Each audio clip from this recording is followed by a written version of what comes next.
Introduction. Ellen Key, whose most important book is here for the first time presented in English, is no stranger in the English-speaking world. Her Century of the Child has already found many appreciative readers in America, as well as in England. Ellen Key is descended from a Scotch Highlander Colonel M. Key, probably of the famous Mackay clan who fought under Gustavus Adolphus, and she attaches no little significance to this ancestry.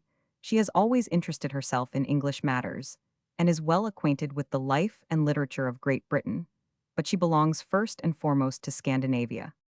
She was born in 1849 in the Swedish province of Småland, on a country estate of her father. He had played a distinguished part in the Swedish parliament as an avowed radical. But his wife was a representative of an old and noble family. Ellen, their eldest child, was marked from an early age by her love of nature and of natural things. This devotion to nature may be considered hereditary, for her great-grandfather was an ardent disciple of Rousseau, and a special admirer of Rousseau's famous treatise on education. Hevier gave to his son the name of Emile, which was handed down to Ellen Key's father. It was perhaps owing to the Rousseau tradition that the young girl was initiated from childhood in swimming, rowing, riding, and other exercises, then usually reserved for boys. At the same time, she loved music and devoured books, including Scott's novels and Shakespeare's plays. An early enthusiasm was for Goethe's Hermann and Dorothea. It may be said, indeed, that the ideal of natural, beautiful, and harmonious living for which that book stands has never left Ellen Key. She was educated for the most part at home, by German, French, and Swedish teachers. But it may easily be believed that a girl of so much individuality of character, so impetuous, and so independent, proved a difficult child to manage, and was often misunderstood. One may divine as much from the sympathetic attitude towards children and the reverence for their healthy instincts which are revealed in The Century of the Child. Fortunately, young Ellen had a wise and discerning mother to whom she owed much. With a fine intuition, this mother overlooked her daughter's indifference to domestic vocations and left her free to follow her own instincts, at the same time exercising a judicious influence over her development. While still a young girl, the future author, inspired by Bjornson and other Scandinavian writers, conceived the idea of devoting herself to the study of the condition of the people, and wrote several novels on peasant life. A remark of her mother's that her daughter surely could not be meant to write novels because the main questions for her were the questions of her own soul, opened her eyes to the truth that fiction could not be her vocation. But she was very far from knowing what her life's work was to be, and her dreams were of love and motherhood, not of a career. With Bjornson she was throughout in friendly relationship. He had recognized her fine abilities before she even began to write, and she on her side was full of admiration for his genius, strength, and goodness. The other world-famous writer of Scandinavia, Ellen Key, learned to know through his work at the age of 18, when her mother presented to her Love's Comedy brand and Peer Gynt. This also was an influential event in her life. Among writers to whom she was later attracted were Elizabeth B. Browning, George Eliot, John Stuart Mill, Herbert Spencer, and John Ruskin. At the age of 23, Ellen Key began those constant excursions to all the great centers of Europe, which may be said never since to have ceased. At first in the company of her father, whose secretary, confidant, and almost co-worker she had become, and she was thus gradually led to writing for journals. A love of art seems to have been a primary inspiration of these early journeys, for at this time, Ellen Key was fascinated by the art of painting, as she has always been. Bix, the greater art of living, and her wide knowledge of pictures has often happily illuminated her later writings. After 1880, however, when her father, as the result of an agricultural crisis, lost his property, she was compelled at the age of 30 to choose a career, and for a time became a teacher in a girls' school. She had always been attracted to teaching, and many years earlier, at the instigation of Bjornson, had studied the school system of Denmark. At a later period, she gave courses of lectures in literature, history, and aesthetics for 20 years. She occupied the chair of History of Civilization in Sweden at the Popular University of Stockholm. The early years of her career as a teacher seem to have been a period in Ellen Key's life of much struggle, hardship, and mental depression. Due to personal sorrows, amongst these were the deaths in rapid succession of several distinguished women with whom she was closely associated: Sophie Kowalski, Anna Charlotte Leffler, and by suicide Ernst Ahlgren.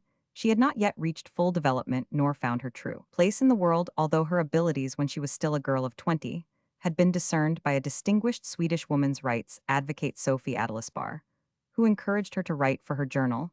She has always been shy and diffident with none of the self-confident qualities, which an outsider might be tempted to attribute to her of an imposing careen she published no book till she had reached middle age. Most of her best books belonged to the present century and, though she had so far overcome her timidity as to discuss literary and aesthetic questions before a public audience, she had yet scarcely touched openly on those dangerous and difficult questions, which arouse fierce antagonisms. It required some assault on her most cherished convictions to arouse her latent courage. This occurred when an old Swedish law against heresy was revived in order to send to prison some young men who had freely argued the consequences, as they conceived them, of the Darwinian doctrine in religion and sexual morals. There is nothing so sacred to Ellen Key as the right to personal opinion and personal development. The sight of any injustice or oppression has always moved her profoundly. And on this occasion, she sprang forward into the fray like a lioness in defense of her cubs. She is, in the opinion of Georg Brandes, a born orator, and she publicly brought her eloquence to the service of the cause she had at heart. Her discussion of the question was marked by moderation, skill, and learning, but her attitude on this occasion served to define publicly her real position. Thenceforward, the conventionally respectable elements of Swedish society felt justified according to the usual rule in dealing out reckless and random abuse to the daring pioneer. She, on her side, retained her serenity, remaining a true woman with much of the mother in her and something of the child. But before long, her literary activities developed along her own native lines, and in full maturity, she frankly approached the essential questions of life. And the soul, a considerable series of volumes, began rapidly to appear, often rather informal in method and personal in style, but freely following the author's thought and feeling full not only of ardent enthusiasm, but of fine intuition and mellow wisdom. In 1903 was begun the publication of her most extensive work, Livslinger Lines of Life, of which work the first two volumes constitute the book here presented to the English reader. A few years later appeared The Century of the Child, and in 1909, The Woman's Movement, by many regarded as the best statement which has been made of that movement in its widest bearings. Ellen Key has also published a long series of essays on literary personalities. Roman 100 J. Roman 50 Almquist, the Brownings, Anna Charlotte Leffler, Ernst Ahlgren Etku, have appealed to her as illustrating some aspect of her own ideals. The latest of these is a lengthy study of Rahel Varnhagen. Ellen Key is a Scandinavian, and may perhaps even be said to be a typical figure of the country, whose foremost woman she is. Moreover, she loves her own land, and is resolved to spend the rest of her life in a house she proposes to build in a beautiful part of the country, Alvastra, near Lake Wetter, close to the ruins of the first Swedish monastery, a spot already sacred through its associations with the great Swedish Saint Brigida. But the prophet is a prophet everywhere, except in his own country. It is easy to find estimable Swedes who are far from anxious to claim the honor which Ellen Key reflects on their land. It is in Germany that her fame has been made. Today the Germans, and not least the German women awaking from a long period of quiescence, are inaugurating a new phase of the woman movement. The first phase of that movement dates from the 18th century, and its ideals were chiefly molded by a succession of distinguished English women who claimed for their sex the same human rights, as for men the same right to be educated, the same right to adopt the occupation. They were fitted for the same political rights. In the course of a century, these claims, although not yet completely realized, have gradually been more and more generally conceded as reasonable. At the same time, however, it began to be seen that these demands, important as they are, by no means cover the whole ground. While taken separately, they were liable to lead in a false direction.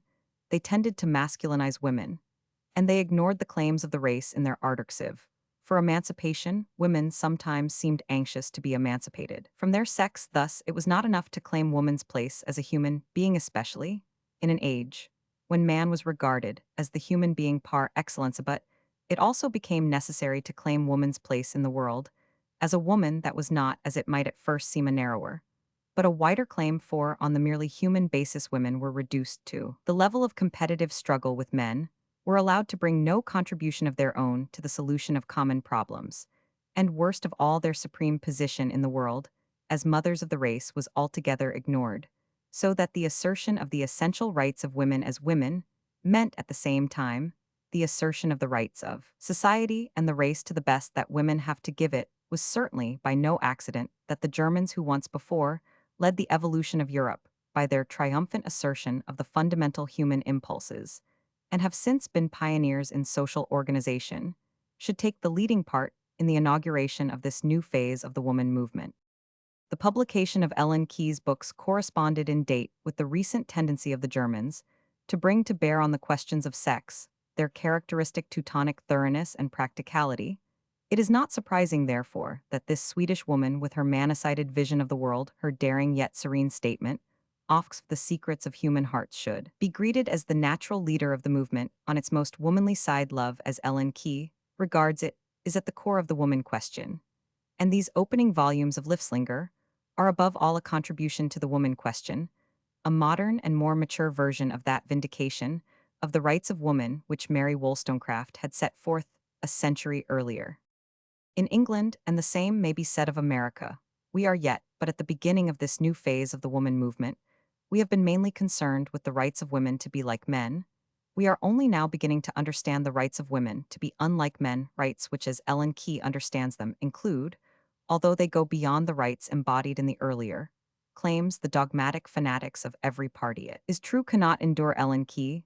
They cannot understand her, though she understands them, and even regards them with a certain sympathetic tolerance, as we should expect from a disciple of Montaigne and Shakespeare. And Goethe, she is manicided, and is quite able to see and to accept both halves of a truth. In one of her earliest essays, she showed how individualism and socialism, which some people suppose to be incompatible, are really woven together, and in the same way she now shows that eugenics and love, the social claims of the race, and the individual claims of the Harksvi, are not opposed, but identical. Similarly, she declares that to build up, to help, to console, is the greatest of women's rights. But she adds they cannot adequately exercise that right unless they also possess the right of citizenship, so, disconcerting the narrow partisan on each side in matters of detail, we may at many points reserve our opinion. Ellen Key is above all like Olive Schreiner, to whom she is in some respects akin, the prophet of a movement which transcends merely isolated measures of reform. Her writings are the candid expression of her intimate self in this book. Especially, we feel that we are in the inspiring presence of a woman whose personality is one of the chief moral forces of our time. Havelock Ellis, London, September 1910. Love and Marriage. Chapter 1. The Course of Development of Sexual Morality. All thoughtful persons perceive that the ideas of the morality of sexual relations, upheld by the religions and laws of the Western nations, are in our time undergoing a radical transformation. Like all other such changes, this one is opposed by the distrust of the guardians of society, a distrust which is based upon the view that human beings lack the power of themselves, directing their development on an upward course, according to these critics. This direction is the concern of transcendental reason, which expresses itself in the real, and thus causes the real to become rational. Marriage, as it exists, is a historically produced reality, and therefore also rational historical continuity, as well as religious and ethical needs must entail the permanence of the actual two institution of marriage as an indispensable condition of the existence of society. The reformers leave transcendental reason on one side, but they too acknowledge the connection between the real and the rational to this extent that what has been real has also been rational so long as, in certain given sociological and psychological conditions, it has answered best the needs of humanity in some particular direction. They acknowledge the necessity of fixed laws and customs, since these alone intensify the feelings into sources of impulse, strong enough to be translated into action. They perceive that the conservative, tenacious emotions have the same importance for the soul as the skeleton for the body. But the historical necessity, on the other hand, according to which it is alleged that mankind awaits and surrenders itself to a fate over which it has no control, is to these reformers an absurdity.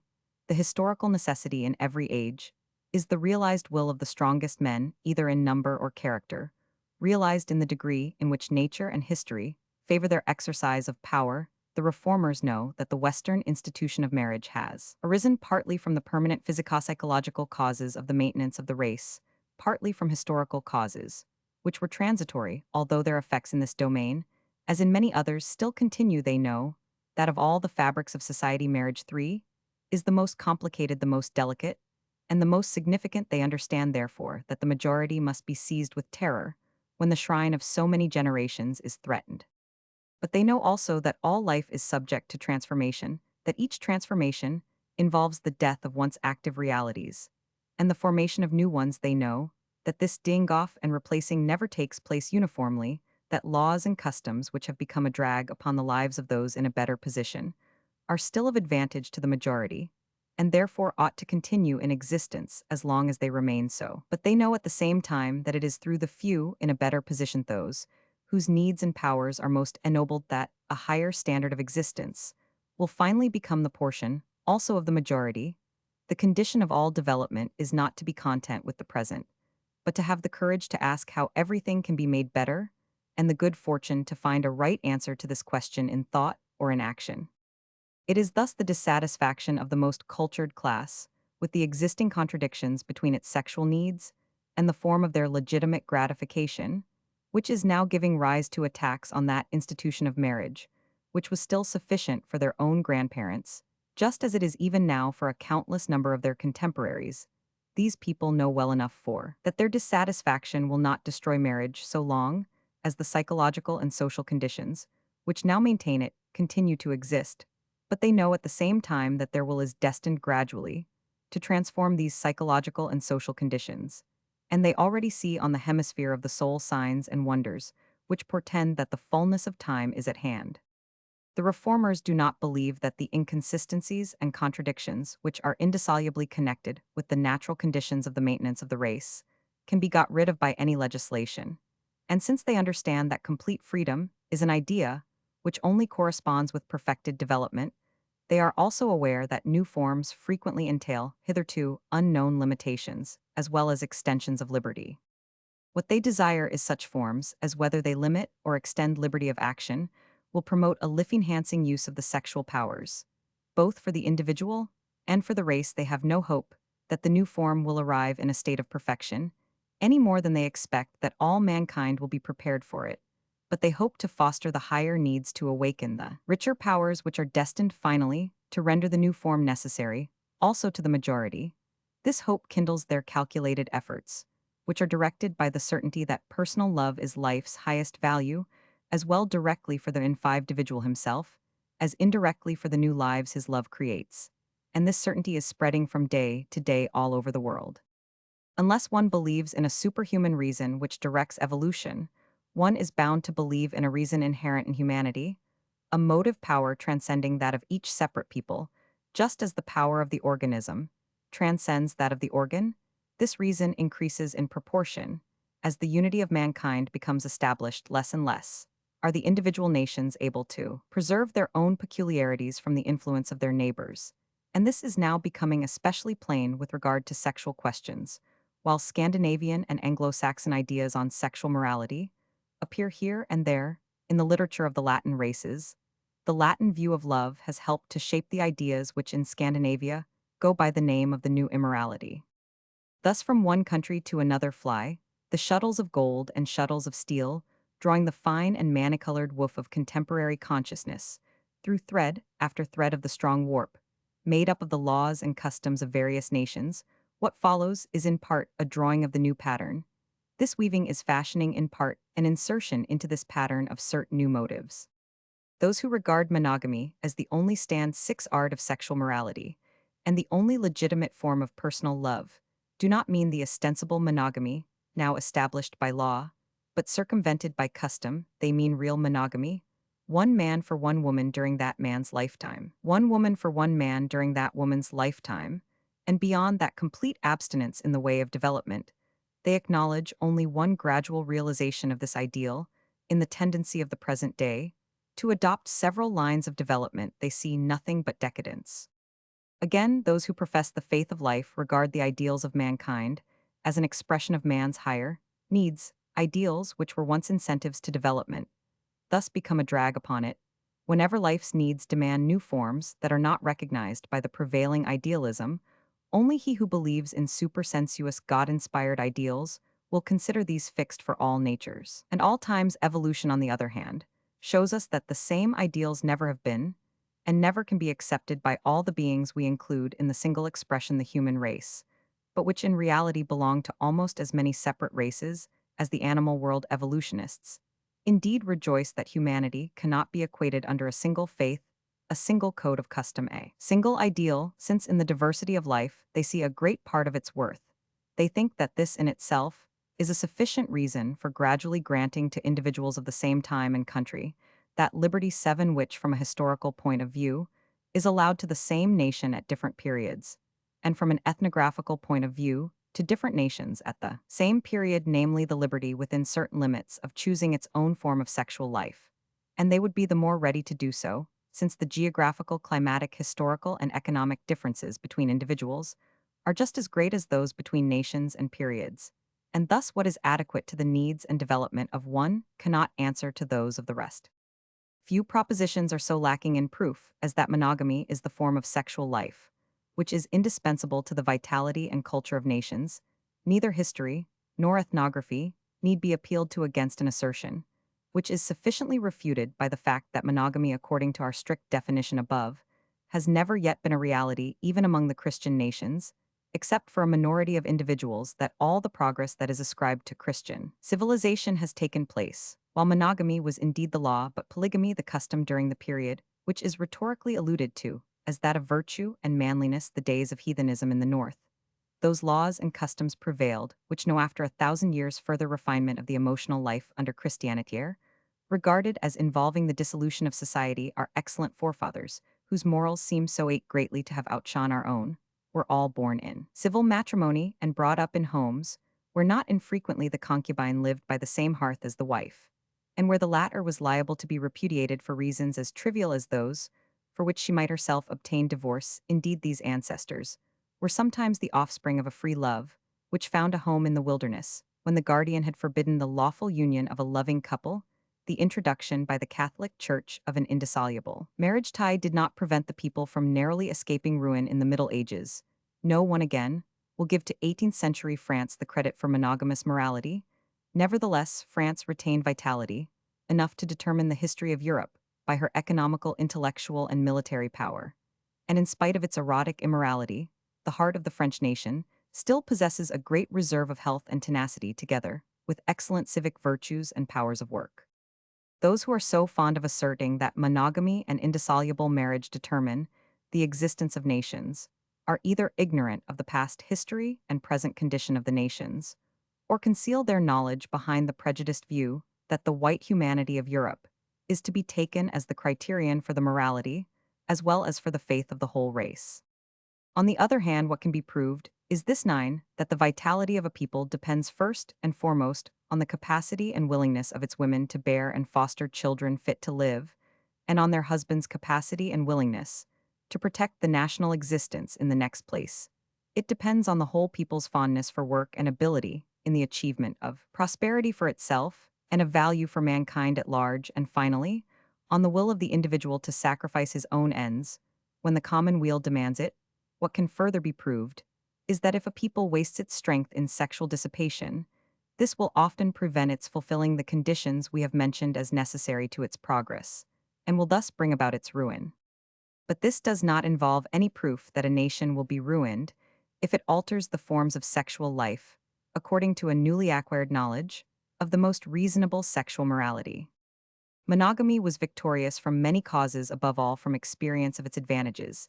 It minimized the struggle of the men for the women, and thus economized forces for other ends. It provided an incentive to work for offspring.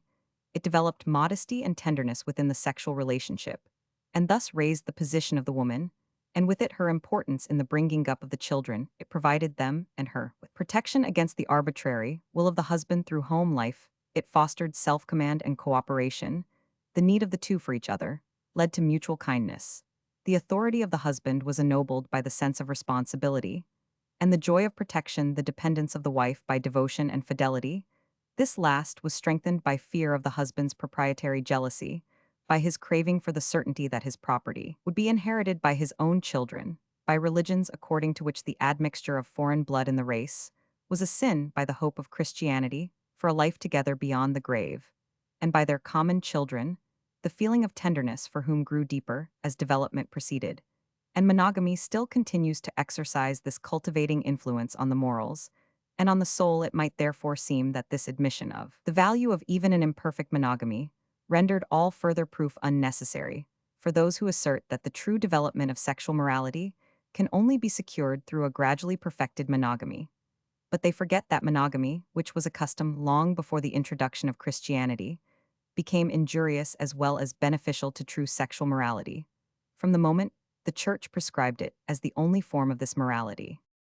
Then, by a common trick of thought, the conclusion was drawn that the mighty development of culture which had taken place under monogamy would have been impossible if this had not been the sole legitimate form of sexual relationship, and thus it was established as the indispensable condition of all higher culture. The import of the moral controversies which now arise with increasing frequency is the examination of the relatively higher value for real sexual morality of marriage or love. So long as man believed that he had been created perfect, had then fallen, and continued in everlasting strife between the spirit and the flesh, no doubt, could arise of the absolute value of the Christian ideal of morality. Even those who strove hardest to attain this ideal, even those vanquished in the strife, confessed themselves sinners. In so far as the flesh triumphed over the spirit, it was evolutionism that first gave man courage to wonder whether he may not also be sinning when the spirit triumphs over the flesh, to ask himself whether perchance marriage did not exist for mankind, and not mankind for marriage, to assert the right of the present time to more universal experience with regard to the sexual customs, most favorable to the development of the race for the idea of marriage, is to them nothing else than to further this development, but universal experience cannot be one so long as religion and law prescribe a single custom, as certainly the right custom, and all others are thus condemned, and obstructed as soon as they show themselves with serious frankness while secret trespass against the monogamous ideal is countenanced. It cannot be denied that the sanctioning of this ideal has incited many to try to realize it.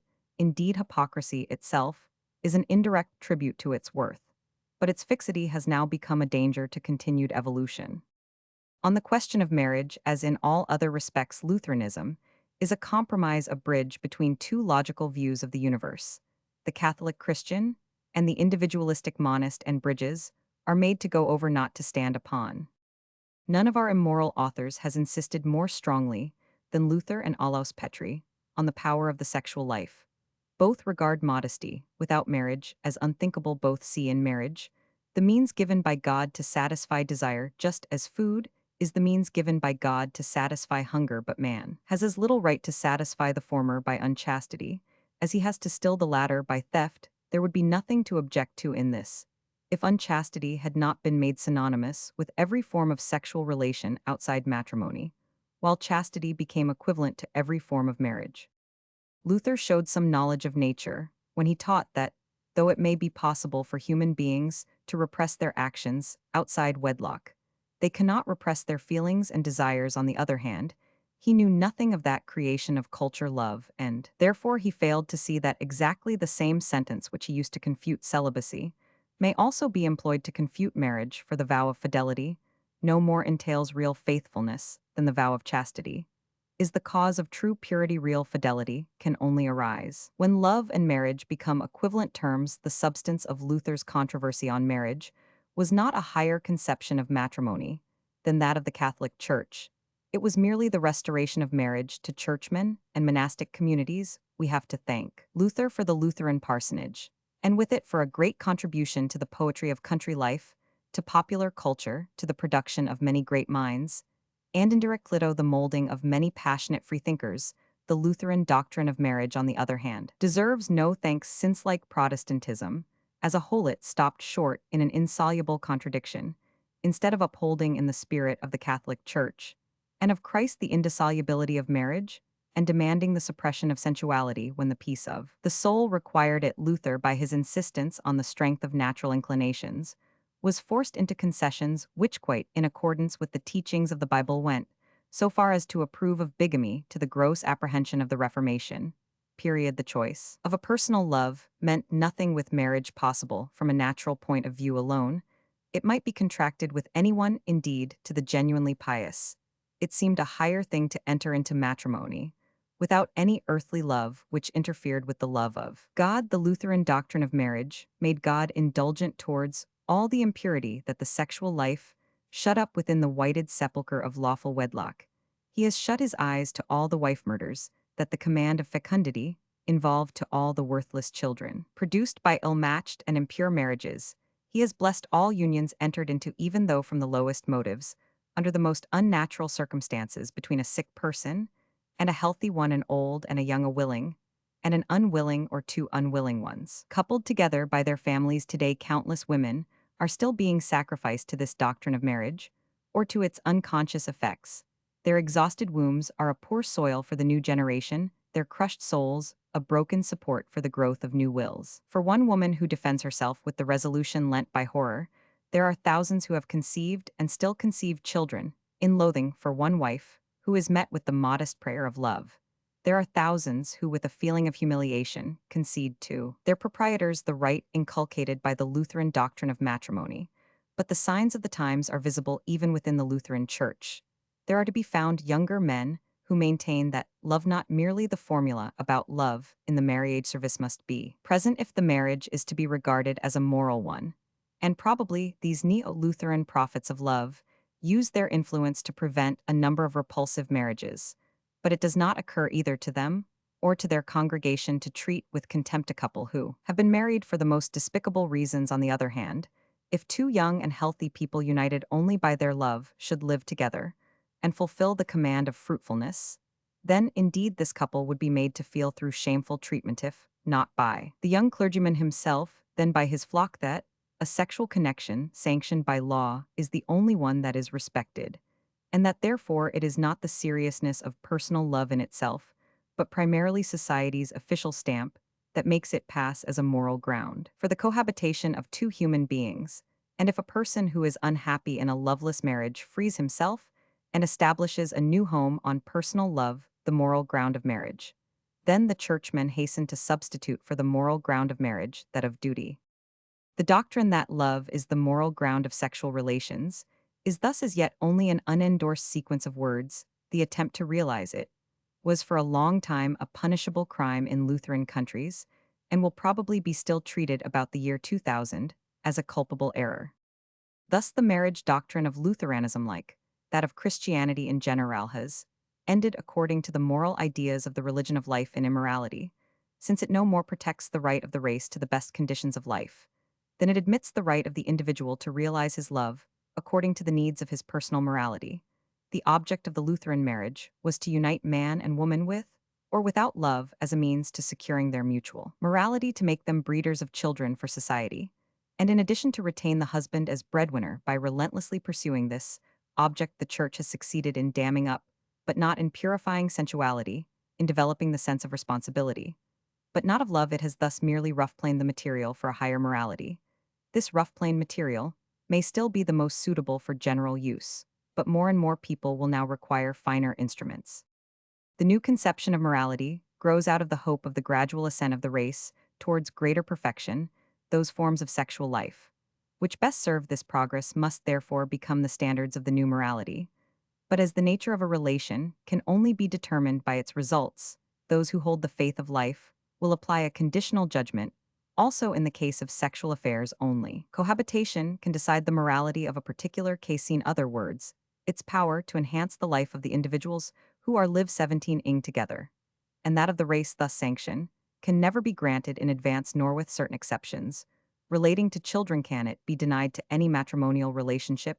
Each fresh couple, whatever form they may choose for their cohabitation, must themselves prove its moral claim.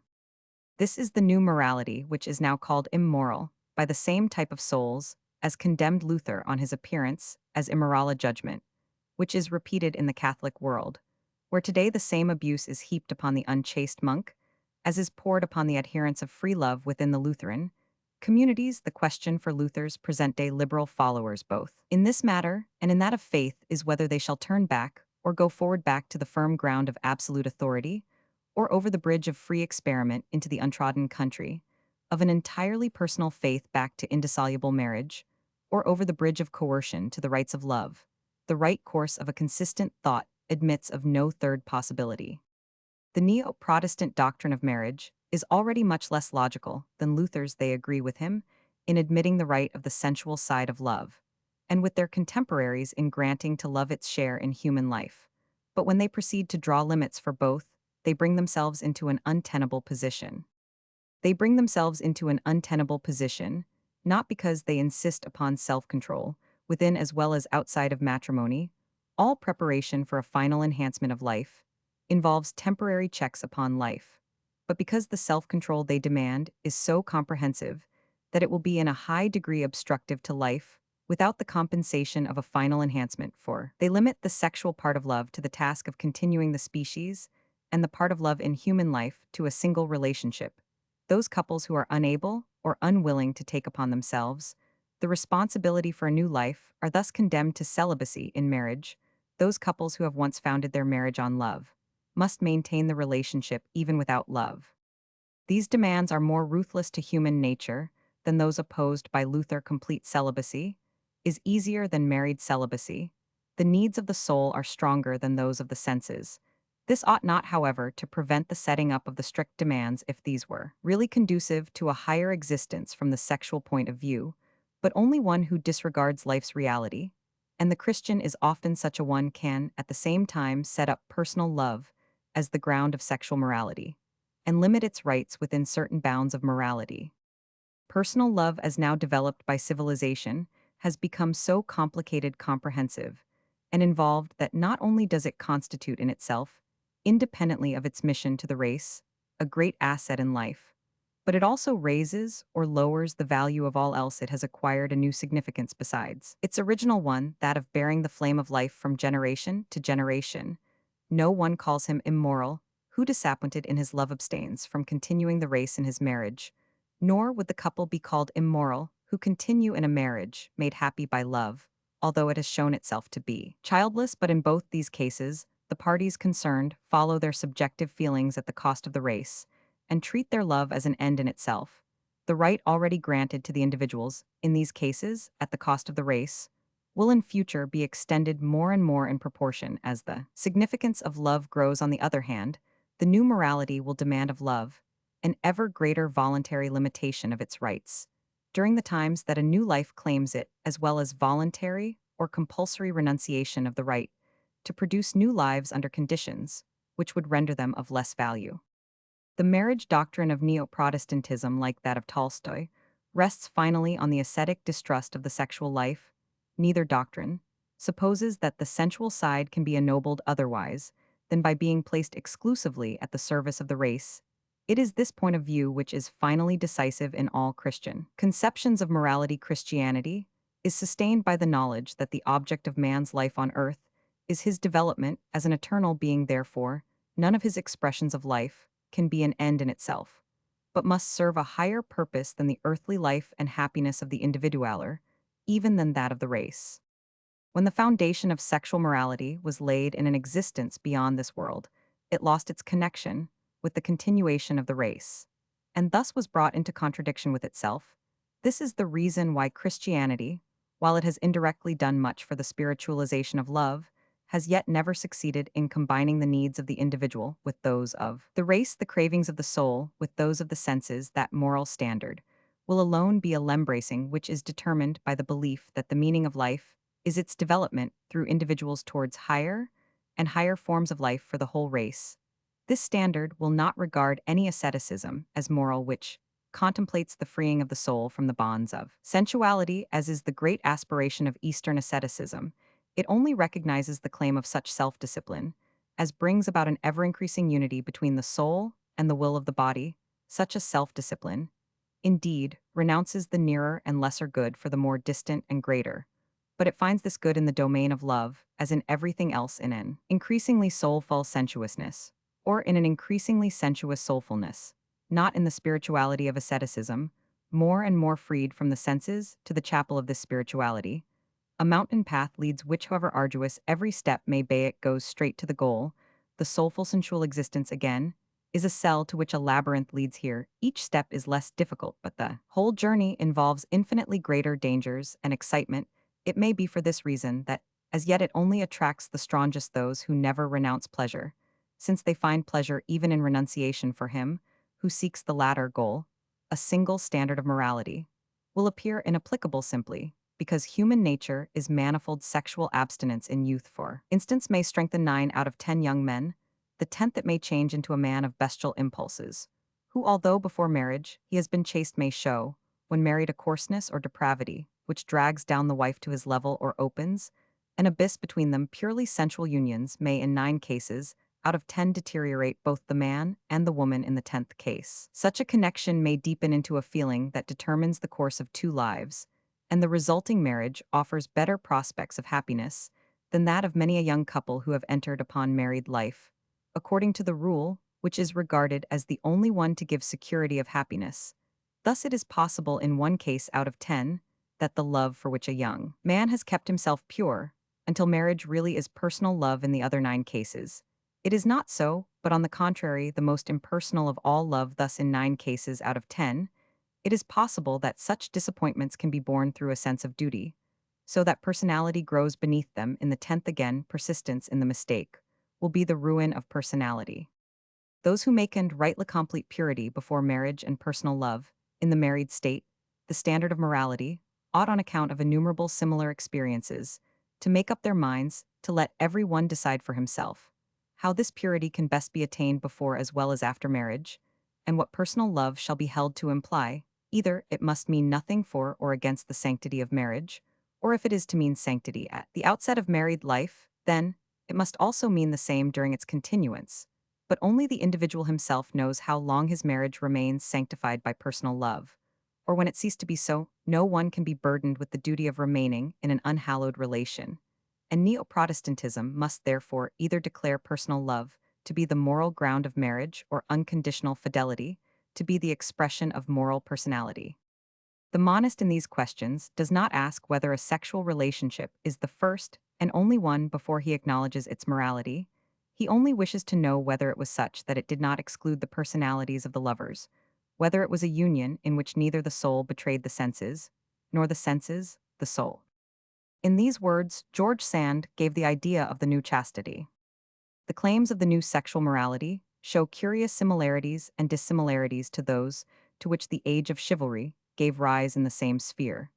Thus the courts of love held the principle that marriage and love are mutually exclusive. On the other hand, the conception of personality has given rise to a desire for unity which makes it repulsive to many people to live in matrimony, unless there is a longing of the soul and of the senses for one's partner in marriage. The age of chivalry, in its idea of love, ignored the new generation, whereas the hope of the present day is through love to perfect the race just as much as the lovers themselves. Nor does the new morality deny to the many who have not even been capable of dreaming of personal love the right to contract a marriage which will at least contribute to their poor existence, the interest of home, and the joy of parentage. But it will be severe with those who, having had experience or intuition of love, have entered without it into a marriage, which will certainly impoverish and perhaps ruin more lives than their own prudence may counsel leniency of judgment in the individual case, since the majority of human beings learn to know their hearts late in life. If at all once more as a guiding principle of morality, the unity of marriage and love must be maintained by his power of creating ideals, and the ever-increasing demand for happiness, which results man has deepened his instinct of spiritual needs, and the same power of idealization is now ruthlessly withdrawing the outward supports of sexual morality and replacing them by the idea of unity, that the halt and the lame are thereby deprived of their crutches, will be no stumbling block to him who looks beyond the halt and the lame to the finer and healthier men of the future. It is true that the idea of unity involves the right of every person to shape his sexual life in accordance with his individual needs, but only on condition that he does not prejudice unity or the rights of the beings to whom his love gives life. Love thus becomes more and more a private affair of the individual, while children are more and more the business of society. And from this, it follows that the 2 lowest expressions of sexual division dualism sanctioned by society, namely coercive marriage and prostitution, will by degrees become impossible, since after the triumph of the idea of unity, they will no longer answer to the needs of humanity. By coercive marriage is meant that under which not only are the morality of cohabitation and the rights of the children dependent on the form of cohabitation, but the possibility of divorce for one of the parties is also dependent on the others. Will, by prostitution, is meant all trading with one's sex, whether this traffic is carried on by women or by men who from necessity or inclination sell themselves with, or without marriage, both these things occur under grosser. And under milder forms, there is a scale of degrees for loveless marriage. As there is for loveless love, the distance is great between, for instance, La Dame, Ox Camelias or Raskolnikovs, Sonya on the one hand, and a prowler of the gutter on the other. So it is between a woman who contracts a marriage from the longing for motherhood, and one who does it from love of luxury, between a man who seeks a partner in his work, and one who only wants a wife to console his creditors, but whether one with part of one's person buys one's self free from hunger, or from debt's loneliness or desire, however great in itself. The value one gains may be still the transaction remains for buyer, as well as for seller a humiliation from the point of view of the sexual morality, which sees things as a whole. The development of the consciousness of erotic personality is at present hindered in an equal degree by the morality settled by society, and by the immorality regulated by society, whether it is a question of maintaining the former or of excusing the latter. We are told that idealism must make way for the needs of real life. The same men who with reason are afraid of the dissolution of society, if the right of the hungry to steal were preached in the name of the needs of real life, consider themselves wise, when in a far more important sphere than that of property, they proclaim the necessity of stealing in the form of prostitution. Real life has certainly its claims in the one case that all who are hungry for food should have work at such a rate of pay that they can eat, in the other that all who are of marriageable age should have the possibility of contracting marriage at the right time. But the changes that must take place before this can come to pass will fail to appear so long as society under the assumption that prostitution is a necessary evil superintends its results, and thus gives itself the illusion that its dangers can be provided against, for thus society escapes the search for expedients which would better provide for the two fundamental needs, love and hunger, for the satisfaction of which prostitution at present provides the only means for many men and women. But these changes will also fail to appear so long as society under the assumption that marriage is a necessary good retains this as the sole mark of morality in sexual relations. For this state of things, those preachers of morality are to blame who persuade themselves that the only cure for the evil is a still stricter maintenance of the claims of monogamy. They are afraid of any mention of the wealth of varied experience of the longing for happiness, or the joy of life. They proclaim nothing but the sense of duty, responsibility for one's individual soul and obligations to society. But this has been constantly preached from the dawn of Christianity, and yet the standard of sexual morality as a whole is no higher than it was. This gives food for reflection, the more so when this dread of love is carried as far as Tolstoy's, rather the Oriental world's detestation of the senses, when marriage is regarded solely as a palliative for a hereditary disease, which ought rather to be stamped out so as to render the remedy unnecessary. When psychical phenomena have been as much investigated as physical love, will also receive its cumatology, that is its science of waves, we shall follow the curves of the emotions through the ages, their movement of rise and fall, the oppositions and side influences by which they have been determined. Such a rising wave in our time is the growing detestation of young men for socially protected immorality, their longing for singleness in love. An opposing influence, again, is the disinclination of many young women for love. They are not content, like the Neo-Pro 28 Testant clergymen, with demanding that carnality shall be sanctified by marriage. They want to kill it. They do not merely haten with reason desker, apart from love.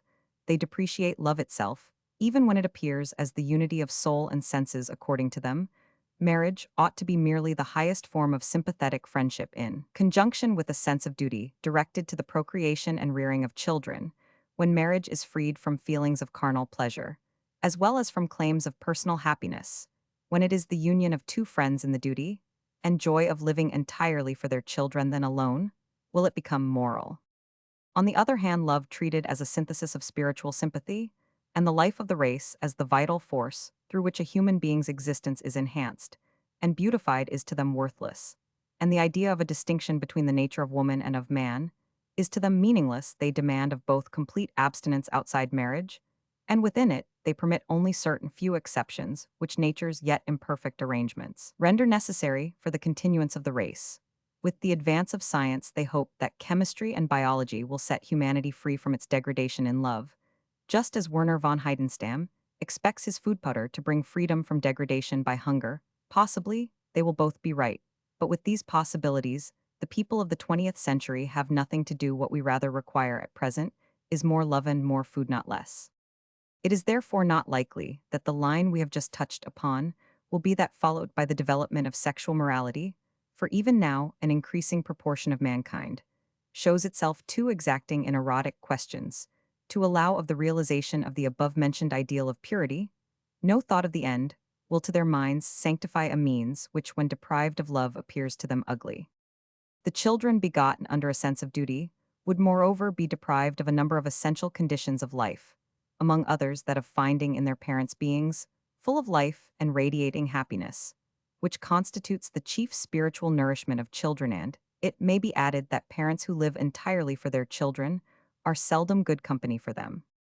The program of morality here alluded to is explicable from a justified hatred of socially protected immorality and a partly justified resentment against the love, which leaves the child out of account. But its solution of love's deepest conflict that between the claims of the individual and those of the races prejudicial to the will of nature, as well as to the conditions of civilization. Independently of both factors, these zealots believe they can attain that white world of purity which attracts their minds. Afflicted as they are by the impurity and misery with which sexual relations still load existence, they forget that above the snowline, only the poorest forms of life can flourish, but human development tends towards the production of an ever richer and stronger series of forms. Any attempt to separate morality from sensuousness will not accelerate development, but only retard it, since the transplantation of sexual emotion to a soil other than that of the senses is an impossibility in our present earthly conditions. The demand for purity, which aims at non-sensuousness or supersensuousness, may perhaps provide protection from minor dangers in great ones. It will be as futile as a hedge against a forest fire, no obstructing of appetites, but only their release in other directions can really purify them. Passions can be curbed only by means of stronger passions in the same appetite, and the same passion in which the danger lies in the instinct. Of love itself, we have the true starting point for its ennobling. He, to whom the destruction of this instinct is a passionate desire, possesses in this passion itself a prospect of attaining his unnatural end. He again, who does not wish to kill, but only to control the sexual instinct, will become in his struggle against this desire is still immeasurably stimulated through heredity and social custom. A strong and proud conqueror only, when he imagines and finally experiences unity in love, assuredly, also secondary expedients are to be found before all that of acquiring the instinct of chastity, from parents, of being strengthened and protected from childhood against the dangers of callousness, as well as those of softness, of being instructed in a refined and gentle way of the great purpose and great dangers of sexual destiny, of receiving impressions, through public opinion, of the possibility of self-control and its importance to the happiness of the individual himself, and of the race, of avoiding the abuse of means of enjoyment, especially of intoxicating liquors, which both directly and indirectly weaken the willpower, in the case of sexual as of all other kinds of temptation. It is beyond question that noble sport, dancing, and games, and they are only noble when practiced finely and worthily with the mind as well as the body, are a means of replacing and controlling the sexual instinct. Equally certain is it that bodily and mental labor, whether undertaken independently or as a participation in some form of social endeavor, is important as occupying and consuming the sexual powers in a substituted form. All genuine artistic enjoyment is in the highest degree important for the ennobling of sexual life. But all this self-discipline, all these aids from the world of beauty and labor, all this cultivation of the body to strength and beauty, will be as lines without a center so long as they do not all lead in the direction of love, which certain preachers of morality would leave altogether outside the question, as though even it were a danger and a temptation. No one would venture to deny that healthy habits of life and strict self-control may be elevating for the individual, even if love means nothing in his life. But life in its entirety gains nothing by the production of hardened or harassed ascetic types, which by exhausting bodily exercise, by reading that leaves the imagination arid, and by art that smothers nudity, have succeeded in lulling to sleep the sensuousness, which nevertheless will perhaps some day awake. Life has as little joy of these harsh guardians of their higher nature as they themselves have of life. We have not gained much if we are to have a youth which attains sexual abstinence at the cost of other excellent qualities equally necessary to the race. A youth with large blinkers, shunning the delights of the senses, the varied joy of life, the mobility of the fancy, a youth devoid of all spiritual adventure, such with all its purity, would be a dead asset in life. Those, on the other hand, who preserve but control the wealth of suggestion of the sexual life, will, even though their control has not always been completioff, infinitely greater service to existence. The prejudice originally fostered by Christianity that sexual purity is in itself so great an asset in life that it outweighs the sacrifice of all others. This prejudice must be overcome. A person is estimable for sexual purity only to the extent to which it fits him to fulfill the purpose of life for himself. And for the race that of leading an ever higher life, his purity is too dearly won if it costs him, and through him the race irreparable losses of vital joy, courage, and power. And for the presentantal, many generations of marriage and bringing up have arrived at a transformation of present-day human, and especially men's, natureth demand for purity, will not admit of realization without such losses, that is, if this demand takes the shape of the neo-Protestant formula, or even more that of Talst. Those ascetics who recommend only self-control as a remedy for the mastery of the sexual instinct, even when such control becomes merely obstructive to life, are like the physician who tried only to drive the fever out of his patient. It was nothing to him that the sick man died of the cure. But these ascetics may have arrived at their fanaticism by two different paths. One group, which includes most of the female ascetic shades, Cupid, because he has never shown to them any favor. The other group, embracing the majority of male ascetics, curse him because he never leaves them in peace. Meanwhile, those who put a tremendous emphasis on purity and those who rave about pleasure meet on the common ground of distrust of love's possibilities of development. Love to them means desire, and nothing else. If the soul enters into it, it becomes friendship, and that alone. They have never experienced a love which is creative in the fullest sense of the word. Sterility off the soul, or the body, or both eyes, the mark of the only love. These two groups are acquainted with the slaves of eroticism, are admirably characterized by Lord Chesterfield's confession that he had made violent love to at least 20 women, all of whom personally were entirely indifferent to him. They know nothing of the soul's desire for one single person from among an unlimited selection. Desire which, when it is deeply rooted, is met by the desire of the other. They do not know that the elective affinity of sympathy causes the one to gather from the others eyes an all-mastering liberating force, for they themselves experience, in the violence of desire, only prostration and humiliation of their higher being. An otherwise sensitive man may feel unnerved by eroticism to such a degree that now he will wish all women dead to be thus freed from his thraldom.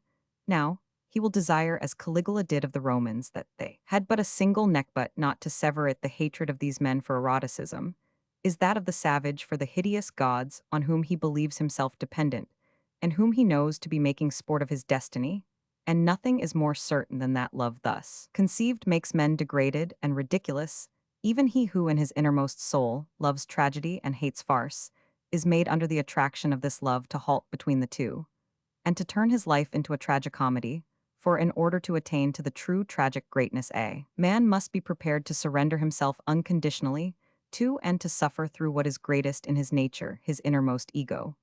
But the tragic destiny is apt to pass a man by against his innermost will, and then arises the impure form of the tragic that we have just mentioned. Thus, men and women who have only sought fresh stimulants in eroticism at last come across a person who does not understand love in that way, and who ends the game forever. Or perchance they themselves are gripped by a great emotion, but their past destroys the hope of its now being granted to them to worship in any holy grove the divinity to whom hitherto they have only burned paper lanterns in the turmoil of a fair.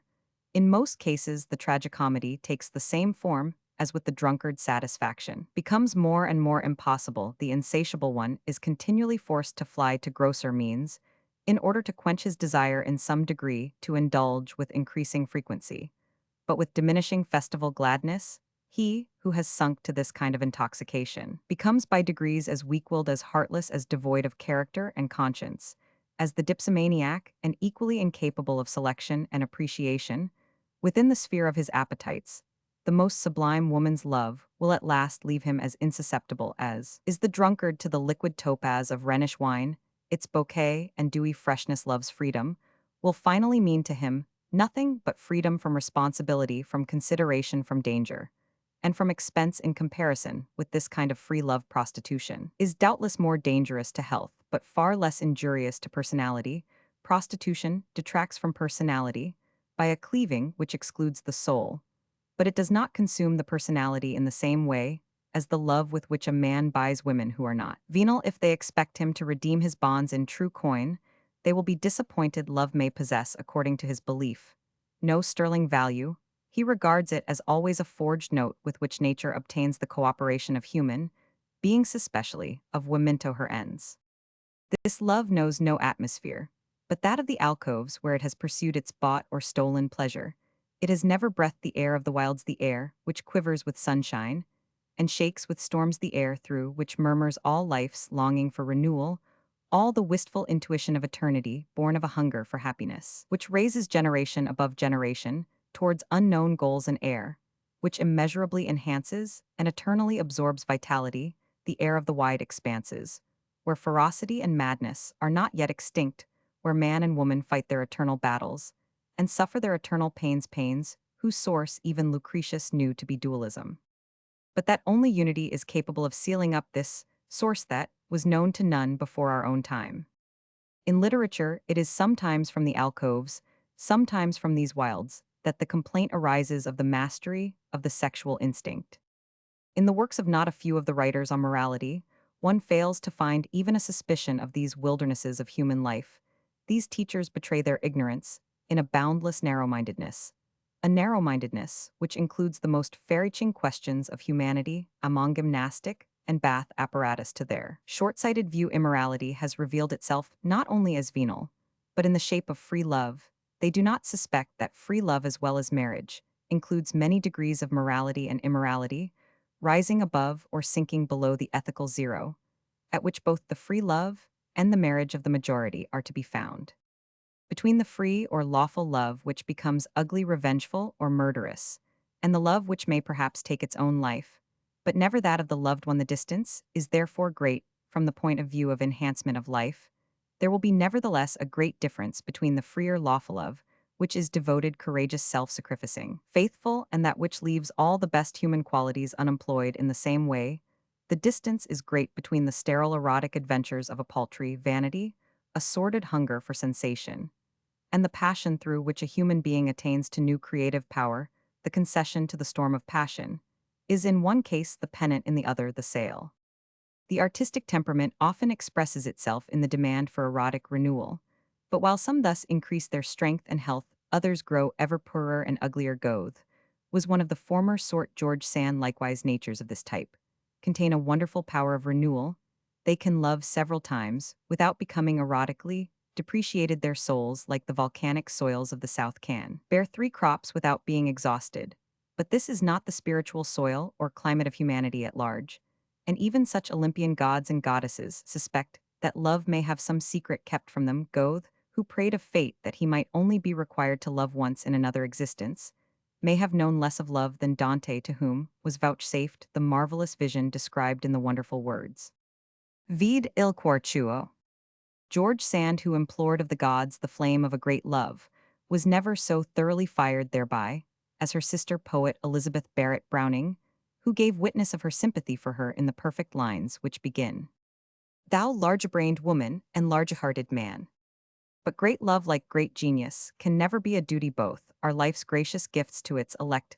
There can be no other standard of morality for him who loves more than once than for him who loves once only, that of the enhancement of life. He who, in a new love, hears the singing of dried-up springs, feels the sap rising in dead boughs, the renewal of life's creative forces. He who is prompted anew to magnanimity and truth, to gentleness and generosity.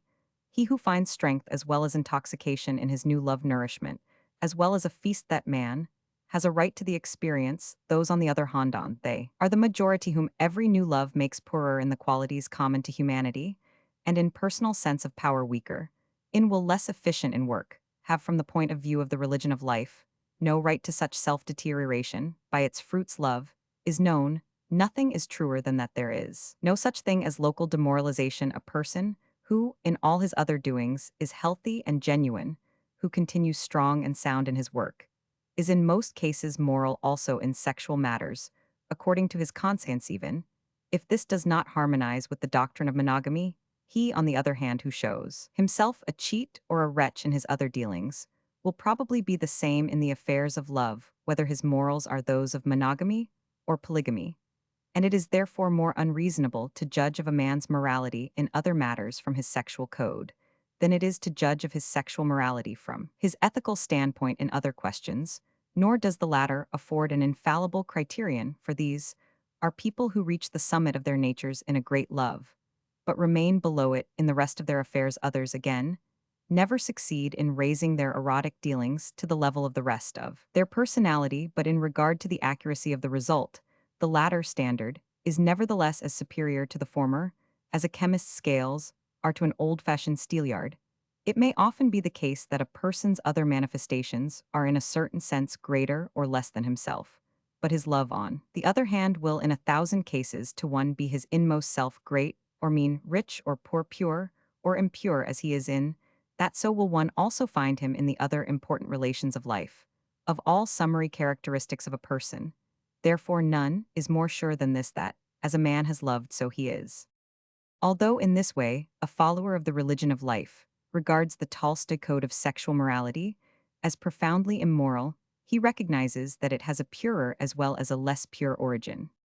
The former is the case with those who have suffered deeply from the passions which they now advise others to uproot for the sake of their peace, also with those who are in the early spring of their age, when life is still asleep, and nature appears to wear the hues of autumn. The latter is the case with those for whom life has been all autumn since they were born, withered women and men, who have been seized with a hatred of the conditions of procreation, because they have been the victims of those vices and sufferings which still make of erotics the divina commedia of earthly life, but not as in that of Dante, an architectonic arrangement of hell, heaven, and purgatory, giving them a definite sequence in space and time, but a drama wherein the three states break in upon one another like waves on the shore. But whether the haters of sexual life belong to the exhausted, or to the excluded, to the sterile, or to the immature, the withered, or the poisoned, they may doubtless be entitled individually to more or less leniency. Their doctrine of morality, however, must, for the reasons we have given, be rejected as entirely worthless. The same holds good of those who solve the sexual problem as though it were one with the claim of individual liberty, irrespective of any consideration for the race. These latter are in the habit of comparing the right to satisfy sexual desire with the right to satisfy hunger. The former, on the other hand, reject this comparison as untenable, since, of course, a person can live healthily in lifelong sexual abstinence. Instead of it, they compare the erotic passion with other passions, such as gambling and drunkenness, in which popular opinion recommends self-control, and the will is capable of it. Both regard the question in an equally superficial way to compare the fundamental conditions of natural life, the motive forces of civilized life, love and hunger, with any other passion, then each other falsifies the whole statement of the problem. The instinct of love, as that of hunger, may to a certain extent be suppressed in both cases, and increase of strength in a certain direction may incidentally be gained, but both needs must be satisfied in the right way if the individual being and the human race are to live and fulfill the intention of life. In a higher development, fasting men in the question of love are of as little value to the enhancement of life as they are in other fields. Christianity has so accustomed us to treat sexual purity as a question of the individual that, whether we regard it from the point of view of the enthusiast for chastity, or from that of the enthusiast for liberty, we do not perceive that while one satisfies hunger to prolong one's own life, one produces children to prolong that of the race. This renders the ascetic talk about the innocuousness of abstinence as superficial as the alleged right to satisfy sexual desire with the same freedom as hunger. If the individual remains without food, he himself loses his life. But if he remains without the right of procreation, the race loses the life he might have given to it again. If the individual dies of overeating, he is the only one who suffers. If the sexual instinct is abused through excess, it is the race that suffers. The existing immorality involves an uninterrupted blood poisoning of the organism of humanity. The existing order of society and morality starves this organism. It is not only with the melancholy their own inevitable fate inspires in them, but also with indignation against unnecessary suffering, that innumerable excellent men and women know that they are condemned to die, without having given their blood, their souls, as an inheritance to a new generation of beings. It is beyond all question that the instinct of the individual to continue his existence in the race must be controlled if it is to be an enhancement and not an obstruction to life. But this, in the most literal sense, is the vital question for the individual, and for the race how and why, and to what extent this control is to be exercised. Thus, both the life of the individual and that of the race are enhanced when young people live in abstinence, till they have reached full maturity. The development of the race gains when the lives less worthy to survive are not reproduced in offspring. But the life of the individual and of the race suffers when young people mature, and in every way fit are not in a position to produce and rear offspring. At a low stage of development, hunger as well as celibacy has been an ennobling force. Man has gradually learned to limit the quantity of his food, while improving its quality and regulating the supply. He now knows that the value of food depends to a large extent on the enjoyment it provides, and the gratification with which it is associated, that what is unappetizing does not fulfill its purpose. He knows too that the organism cannot be nourished by a diet accurately calculated for every age or for every class of work, but that only a certain superfluity really gives the necessary satisfaction. Experience has shown that too great economy is as injurious as excess, and that personal needs must within certain limits be the deciding criterion in a full and life-enhancing system of diet.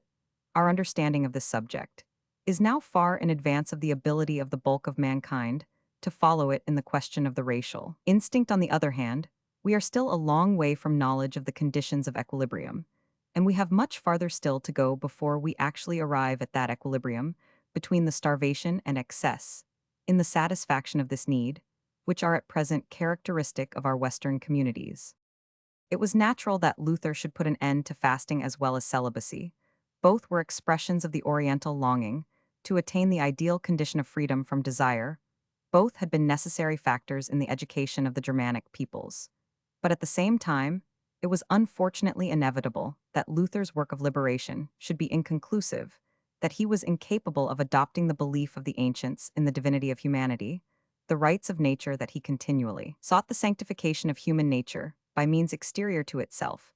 Someone has said that the courage of Luther the monk in marrying a nun was worth more than all his doctrine. That is a true saying. Filippo Lippi certainly did the same. The world gained thereby some magnificent Madonnas and Filippino Lippi, but neither Fra Filippo nor any other vow-breaking monk brought about a revolution. That was the achievement of Luther alone, who asserted his divine and natural right to his action. The problem of the present day is to follow up the consequences of this declaration of natural rights. But nature is no more infallible than she is perfect, no more reasonable than unreasonable, no more consistent than contrary in her purposes. Since she is all these, she may be transformed, ennobled, or debased by culture.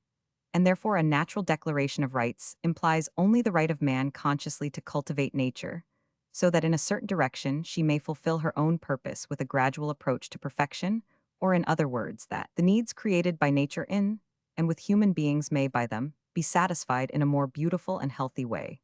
But this culture of the erotic nature cannot find its moral criterion in any divine command or transcendental idea. It can only find it in the same mysterious longing for perfection, which in the course of evolution has raised instinct into passion, passion into love, and which is now striving to raise love itself to an even greater.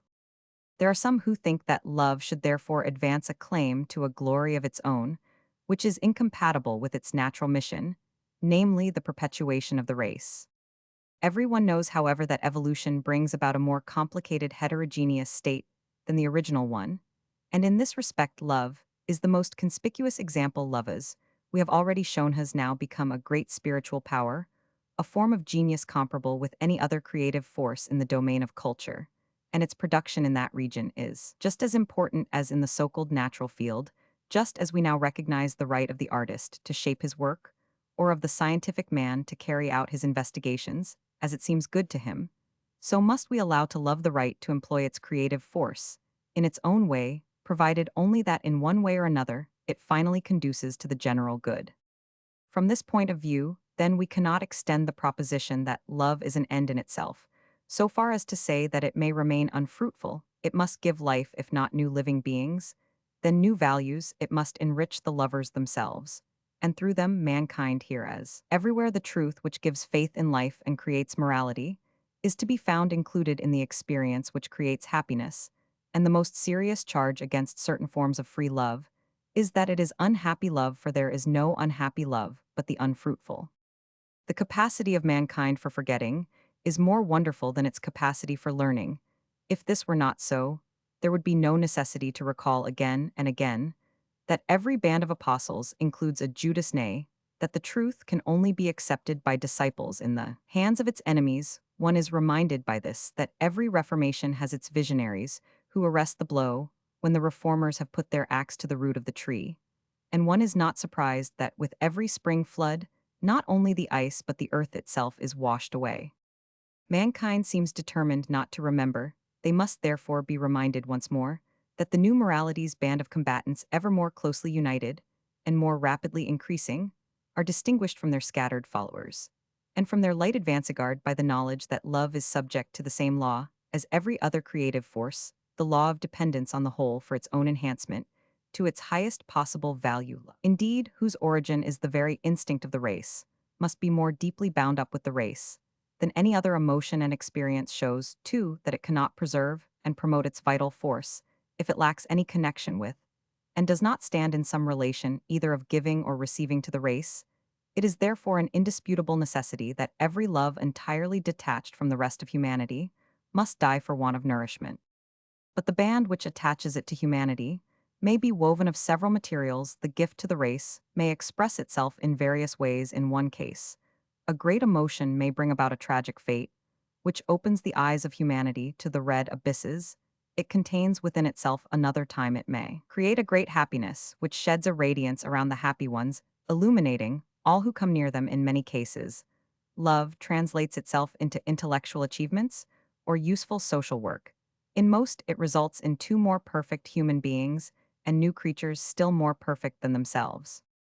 Those couples, on the other hand, who have shed no radiance either in their life or in their death, who have not taken one step on the golden ladder to a higher humanity, and who have only found in each other the lust of the beasts without their readiness to sacrifice themselves for offspring, these are immoral since their love has not served the ascending development of life.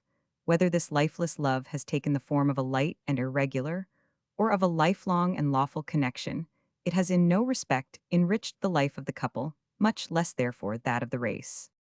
With the enhancement of life as love's standard of morality, it is thus impossible, as we maintained at the beginning, to decide in advance whether either a free or a married love and interrupted, or a continued marriage voluntary childlessness or parentage, is moral or immoral, for the result depends in each individual case on the will, the choice which lies behind it, and only the development of events can decide the nature of this will and this choice.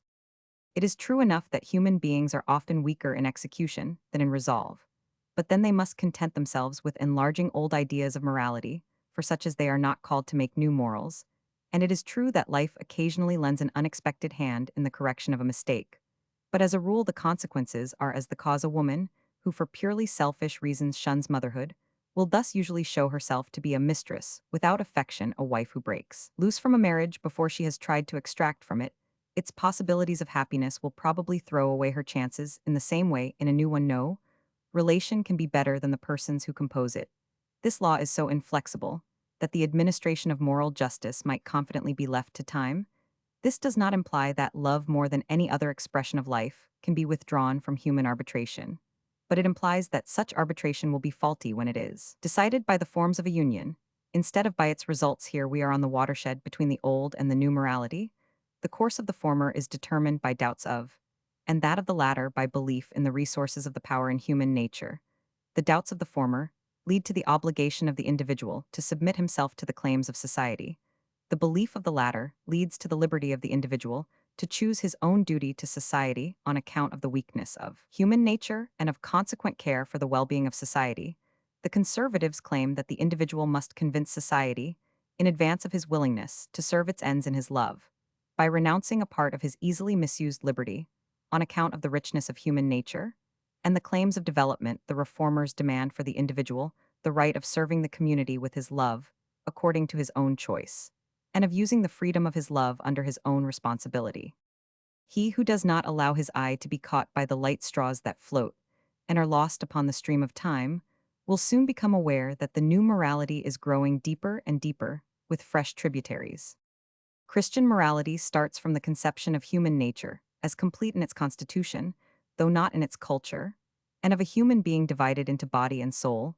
The soul is of divine origin, but fallen and must be raised again by a process of culture determined. By religion, the object of which is that mankind may attain the ideal provided by religion, that is Christ. There is another morality which rested upon the belief in the inborn divinity of human nature and the equality of all men.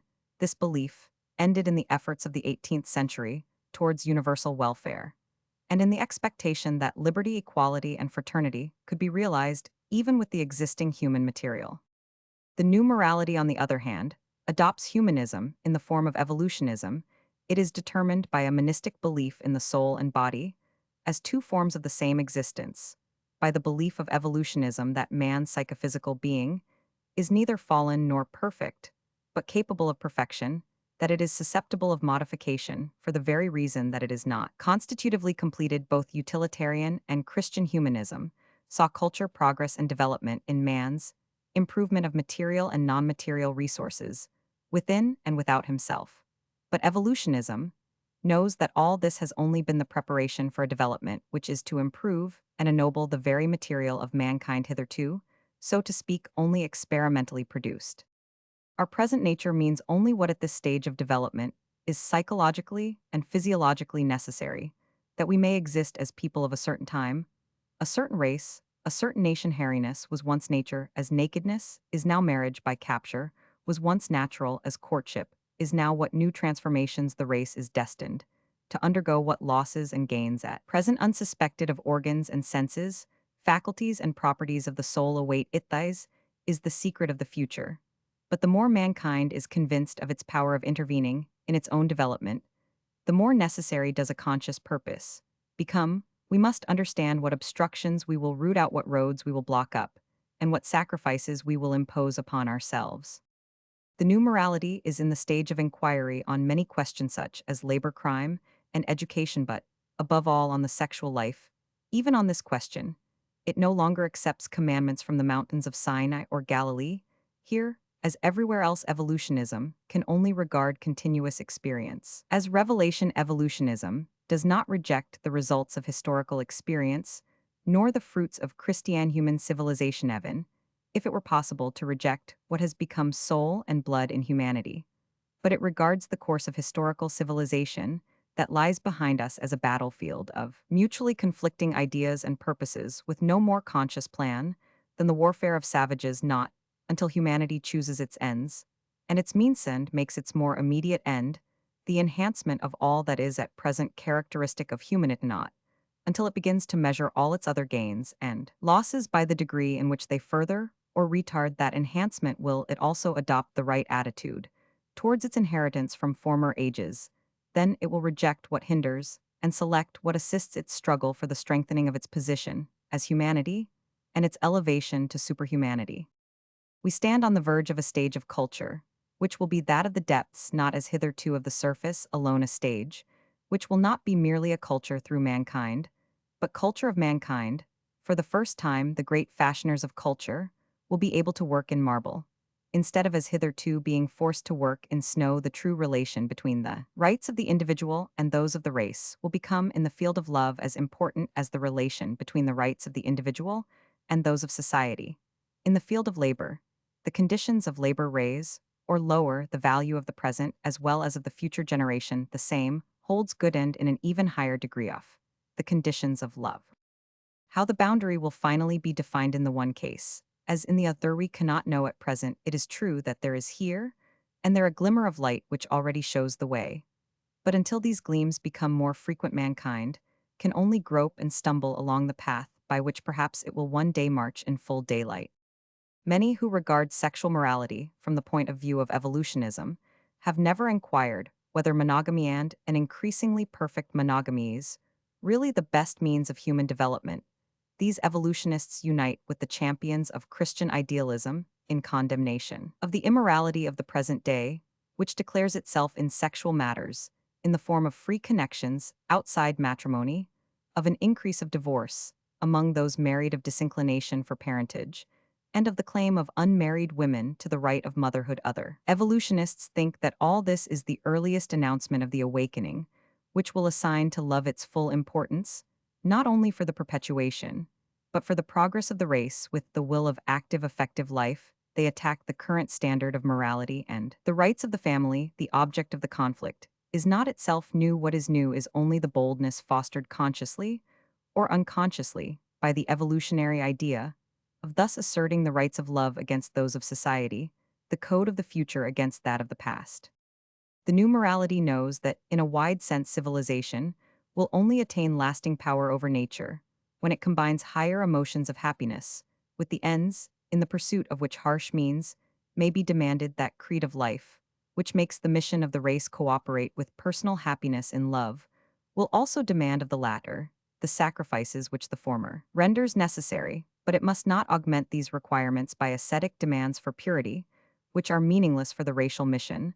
The followers of this creed will take love as the criterion of the individual's sexual emotions and actions, above all, because they believe that the happiness of the individual is the most important condition, also for the enhancement of the race.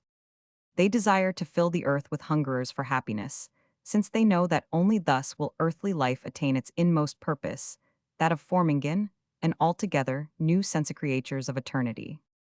The word which through eros became flesh and dwells among us is the profoundest of all. Joy is perfection. If we accept this dictum of Spinoza as the highest revelation of life's, meaning our eyes are at the same time open to the harmony of existence, we perceive that the more perfect race will be, in the fullest sense of the word, created by love.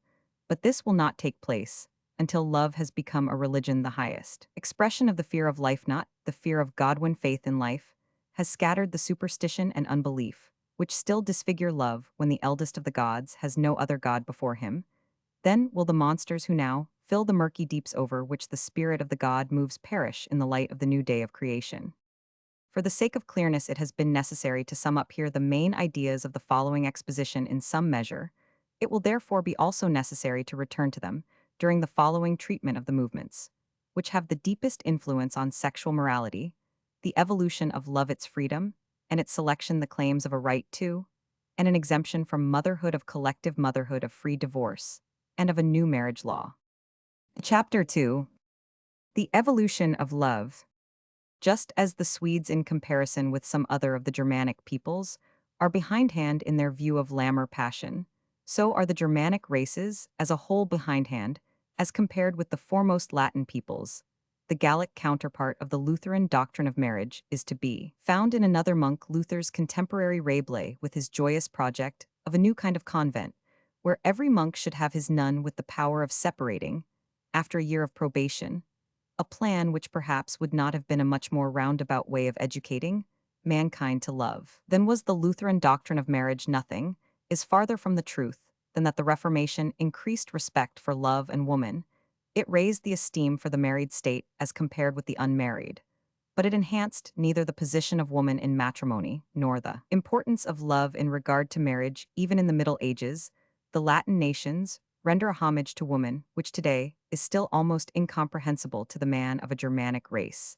And if on the one hand this homage took the form of the cult of Venus, which is born in the Latin blood, on the other it expressed through the cult of Mary its reverence for what is deepest in woman, motherhood. Even today the Frenchwoman is esteemed not according to her age, but according to her qualities. It is not only the mothers who worship their sons, but also the latter their mothers, and not only the mother, but besides her, every admirable elderly woman receives attention in social life. As in the family, from men of all ages, the middle-class wife, though, indeed at the cost of the children, recuperates in her husband's calling with a seriousness unknown in the Germanic middle class. In France, as in Italy, family life has a kind of warm intimacy, which the German does not understand, since the Latin temperament lacks that geniality which sheds its light over the frequently rough lines and harsh colors of the landscape of the Germanic soul. It is rather the coldness of his disposition than the strength of his soul that makes the German so much less erotic than the Southerner.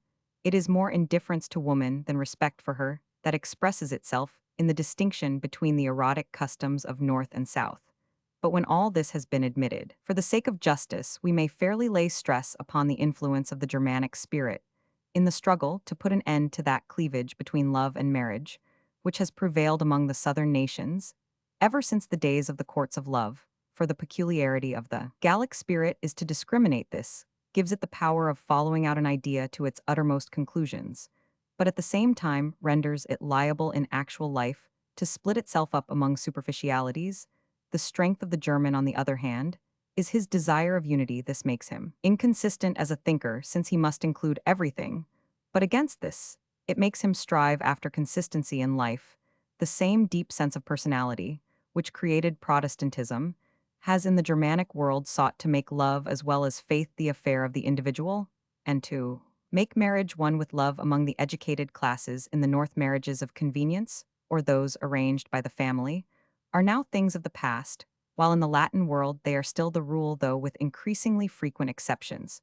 But in most cases, it is still in free connections before and during marriage that the Frenchman engages his erotic feelings, and the French wife has abundantly shown the emptiness of the assertion that a woman always loves the father of her child, the most dangerous of the false doctrines which have led women into marriage, and thence into adultery. In Shakespeare, on the other hand, we already find the wife and the mistress united in the same person, and it is always in English literature that we meet with the highest expression of the Germanic feeling for unity and love, since the medieval minnesingers ceased to sing. The literature of Germany and Scandinavia, dominated by Lutheranism, bears witness chiefly of the lust of the flesh. Women are esteemed according as they fulfill their destiny as bearers of children, and housewives. The abolition of the cloister and celibacy has, however, brought about the good result of the transmission of spiritual forces, which formerly died with the individual, and it may well have been through some of those who formerly took refuge with their idealism in a cloister that the longing for a great love has been left as an inheritance to sons and daughters. In Germany, the leading poet of the Age of Enlightenment, Goethe, asserts woman's right to culture. In America, during the War of Independence, the women gave evidence of their sense of citizenship, and it was during a more recent struggle for liberty that against slavery that the woman's question came to the front in that country. In France, the 18th century, more than any other period of history, is the century of woman. The salons are the focusing point of all ideas. The most eminent men write for women, who become electric batteries, from which the ideas of the time send out kindling sparks in all directions. Thus, the women of France helped to prepare the French Revolution. Der 60 Wunning, the Revolution. Olympe de Gouges writes her Declaration of the Rights of Woman as a counterpart to that of the rights of man, and Condorcet speaks in support of woman's, claims the same spirit of a new age, confronts us in Mary Wollstonecraft's A Vindication of the Rights of Woman, 1792, as also in Hippel's Über die bürgerliche Verbesserung, der Weiber, published the same year, and in the Swede Thorold's contemporary treatise Om K. Vinnikonets, Naderliga, Hoghit on the natural greatness of women. Each in its way was a remarkable sign of the time, which already included the whole emancipation program of equality of position, the same rights for woman as for man as regards education, labor, a share in legislation, and an equality of position under the law and in marriage.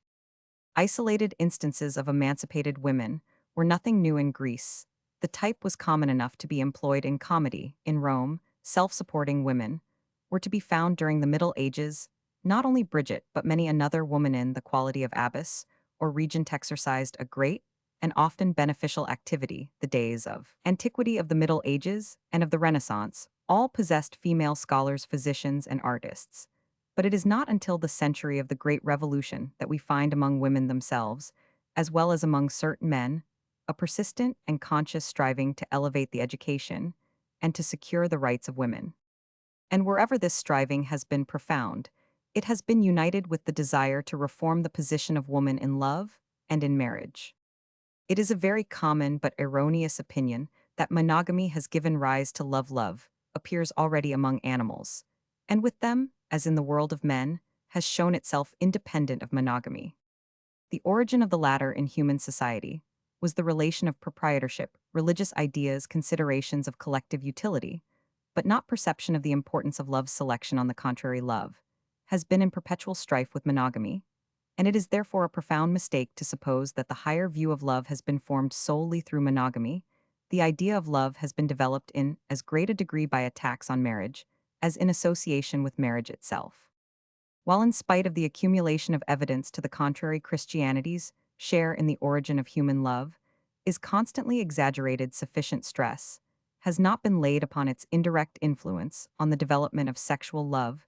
It is true that all over the world, from Iceland to Japan, songs and legends are to be found which give glorious evidence of the power of love in the heart of man in all ages.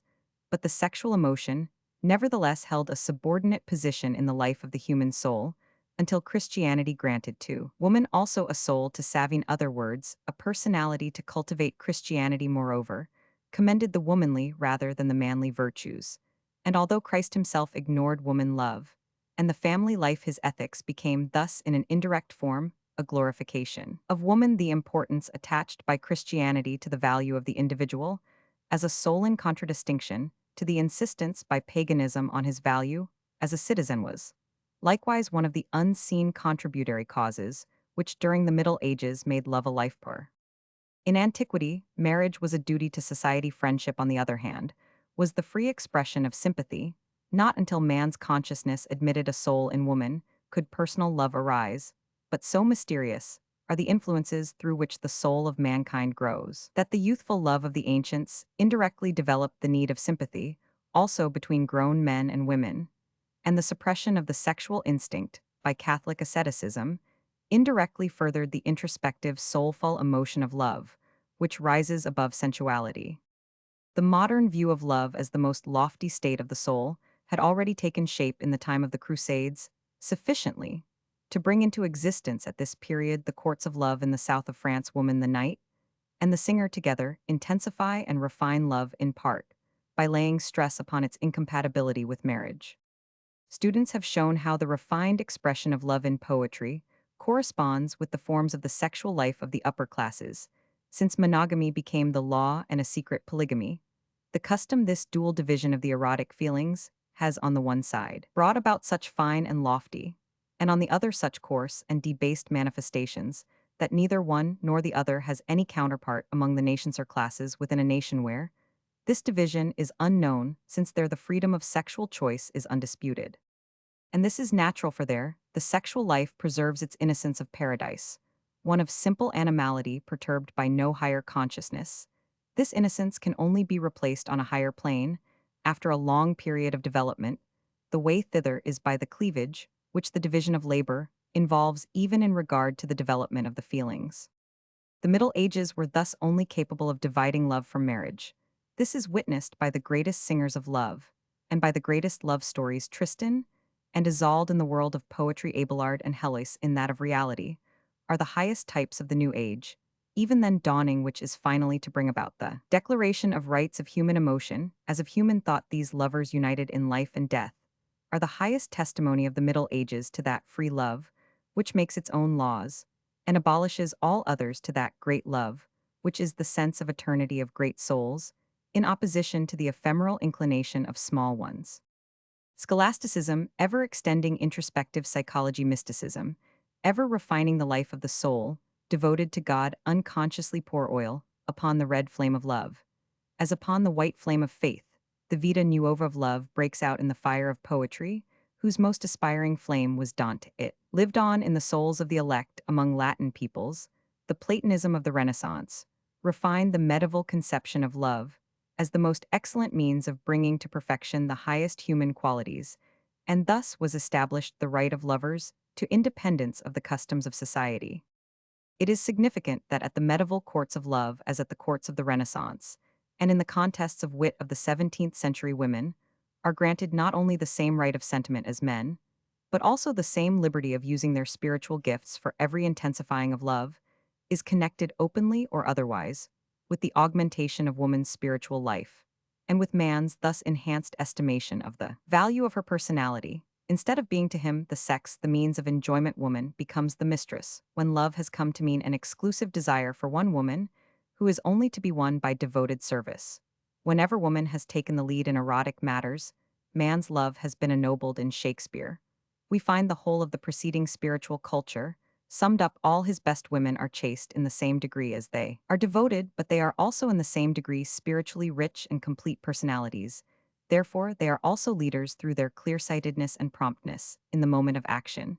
And although Shakespeare, like every other great poet, formed his women more of the material of dreams than of reality, although the foremost men of the Italian Renaissance probably had more often a Boccaccio's than a Petrarch's experience of love, although the age of Baroque turned Le Pays du Tender into a stiff garden surrounding decorative figures, Nevertheless, life itself, especially the life of the Latin peoplesses, well as their best literature can always, show proud and beautiful examples of loving couples and sacrifices for love, even in that century, whose male philosophers deprived woman of the lead when love became gallantry gay and ugly by turns. At the time when Rousseau appeared, love was equally degraded through Latin Epicurean immorality and through Germanic Lutheran morality. What he did for love was the same that he would have done for the lungs if in one of the boudoirs of those days stuffy with perfumes and wax candles, he had thrown open the windows to the summer night with its scent of productive earth and blossoming plants, dark masses of foliage, and the star-sown sky. But Rousseau did not follow out the ideas that lay nearest to his own, that only love ought to constitute marriage, that only the development of the woman's personality deepens love even Goethe, who after Rousseau carried the gleaming trail farther by showing love, as the mysterious fateful power of elective affinity, saw the happiness of love, rather in the directness of woman's nature than in its development. The French Revolution drew the consequences of Rousseau's propositions, also in the questions of love and woman, it made marriage civil and divorce-free. But it did not give to woman the franchise indeed. It did not even preserve the form of it which she had previously possessed all the spirits influenced by Rousseau, and the revolution have since in literature, and in life followed out love's declaration of rights. In the 19th century, as in the Middle Ages, it was women poets and knights, last under the name of social utopians who took the lead in this in Germany. It was first the Romantic school, then Young Germany which went foremost in England Shelley Byron Browning and a number of other thinkers in Norway Camilla Collett, and some great poets among the men in Francine, the midst of the reaction which reintroduced indissoluble marriage. Madame de Stael attacks this in Delphine in the country of literary salons. It is attempted to prevent woman's genius from acting as a social forcing through Corinne, and Capet Mme de Stael makes it a universal force her confidence, that honor for a woman can signify only a means of winning, love her complaint that life denies to the woman of genius the fulfillment of her most beautiful dream love in marriage, were the prologue to innumerable tragedies during woman's century. After her came the followers of St. Simon and the rest of the social revolutionaries, and above all, another of Rousseau's spiritual daughters, the woman in whose veins all the blood was mingled, which the revolution had poured out on the scaffold, and on the battlefield blood of the mob, blood of the bourgeois noble blood, royal blood, the courage of her nation, to follow truth to its utmost consequences, the fervent faith of her childhood, the wistfulness of her blood, her soul's longing for eternity, the volcanic ardor and ashes of her experiences, all this George Sand hurls forth in her indictment of the marriage upheld by church and state, which to her was lawful ravishing and prostitution under vows long before her time. The rights of love had been asserted in the case of exceptional natures. George Sand's new courage was shown in demanding this right for all, in branding it upon the conscience of her time that, when two human beings wish to be together, no bond is needed to hold them together, that, when they do not wish it, to hold them together by force is a violation of their human rights and of their human dignity. From this moment, the battle was transferred from Olympus to the earth, and since then all saviors of society have sought to quench, and all enemies of society have striven to spread its flames.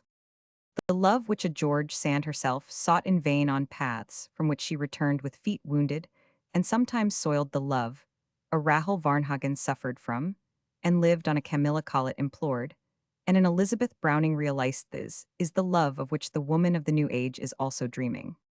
George Sand, like the followers of St. Simon, and like the modern feminists, looked upon freedom in love as the central point in the woman's question. Like George Sand, the feminism of the present day asserts the right of free thought against the creed of authority in every field, the solidarity of mankind, and the cause of peace against the patriotism of militarism, social reform against the existing relations of society. The American English Scandinavian Woman's Question, whose supreme confession of faith is still J. S. Mill's book, published in 1854, on the subjection of women, has, on the other hand, overlooked to a great extent erotic, religious, and social emancipation, and asserted only woman's rights as a citizen. Thus, especially in Scandinavia, the new gospel of love has had to encounter from the leaders of emancipation, now indifference, now resentment.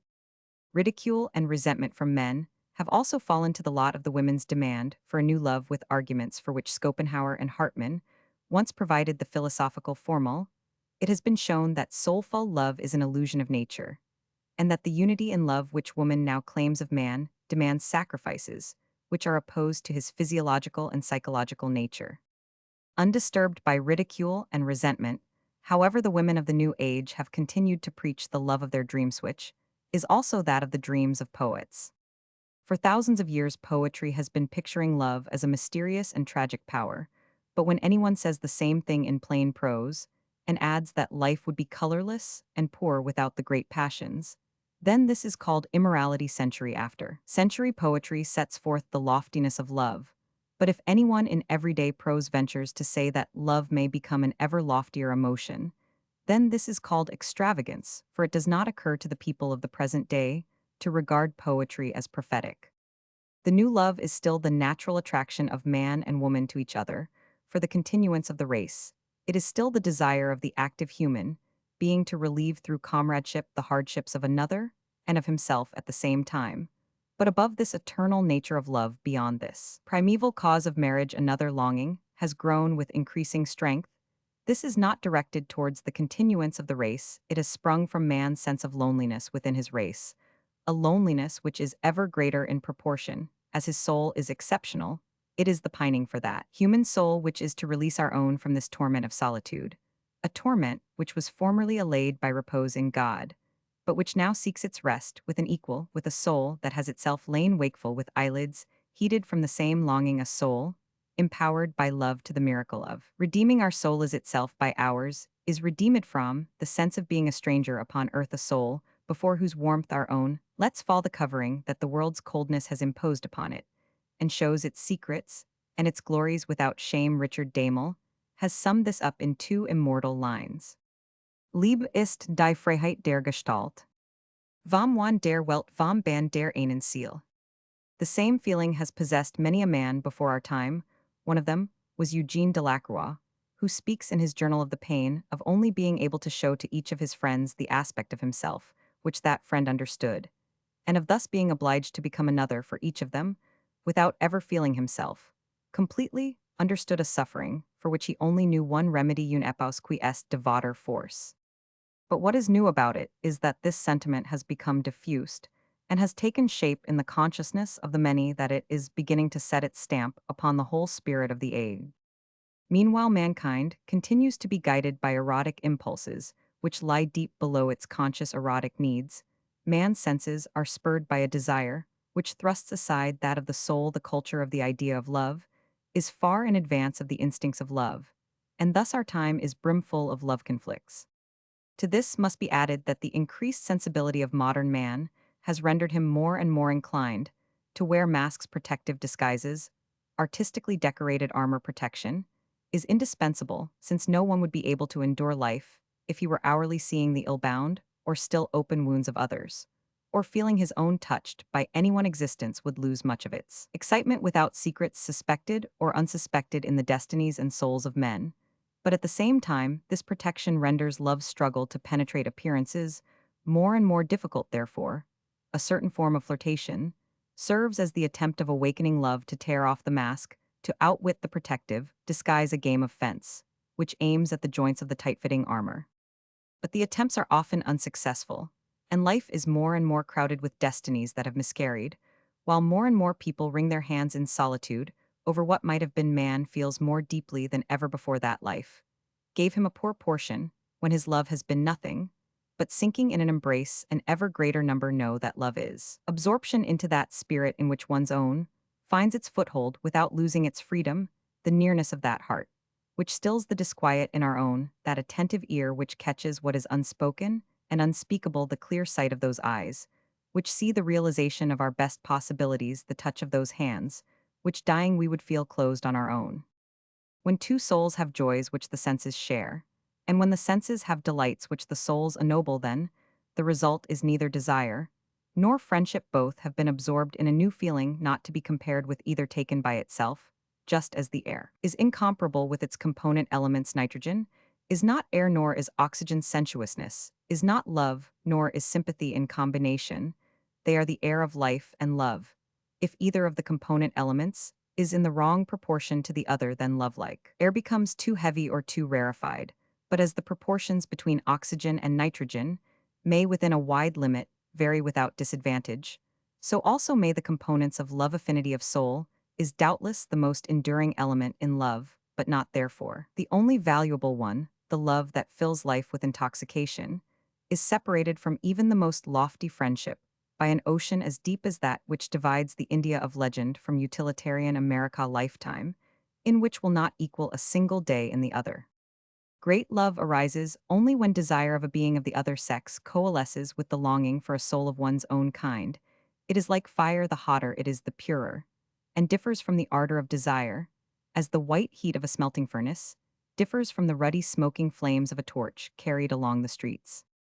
The constantly increased importance of sympathy in the life of the soul finds expression, however, at the present time within the feminine world, in an overestimation of friendship, both between one woman and another, and in relation to love, a passionate worship between persons of the same agear of an elder by a younger member of the same sexes, among women as among men, the customary and beautiful morning glow of love which always pales after sunrise, an entirely personal great friendship, is on the other hand as rare as a great love, and equally rare among women as among men. Those who expect to find the complement of their being in friendship have therefore no greater prospect of attaining the essential in this sphere, and moreover, they run the risk of missing it in the sphere of love through shutting themselves off from or impoverishing themselves of love's emotions. The women of older times also cultivated friendship, but they did not content themselves with it in the place of love. And if women were once seriously to do this, then winter would have come upon the world. The way of evolution is to demand of love all that friendship affords and infinitely more. But the rich spiritual intercourse between female fellow workers and fellow students, as also between comrades of different sexes, is now preparing the third historical stage of development, that of individual sympathy. It is true that great love has been individually sympathetic in all ages. What is new is that an ever greater number of spirits are guided by the same need, that the possibility of great love has become apparent to many, not only to a chosen few, just as we have been able to gauge the revival of love by the diminution of marriages of convenience, by the recognition of young people's liberty of choice, and by the popular condemna 76 tian of marriages for money. So can we now measure the strength of the new revival by other equally significant phenomena, those namely called the new immorality. It has been said with truth that love as it now is the great psychological reality with which one has to reckon in its present complicated, manifold, and refined condition, is the result of all the progress of human activity, of the victory of intelligence and sentiment over crude force of the transformation, in the relations between man and woman, which new economic, religious, and ethical ideas have brought about, of the growing desire for inward and outward beauty of the will to ennoble the race, and other causes. But among these, we have not named the most important, that, in which many now see a sign of degeneration, but which is really one of development, the cause on which rests the hope of the final abolition of erotic dualism, the conciliation of the excessive opposition of sex. So long as man and woman are so divided in their erotic needs, as is at present often the case, love will be the everlasting conflict, described by those poets and thinkers who see only the immediate present without faith in the development of love, or mankind's education in loving. For in the midst of the age of evolutionism, men neither think nor feel according to its doctrines. To him, however, who does so feel, nothing is more certain than that the everlasting con 77 flict will one day end in the conclusion of peace. The skeptics just referred to smile ambiguously at the mention of friendship between women, as at that of the refinement and craving for sympathy in woman's love. It is not until a mistress, or a wife misunderstood in the depths of her being, leaves him, that such a man discovers that the being he believed himself to be making entirely happy has not even had her senses satisfied, since the soul received nothing from the senses and gave them nothing. Those men, for the rest, often men of fine culture, off, whom this is true, are generally verging on middle age among men, comparatively young on the other hand. The erotic longing is often as refined and craves as much for sympathy as with women, although it is still rare for the man to possess that balance between soul and senses, which is equal in the other sex, has attained that women now venture to acknowledge that they possess erotic senses, while men are beginning to discover erotically that they have souls, that woman demands feelings in a man, and he ideas in her thighs, is the great and happy sign of the times. Sensitive young men of the present day suffer, perhaps as much as their sisters, when loved only for their sex, not personally. And on account of their personality, they for their part love just that womanly individuality for which they provide freedom of movement. Instead, Opha's their own fathers did trying to assimilate it to their own.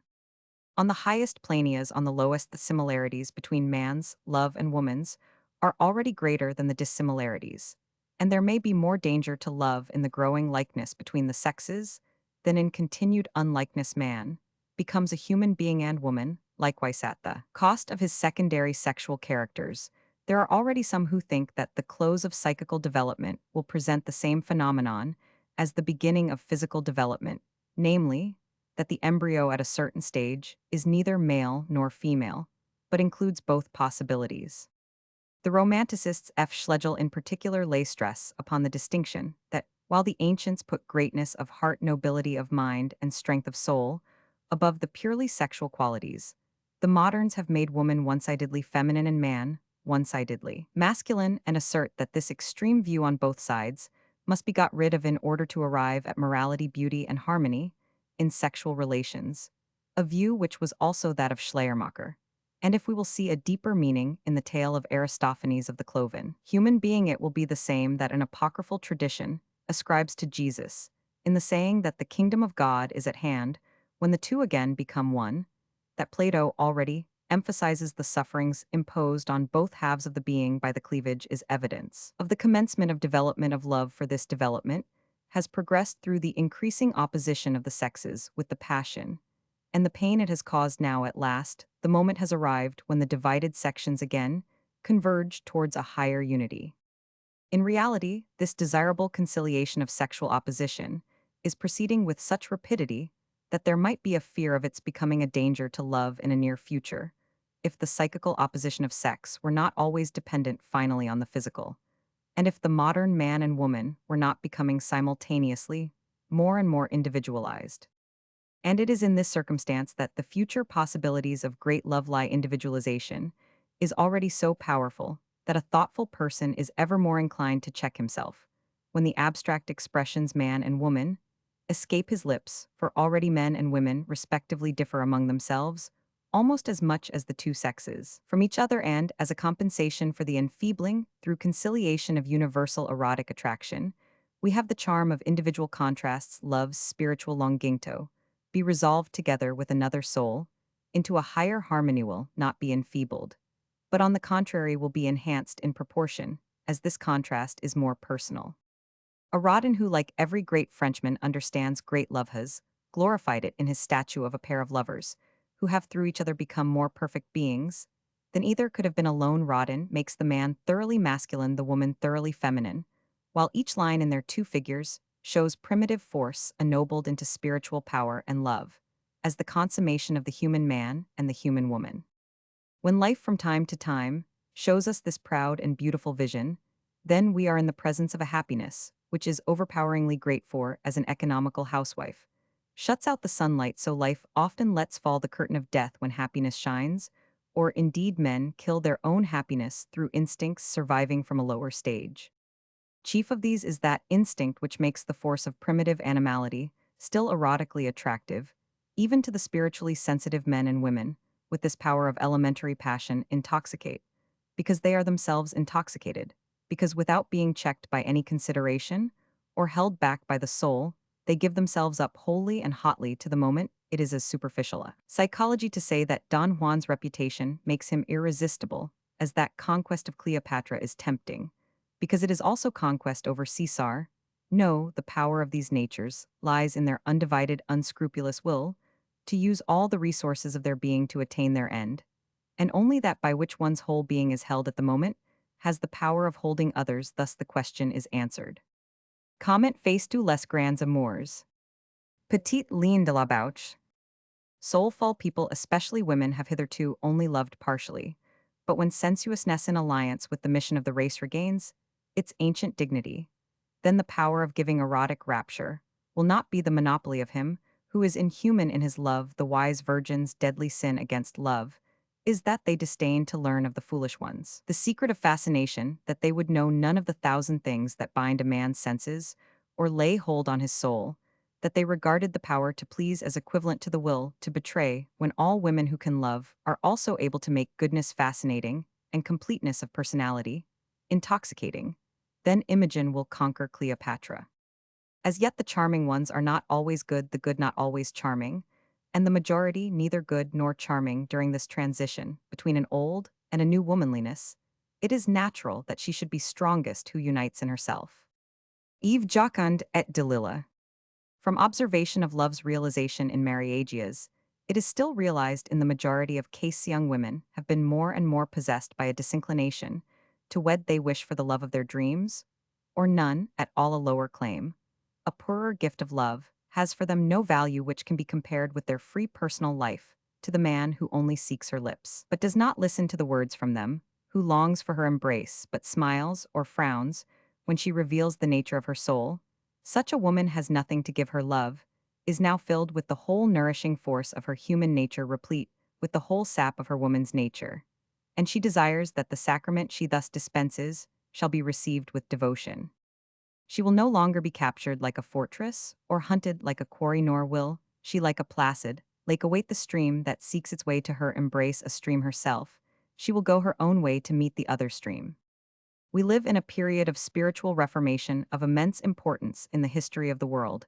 Every human being who himself has soul is being more and more penetrated by the sense of the mysterious effects of elective affinities, of sympathetic and antipathetic influences, of subconscious powers, above all in the erotic sphere. Sensations of the erotically demonic are not new, but they were formerly condemned to as great an extent as they are now recognized, and indeed sometimes assisted it is this exquisite sensitiveness, these vibrating nerves, these changing moods, this irritability of sensation, that the woman like the man of the present day has acquired as her superiority, her gain through culture, her right of precedence before any other generation.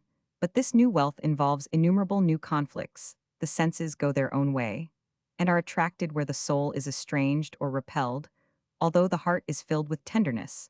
Until the physiology and psychology of loathing are understood, we shall not have gone far towards the solution of the erotic problem. Every day and night these innumerable influences, conscious or unconscious, are at work transforming the feelings of married people and lovers. And although our time is becoming increasingly conscious of this, it does not yet understand either how to counteract the dangerous or encourage the favorable influence of the important trifles of married life. Only the foremost of women with a genius for love have arrived at that degree of sensitiveness, which makes it impossible for them to give or receive anything in love without the feeling which one of Charlotte Brant's women expresses in the words, "You fit me into the finest fiber of my being." Every developed modern woman wishes to be loved not in male, but an artiste, only a man whom she feels to possess an artist's joy in her, and who shows this joy in discreet and delicate contact with her soul, as with her body can retain the love of the modern woman. She will belong only to a man who longs for her always, even when he holds her in his arms. And when such a woman exclaims, "You desire me, but you cannot caress, you cannot listen," then that man is doomed. Modern woman's love differs from that of older times by, amongst other things, the insatiability of its demand for completeness and perfection in itself, and for corresponding completeness and perfection in the feeling of the man. Our soul is doubtless often deeper, but occasionally also shallower than our conscious existence, and will therefore it may happen that the new love in all its force exists in a woman who is unconscious of her own erotic greatness, while on the other hand another, who desires it with all her, will perhaps may lack the depth of feeling, the instinctive sureness of choice. The women of the present day learn everything and arrive at much, even at the finest ideas of love. But full of insight as they are into the ars amandi, have modern women indeed learned how with all their soul, all their strength, and all their mind to love their mothers and grandmothers, in a much lower plane of conscious erotic idealism knew of only one object, that of making their husbands happy. This then meant that the wife ought to submit to everything and ask for nothing, to serve her husband's ends untiringly, even when she did not understand them, and to receive with gratitude any crumbs of his personality that might fall to her from the table to which his friends were bidden to feast. But what watchful tenderness, what dignified desire to please, what fair gladness could not the finest of these spiritually ignored women develop? The new man lives in a dream of the new woman, and she in a dream of the new man, but when they actually find one another, it frequently results that two highly developed brains together analyze love, or that two worn-out nervous systems fight out a disintegrating battle over love. The whole thing usually ends in each of them seeking peace with some surviving incarnation of the old Adam and the eternal Eve, but not with a clear conscience, for they are continually aware that they were intended for the new experience, although their powers of loving were small, while their ideas of love were great. Not until the spring rain of the new ideas has fallen sufficiently to penetrate the roots and rise as sap in the tree of life will a greater happiness grow from the new love, which is not to be blamed, because men have dreamed it greater than they themselves are at present. Individualism has made love deeper, and at the same time, increased its difficulties. It has called forth an enhanced consciousness of our own nature, our own moods. It has created new spiritual conditions, and has already pointed outset in vibration innumerable, formerly latent feelings of pleasure and aversion. But our personal irritable sensitiveness has not yet been developed to the point of a corresponding delicacy of feeling for the equally sensitive spiritual life of others. The capacity for giving and sacrificing has not grown at an equal pace with that of accepting and demanding of love's double heartbeat. Finding oneself and the forgetting oneself in another the first is now considerably more advanced than the second not, until those women who are absorbed in self-analysis combine their own personal store of life's riches, their individual diversity, their unique spirituality with the sunny, healthy peace, the self-sacrificing devotion of older times, will their new development render them more powerful than the women who preceded them. It is a healthy sign that men and women exchange experiences and ideas on these subjects, with a frankness that was never known before, that they are much less affected before marriage, as women indeed have ceased to be so after marriage. There was a heroic kind of affectation of which Mrs. Carlyle was the typical example, but in itself it was borrowed from man's ethical development. Nevertheless, one would often wish that the young wives of the present day possessed more of the old-fashioned gift of conceding the desires of the beloved with a happy smile. Instead of insisting on their own, the modern woman will not feign anything for the sake of occasional peace or understanding, and she is right when anything of real importance in the domain of ideas or will is at stake. She is doubly right in holding that all the lies and ruses which married happiness enforced on the wives of an older time were degrading to both parties, that what was thus gained was no real gain. Nothing is more true than that the souls which are parted by a lack of perfect frankness never belong to one another. That complete mutual confidence is the true sign of union. Nothing could be wiser than the modern woman's desire to see life with her own eyes. Notice was the case with the women who went before Heronley, with those of a husband. But has she also retained the power of seeing everything with the thought of what the loved one's eyes will find in it?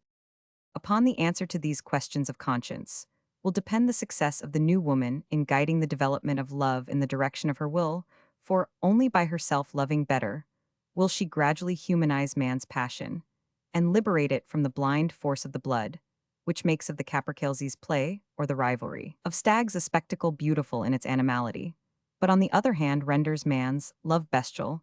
Those who think that the healthy strength of nature will be thereby enfeebled are as foolish as those who try to prove that the artistic instinct in the woodcock's note is healthier and stronger than that which created Beethoven's symphonies.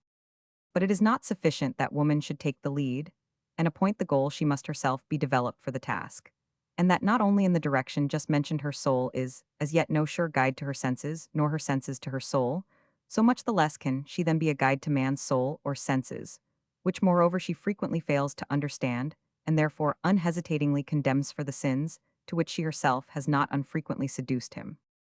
The new woman demands purity of man, but has she any suspicion as to how her treatment on the one hand of the awkward and uncertain youth, on the other of the experienced and confident lady-killer type, acts upon the former, who is perhaps striving after erotic purity, in the hope of being rewarded by the happy smile of a woman, but who sees that woman treat him with haughty commiseration, while on the other hand, she regards the leopard spots of his rival with admiration? One may ask whether all young women who now express their detestation of the impurity in man's sexual habits are themselves guided only by a soft and noble joy.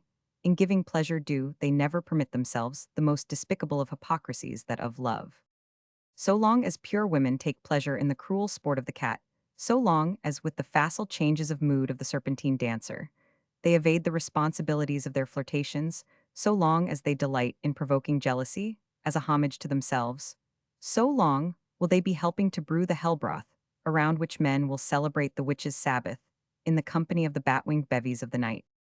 There are more men led astray by pure than by impure women, and not even those women who are pure in the true sense of the word are free from blame in this woman for whom love is a life and death matter in a much deeper sense than from experiences on the approach of love, those tremblings that follow a sunrise for which one has lain awake and waited. Her physico-psychical timidity takes on by turns the expressions incomprehensible to the man who loves of dumb avoidance of abrupt change, of empty girlish giggling, of sullen misunderstanding.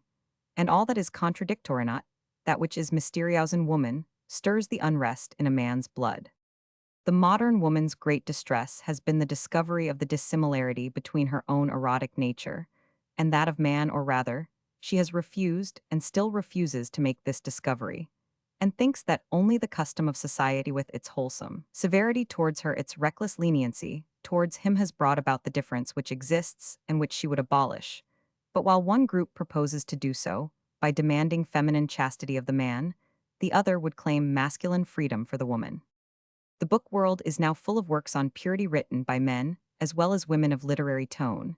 And otherwise now, it is the story of a woman who breaks with the man she loves, when he confesses his past, now that of a woman who forces her lover to marry another, because the latter has borne him a child. And so on to infinity. Finally, there is one who takes her life from grief over her husband's past, which she thinks will ruin their future literature, is the roll of the drum, which announces the approach of the troop, that army of strong women who are to educate men to chastity by denying them their love.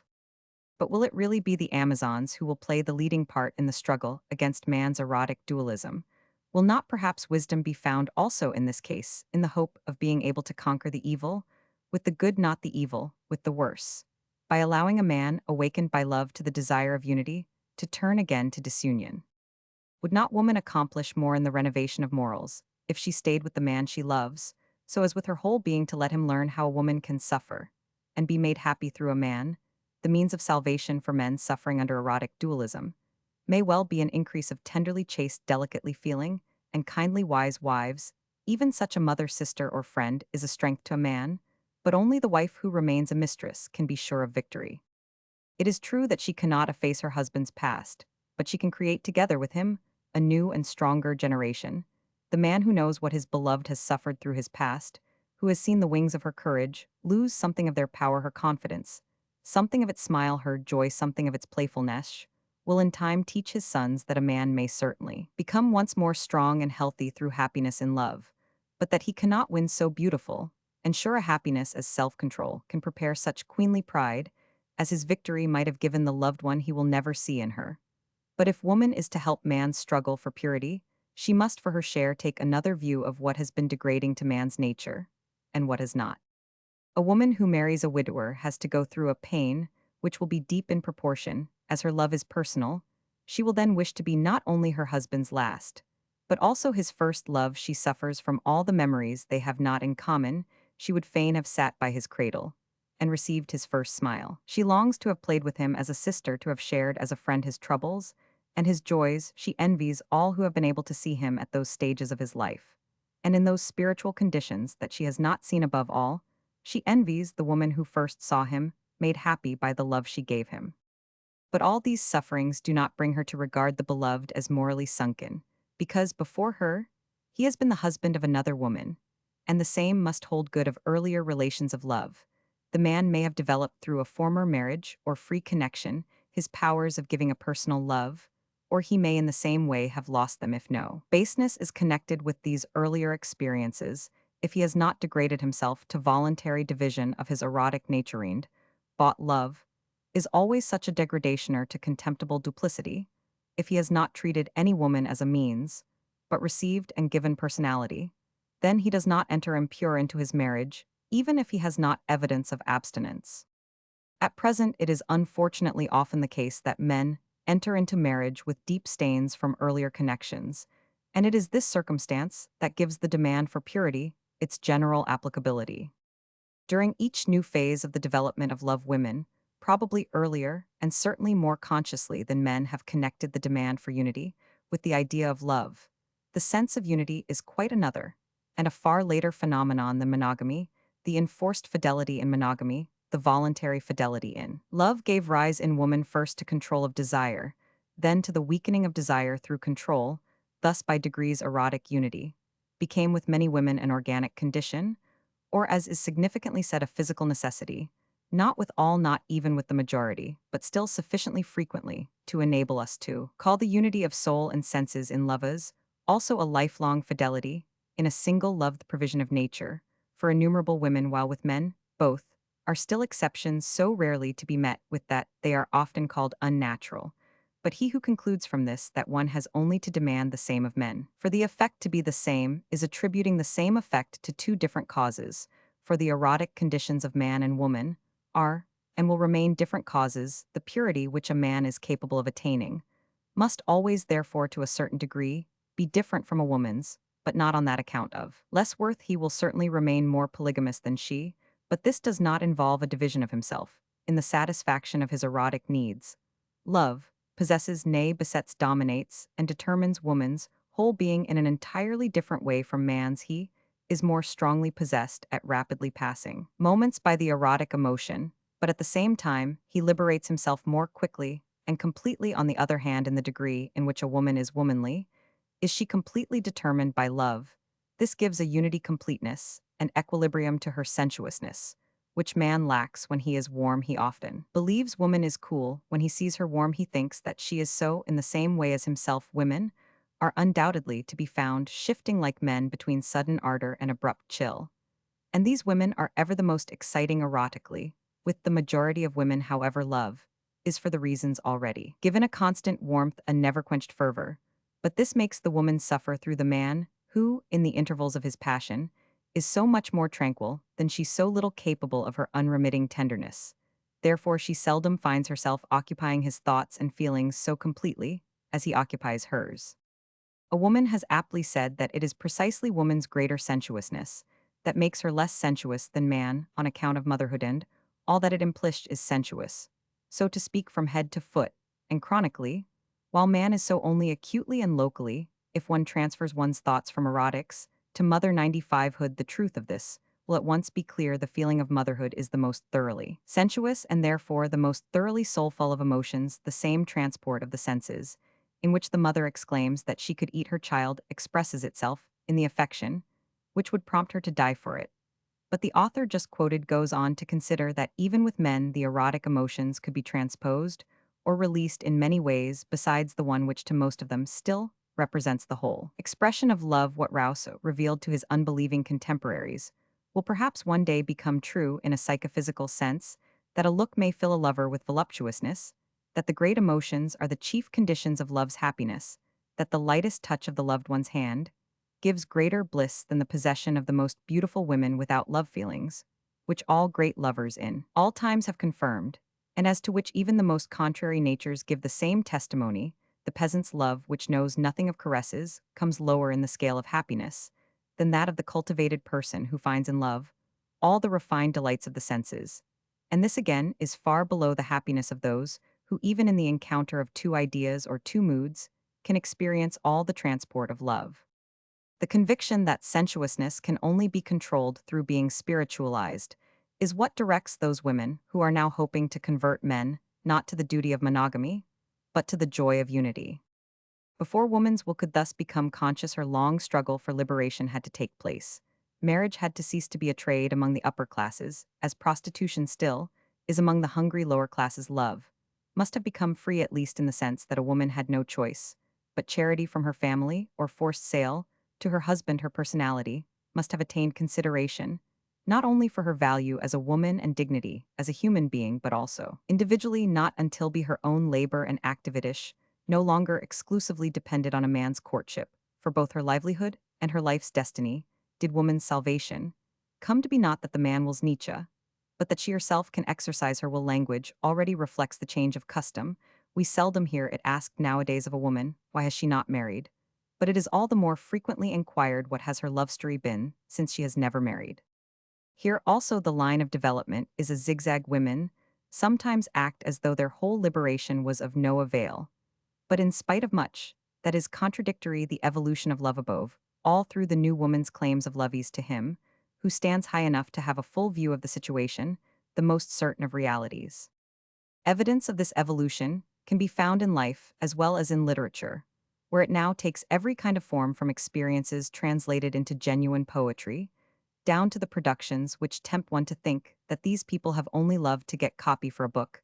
The feminine fiction of the present day reminds one of a relief on a sacrificial altar in the Roman Forum, where the ox, the sheep, and the pig proceed in file to meet the knife hecatombs of these animalcin, the likeness of husbands or lovasair, now sacrificed to Eros by the new woman. It may not be very long before the vow of fidelity is exchanged for an oath of silence.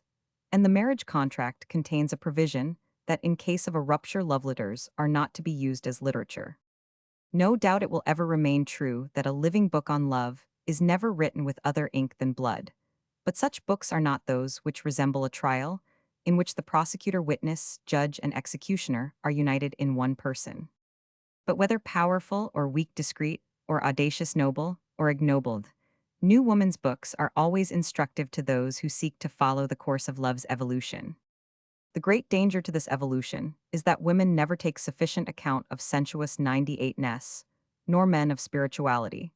And it is especially woman who now one-sidedly applies her own erotic nature with its warm penetration, its completeness that frees it from temptation as the ethical and erotic standard for that of man, with its sudden heat, its dangerous incompleteness.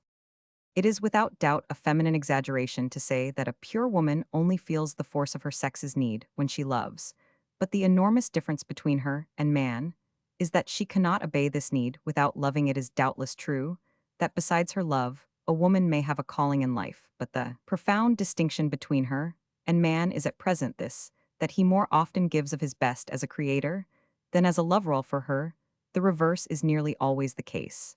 And while thus man is appraised by himself, and others according to his work, woman in her heart values herself and wishes to be valued according to her love. Not until this is fully appreciated and working for happiness does she feel her own worth. It is no doubt true that woman also wishes to be made happy by man through her senses. But while this longing in her not unfrequently awakes long after she already loves a man so that she could give her life for him, with man, the desire to possess a woman often awakes before he even loves her enough to give his little finger for her. That with women, love usually proceeds from the soul to the senses, and sometimes does not reach so far that with man it usually proceeds from the senses to the soul, and sometimes never completes the journey. Is for both the most painful of the existing distinctions between man and woman.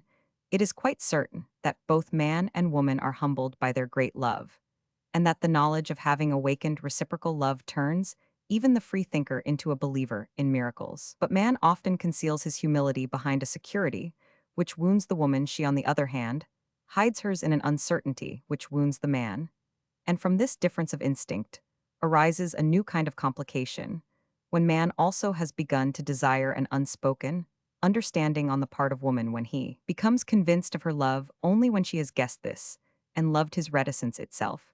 But against this conscious and refined will of the modern man stands his hereditary instinct of a conqueror, and no woman is more sure of all the older as well as all the newer sufferings of love than she who really acts, according to the words of her lover, that he will accept love only from a woman who herself has the courage to declare it to him. For on the other side, the primitive desire of being captured survives in woman, and therefore also her strongest instincts come into conflict with her newly acquired courage in action. For all these reasons, it is difficult for a person of the present day to believe himself loved or to know that he is loved.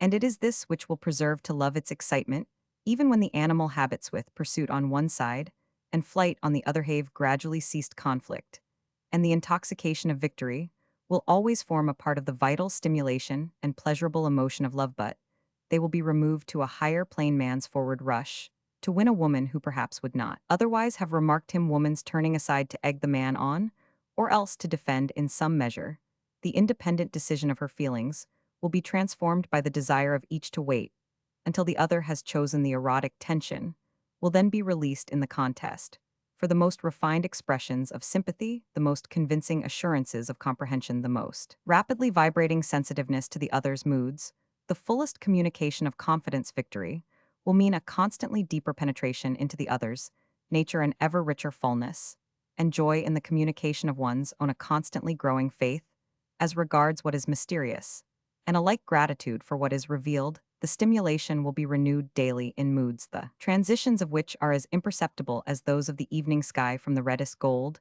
to the purest white in the border lines of sympathy and antipathy, now fine as a straw, now broad as a river, it will be renewed through the test of innumerable uniting and repellent emotions, as rapidly and irrevocably decisive as the fall of a star in space or of a silver piece in the river.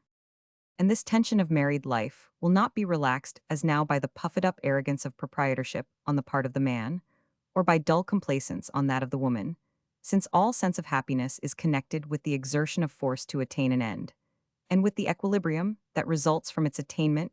It has been the misfortune of love that courtship has absorbed all the tension and married life. The subsequent equilibrium, only the sense of impending loss through life, or through death has, as a rule, evoked a new spiritual tension. This, for reasons mentioned above, has especially concerned the husband-wives have often suffered long from the self-satisfied comfort of the daily life of marriage, before they have resigned the peace of consummation, the equilibrium without movement which was their dream of happiness. But now women will no longer resign, nor allow themselves to be cheated of life more and more. Their demand for a new love becomes one with the demand for a new marriage, the chief value of which will not as now consist in security and calm. Woman no send man still more that it is in periods of calm, when all vital stimulation is wanting, that the temptation comes to seek it in new relations. But at the same time, they are beginning to see that, when one and the same feeling affords an unceasing excitement through the desire of constantly attaining higher conditions of that feeling, then such temptation becomes of necessity less and less dangerous, simply because the human soul can only with great difficulty transfer the spiritual wealth it has accumulated in one place. Love in its impersonal form is movable capital easily realized in its personal form. On the other hand, it is fixed property, which increases in value the more one sinks in it, and which, owing to its very nature, is difficult to disperse. Whenever a woman has captivated a man with a lifelong fascination, the secret has been that he has never exhausted her, that she has not been one, but 1,000 G. Heiberg, not a more or less beautiful variation on the eternal theme of the female sex, but a music in which he has found the wealth of inexhaustibility, the enticement of impenetrability, while she has given him an incomparable happiness of the senses. The more the modern woman acquires courage for a love as rich in the senses as in the soul, the more complicated and self-enclosed her personality becomes, the more will she obtain that power which is now only the fortunate advantage of the exceptional. Man tells woman that her new way of love is opposed not only to man's nature, but to the welfare of the new generation. She answers that great love doubtless betrays a childish lack of understanding in all departments of worldly wisdom, but that in its own sphere with all its riddles and problems it is godlike wisdom, the gift of divining the power of working miracles, that the only thing needful in order that love may recreate the race is that it shall become an even greater vital force, through mankind investing it with more and more of its spiritual power. Even at the present day, couples are to be found who are inspired by great love. They show an insatiable desire for all the riches of life, so as to have the means of being regally lavished towards each other. Neither defrauds the other of so much as a dewdrop. The fervor they give one another, the freedom they possess through one another, make the space that surrounds them warm and ample. Love is constantly giving them new impulses, new powers, and new employment for their powers, whether these are directed inwards to home life or outwards to that of society. And thus the happiness which for themselves is the source of life becomes also a tributary stream by which the happiness of all is raised. The power of great love to enhance a person's value for mankind can only be compared with the glow of religious faith or the Kriya 104 joy of genius, but surpasses both in universal life-enhancing properties. Sorrow may sometimes make a person more tender towards the sufferings of others, more actively benevolent than happiness with its concentration upon self. But sorrow never led the soul to those heights and depths, to those inspirations and revelations of universal life, to that kneeling gratitude before the mystery of life, to which the piety of great love leads it. Like faith, this piety sanctifies all things. It gives significance to attention bestowed on oneself, since if I am dear to someone else, then must I be to myself more dear. It combines the most trifling things of life into an intelligent whole. He who is loved and loves in this way bears the same stamp as the Christian mystic, who grows ever clearer, and yet more rich in mystery, ever fuller of life, and yet calmer, ever more introspective, and yet more radiant. There are some who think that this state is visionary and unnatural.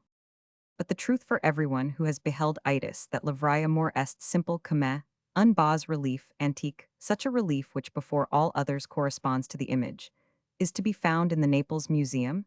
It shows a man and a woman standing still on either side of a tree. An artist of antiquity may have already foreseen all the significance that a son of our time interpreted when he placed a youth and a maiden beneath the tree of life with a cloven apple in their hands. They divided the apple of life and ate it together. For a couple who share it thus, everyday life will scintillate with little delights as a wheat field at midsummer with cornflowers, and the high days will be white with joy as a spring garden with fruit blossoms. A couple who live thus will be able to play, so that beyond their sport will always be the calm of tenderness to smile, so that behind their smiles will always lie an easily aroused seriousness. Unless death interrupts them, they will thus build up their life together, as the Gothic cathedrals were built buttress upon buttress, arch above arch, ornament within ornament, until finally, the gilding of the topmost spire catches the last rays of the sunset. Thus, great love already gives to two human beings what only completed development can give to mankind as a whole, unity between senses and soul desire, and duty, self-assertion and self-devotion, between the individual and the race, the present moment and the future. This condition in which every advantage gained becomes a gift, and every gift a profit, in which are united a continual emotion, and a calm pieces, even now that which dreamers await as that of the third kingdom. Chapter 3. Love's freedom.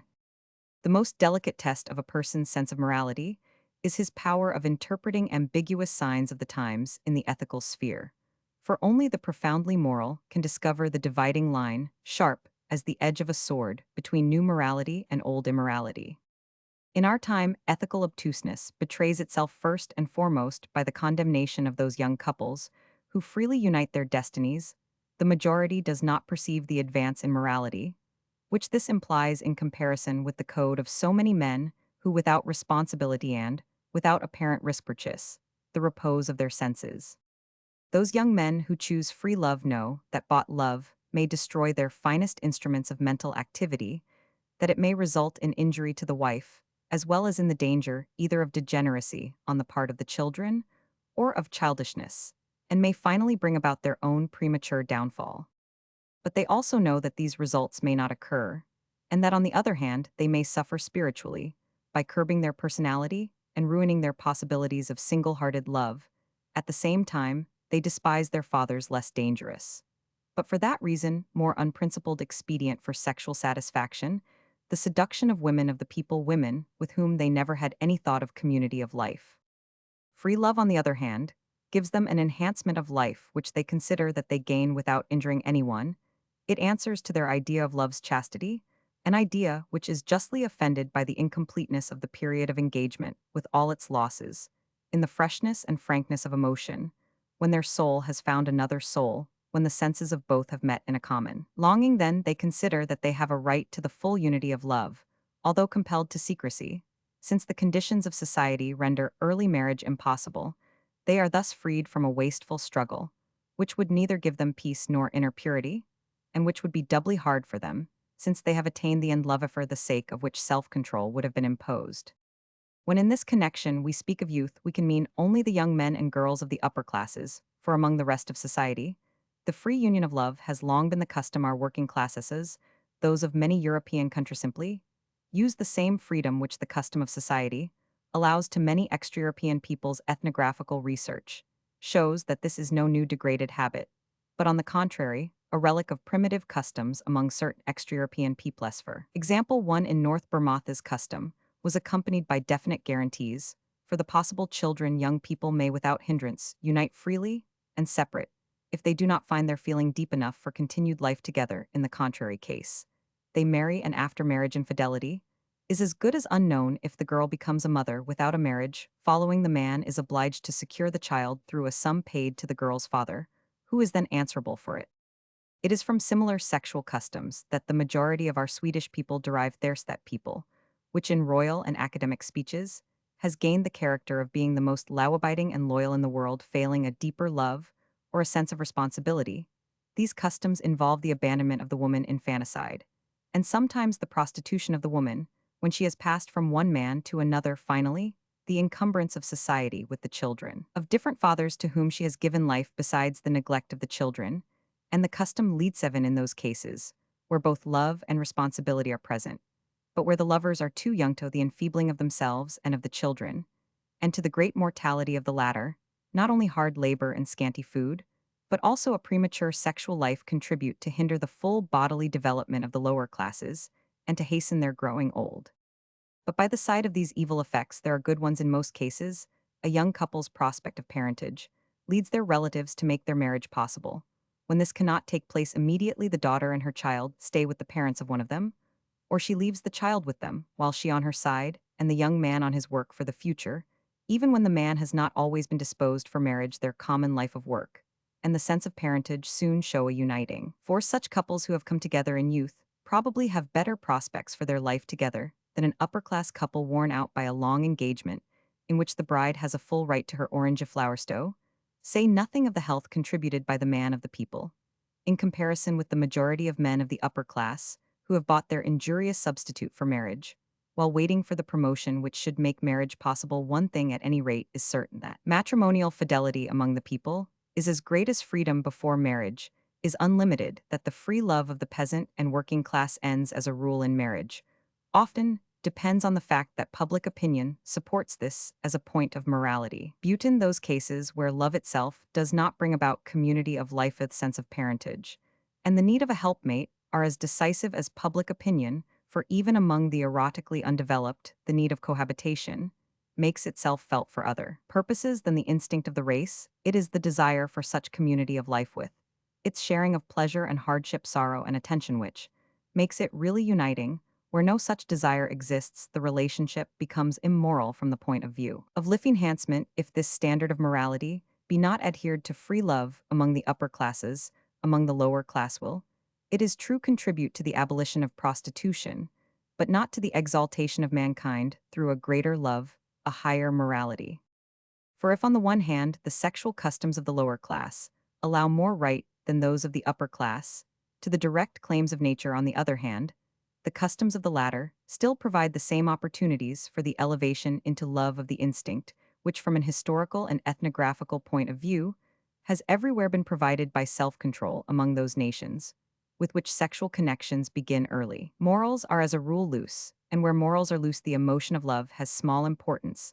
The control of sensuality develops the deeper feelings of love. We need not go to the nations of the past or to existing extra-European peoples, but only to the town and country laborers of our own and other European lands to see how the feelings become lax and feeble, the senses coarse and greedy, when they have acquired the habit of satisfying physical hunger before that of the soul has awakened. The miserable conditions of dwelling among the lower classes are enough by themselves to rob sexual life of its discretion. Immature age, or the tie of blood, is frequently no hindrance to unchastity, and its consequentious coarseness and lack of responsibility towards one another as well as towards the offspring at times take hideous forms. The first condition, therefore, for love's freedom is that the freedom shall concern love, the most universal sign of which is the desire of continued community of life.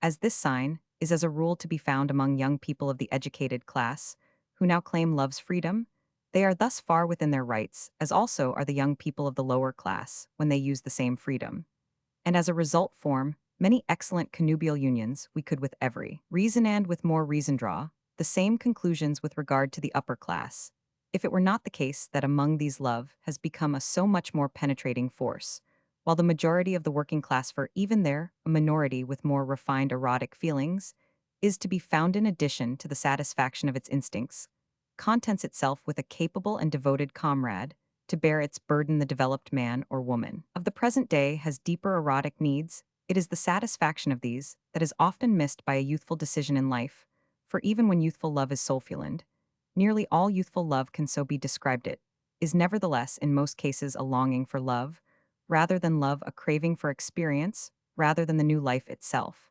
And therefore the erotic feelings of early youth are founded upon the illusions which make a Romeo lament the harshness of Rosalind a moment before meeting Juliet, and a Titania to fondle bottoms, as ears never in afterlife has the world such a marvelous glamour, as when the first dream of love has swathed all contours in its opalescent mists of sunrise. But never do we so easily go astray It may happen that the lifting of the mists will disclose the most beautiful landscape, but there are more chances that the course one has steered in the fog will end in one of many shipwrecks. Therefore, the teens should be the age of the erotic prologue, not of the drama for this reason. Also, that no one can decide to what degree the transient may injure the final relations of life, nor to what degree great love may be missed or spoiled, when accidental love has anticipated its rights, even though this happened in the full and frank belief that the accident was destiny. No part of the art of living is more important for youth than developing in one's self the knowledge of a predestined fellowship, which permits of waiting. People curse the hazards which separate lovers. But it is less the hazards which separate than those which unite at the wrong time that ought to be cursed. First, youth seldom loses in love anything. But what is unimportant, the reality shows itself when both are free as what cannot be lost. Those who belong to each other come together in the end. Those whom chance parts never belong to each other. A man may fail of happiness by finding out too late what is real in himself, or others not by abstaining from action before this discovery. Therefore, youth should wait before making decisive plunges into its own and others' destinies, since great love may resemble the Japanese divinity. To pray to whom more than once is a crime, since it answers prayer only once. But even when a young couple has the profoundest mutual sense of the permanence of their feeling, it does not follow that their love ought immediately to involve the rights and the accompanying responsibilities of a later age, for young trees break or bend under too heavy a weight of fruit, nor does the fruit attain its full value on trees that are too young. Here nature herself is the opponent of youthful marriages. Let us leave on one side the possibility of people being unwillingly bound together through the consequences of an overhasty union, and deal only with the certainty that the young people, in a profound sense, continue to belong to each other. They will nevertheless as surely suffer through the possible or probable consequence of their action, the child. Their consciousness of not being able to bear this consequence will doubtless make them try to avoid it, but this is an ugly beginning to a life of love. Many consider that it also involves dangers for those who have already given to the race their tribute of new life, or who ought never thus to give the choice, must be free between the two dangers. But for the opening of a life in common, this resource may be equally unsafe and unwholesome, since the racial instinct as a whole is left unaccomplished, and thus love is robbed of a part of its spiritual meaning, and sensuousness of its natural restraint. But even if these consequences do not follow, failure may yet be the most fortunate occurrence in these cases, and also the most usual. How then does it appear in reality? In most cases, young people have entered into their free union because they have seen no possibility of an open marriage. They are the less able to support a child, as they themselves are supported by others, in so far as they are not keeping themselves by running into debt or by badly paid labor. In the latter case, the child means a further hindrance to life, the more so as it must involve for the woman a diminution, perhaps a total loss of her powers of work. It is therefore the young people's relatives who have to help, and when this is possible, the form it takes is that the lovers are obliged to marry and receive the help that the parents can afford. In the case of the poorer classes, this is comparatively slight, as the newly married pair frequently stay with the parents of one of them. But in the upper classes, on the other hand, they prefer with full reason to form their own home, and then there ensue the inevitable cares of child and housekeeping, however simple the latter may be, but these will be a hindrance to their studies, their freedom of movement and general development. They become cage birds at best, fed by their parents, bound by duties during the years, which should have been wholly devoted to their self-development. Thus premature marriages, whether lawful or unlawful in form, may arrest in their growth countless excellent forces, and ruin the full possibilities of happiness in later years. It is true that the early union will have stilled a powerful longing in the young people's being, but they soon find out that it has at the same time rendered difficult, perhaps impossible, the satisfaction of their desire of knowledge, the taste for research, the creative power and freedom of action, in other more or less important directions, for example, in the love of travel, which is felt by all young people of spirit, and in the love of pleasure in a wholesome sense. The young mother's beauty probably never attains the fullness designed by nature, and she is destined to grow old before her time, and even when her children are not weaklings, is most frequently the Casathy do not afford her the happiness they might have brought if they had been longed for, if she had not had to sacrifice to them her youthful joy, the fullness of her strength and beauty, but on the contrary had felt this enhanced through motherhood. Above all, the children do not receive the bringing up which the mother might give them at a somewhat maturer age. Even if a pair of lovers are themselves willing to be subject to the hindrances imposed in most cases by a premature union, this must be their own affair. But for the child, there must be loss. In order that the child may enjoy the full possibility of favorable conditions of life in birth, as well as in bringing up in Northern Europe, the age of the woman at marriage should be at least 20, that of the man about 25. This is the period of full maturity. And until this age is reached, youth itself gains by complete abstinence in order by its marriage at the proper age, in the words of Tacitus, to let the children witness to their parents' strength.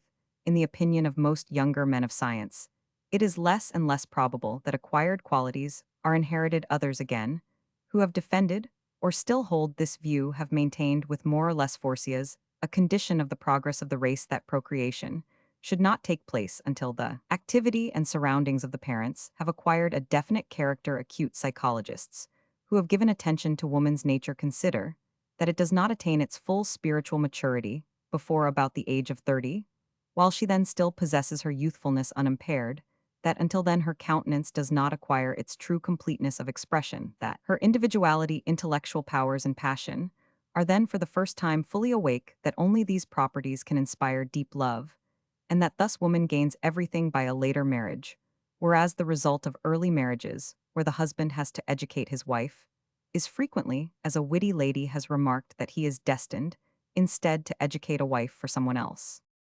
Nor is it only narrow-viewed preachers of morality, but men of science with the broadest outlook in these matters, who declare ever more positively that abstinence until the age of maturity is in a high degree favorable to the physico-psychical strength and elasticity of both sexes, and that such favorable effect may sometimes extend beyond this age.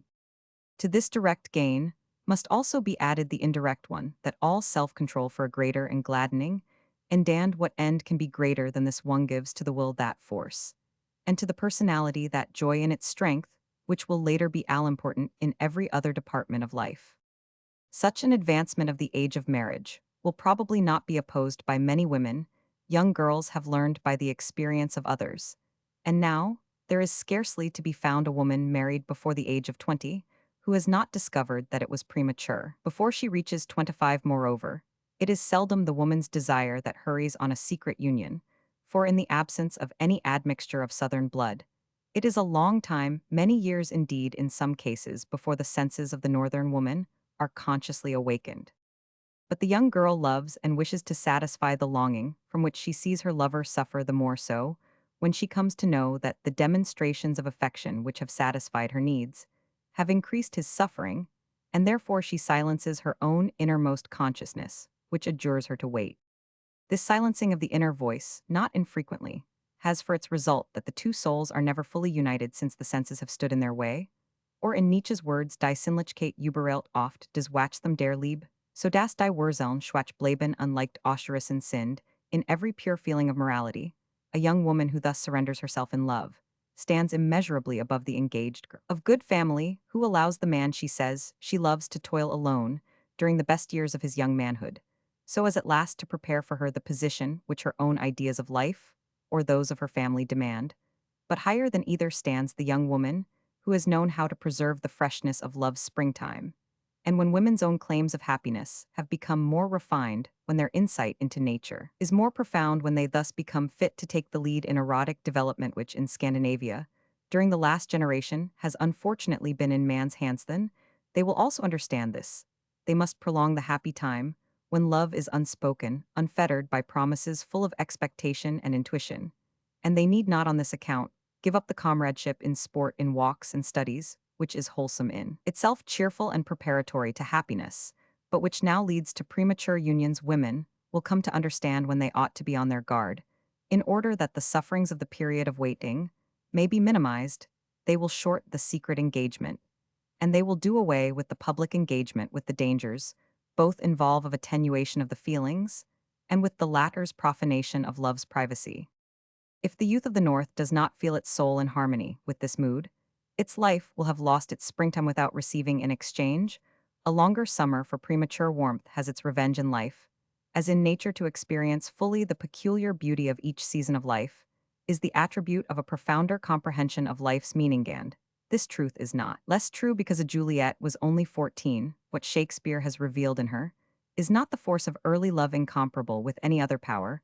Rather, does he show the love instantaneous fatal, overcoming all obstacles which equally powerful at every age eight, shows its force most unmistakably when it drives two human beings to death just at the time when the yet unlived life they have before them makes the thought of death most full of horror. Only such an exception can anticipate in springtime the flowering of summer. It is therefore not from the whole necessity of their nature, but from attaching too much importance to one side of it, that many young people now have the idea that love loses its fire and its purity by waiting until the organism can bear its fruits. Nothing is more certain than that the chastity of perfect love is conditioned towards unity by the will of the soul and the senses, but this chaste will may be found before or after the possibility of its realization, and love's chastity may then show itself as well in waiting for complete unity as in altogether renouncing the same. It is true that a young man will not experience the intoxication of love at 25, as he experienced it some years earlier. But if he feels it for the first time at about 25, then according to all the laws of physico-psychical sensations of pleasure register, at the height of his sexual existence, and after years of self-control and labor for happiness, he ought to be able to experience a richer vital intoxication than he would have been capable of in the earlier years of his youth. It is incontestable that premature erotic claims are less the result of the needs of the organism than of the influence of the imagination upon it. Only a new healthiness and beauty in the method of treating erotic questions will gradually refashion the now overexcited imagination, calm erotic curiosity, and strengthen the sense of responsibility towards self and towards the new generation, so that premature sexual life may lose its attraction for the young. All this, however, concerns only immature youth. When, on the other hand, a pair of lovers have reached the age referred to as that of full maturity, and their complete union can only further their own life enhancement, and that of the race, then they commit a sin against themselves, and the race if they do not enter into union. But not even in such a case is secret love desirable, in which the woman goes in constant uneasiness for the possible child, and yet after the first period of happiness in a growing desire, not only for it, but for all the other conditions of life which might give sun and fresh air to her, feeling confined, as it were, in forcing house or cellar. In most cases, it is only a question of time how soon this secret happiness will languish, since the risk is almost entirely on the woman's side. And the man is too much in the position of one who receives, for human nature is such that this makes one hard, and love is such that this makes one weak. If the man is not hardened thereby, it is because he is extremely sensitive, and again, if he is so, then the secret union in which the woman gives most becomes just as humiliating to the man as a marriage in which the wife keeps him by her fortune or her work. The woman, on her side, will be the more difficult to please, will make higher claims upon the love which is to compensate her for the home, and for the child, the two interests through which she would first have felt her powers developed in every direction, or in other words, would have gained complete happiness. For a woman's best qualities, even as a mistress, are inseparably bound up with the motherhood in her nature. There has been, and is, an infinity of talk about the degradation of woman by her complete surrender without marriage, that the man thus depreciates his loved one in his own eyes, and himself, in hers, that he is selfish in proposing a union, which injures the virtue and modesty of love, that he sacrifices the woman to his desire, and so on without end. All this talk is worthless, simply because a woman who loves feels herself degraded neither in her own eyes nor in those of the man, because she has no idea of a sacrifice, but of giving and receiving, for she desires the completeness of love with a much profounder will than man, since her erotic needs are stronger although calmer than his, but she is frequently and often for a long time unconscious that her profound desire to be made happy at any price through love nevertheless refers at bottom to the child. The man sees only the woman's longing, and his happy smile not unfrequently tells of an easy victory, but he does not know for a long time she does not know herself when her love becomes a sacrifice, when she begins to feel her position as a degrading one. The man does not see what her smile conceals, he does not understand her when she is silent, and perhaps he does not listen. When she speaks, he thus believes her to be still satisfied when she has begun to hunger for more. Woman's need of living and suffering for the race gives her love a purer glow, a higher flame, a profounder, will a more tireless fidelity than man's. The unsatisfied longing for motherhood is released in an ever warmer, ever more self-sacrificing affection for the loved one. Man, on the other hand, who has less and less opportunity of giving thereby, comes to love less and less when the woman discovers this. She begins to remember what she has given, and then strife sin sorrow, and their wagedeth have entered into what was perhaps at the beginning a genuine love, a love which might have had a full and fair life, if it had had the unifying and purifying influence of a common end, a great purpose. When love possesses nothing of this kind, its power of motion is directed against itself, the feelings of both parties then become the object of a game like that of parfleer which was the rage in the 18th century, and which consisted in drawing the threads out of worn-out cloth of gold. The feelings are torn up, ripped open, tied together, tangled, disentangled, and wound up, but feelings are roots not threads, not even gold threads. It is in the great wholesome realities of life that the creative force of love, like that of art, finds the productive earth for its growth torn out of this earth. Love, as surely as art, is like a tree blown down by a spring storm, which may indeed put forth leaves this spring, though all its roots are exposed to the air, but which will not live through the summer. Clandestine love is in this respect like an upper-class marriage without children and without common pursuits, although the self-sacrificing, self-supporting clandestine mistress stands far above the kept wife, fashionable and full of pretension.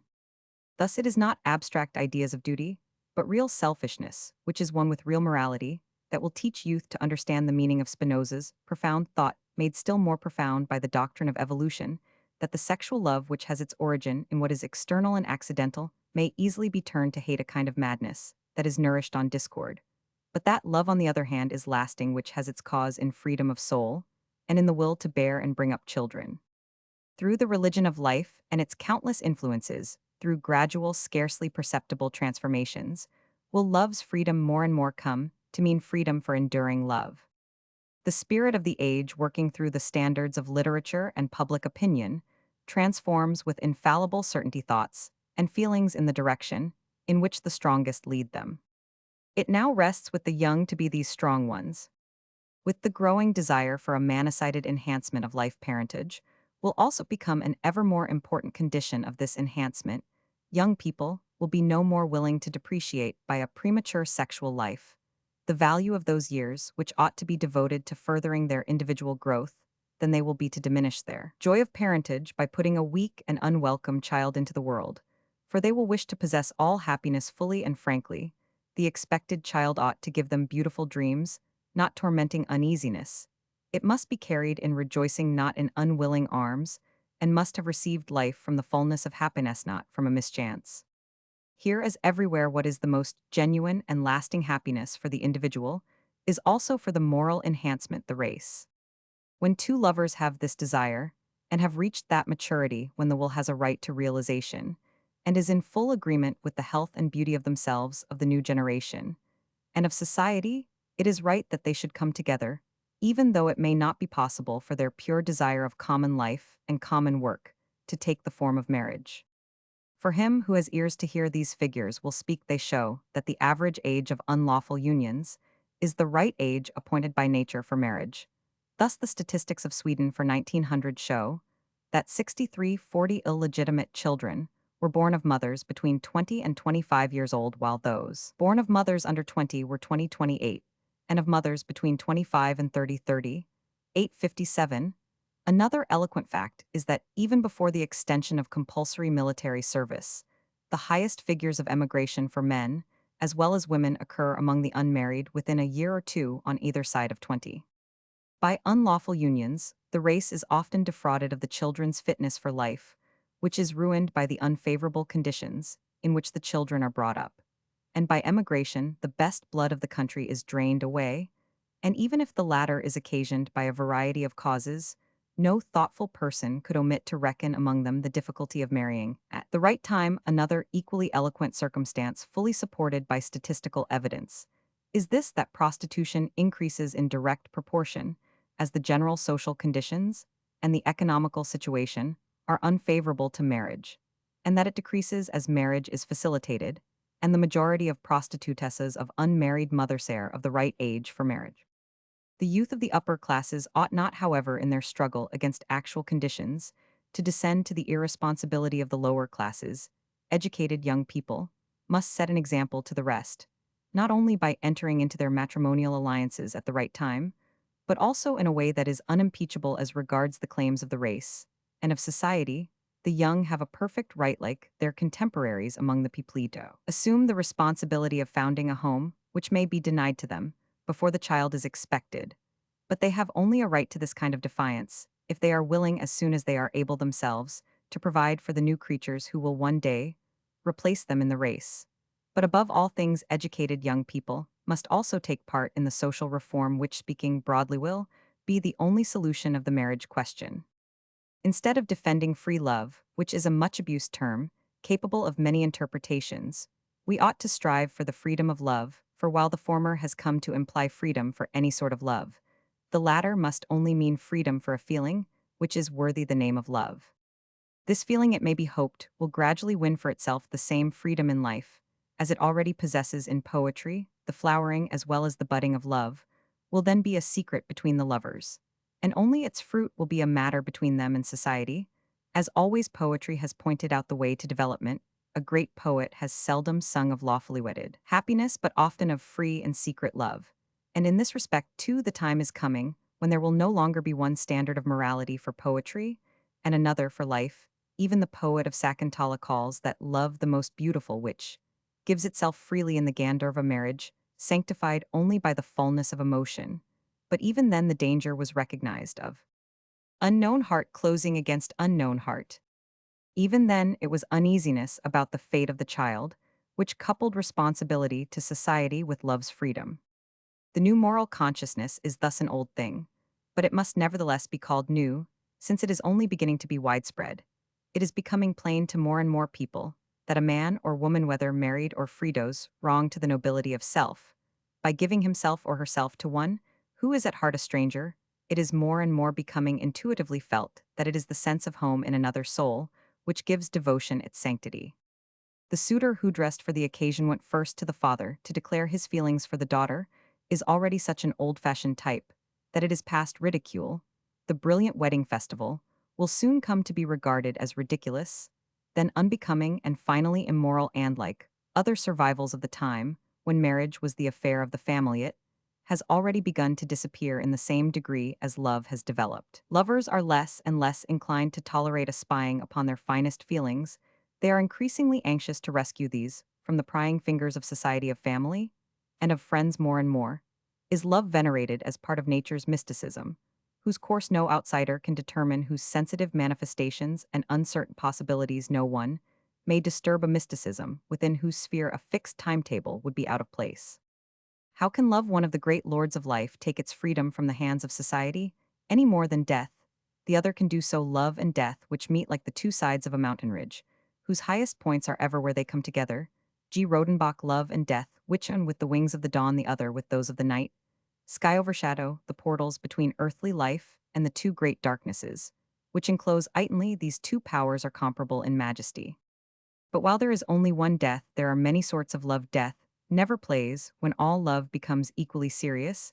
It will also possess death's right to choose its own time. In the springtime of love, parents can be of significance to their children only when they feel reverence for the marvel which is accomplished in their presence. But it seldom happens that parents have previously been so sensitive that their children then treat them as perfect friends.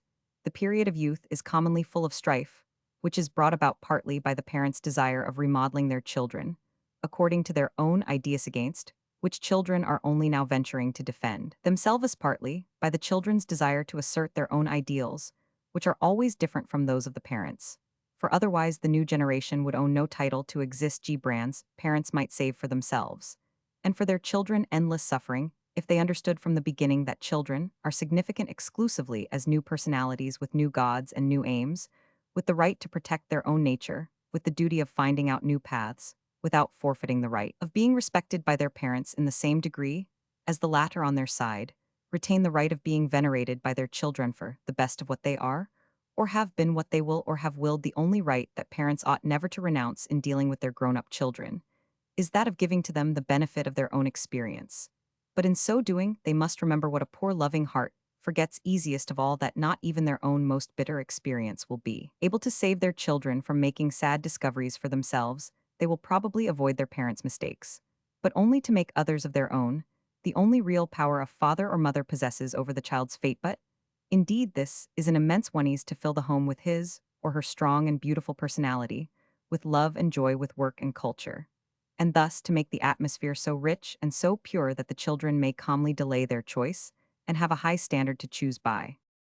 But if parents see that in spite of this, their children are tempted to confuse accident with destiny, then they are called upon to show an almost godlike wisdom in order to divert the danger in most cases. Parents consciously or unconsciously play into the hands of the accidental, while they raise obstacles against what is predestined there. Warnings are not directed against what is silent, and has nothing to give no they advance mean and paltry reasons, which the young oppose with all that is best in their nature. Thus they silence their own uneasy intuitions, which their parents might have induced them to follow if they themselves had had a clearer perception of what was essential. Even in homes where there is most affection, the children in their stormy period of springtime are as riddles which their parents often try in vain to solve. A young soul never suffers so much as during the solution of its own riddle, but only such a father or mother as has succeeded in becoming renewed and rejuvenated through his or her children will be able to help them in the solution.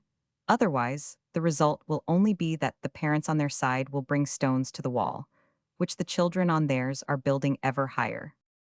Even parents who have not grown into crabbed working machines, who do not use their authority because they have the means of power, but only because they possess spiritual superiority, who in their home let their children have not only freedom for gladness, but also the joy of freedom, will nevertheless many a time fall short in the endeavor to render their superiority serviceable to the children, or by their broad-mindedness to liberate them from the one-sidedness of youth. And in that case, they must give up the struggle, for it will not improve the difficulties of the present, but only destroy future chances of understanding.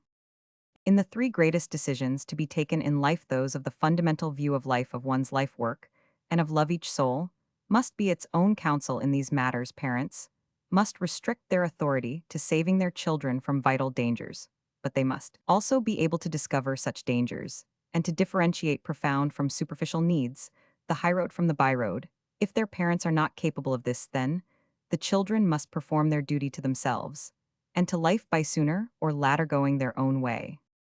If, like a young couple in a similar case, the children can smile and be silent while showing their seriousness in their actions, then they will probably be capable of educating their parents. In that case, it will frequently be apparent that the heart of a father or mother was stronger, their soul greater, than either child or parents had believed before the test was made. If, on the other hand, it should prove that the faults and prejudices of the parents were the sole cause of the conflict, then these faults and prejudices are not entitled to any more respect, because they are those of a father or mother.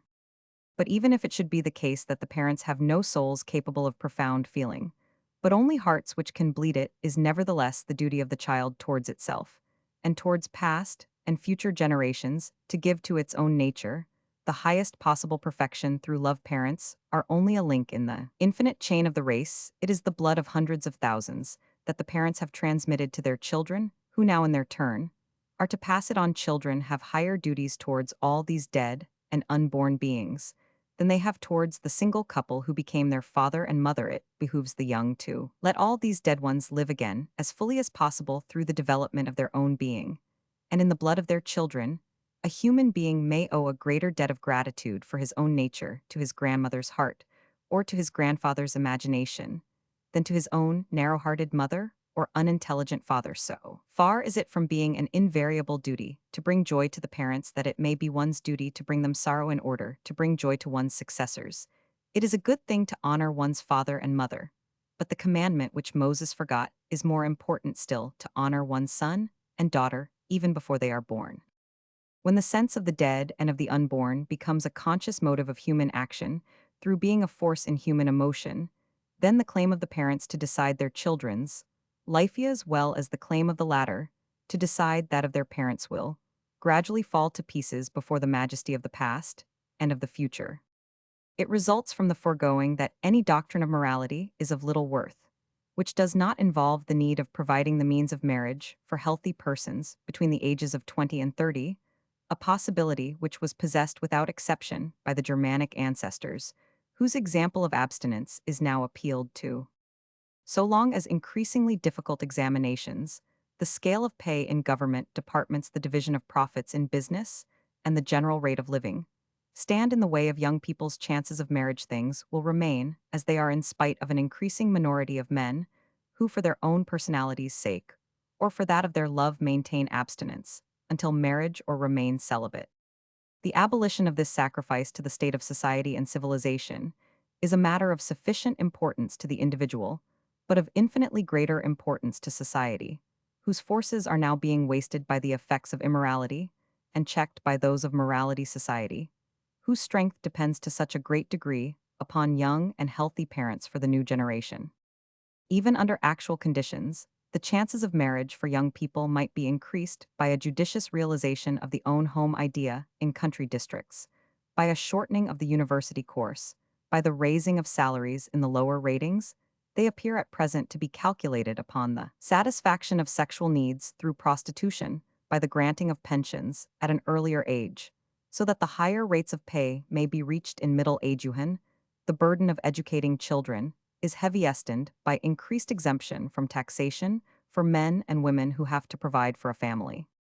In addition, a thorough change in social pretensions and habits of life is necessary above all in the large towns, where building societies for the erection of small flats with common kitchen offices, for providing domestic help paid by the hour, and cooperative societies for the cheaper supply of the necessaries of life, might considerably assist young people in establishing their homes. It is, however, not only this, but also communal employment that must be promoted. If men of about 25 are to be ready to enter upon their various occupations, and after 35 years in the service of the statito be entitled to their pensions, but at the same time under the obligation to retire, except in the rare cases where special talent renders a person indispensable in some leading position, the experience a man has gained and the strength that is left to him would find full employment in other social affairs or in personal interests. It is not against immoral literature, but against the Treasury, the Budget Committee, and against private employers of labor that moral reformers should draw up their resolutions so long as a businessman is able to make 2 or 3 millions a year net profit, while of those employed in his office, scarcely 2 or 3 are so paid that they can think of marriage before the age of 30, so long as the head of a government department can reply to the application of a class of officials for an increase of salary in order to facilitate marriage, by a gracious promise of more frequent leave to go to town, or an employer refuse a female employee's demand for a raise of salary, with a gallant reference to the ease with her advantages of appearance might increase her income, so long will the marriage question remain unsolved.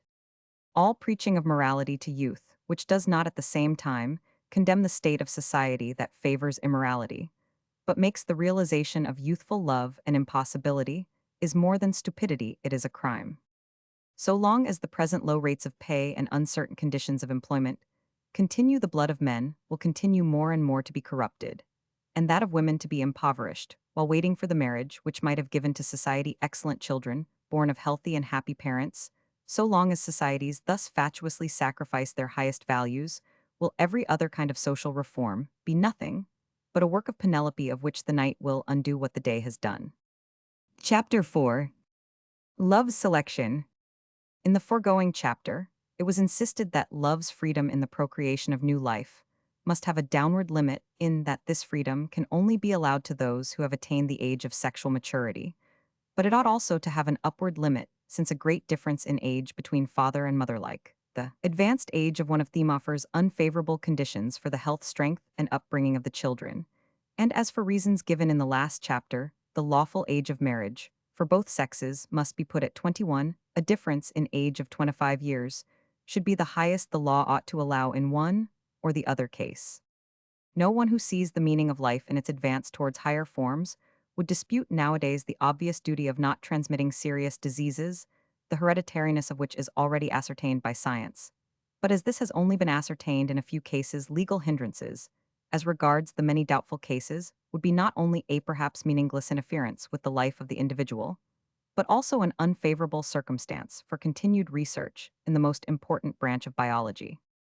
What ought to be insisted upon even now is that each party before marriage should possess full knowledge of its possible dangers, but that the choice should thereupon be left to their own sense of responsibility. No one, at least not yet, can ask the individual to sacrifice his happiness for contested possibilities. but in the interests of the individual as of that of the race, we can, on the other hand, demand that no one shall make his choice in love in ignorance. And the more the sense of racial community approaches its renaissance under the influence of evolutionism, the more natural will all safeguards appear with which that choice may be. Surrounded to the advantage of posterity, even now, it is considered quite natural that a medical examination should precede life insurance in the future.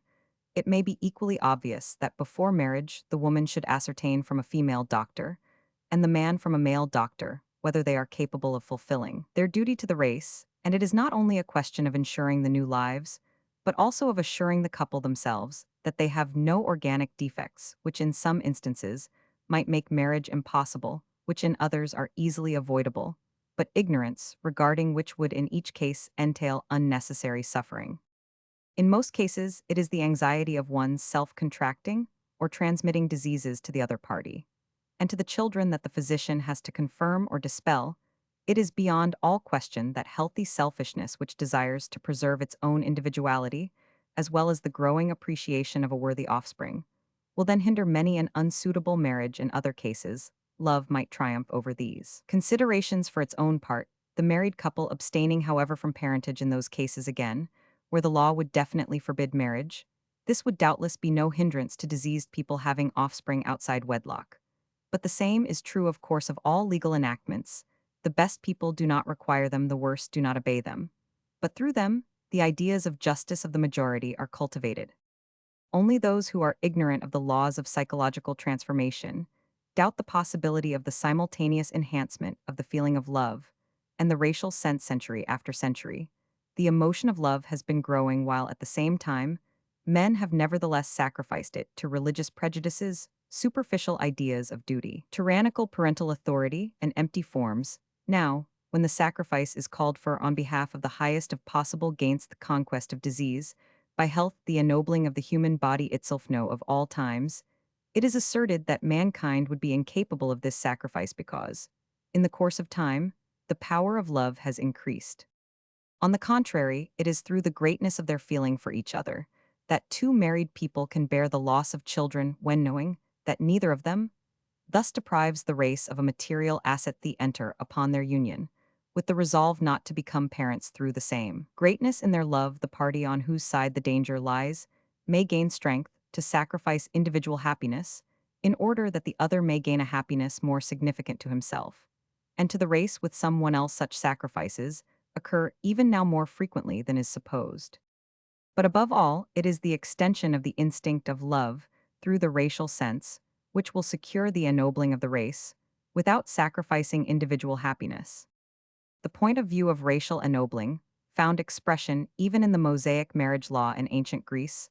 Also, this ennobling was a conscious factor, but Christianity's insistence on the importance of the individual and of humanity weakened the feeling of the individual for the race, as did likewise the doctrine of souls. Supplied to the bodies from heaven and returning thither, it was only through the enhancement of man's spiritual force, by the mortification of his sinful body, that Christianity raised the quality of the race. The doctrine of hereditary sin was its only half-rational and half-irrational insistence on our connection with our ancestors, since Christianity regarded the human species as once for all determined by God, though bungled by Adam restoration, not new creation, was as already stated its fundamental idea.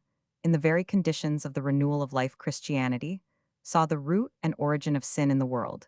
This way of viewing things must be entirely overcome, and, fortunately, the Church has of necessity lost and will continue to losing every conflict with love. But in this way the advance takes place by a turning aside from the direct line of development, the enhancement of the race at the present time. Many symptoms show that love and the racial sense are beginning to approach one another. Whenever abstract logical thought confronts real life with a problem that admits of only two solutions, the latter asserts its proud determination not to allow itself to be confined within definitions or ruled by deductions. Life is movement implies variability, transformation, in other words, development. In an upward or downward direction, never will the upward curve assume a more pronounced elevation than when the desire of procreation has reached the point at which it is directed by the selection of personal love. This selection, again, being directed by a clear-sighted instinct tending to the ennobling of the race. That the choice of personal love at present appears often either to lack or to oppose this instinct is no proof that it will always lack or oppose it. Love selection has already in certain cases such as those of near blood relations, different races and certain decease become an instinct, since law and custom have influenced selection sufficiently long for this to have influenced feeling and instinct at the present time, brother and sister, since they are aware of their relationship seldom have to suppress a mutual erotic feeling, as such a thing does not arise no prohibition, but only all the impulses of her blood hinder the American woman from marrying a Negro or a Chinese. The woman who is known to have epilepsy is excluded from marriage less by the law, in this case easily circumvented, than by the fact that no man wants her as his wife. On the other hand, it is known that under conditions favorable to the cultivation of the beauty and strength of the human body, this has in a great degree influenced the erotic selection of either sex so far as they otherwise possessed freedom of choice. The law of inheritance, which makes it easy for the degenerate to contract marriage and women's need of maintenance, have on the other hand falsified the instinct of the latter in this direction. The prevailing customs and ideas of morality have, as a rule, deprived future mothers of their full freedom of choice, and thus, to a great extent, neutralized the importance of womanly love selection for the spiritual and bodily improvement of the race. To this must be added that the Christian doctrine of fraternity, the 18th century doctrine of equality, the transference of economical power to the third estate, in a word, the whole democratization of society, have broken down the laws and customs which prevented the mixing of blood between different classes and races. This has certainly favored the selection of personal love, but at the same time, to a greater extent than formerly, it has favored a selection governed by pecuniary considerations in the marriages, which were formerly a matter of family arrangement. Many other advantages besides those of money were taken into consideration, but in this case, also as in that of the marriage of near relations, it was less and less a clear-sighted solicitude to preserve noble blood, more and more an empty pride of birth, a narrow race prejudice that raised obstacles to marriage. It was thus necessary for love's selection to conquer these obstructions which, in addition, even from the point of view of racial enhancement, were often of doubtful value, but all the more must we deplore the influence of money in determining matrimonial selection, above all, when this influence makes itself felt at the cost of the inclination, which love shows, in spite of everything, of making its choice by preference among equals and inclination, which, besides other easily explicable causes, may also imply an instinct, developed in the course of generations, tending to the preservation of the best peculiarities in a class or a race. Since Christianity and the civilization influenced by it modestly veiled the natural mission of love, and obscured it by transcendentalism, mankind began to be ashamed even of self-examination or self-confession. In this relation, we ought again to pay attention to family history, though not to such as used to be recorded in old family Bibles, with the dates of birth, marriage, and death, but such a history as should include the circumstances which determined birth and death.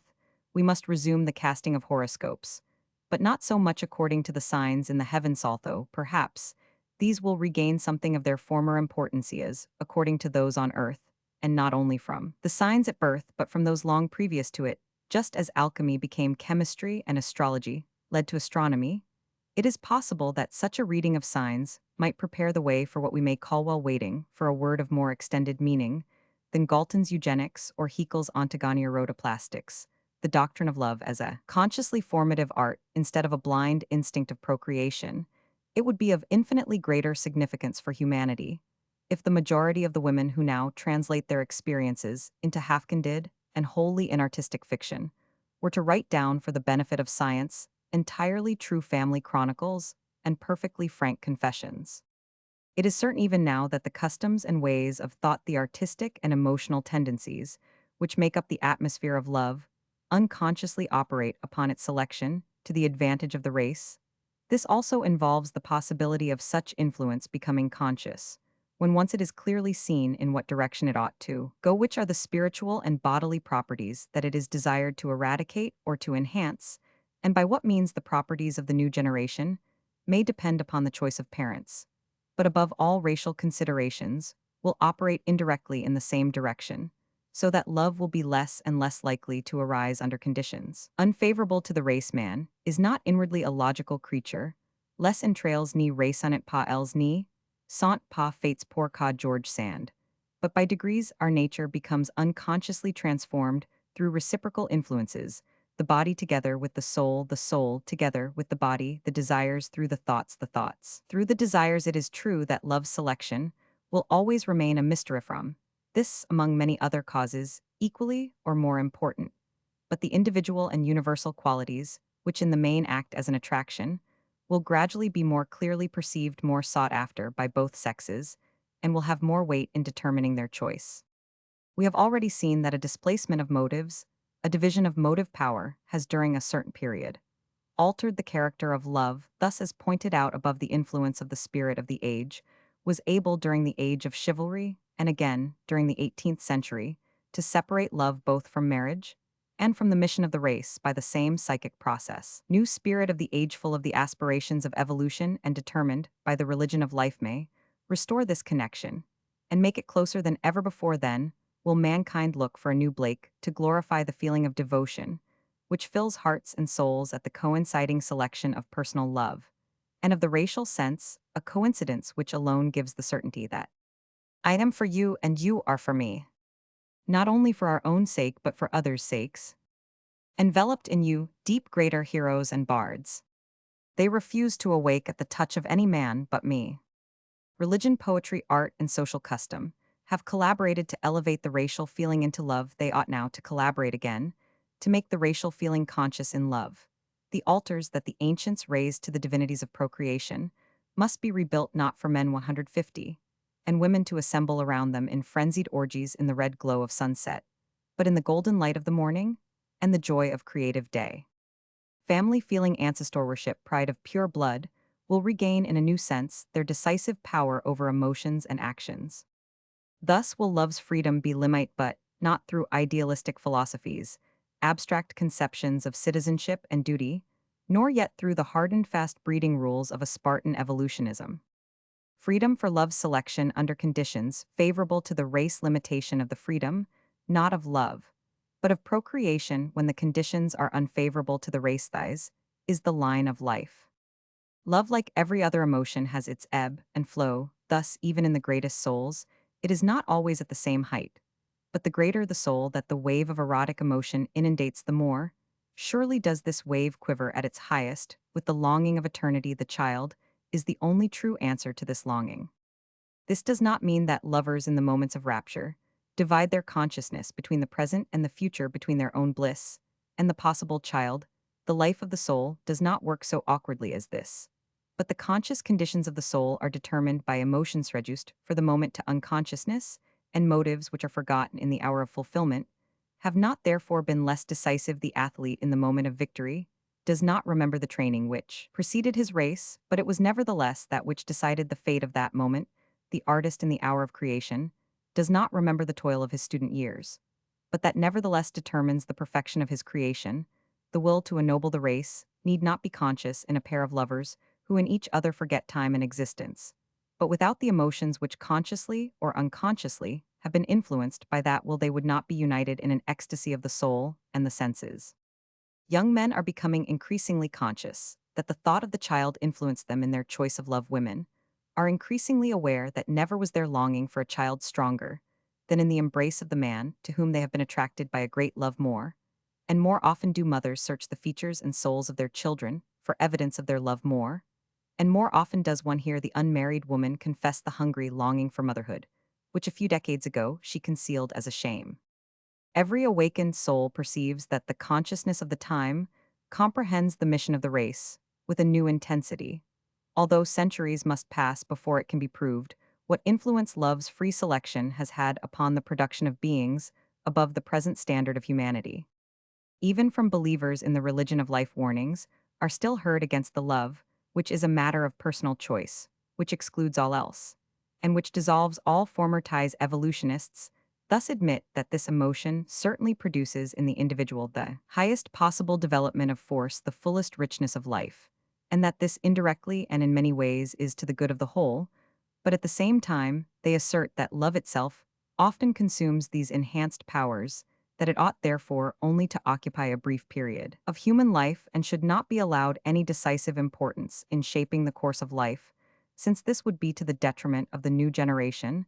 Their special objection to love is that just as monastic life and the celibacy of the clergy during the Middle Ages and down to the present day have deprived the race of excellent qualiticents, the most gifted often choose the calm of the cloister or the call of the priesthood. So now many of the best men and women are kept from marriage by the dream or by the loss of a great love's happiness. Finally, from the point of view of evolutionary ethics, not only the desire of great love excluding all else, but monogamy itself has been attacked. This purely scientific line of thought has at present no conscious part in the utterances of what is called the new immorality. All the less as the scientific reasoning lays stress upon the point that if mankind is to abandon monogamy, which has possessed such enormous advantages, then this must be done with a conscious purpose to further the development of the whole race, not the passions of individuals. But if this evolutionistic reasoning be conceded, then it will result in a transformation of society's view of love's freedom of choice, both in the direction of extension and of limitation.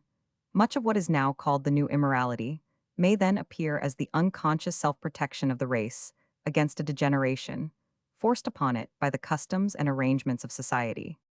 Against the future claims of evolutionism, however, the conviction asserts itself that personal love, the great creation of culture, will not disappear, and thereby the danger of polygamy is removed. It must therefore continue to be love selection, which will occasion the ethical adulteries just alluded to, but it will be a love determined by the point of view of the ennobling of the race. At present, the claims of evolution in this respect have scarcely begun to be perceived, still less have they succeeded in exercising a transforming influence on moral opinion, which will perhaps one day apply in this connection Plato's saying that what is useful is fit, and what is hurtful is shameful, where good reasons exist for not outwardly dissolving the marriage. The right may perhaps be admitted which even now a man or woman has here and there appropriated, that of becoming a father by another woman or a mother by another man, since they themselves have a passionate longing for a child and are eminently suited for parentage, but have been deprived of its joys because the wife or husband has been wanting in these possibilities. Even now, people begin to perceive the psychological justification of the oft repeated experience that a man sometimes, also a woman, can at the same time, and in a different way, love more than one, since the great love, the love which is one and indivisible, and pervades their whole being forever, has not been given to them. Even now, such conflicts are solved in a new way. There are examples of it known throughout Europe, not as Luther solved it for Philip of Hesse, who kept the wife that had just borne him a ninth child while secretly wedding a new one, but as Goethe first intended to bring about the solution in Stella, that the wife without any open rupture should step aside, that the devotion, the tenderness of memories which united her and her husband should still render possible their meeting now, and then as friends in a common care for their children, although the husband had contracted a new matrimonial relation to another woman. From the children's point of view, such a solution may come to be looked upon in the future as more desirable and more worthy of respect than it seems now. The new sexual morality, where the light as in Correggio's night will radiate from the child, may, however, continue to uphold single love as the ideal for the highest happiness and development, both of the lovers and of the children. It has already been contended that this is the direction in which the evolution of love is moving, but we must likewise admittand always for the well-being of the race, as well as of the individual, that love may take lower as well as higher forms, without our being obliged to regard the former as immoral. When the point of view of the ennobling of the race has penetrated the ethical ideas of mankind, the following may be described as immoral with a force at present unsuspected. All parentage without love. All irresponsible parentage. All parentage of immature or degenerate persons.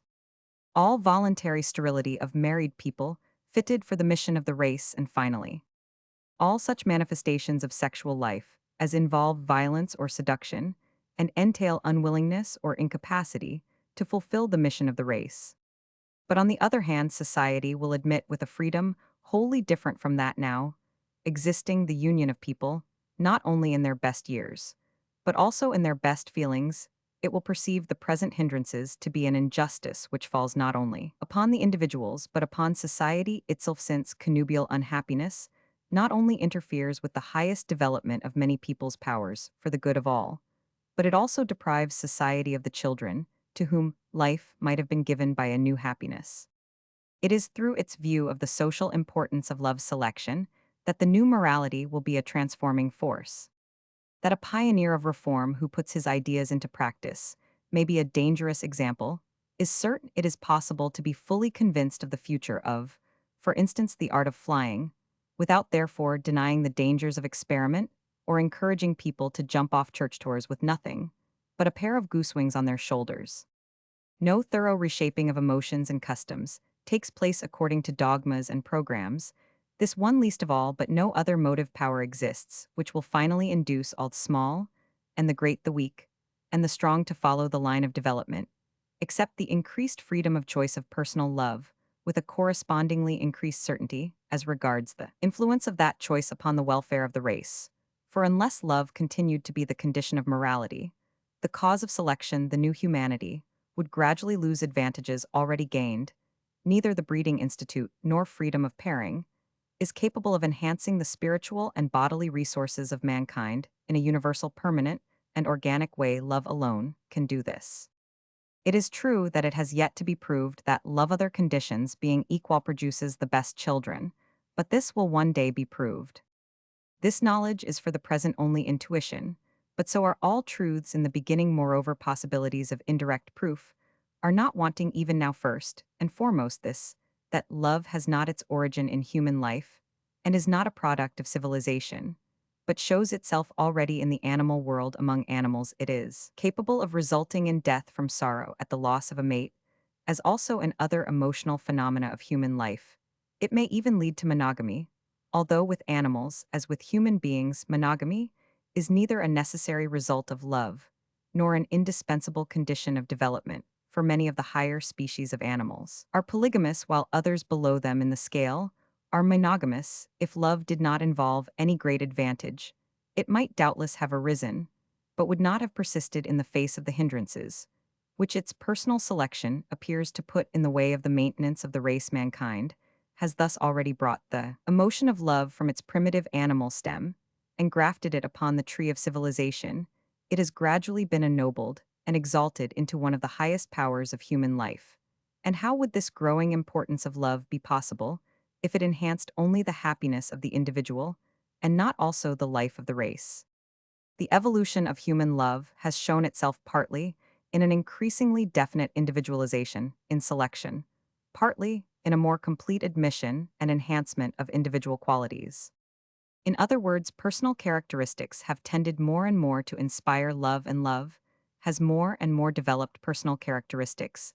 This, again, as already admitted, has resulted in more and more individuals failing to perform their duty to the race, either because their feeling, although reciprocated, could not lead to marriage, or because the feeling in some respect or other has been disappointed. This passionate selection of a single one among the many by whom from an objective point of view the duty to the race might equally well have been performed, has thus in a sense become antisocial.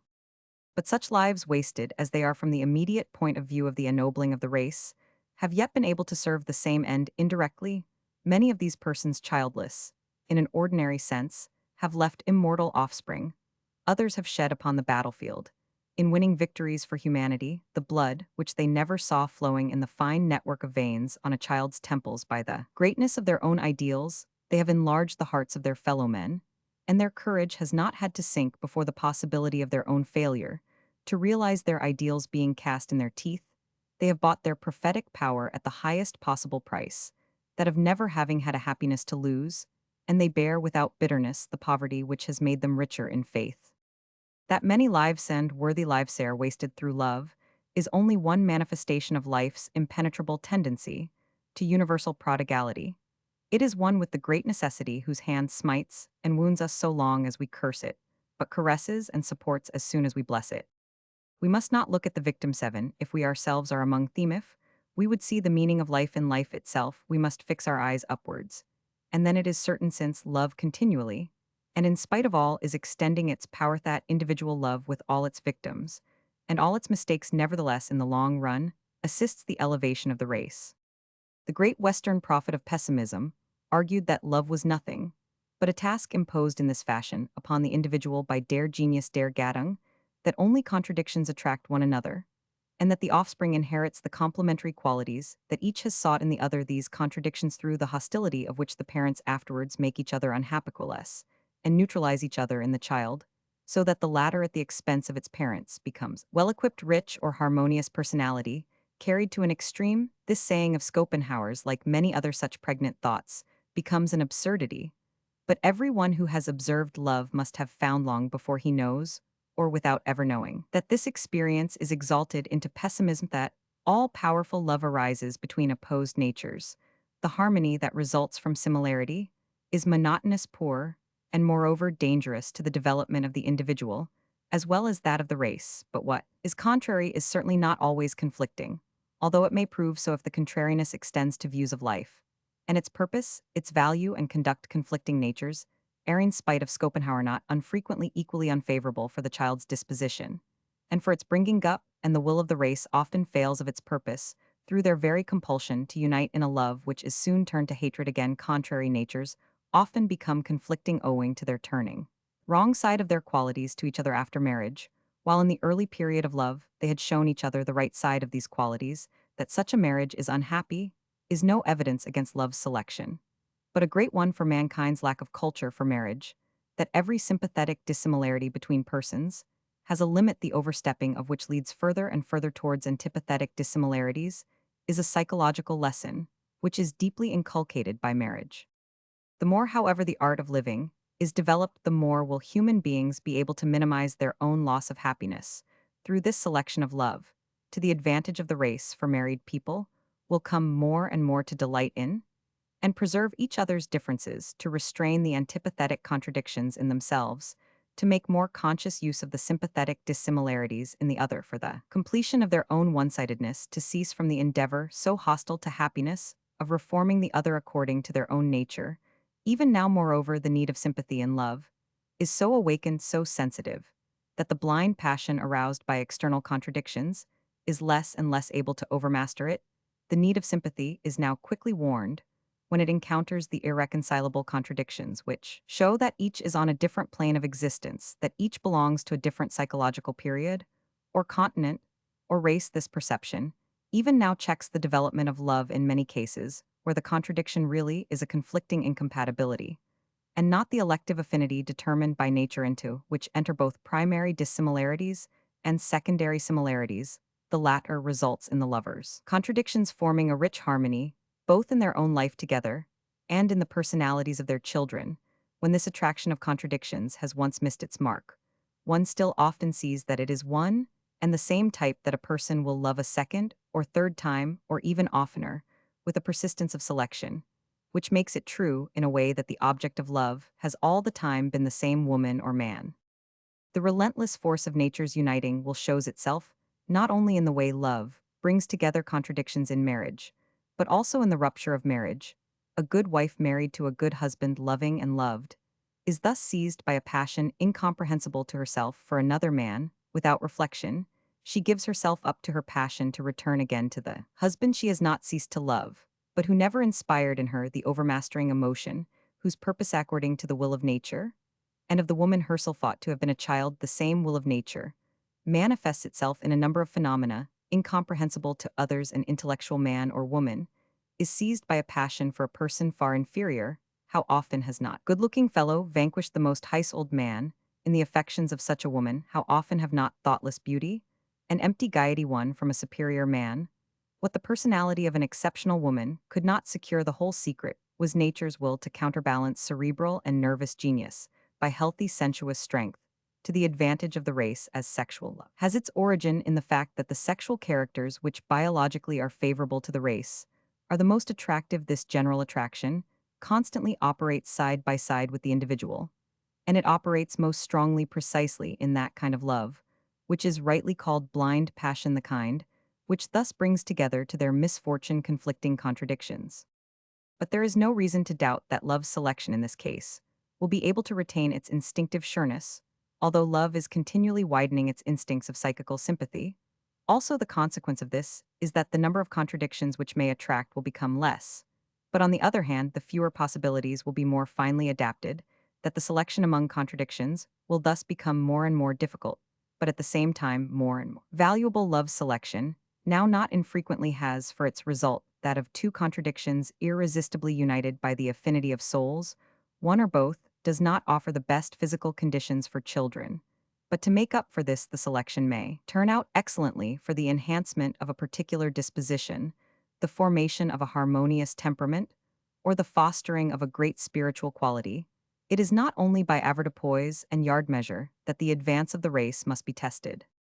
Such a race-enhancing selection may, for example, take place through the tendency of young women of the present day to feel or retain love less and less for a man who is erotically divided, while on the other hand, the men who have preserved unity in their love have more and more prospect of being attractive to women. Thus generation after generation erotic unity may become more and more natural with men, as in the same way it has become so with women. Man's desire for woman's purity has determined his choice, and this choice has then through heredity further advanced the feelings of the next generation until these have become the strongest in his erotic instincts, the clearest consciousness of the injustice of the different moral demands on man and woman, the most liberal view of woman's right to the same freedom as man are in this case unable to vanquish his instincts.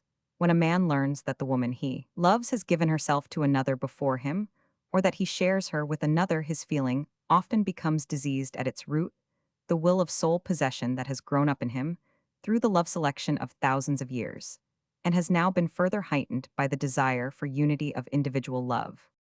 These indications may be enough to show the superficiality of the conclusions about love selection, which are confined exclusively to physical improvement, although naturally this also is of great value, but that a pair of lovers can have a feeble-bodied child ought in itself to be no more used as evidence against love selection than would be the physically excellent children of an unhappy couple.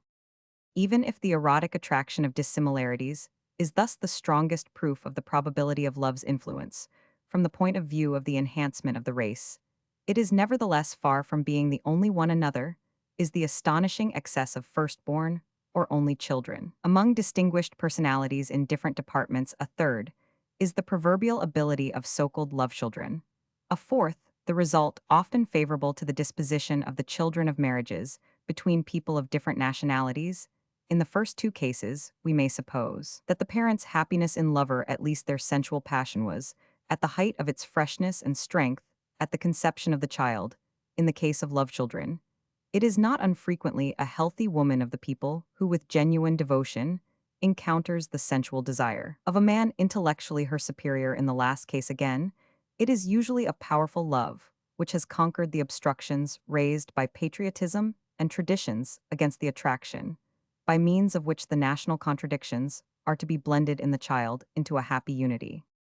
Observation in this connection is misled by innumerable side influences, counteractions, and contradictions, as yet unsolved so long as any wreck of humanity is allowed by the right of love to reproduce the species. The lines of conclusion in this subject will continue to intersect one another in all directions, not until cases arise where the conditions are comparable in every other respect shall we begin to approach an objective demonstration in the question of children's decreasing physico-psychical vitality when they are born in unwillingness or indifference, and on the other hand of their increasing vitality when they are born in love.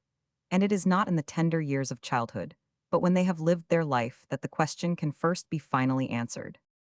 That the development of children's inherited dispositions, their childhood's happiness, and the future tenor of their life are determined to a great extent by their being brought up in a home bright with happiness by parents who cooperate in sympathetic understanding. This need not be dwelt upon. Everyone knows how children from such homes have received the gift of a faith in life, and a feeling of security, a courage, and a joy in life, which no subsequent sufferings can wholly destroy. They have laid up enough warmth of sunshine to prevent their being frozen through, even in the most severe winter. Those, on the other hand, who began with winter sometimes freeze, even under the summer sun. It is no more true with regard to love selection than in any other respect that passion is opposed to duty. Otherwise than in the intermediary stage of development, in the state of innocence, there is no division, since no other duty exists, but blindly to follow instinct. When development is completed, and the second innocence attained, duty will be abolished, since it will have become one with instinct. It will then be seen that they were wrong who now think that while God walked in paradise and founded Mariageth, devil went about in the wilderness and instituted love dualism, will be vanquished by monism, when the circular course of development has brought the starting point near to the goal, when the natural instinct of the race meets the will to ennoble. The race born of culture when the golden ring from either side encircles the gem with the sacred sign of life the child, but the treasure which is now regarded as the most precious monogamy is perhaps destined not to be encircled by the golden ring, until after many new spiral turns, it will be so when love's selection has finally made every man and woman well fitted to reproduce the race. Not till then can the desired ideal own man for one woman for one man universally include the best vital conditions for the individual and for the race. And when we have come so far, the will of erotic choice may also be so delicately and firmly entwined with every fiber of the personality's physico-psychical material that a man will only be able to find when and keep a single woman, a single man. Then it may be that many human beings will experience through love's selection what is even now the fortune of a few, the highest enhancement of their individual personality, their highest form of life as members of the race, and their highest perception of eternal life. Chapter 5. The Right of Motherhood. Everyone knows that the methods of production of modern society tend more and more to limit woman's domestic work to directing consumption, whereas at earlier stages, she used also to produce a great part of the commodities consumed in the home. Everyone can see, too, that the most profoundly influential cause of the woman's movement has thus not been the assertion of woman's political juridical rights as a human being, but first and foremost the question of how she is to find employment for her powers of work, which are no longer required in the home, and be enabled to find that self-maintenance outside the home, which the altered conditions of production have rendered necessary. Through the ever-increasing connection between the different parts of society, woman's work has had profound influence in other quarters than those of the labor market. Competition between the sexes has produced as regards manual labor for men and women those lower conditions of labor which are the usual result of an overcrowding of the labor market, namely low wages, long hours, and uncertainty of employment. The possibility of marriage has become dependent on the breadwinning labor of both husband and wife.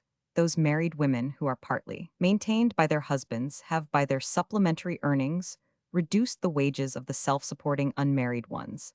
And when these in their turn are married, they lack the desire and capacity to look after the home, and waste through negligence more than they earn in the factory. The consequence of the outside employment of wives of children has, furthermore, been sterility, a high infant mortality, and the degeneration of the surviving children, both physically and psychically, a debased domestic life with its consequences, discomfort, drunkenness, and crime. Among the middle classes, again, the competition between the sexes has directly reduced man's chances of marriage and indirectly diminished the desire of both sexes to contract matrimony. The apparently inevitable law that one-sidedness alone gives strength has made the champions of women's rights left-handed in their treatment of all social questions connected with their cause. They have pressed forward woman's right to work, while overlooking both the conditions and the effects of her work. Women, actuated by the combined motive power of the spirit of the age and of necessity, have looked for employment of any kind, and at however low a wage. Among the middle classes, the result has been that many girls who were in no need of supporting themselves entirely by work have depressed the conditions of labor for those women who needed it. Thus the latter are held down to a minimum, which is dangerous alike to health and to morality. Girls living at home, on the other hand, have been able to satisfy their increased demands, and this has made it still more difficult for a man to offer them acceptable conditions in marriage. It has already been pointed out that the self-maintenance of women has had, and still has, a profound influence on love in marriage. The Swedish poet Almquist indicated this when he wrote that only the woman who in glad activity can provide all that is necessary for her living makes it possible for the man to whom she gives herself to say rightly to himself, "I am loved." But no one can calculate in advance how a new social force is going to work in every respect, how even souls are changed with altered needs, so that new demands and forces arise. The erotic problem of the youth of the present day is one of the most illuminating pieces of evidence of this impossibility. Woman's competition with man in the field of labor has in fact occasioned a profound ill-feeling between the sexes. Women feel themselves rightly or wrongly cheapened, and under 172 estimated, and men on the other hand consider themselves thrust aside when woman's lower demands of wages decide the competition in her favor. But this is still the external side of the matter. It is the new woman, the transformed type of soul that man objects to the mannish emancipated ladies, will soon however have died out. We can therefore pass them by, and consider only the young women who have preserved or tried to preserve their possibilities of erotic attraction. These have however lost the calm, the equilibrium, the receptivity, which formerly made of woman a beautiful, easily comprehended piece of nature, like nature in her unconditional yielding. When a man came to the woman, he loved with his worries, his fatigue, his disappointments, he washed himself clean, as in a cool wave found peace, as in a silent forest nowadays. She meets him with her worries, her disquiet, her fatigues, her disappointments, her picture has been refused, her book is misunderstood, her work is abused, her examination has to be prepared for always hers. All this makes the man think her disturbed, unapproachable, and apt to misunderstand even if she retains her affectionate attention for him, she has lost her elasticity. She does not choose the conditions of her work. She is obliged to overwork herself if she wishes to keep her work. But love, as has been aptly said, requires peace. Love will dream it cannot live upon remnants of our time and our personality, and thus the value of love, like all other personal value, sinks under modern conditions of work, which drain the vital forces and make people forget even the meaning of the idea of living. Thus, the people of the present day are excluded from love, not merely from the possibility of realizing it in marriage, but also from the possibility of fully experiencing it. Nor have these overtired young women a chance of preserving their charm in outward appearance and manner. This is only done nowadays in a conscious style, by ladies of the highest society and, by those of the demi-monde who perform no other duty to the community than the more elegant than worthy one of illustrating the parable of the lilies of the field. But even now few women can afford, and fewer still feel that they have the right to, or the leisure for thy's worship of their own intoxicating and self-intoxicating loveliness. More and more have to take part in a life of work, while moreover women are becoming less attracted by the ideal of perfection of form, and more by that of formation of personality. But this movement involves uncertainty of form, until new forms have been created, and man loves in woman precisely that sureness, lightness, and repose in her own sense of power which are generally wanting in the tentative young woman of the present day. A new kind of young women is however already to be met, with who will neither work nor charm exclusively, and who are solving the problem of being at the same time active and beautiful.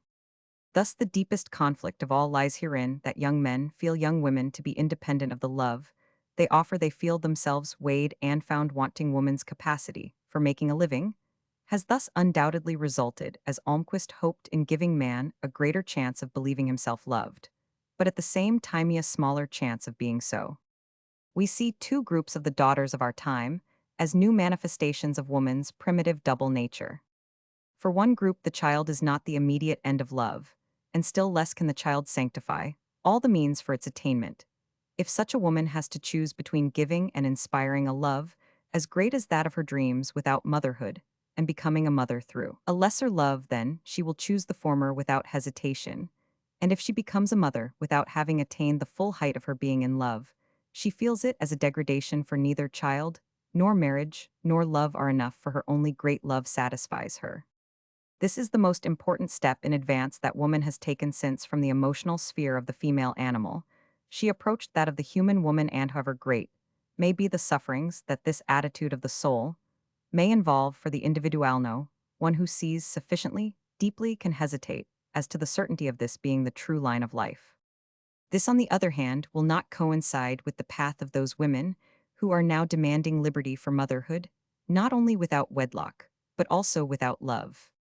Those who hoped that woman's independence through work would assure man's knowledge of being loved did not reckon for woman's dependence on man in, and for the tenor of her life. This dependence, created by nature and not by society, still drives many otherwise independent women into marriage without love, and it drives other women who wish to preserve their independence by not contracting marriage to the desire of attaining a mother's happiness. Without it, the new woman's will to live through herself with herself for herself reaches its limit when she begins to regard man merely as a means to the child. Woman could scarcely take a more complete revenge for having herself been treated for thousands of years as a means. We must hope, however, that woman's lust for vengeance will not long retain this form. Woman's degradation to a means has retarded man's and her own development. But a similar degradation of man would have the same effect, and the children might suffer just as much through woman's misuse of man as through his of her. The child must be an end in itself. It requires love as its origin. It requires in its mother love's understanding of the qualities. It has inherited from its father not a surprised coldness or resentment of the unsuspected or unwelcome elements in its nature. The woman who has never loved her child's father will infallibly injure that child in some way, if in no other. Then, by her way of loving it, the child needs the joy of brothers and sisters, and not even the tenderest motherly love can take the place of this. And finally, the child needs the father as the father. The child, that children both in and out of wedlock often lose their father or brother or sister through death or life, belongs to the inevitable in most cases at any rate. But that a woman with full knowledge and purpose should deprive her child of the right of gaining life through love, that she should exclude it in advance from the possibility of a father's affection, is a piece of selfishness, which must avenge itself. The right of motherhood without marriage must not be equivalent to the right of motherhood without love. It is equally degrading to surrender one's self without love in a free relationship, as in marriage. In both cases, one can steal one's child, and thereby lose the right of one day proudly assuring it that it has enjoyed the best conditions for its entry into life. Love it must be constantly repeated as heirs the future, not the moment it desires union, not only at the formation of a new being, but in order that two persons through each other may care for a new and greater being than either of themselves. A woman may be mistaken in this love as she may be in her suitability for marriage, but this she cannot know in advance. She experiences these things first in loving. If she has misplaced her devotion, then it will not save her to conceal the mistake in a marriage, but to receive her child from a man with whom she knows in advance that she never intends to live. This is having an illegitimate child in the deepest sense of the word. But this is nevertheless the way in which a number of women now think that the Madonna of the future is to win a mother's happiness. Work is always a development of force, and the more it exercises our individual powers, the greater happiness will it give. No part of the old catechism is more valuable than that which is omitted in the new on the blessings of labor. The path of every cherished and reasonable work might be marked by milestones, on which the good old words should be carved: here health, their welfare, here comfort and consolation in adversity, and their preventing lapses into sin, above all that of doubting the value of life. But the man to whom work has given all this has all the more reason to curse the work of women, who are able neither to choose their labor according to their talents, nor to proportion their hours of work according to their strength. Greater and greater are the multitudes who move forward upon the road of toil, where the milestones bear the inscriptions: ill health, uncertainty for the morrow, as for the future joylessness, lethargy of the soul, and the sins that thrive in the shadow, above all that of blaspheming life as meaningless. For others again, work has come to mean in our time drunkenness, vice, and superstition. It has made men and women unscrupulous, empty, hard, restless. It has made them destroy for others the remaining treasures of life: sorrow, love, the home, nature, beauty, books, peace, peace. Above all, since it is the condition of the full realization of suffering as of joy, the grand words about the liberty and the joy of labor mean in reality slavery, and trouble over labor the only trouble our time fully experiences. With thoughtless hymns of praise to this massacring labor society, allows one holy springtime after another to wither, without having blossomed, whereas thousands of years ago the cities of antiquity sent their holy springs to open up new districts and build new dwellings for men.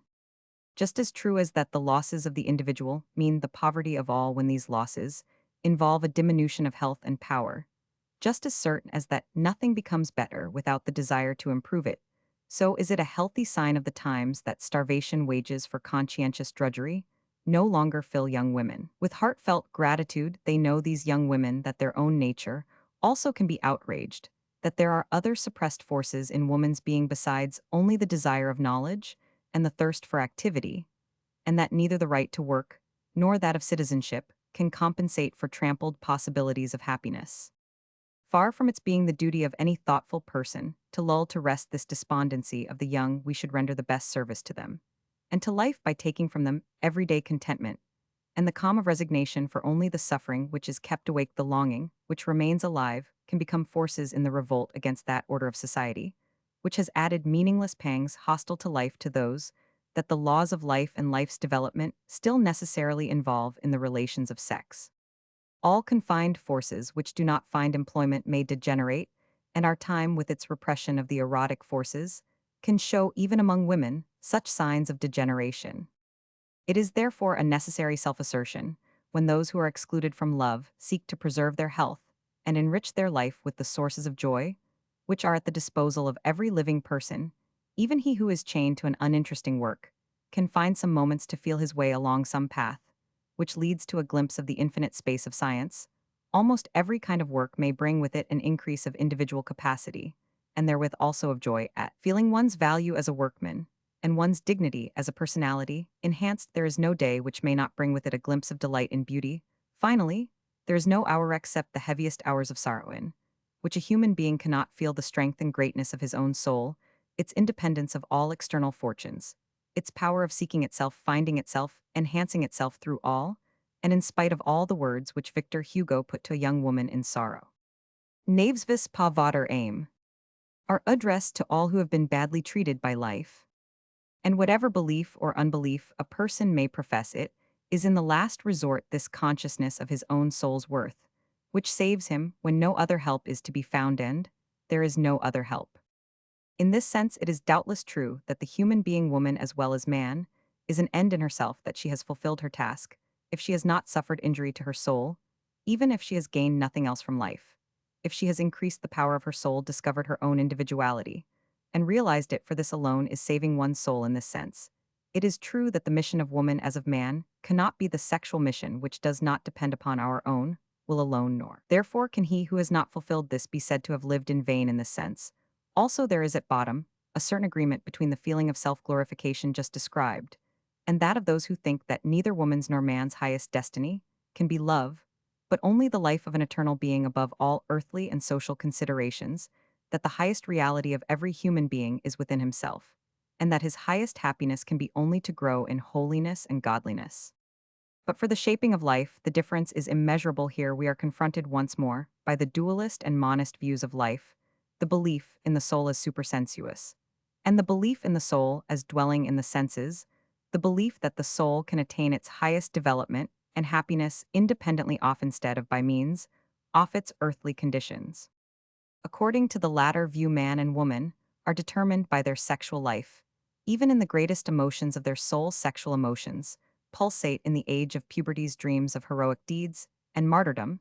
They are the warm undercurrent in the religious needs, which awaken at that time every woman who has afterwards performed a brilliant achievement of love, who has become a great Christian character like St. Bridget of Sweden, like St. Catherine of Siena, or like St. Teresa has had the fire of great love in her soul. Her blood has been on fire with the longing to serve the race with body and soul, and therefore also her charity had warmth in it, while the victims of so much other benevolence freeze like shorn sheep. A woman's essential ego must be brought out by love before she can do anything great for others or for herself. She whose existence has been erotically blank seldom finds the way to what is human in a great sense, while on the other hand, she to whom life has denied the opportunity of manifesting her erotic being in the usual sense transforms it into an eros that embraces all life, the eros of whom Plato had the intuition when he made Diotima proclaim him a touch of infinite delicacy. For may it not possibly be only woman who, since her whole nature is erotic, and thus satisfy her love-longing from the whole of existence? But this sense of oneness with the universe which the theosophist, the mystic, the pantheist, and the evolutionist express each in his own way, but which they all feel alike is above all the gift of a great happiness in love. It is this way of loving of which it is especially true to say that only he who loves knows God, the great word for unity in the all, in which we live and move, and have our being, not because God created mankind to increase and inhabit the earth, but because they were fruitful and filled the earth with beings, and with work did they give the Creator's name to life, and worshipped in the likeness of gods, their own creative power, on account of which they also dreamed that they were eternal. Because fruitfulness, the power of production in all its forms, is the divine part of man, it is impossible for anyone without it to attain holiness and communion with God, in the meaning of the religion of life. Or in other words, full humanity, even in its limited form, that of creating a family. It is the unerring means of extending the ego beyond its own limits the simplest condition for humanization it can. Transform the egoist into a generous man, merely by giving him something to live for this reason love has taken the place of religion with innumerable people, because it has the same power of making them good and great, but 100-fold greater power of making them happy, therefore all great and beautiful resignation flowing, with sweetness and benevolencies like a vineyard, made upon the slope of a crater. But therefore also, it is true of all who have quenched the warmth of fruitfulness in themselves, that they have committed the one unpardonable sin, that against the Holy Spirit of life, these women have received their condemnation, in Lessing's Fable of Hera, who sent Iris to earth to seek out three virtuous, perfectly chaste maidens, unsoiled by any dreams of love, and Iris certainly found them, but did not bring them back to Olympus, for Hades had already made Hermes fetch them for the infernal regions there to replace the superannuated Furies. Because the means of life must never eclipse the meaning of life, which is to live with one's whole being, and thus to be able to impart an ever greater fullness of life, it is immoral to live solely either for sanctity, or for work, fatherland, or humanity, or even love for man, is to live by all these. His exclusion from one of these means of full humanity can never be compensated by his participation in any of the others, just as little as one of his senses can be replaced by another, even though the latter be perfected under the necessity of serving in the place of the lost one, and the resignation which prematurely contents itself with part of the rights of its human nature, instead of aspiring to the whole. Such resignation is a falling to sleep in the snow. It is undeniably a calmer state than that of keeping one's soul on the stretch for new experiences, for in that case, one must also be prepared for new wounds, and he who keeps his suffering awake can be sure of more pain than he who puts it to sleep with an opiate, but no criterion is meaner than that of suffering or not suffering. The question is only what a man suffers from, and what he becometh for himself and others, or does not become as the result of his pain. Life holds in one hand the golden crown of happiness, in the other the iron crown of suffering. To her favored ones she hands them both, but only he is an outcast whose temples have felt the weight of neither. A woman of feeling once said that, although love was acknowledged by the majority as life's greatest treasure, mankind has not yet been able to prepare a place for love in life outside of marriage. It is called sin within Ida's marriage. Now Islove can seldom live, and if it arises for another than the partner in marriage, then for the sake of the children it must be sacrificed. It is this observation which made the new women all the more decided to prepare a place for love outside matrimony. Women and men too have begun to examine the ideas of morality, in which the small and the great values are mixed together like the cards in a shuffled pack. As far as woman is concerned, all morality has become synonymous with sexual morality, all sexual morality synonymous with the absence of sensuality and the existence of a marriage certificate. In speech and in poetry, woman's mission as wife and mother is glorified, but at the same time, the mission is not considered honorable until it is attained, but on the contrary, dishonorable so long as it is sought after with the healthy strength, which is the condition of its complete fulfillment. A woman may be proud and strong, good and active, courageous and generous, honorable and trustworthy, faithful and loyal. In a word, she may possess all the virtues prized by man and yet be called immoral if she gives a new life to the race. On the other hand, a woman irreproachable from the point of view of sexual morality may be as cowardly, slanderous, and untruthful as she can be without being denied the respect of society. This confusion of thought is to such an extent one with the feelings that it may take centuries for new ideas of justice to work a change. In spite of all, however, it remains a truth that a woman's morality in other respects is more profoundly connected with her sexual morality than is the case with a man. Nature herself established this connection when she made love and the child more closely bound up with woman's existence than with man's. It must always be a matter of paramount importance to a woman's whole personality to abandon herself to the possibility of creating a new life, and therefore a woman's attitude, not with regard to marriage, but certainly with regard to motherhood, will be decisive evidence of her moral development in other respects and of her spiritual culture. The same sexual freedom for woman as for man is to every profoundly womanly woman a demand contrary to nature. But this does not mean either that man ought to continue to misuse his freedom, or that woman must continue to confine hers within lawful bounds, nor yet does it mean that women ought to go on lying to themselves, to men, and to each other concerning their nature as sexual beings, It is true that many women exist who have no feeling of this kind, and that other married women deny the claims of the census because they have had them satisfied before they became conscious. But when the development of love has introduced a purer and healthier view, neither women nor men will consider it a merit or superiority in a woman to develop in herself the character of the third sex, then everyone will acknowledge that human life to be in the fullest sense, healthy and rich, must imply fulfillment of the sexual destiny, and that even if a restriction of the vital forces in this respect does not entail physical suffering, then it must involve profound psychical injury, resulting in diminished powers, nor will one then willfully blink at the fact that among many strong, well-balanced, active unmarried women authors are to be found who are equally worthy of respect, although they cannot attain harmony without motherhood, and the cause is not one of self-discipline or seriousness in work, but simply the fact already stated that sexual life in a woman when it has become strong and health dominates her, in a far more intimate way than it does a man she seldom suffers acutely often unconsciously or half-consciously from restriction in this direction. But to make up for this, she suffers in a far more radical way, which slowly exhausts her vital forces, and many cases of madness, hysteria, etc., are due to this cause.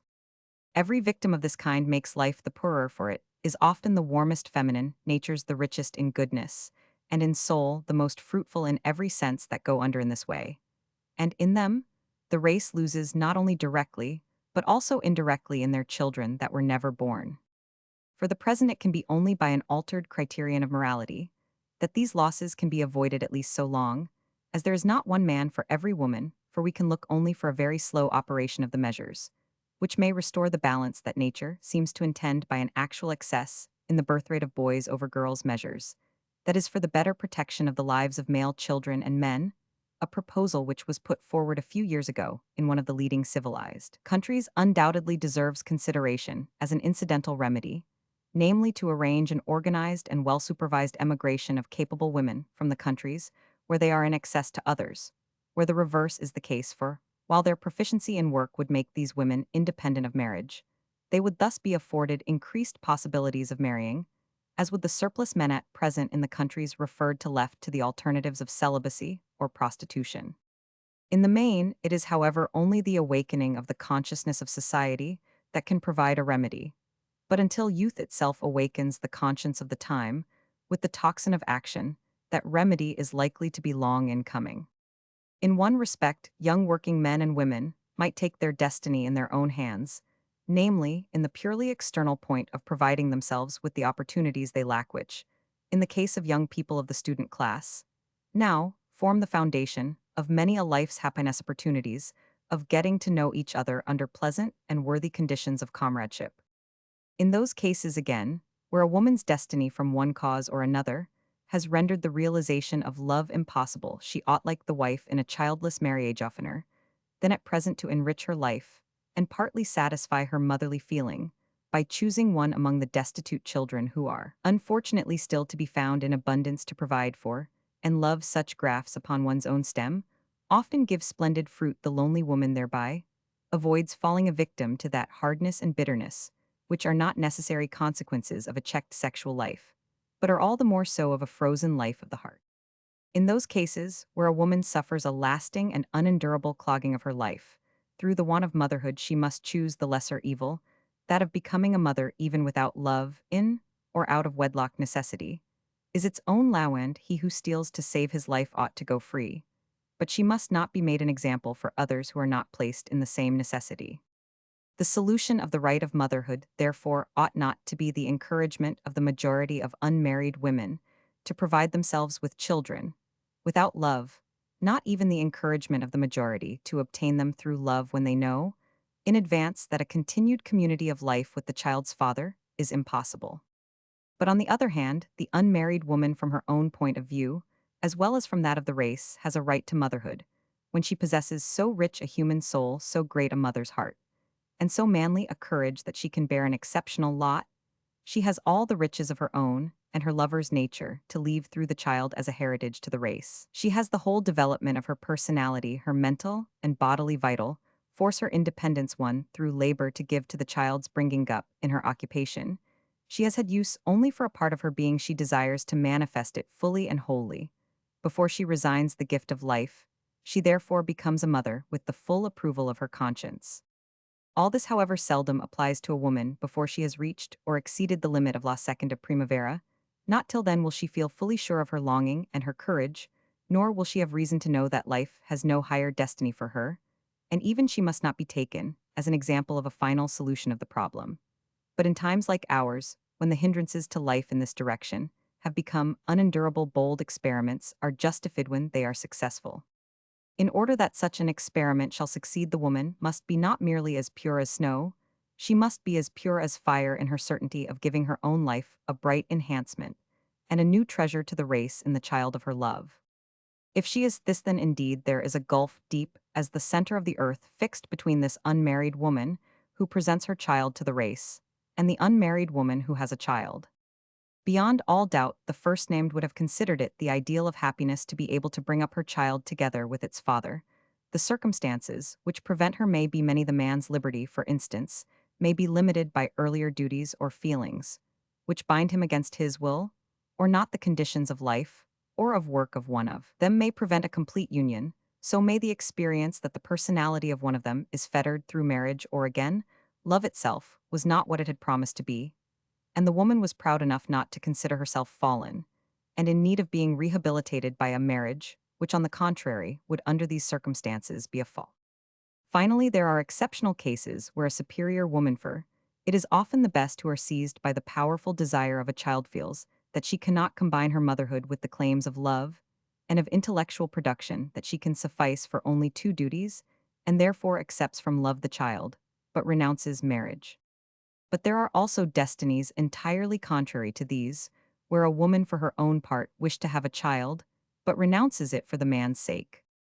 In most cases, this is because she surrounds his work with such affection that, when it is asked of her, she sacrifices to it her mother's happiness in the spirit of Helois, and the more love is perfected, the more does woman thus learn to love her husband's work as her child, while he on the other hand loves her work as his own.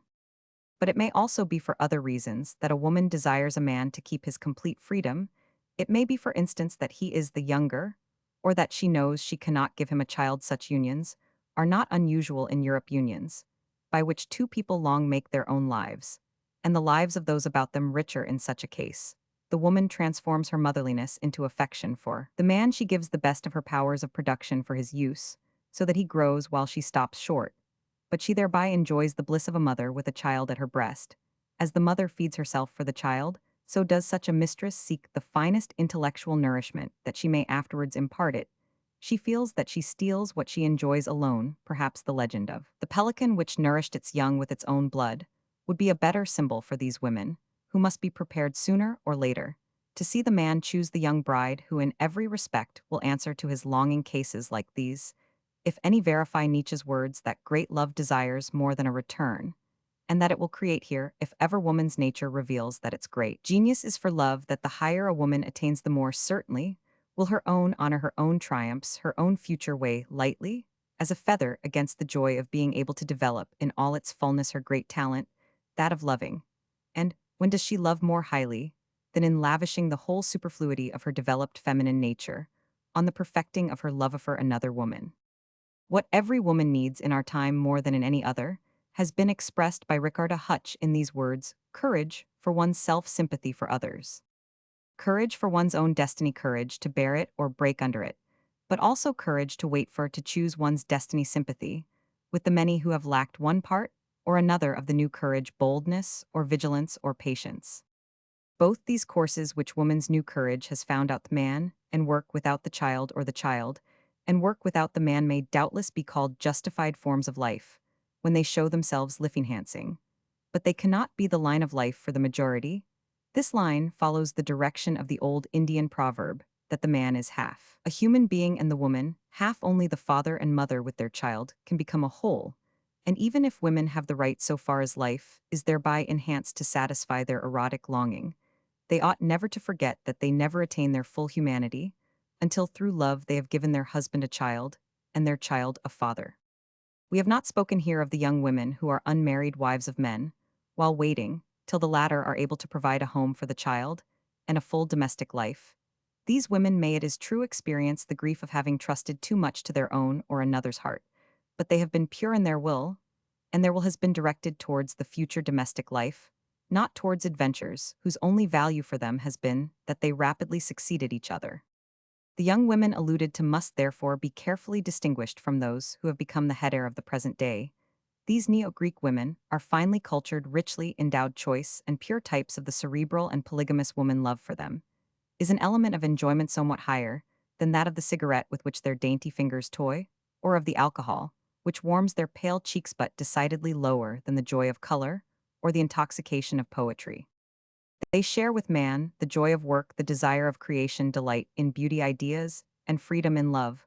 Nothing would be more unwelcome to them than possible consequences of their love, which passes from one relation to another with a growing sense of emptiness, fatigue, and prostration, unfruitfulness in every respect that is. Their lot and their condemnation for life has no use for the solitary unfruitful sometimes. Indeed, they are not even capable of continuing to live only to prove again and again that their soul cannot love, cannot create, cannot suffer, and has no other will, but to free itself from the tree of life like a damaged bud, a spoilt fruit. The right to an exceptional destiny belongs only to one whose happiness it provides for, in other words, one whom it places in such an agreement between the needs of his own life and the surrounding conditions that the powers of the individual thus attain their highest possible development. And as this is seldom the case when the individual creates for himself a position which places him in conflict with society, no thoughtful person can thus refer to an exceptional destiny. The majority of young women now oppressed by compulsory labor, who wish to improve their lot, the most immediate possibility to begin with, is to improve the character and conditions of their labor. Women must be more eager to discover or invent for themselves departments of work, which will give them the opportunity of expressing something of their feminine nature, their human personality. It is one of the gladdening signs of the times that this is beginning to be done. Thus, for instance, in Denmark, a distinguished lady mathematician determined by precisely the reasons given above has abandoned her science and become the first female inspector of factories in Scandinavia. Thus, in Germany, a lady chemist for the same reasons has chosen the same career, a lady lawyer in the same country is devoting herself entirely to the protection of children. Another in Francido, the profession of advocate for the assistance of poor women. But there are still to be found far too many women whose fortunate situation has given them free choice in their work, and who nevertheless have sought the profession, which offers them the surest income or the largest pension, not the most liberal use of their personal powers. But even the possibility of the choice belongs to exceptional ability or exceptional circumstances. The majority of women who must work or wish to work have difficulty in finding a calling, which really gives them a backbone, not merely a stick to hold them up, to render possible greater organic connection between woman and her work. Nothing is more necessary than a business and professional agency or exchange to which reports would be sent from different places as to local needs of practical or ideal work, and then in connection therewith a new kind of mortgage bank, but one in which the mortgages would be upon young women's courage, industry, and invention. A bank, in fact, which would advance on easy terms of repayment the loans which would be necessary to enable these at present unutilized assets to be invested in the wealth of the nation. The sum of happiness of unmarried women would rise if their creative instinct were thus at least directed into a strong and healthy activity, by means of which they could, in some measure, satisfy their need of having something to care for, of evoking around them comfort and beauty. No fund would be more worthy of the subscriptions of enlightened patrons than such a one as this. It is important again that all those women who are forced to continue working for wages should enter into the social question, at least as much as is necessary, to make them understand the duty of solidarity and the need of organization if they would obtain the higher wages, the shorter hours, the summer holiday, and the better conditions in other respects, which they must win in order to preserve in some degree their spiritual and bodily powers, and with them that measure of joy in life, which everyone may thus possess. The first condition for this is that girls who live with their parents should cease to take work at other rates of pay than those which the wholly self-supporting can live on, and that women in general should cease to think themselves meritorious merely because they work without troubling about the harm their underpaid labor may do to the whole community. But it is not only the will to elevate their own lives, but above all a more lively feeling for social organization as a whole, that these working women need. Their personal demands for education, rest, beauty, love, motherhood must be placed in connection with those of everyone else, so that they may begin to claim also for others what they desire for themselves, instead of making their own existence poorer by unfortunate experiments. They ought to fill the souls of other women with their dreams of a more beautiful life. And to be able to do this, they must be constantly active and on the watch, giving and taking on every hand.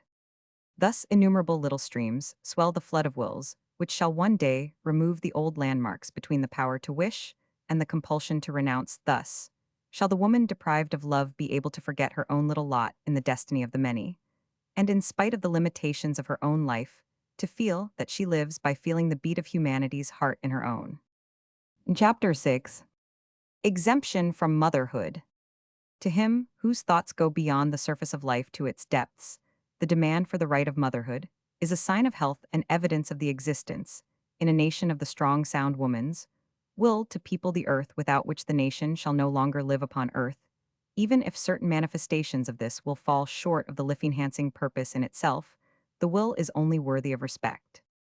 It is, however, significant of the confusion of ideas on this subject that the evidence of health inspires terror in the guardians of morality, while they regard with calmness that tendency of the age which is charged with the materials of tragedy alike for the individual and for the nation, namely the desire of exemption from motherhood. Christianity, with its extension of the idea of personality and corresponding lack of consideration for the race, in opposition to the world of antiquity, made marriage the affair of the individual. The development of love has carried on the liberation that Christianity began, as stated in the first chapter. The champions of Christianity constantly admit the right both to remain unmarried and to limit the birth of children if both are only the result of abstinence.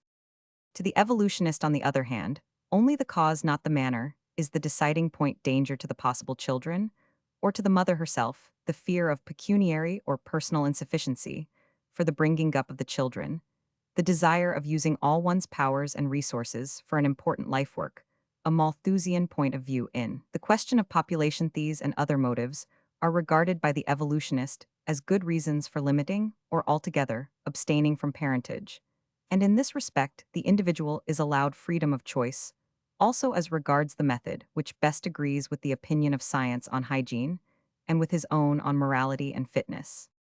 As soon as it is recognized that the individual is also an end in himself, with the right and duty of satisfying, in the first place, his own demands according to his nature, then it must remain the private affair of the individual whether he will either leave altogether unfulfilled his mission as a member of the race, or whether he will limit its fulfillment. But as the individual cannot attain his highest life enhancement, or fulfill his own purpose otherwise than in connection with the race, he acquires duties also towards it, and not least as a sexual being, if life has given the individual a lot which renders moral parentage possible and conditions which are favorable to new lives, then the only moral limitation of the number of children is one which in, and by means of the individual's own life enhancement, and that of the children's to the advantage of the whole community. But when only petty and selfish reasons such as considerations of the children's inheritance, personal good living, and voluptuousness, beauty, and comfort determine fathers and mothers to keep the number of their children below the average required to secure the due increase of population, then their conduct is antisocial. A person, on the other hand, who is content with few or no children, because he or she has a work to perform, may be able to compensate society by the production of another class of value. To these now moral, now immoral motives for having few children or none at all, must be added woman's desire to devote her purely human qualities to other tasks. This, however, does not refer to those wives who are obliged to establish their married life upon their own breadwinning labor, as well as their husbands, a necessity which for the present hinders them from motherhood. Although they are continually dreaming of the future child, it is here a question only of women's personal self-assertion. Women are no longer content to manage their husbands' incomes, but wish to earn their own. They will not use their husband as a middleman between themselves and society, but will themselves look after their interests. They will not confine their gifts to the home, but will also put them in public circulation. And in all these respects they are right, but when in order thus to be able to live their life they wish to be freed from the burden of the child, one begins to doubt for, until automatic nurses have been invented, or male volunteers have offered themselves, the burden must fall upon other women, how whether themselves mothers or no dare, thus obliged to bear a double one real liberation for women, is thus impossible. The only thing possible is a new division of the burdens. Those already freed declare that by making money studying writing, taking part in politics, they feel themselves leading a higher existence with greater emotions than the nursery could have afforded them. They look down upon the passive function of bearing children and, rightly, when it remains only passive without perceiving that it embodies, as nothing else does, the possibility of putting their whole personality in activity. Every human being has the right to choose his own happiness or unhappiness. But what these women have no right to is to be considered equally worthy of the respect of society, with those who find their highest emotions through their children, the beings who not only form the finest subject for human art, but are at the same time the only work by which the immortality of its creator is assured. Another thing that these women who are afraid of children cannot expect is that their experience should be considered equally valuable with that of women wofter. They have fulfilled their immediate duties as mother-semplo for the public benefit, the development they have gained in their private capacity. There is no secret and infallible guide to natural instinct any more than there is to the tendency of civilization. Both may lead the individual as well as the race astray with regard to the goal, which both consciously or unconsciously are seeking higher forms of life in motherliness. Humanity has attained what is at present its most perfect form of life within the race taken as a whole. Motherhood is a natural balance between the happiness of the individual and of the whole, between self-assertion and self-devotion, between sensuousness and soulfulness. A great love, a power of creation amounting to genius, may in solitary instances attain the same unity, but the immense advantage of the mother is that, with her child in her arms without being conscious of a struggle, and without belonging to the favored exceptions, possesses that unity between happiness and duty which mankind as a whole will attain in other departments only after endless toil and trouble. But if this personal self 205 assertion, this personal joy in woman's consciousness, be gradually released from its connection with the child, then this unity will be broken up.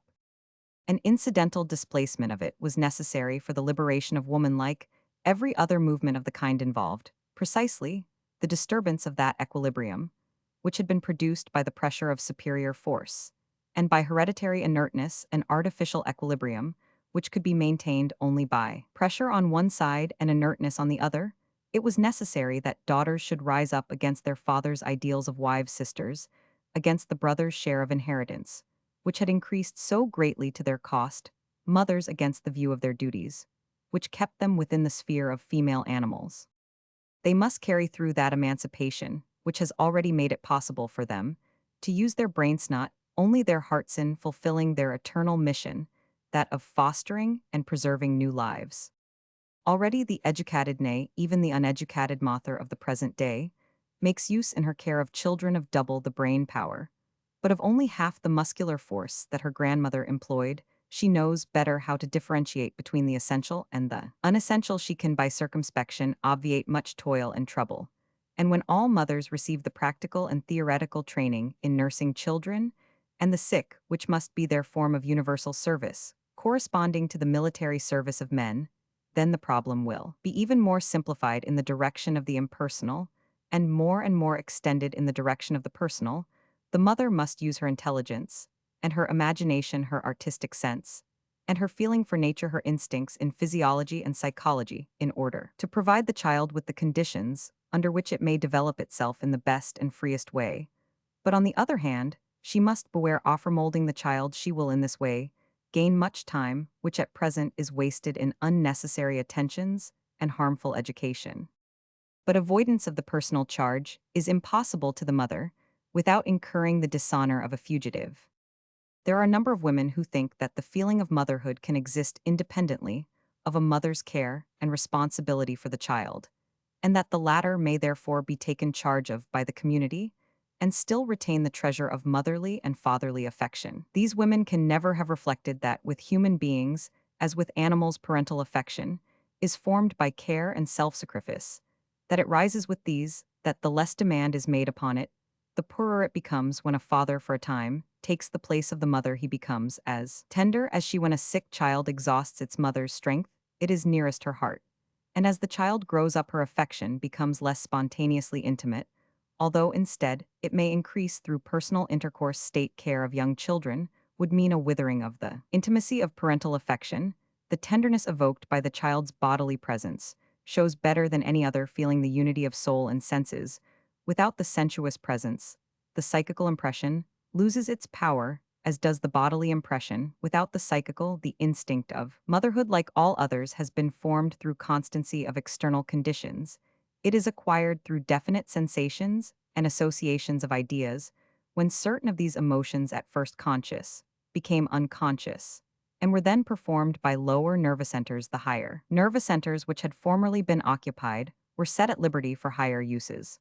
But if the sensations and associations of ideas, which originally formed the instinct, are weakened, then the instinct loses its automatic sureness, what worked easily of its own accord, as popular speech rightly has. It becomes once more laborious with the displacement of the instinct. Corresponding dislocations result, though with extreme slowness, in the organ with which it is connected. Thus, nursing was perhaps an acquired faculty, which became natural. It has now become so difficult that among the upper classes the majority, even with the best, can scarcely perform this function for a couple of months, or perhaps not at all. Science is already inquiring into the possibility of the disappearance of the mammary glands, and with them of the peculiar character of woman's breast. It is often only the future that can decide what is progress and what degeneration, but certainly nothing can be more unscientific than to dismiss all anxiety about the future with the dogma that the will to live in offspring is so strong that only the degenerate do not possess it, and that with a healthy woman nothing can injure the motherly instinct. To a thinker of the evolutionist school, everything is subject to possible transformation, and nowhere is there anything at work which can make no difference. There is not a brain, not a nervous system, which can evade even the involuntary impressions of the street. These sink into the subconscious soul, and thence may arise again, after many years. Not one person is the same or will ever be the same when, for instance, he comes away from a lecture, as he was when he went to it. Some psychic waves have always been set in motion, and this motion is continued to infinity. If this is even true of a notice on a shop front, or of a momentary feeling of anger or joy, how much more, then, must it be so of the impressions which dominate our days and years? Our conceptions are forged from the true or false metal of our moods, and become in turn the implements by which the bronze or gold of moods is wrought. All sanctity, all self-culture rest upon man's power of diverting certain thoughts, suppressing certain conceptions, turning aside certain impulses of the will, of introducing other thoughts, intensifying other conceptions, encouraging other impulses. In other words, partly utilizing and partly rejecting certain states of mind. In this way, bad habits arise from one class of moods, good habits from another. When these have acquired sufficient strength, new modes of action, new plans of life gradually become natural. New instincts are formed in which willingness and reluctance often stand in an opposite relation to that they occupied at the commencement of the process. Sensuousness and soul are thus both the creations of development, and it is the voluptuousness of many thousands of years that stirs in the mother when she feels her child's lips at her breast. It is the tenderness of as many ages which bends in the shape of every new mother over her child's cot. However powerful these emotions of the senses and of the soul may have become, there is always the possibility for the reasons just given that the mighty stream of tenderness may dry up if its supply be cut off, and that thus humanity may lose its most indispensable motive power in the development of civilization. Our destiny is shaped not only by what we have experienced, but also by what we have turned aside to avoid experiencing. Our conscious ego is made up of our states of mind, the images, feelings, and thoughts, which through our earlier life have become our inner property, and which by certain processes are connected with each other. And with our present ego, the less these images, feelings, and thoughts in a woman's past life have been determined by the sense of motherhood, intuitive or actual, less valuable will be the ego she has to assert or the destiny she shapes for herself. And the woman whom no higher reason keeps from motherhood is a parasite upon the parent stem. The majority of these women have not even a deeper meaning in their claim to live their own life. They fritter themselves away in many directions, and do not get much profit by the process, since it is only great feelings which give great rewards. These women who thus without more ado renounce motherhood, have they ever held a child not in their bosom? But even in their arms have they ever felt the thrill of tenderness, such a soft-limbed creature, made as it seems of a flower's soft surfaces, and fair tints inspires? Have they ever fallen in worship before the great and marvelous world that we thoughtlessly call a little child's soul?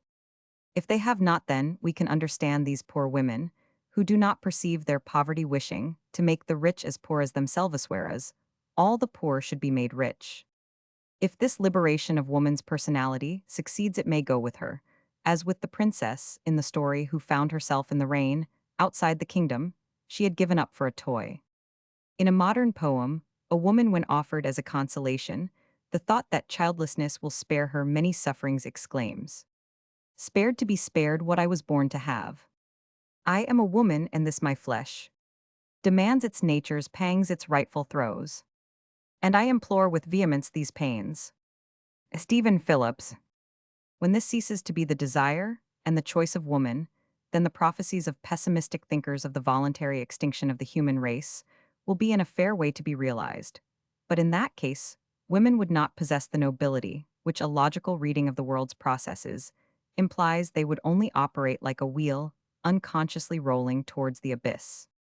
To every thoughtful person, it is becoming increasingly evident that the human race is approaching the parting of the ways for its future destiny, either speaking generalith, old division of labor, founded in nature, must continue that by which the majority of women not only bear, but also bring up the new generation within the home that, men directly in marriage or indirectly, through a state provision for Mother 212, hood should work for women's support during the years they are performing this service to society, and that women during their mental and bodily development should aim in their choice of work and their habits of life at preserving their fitness for their possible mission as mothers. Or, on the other hand, woman must be brought up for relentless competition with man in all the departments of production, thus necessarily losing more and more the power and the desire to provide the race with new human material, and the state must undertake the breeding, as well as the rearing of children, in order to liberate her from the cares, which at present most hinder her freedom of movement. Any compromise can only relate to the extent, not to the kind of the division of labor, for no hygiene, however intelligent, no altered conditions of society with shorter hours of labor and better pay, no new system of study with moderate brainwork, can abolish the law of nature that woman's function as a mother directly and indirectly creates a need of caution, which at times interferes with her daily work. If she obeys the need, while if on the other hand she disregards it, it revenges itself on her and on the new generation. Nor could any improvements in the care of children and domestic arrangements prevent what always remains above these things. If the home is to be more than a place for eating and sleeping from, taking up time and thought powers and feelings, if therefore we are to retain the old division of labor under which the race has hitherto progressed, then woman must be won back to the home. But this involves more than a thorough transformation of the present conditions of production, for we are here face to face with the profoundest movement of the time, woman's desire of freedom as a human being and as a personality.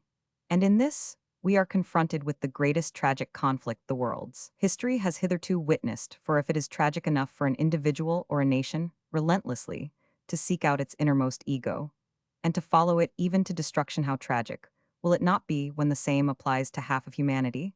Such a tragedy is profound even when it occurs in the struggle between what are usually called the good and evil powers in mana form of speech, which followers of the religion of life have given up, since they know that so-called crime may also increase human nature and human worth, that what is profoundly human may appear as evil and yet be healthy and beautiful, since it involves the enhancement of life. But infinitely greater will be the tragedy when the conflict arises between powers unquestionably good, those, in the highest sense, and not even between secondary powers of this order, but between the very highest, the fundamental powers, themselves the profoundest conditions of being. That is how woman's tragic problem now stands if we leave out of consideration the egoists just alluded to and turn our eyes to the majority woman's nature against man's nature exercise of power, in order to satisfy the claims of the member of the race or those of the personality. If Shakespeare came back to earth, he would now make Hamlet a woman for whom the question to be or not to be would be full of a double pathos, the eternal terror of the human race, and the new terror of the female sex before its own riddle, the bearer of the most refined spiritual consciousness of the time, and therefore, while forced by circumstances to make a decision, a victim of hesitancy, doubt, and fortuity. As true as that all life is a development of force, so is it that happiness is an ever more complete use of one's powers, ever richer in promise for the future, in the direction of their greatest aptitude. But when these aptitudes lead in two contrary directions, then the soul is in the same position as the wanderers in the legend of Theseus, whom the pine-benders bound to the tops of two trees. The struggle that woman is now carrying on is more far-reaching than any other, and if no diversion occurs, it will finally surpass in fanaticism any war of religion or race. The woman's movement circles round the periphery of the question, without finding any radius to its center, which is the limitation of human existence to time and space, the limitation of the soul, in the power of simultaneously giving itself up to different spheres of thought and feeling, and the limitation of the body in the capacity for bearing a constantly increased burden. The heaviest cause of degeneration at the present time is necessity for millions of women of earning their bread under miserable conditions, and the risk that they may lose some the possibility, some the wish for motherhood may disappear, and nevertheless, the chief problem will remain unsolved for any woman who has attained individually human development. In however high degree, a woman may be bodily and mentally competent. This can never prevent the time her outdoor work occupies being a deduction from the time she can bestow on her home. Since she cannot simultaneously be in two places, she cannot have her thoughts and feelings simultaneously centered upon and absorbed by her work, and her home, and all that is personal in her home life, all that cannot be left to another, will thus necessarily interfere with her individual freedom of movement in an inward as well as an outward sense. If the child and the husband mean anything at all in a woman's life, she cannot allow another to have the affection, the care, and the anxiety about them. She must give her own soul to this. But then, on the other hand, it will interfere with her book, her picture, her lecture, her research, just as infallibly as would the trouble of in her own person nursing. And taking care of the child, a trouble which she is really able to renounce, though with a great loss of happiness, and of insight into the child's character. In a word, the most momentous conflict is not between health and sickness, development or degeneration, but between the two equally strong, healthy, and beautiful forms of life, the life of the soul or the life of the family. Many women who see the necessity of deciding for one or the other choose the former, and thus avoid or limit their motherhood, since they believe themselves to have another richer contribution to make to civilization. But would not the race have gained more by the talents of which these gifted women might have been the mothers? We may pity for their own sake the barren women of the aristocracy or plutocracy, who from pure selfishness have refused to become mothers, but they do an involuntary service to the race, in that fewer degenerate children are born. Full-blooded women in a mental or bodily sense are on the other hand the most valuable from the standpoint of generation, when these are content with one child, or none, because they wish to devote themselves to their individual pursuits. Then, it is their work, not the race, which receives the richness of their blood, the fire of their creative joy, the sap of their thought, and the beauty of their feelings. But it may be according to a very moderate calculation that there are annually produced by the women of the world 100,000 novels and works of art, which might better have been boys and girls. It is nearly always the best women who are confronted by the tragic necessity of choosing one sphere or the other, or of dividing themselves in an unsatisfied way between the two. For the more they increase their demands upon themselves, the more surely do they feel this partition as a half measure. Partly by economical necessity, however, partly by the spirit of the age, the choice is more and more often determined in favor of work, when the two alternatives are evenly balanced in a woman's own feelings, for the emancipation of women has laid the stress of feeling upon independent social work creation. This has raised these considerations in the mind of woman to the same extent as it has depreciated those of home life. Want of psychological insight makes the champions of women's rights candid when they declare that they have never depreciated the tasks of the home, but on the contrary have tried to educate women for them. Schools of housekeeping deserve all recognition. But as regards creating greater enthusiasm for domestic duties, they have not hitherto been signally successful. It is because their enthusiasm has been directed to every manifestation of woman's desire to work in man's former sphere that the calling of wife and mother has now lost in attraction. Viewed historically, the work of emancipation must be advanced by this one-sided enthusiasm, but now it is a question whether woman in a new way will be capable of being inspired by devotion to her purely womanly sphere of activity. For nothing short of this would in the main be the solution of the question.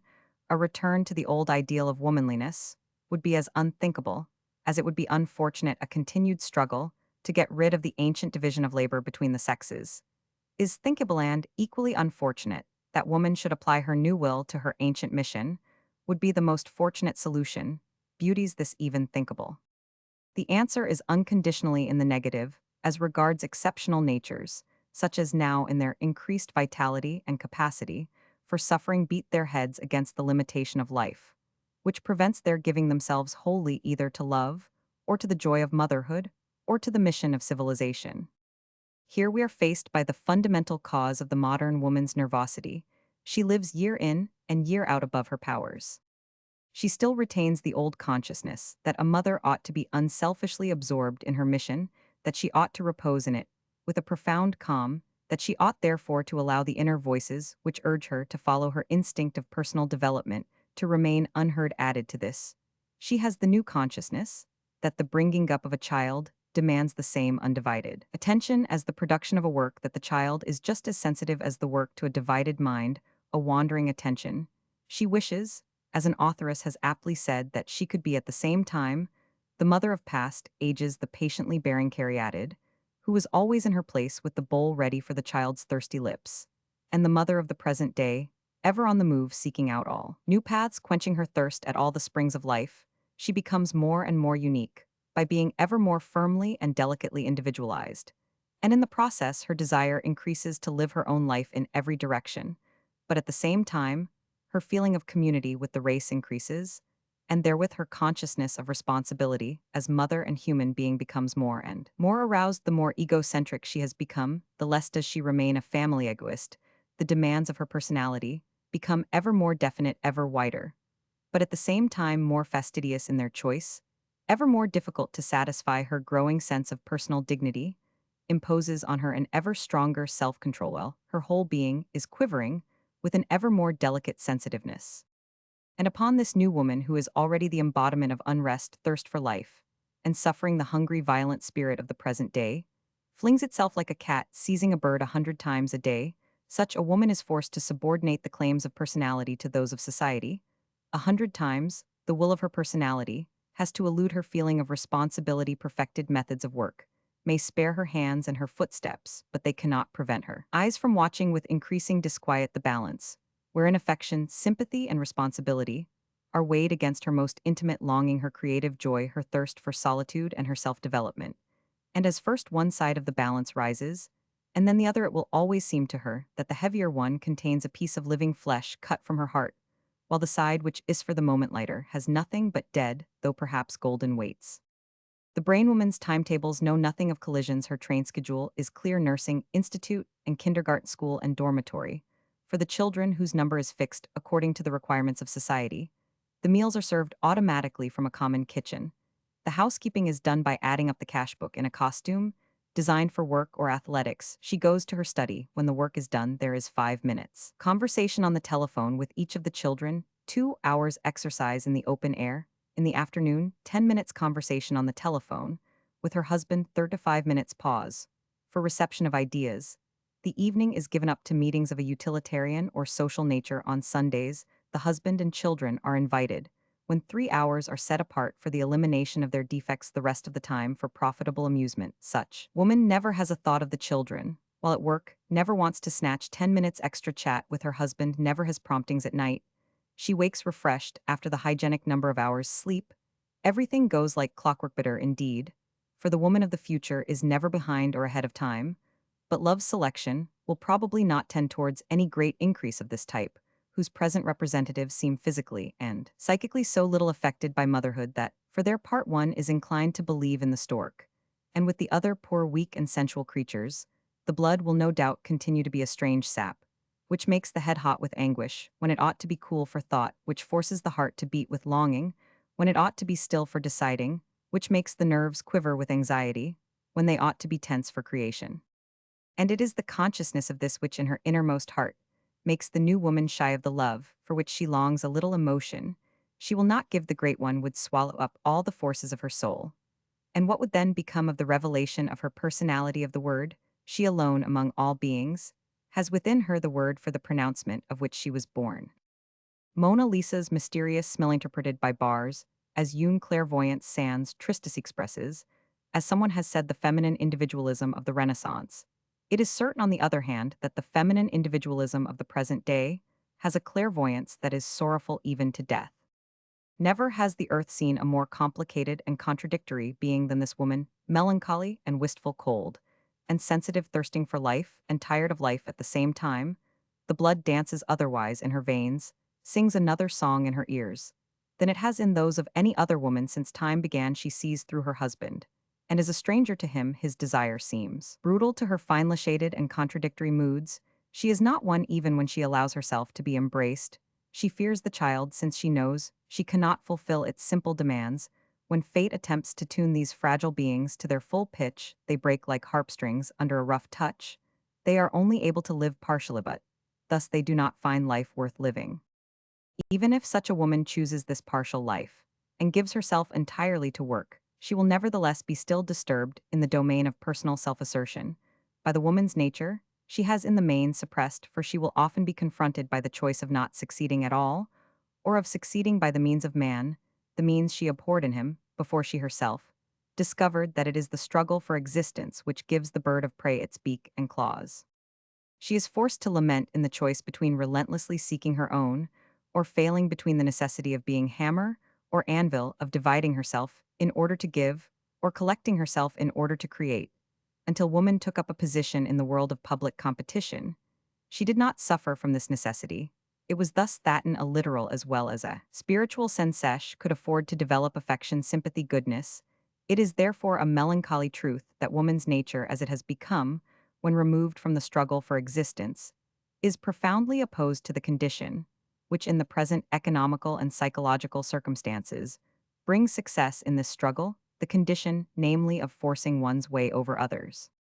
This conflict often begins in a field where woman cannot renounce her relation to motherhood, that is where she herself is the daughter. Even in this character, she has a choice to make pain, to inflict, and to suffer. When we thus see the woman of the present day placed between insoluble conflicts on every city or agonizing, if Solved we are no longer tempted to agree with the poet's dictum, that woman's name is weakness, for in every fiber we feel that her name is pain. Those men who, from the observation that woman's professional and brain work seems to stand in inverse proportion to her fecundity, have drawn the conclusion that woman must return to nature, leave her brain unemployed, and exclusively bear children, are easily refuted. There is no satisfactory evidence that mental work in itself need injure woman's capacity for easy and happy motherhood in the animal world, as among savages the females easily bear motherhood together with other great burdens. In civilized communities, on the other hand, it is partly through a lower class, whose bodies are overworked, partly through an upper class, who overwork their brains or else do not work at all, that the physical difficulties of motherhood have arisen. That the world's greatest female geniuses have had few children or none is in full analogy with the great male geniuses, while these men, as a rule, have had gifted and distinguished mothers, an experience which alone is sufficient proof that woman's weak-mindedness may not be the most favorable state of mind for the enhancement of the race. No conclusive evidence can be adduced against the statement that, when brainwork is moderate and combined with proper care of the health, it may have good effects also in women. The same is true of bodily labor. But as both are carried on at present, the woman no more than the man has been able to keep within the limit of her powers. Therefore, at present, woman's studies and breadwinning labor involve dangers which have been increased under the spur of the dogma of equality, which has driven woman on to show that she could bear everything that man bears, that is to say, more than man or woman can endure. But when one's studies and labor have been somewhat organized, they do not in themselves involve anything that will make the unmarried woman any less fit to be a mother of the race. On the contrary, they are certain to involve much that will make her more valuable. It is thus not for the unmarried woman that the conflict is presented in the form of a choice between renounce and Jevon in the uncertain possibility of motherhood, the development or use of one's purely human powers, and when perfect candor as regards the sexual life has become the custom between the sexes even from childhood, it will also be possible for women during work, study, or exercise to have those considerations for health which modesty has hitherto led them to neglect in this way, but not through the employment itself. Many a woman has lost her chances of motherhood. Thus the conflict does not commence until marriage, and for the exceptionally gifted, as we have already said, it may be tragic. For the majority it will not become so, unless the wife is obliged to earn her living outside the home, and at the same time wishes fully to perform her duties as mother, or when she wishes to attend to her personal business, but is prevented by a large family from so doing. The question is thus for the majority, either the abandonment of the work which produces a living or the limitation of the number of children. The first alternative will be dealt with later. As for the second, it is here that the main conflict takes place. It is from the point of view of the ennobling of the race, as well as from that of the nation, that men implore women to return to nature, for it is from that of civilization that women now refuse nature their allegiance. Nathan Jevon from the national point of view is more justified than woman's unwillingness to produce children by the dozen or score. The former consumption of wives for a man between 50 and 60 was seldom less than 3 wives in succession, and as a rule, half the children of each of them. Limitation of the number of children apart from other sociological points of view has above all the advantage that many children of poor quality return a low interest upon the capital of working powers and other expenses that their birth and bringing up cost, while a smaller number of fully efficient children return a high rate of interest in the shape of increased working powers, as is sufficiently shown by the prosperity of France. But when we turn to the question, up to what point the limitation may be unattended with danger either to the nation or to the individual, then opinion is so sharply divided that to any unprejudiced examination, it must seem premature at present to lay down the line of development of the woman's question as coinciding with the limitation of the number of children, even if it be finally agreed that a nation's welfare demands of the women who ought and can be mothers the birth and upbringing of but 3 or 4 children. It is not decided that the enhancement of the race is thereby sufficiently provided for. Besides which, the new woman does not want 3 or 4 children, but only 1 or at most 2. Besides the danger in this case incontestable from the point of view of the nation, and the possible danger from that of the race, there is here a great danger for the children themselves. Their childhood's happiness demands a circle of brothers and sisters, and the difference in age between the children should preferably not be more than 2 years. Not only their happiness, but their development is aided by this. The position of an only child, or of only son or daughter, usually results in childhood in great selfishness, while in later years, on the other hand, it produces frequently a heavy burden of duty, and thus in both cases brings danger to harmonious development. 1 or 2 children have a poorer and also a more dangerous childhood than those who, among a number of brothers and sisters, learn the value of mutual consideration of shared joys and troubles, thus without any risk of loss of individuality. Awkwardness is polished, and sensitiveness strengthened, which otherwise in later life would cause great losses of power, for a circle of schoolfellows can only imperfectly take the place of the nursery's first education in social humanity.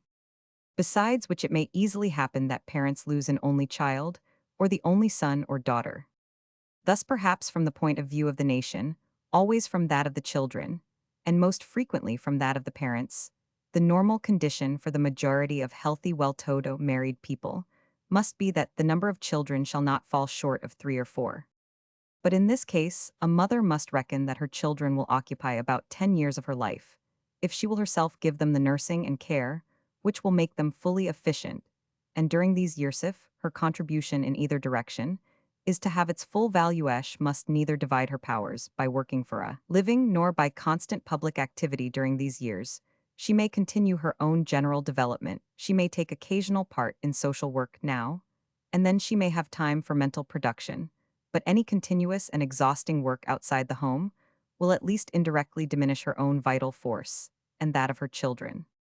Thus, the majority of women will never avoid a conflict, lasting for years, between the renewal of the race and their own outward self-assertion. In whatever direction, the latter may go just as little as they can avoid the conflict of the double burden, now laid with increasing frequency upon women, that of breadwinning and the increase of the race. When to all this is added the need for both husband and wife of mutual converse, and finally the cares of housekeeping, then every thoughtful person must see that woman, and with her societies confronted by a problem in the form of either, not of both end. Only by society, undertaking the support of those women who, by well fulfilling the duties of motherhood, have produced the highest social asset, can the question of married women's breadwinning be solved. And only if women put their personal creative desire into their mission as mothers during their children's first years will the problem be solved of woman's self-assertion and of her simultaneous devotion to the mission of the race. No is the answer of Charlotte Perkins Stetson V, and of many others with her, The solution is state care of children. Look at all the wretched homes, where the children lack the most necessary mental 230 and bodily conditions for healthy development. The collective rearing of all children would be both better and cheaper. Only those women who are liberated from the toils of the nursery and the kitchen are really free to the woman accustomed to public activity. The tasks of the home are monotonous and tiresome on the other hand. As a calling freely chosen, the care of children would satisfy those who have the gift for it. The majority of mothers are only apemothers to their little children. And as the latter grow bigger, this vague affection is replaced by an obstinate misunderstanding. This is what one hears over and over again at the present time, and the more it is repeated, the more certain do women become that all these half-truths ereth truth.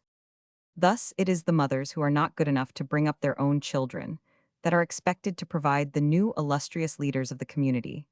It is the parents who themselves lack the talent and inclination for bringing up children that directly or indirectly will have to superintend and select the persons who, in their place, will perform the duties of parents. In other words, they are to discover and appreciate qualities that they do not themselves possess. The trouble that a woman cannot take for the children to whom she has herself given life is to be borne by other women for 10, 20, or 30 children who are not their own. Even today, there is sometimes to be found a kind of primitive type of womanliness, so widely maternal, with such a superfluity of strength, of tenderness, of talent, for organization, that it is too powerful for a single home, a type which really possesses the immense wealth of spiritual elasticity, joy, and warmth that is necessary in order that every such child should have its full share of these. But most women probably do not possess any more of these things than is just sufficient for their own children. And with these elected mothers quickly worn out as they would be 10, 20, or 30, children would be as badly off mentally as they would be bodily. If a single mother's milk had to be divided among them all, it is even now a serious loss to society that so many human beings are enfeebled for life by insufficient nourishment in childhood. But according to the plan we have been discussing, which now has so many adherents, everyone would be starved in childhood as regards affection. It is even now a serious loss to culture that school life makes children uniform. Still more irreparable would be the harm if their fashioning were in the hands of a thoroughgoing state care of children. The danger of uniformity is inseparable from the present tendency to a hard and fast organization of society, with an ever greater need of cooperation, an ever closer connection, an ever more intimate feeling of relationship between its component parts. The organization must go on be 232 cause, amongst other reasons.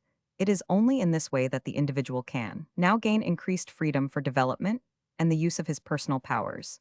But if these increased possibilities of satisfying personal needs and using personal powers are to be of value to the individual and, through him, to the whole community, then we must also have some individualities left who will be capable of taking advantage of their possibilities.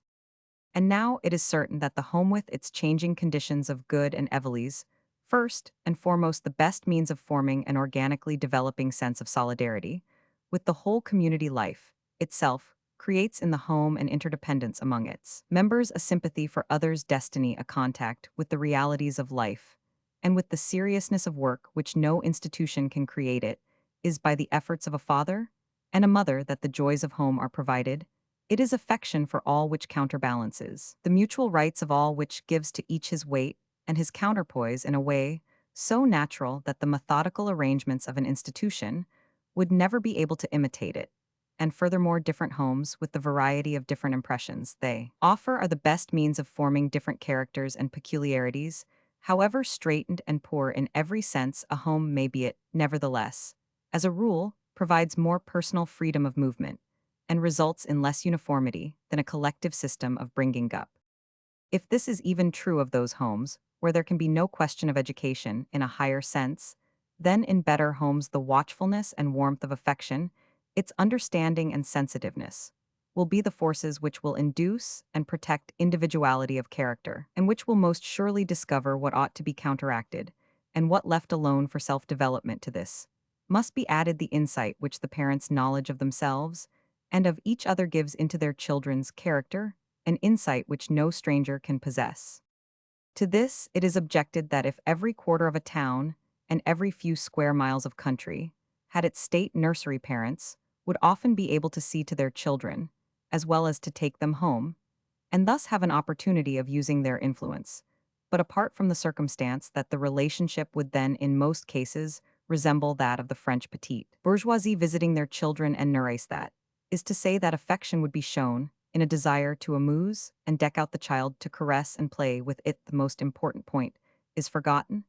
This is that time and still more time is one condition of education, and quiet the other souls are not to be tended like maladies, in fixed hours of treatment. There is no sphere as parents are still too apt to forget in which the psychological moment is more important than in education the action which a mother has seen in the morning, should often be first mentioned by the child's bedside at night, the confidence which at the right moment might have burst from the child's lips, will never be given if the father has not availed himself of that moment.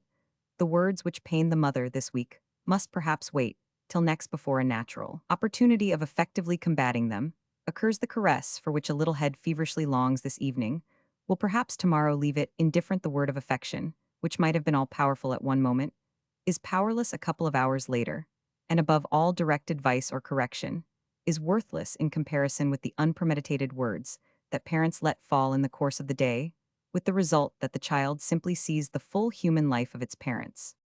Only living together on weekdays and holidays deepens the immediate influence of parents. Only this makes it possible for the parents to distinguish in the child the accidental from the essential, the newly acquired from the intrinsic in its changing moods. And finally, when we think we have found that children receive too much warmth at home, and that they ought rather to be hardened against life-have, we then not observed such hardened ones, have we not seen how they are beautified when they are admitted to a corner? In a home have we not discovered that though in intelligence they may be far in advance of their time, their feelings are still on a level with those of the savage? So far from homes being too warm, they are seldom sufficiently warmed by the only love that lasts for life, that of knowledge and comprehension. Never yet was a human being too much loved. But only too little or not in the right way. The whole spirit of the age is now opposed to the fatherly and motherly feelings of older times, which were related to the blind affection of animal parents. The affection that is left must be intensified, not weakened. The child's splendid unconscious happiness is in making others happy, in being answered by the smiles it produces, in showing outbursts of affection, and receiving affection in return, in feeling the security and pride of itself owning and belonging to its father or mother, in allowing this delight to show itself in play and caresses, and being met with the same delight without its being empty. For in a home where some seriousness prevails, a child soon learns that affection also means work and sacrifice for others. From such affection, the psychically personal tie of blood is formed, while the natural one grows weak as it is not renewed by the apparently unimportant daily, hourly influence of the intangible, invisible things through which, as even the Edda tells us, the indestructible ties are formed. In a word, the home of one's childhood is for the developed 236 meant of human feelings what one's native place is for the development of patriotism. Even now home life suffers in a disquieting degree from the school's increasing grasp of the older children, from the indifference to and disconnection from the home, which occurs when it sees the children only at mealtimes on Sundays and during the holidays. But if even the little children were to be placed in the same situation, then this evil would be extended to the most decisive years of their lives. To turn now from parents and children to the new foster mothers of the town and country nurseries, how is it intended that these shall suffice for their own children? If they are mothers, how if they are motherly are they to content themselves with the children of others, which they will furthermore be compelled to lose over and over again? Have the women who want to be freed ever given a thought to the sufferings of these others? The only possibility of endurance for such nurses will be to give the children only that general kindness that is not enough for them. Love they will not be able to give. No word is more abused than love, not least by the interpreters of Christianity, who attenuate it into a wafer for the nourishment of all under the name of universal love. But there is no such thing as universal love, or love of humanity. There cannot be such a thing. It would be as much a contradiction in terms as a quadrilateral triangle. There is a charity which pours itself out like oil upon all wounds. There is sympathy in joy and sorrow, between individuals, mutual help and mutual responsibility in society, a common feeling of rejoicing or suffering with our nation, or with humanity at great moments. But all love from one human being to another which deserves that name is in the highest degree individual. It is a selection, a separation. If it is not this, it is nothing. A woman chooses her children, even when she chooses their father. and she often shows her preference among the children themselves. An individually developed mother, rightly, asserts her privilege of not loving all her children. Equally, she gives them all the affection they need in the same degree. She is capable of the same broad justice towards them all, but she has for one of them a more personal love than for the rest. The profound tragedy in the relations between parents and children is precisely this, that this relationship is often as passionate as personal love, but without the latter's understanding that it involves the claims of a great emotion, but not the power that an individual feeling has of becoming intensified in the same degree as the claim is increased. Individual love is alone sufficient for a child's needs. An elected mother may perhaps once or several times be able to feel such a love for one or more of the children entrusted to her, but she cannot have this love for all of them, and she will herself be torn asunder when one after the other the children she loves are taken from her. The mothers for the state institution must furthermore be found by thousands if the whole of society is to be constructed on this plan, and then it will be with them, as with the clergy who in the earliest congregations were called by the Holy Spirit, but afterwards by the congregation it would be more and more rarely the proved personal aptitude and inner necessity that would decide the choice, but in its place the accepted standard of professional training. It is by means of these professional mothers, as is now the opinion, that children would have better conditions of life than in their own homes, where, in spite of all shortcomings, personal responsibility and personal affection render imperfection, in the higher grades of education, less dangerous than perfection in a lower grade. Exceptional circumstances exist to provide for which the creche, the kindergarten, the asylum, and the industrial school must continue for the present. But instead of trying to make these expedients universal, we ought to endeavor to eradicate the causes which render them necessary. This would be road making in the right direction. The other is a short cut, which will infallibly take us longer round. It is true that poverty now gives many children unhealthy homes. Attack the causes of poverty. Then, instead of taking away the children and leaving the parents in misery, it is true that much parental affection is injudicious. Then educate people to be parents. It is true that parents now increase the inheritance of certain children at the cost of the others, then lessen the possibility of this. But do not deprive all children of their rightful inheritance, home feelings, and memories of home sorrows, and home joys, all that gives its peculiar tone, color, and perfume to every human being's disposition. Do not abolish the most important of all collective education, that of the children through the parents, and of the parents through the children. Doubtless love's freedom will bring about more complicated family relations than at present. From this point of view, there seems to be an evident advantage to the children in state institutions, where their lives would not be so immediately affected by dislocations in those of their parents, but to deprive the majority of children of their homes because the minority might thus lose theirs would be a worse expedient than that of connecting the home more closely with the mother and developing human beings, so that they may remain friends even when they have ceased to be husband and wife, and may, thus, continue to be capable of cooperating for the welfare of the children. In a word, it is not the family that ought to be abolished, but the rights of the family that must be reformed, not education by parents that ought to be avoided, but education of parents that must be introduced, not the home that ought to be done away with, but homelessness that must cease. The state rearing of children would work like the feeding of foundlings on pasteurized milk. They sickened when they were thus deprived of certain indispensable bacilli.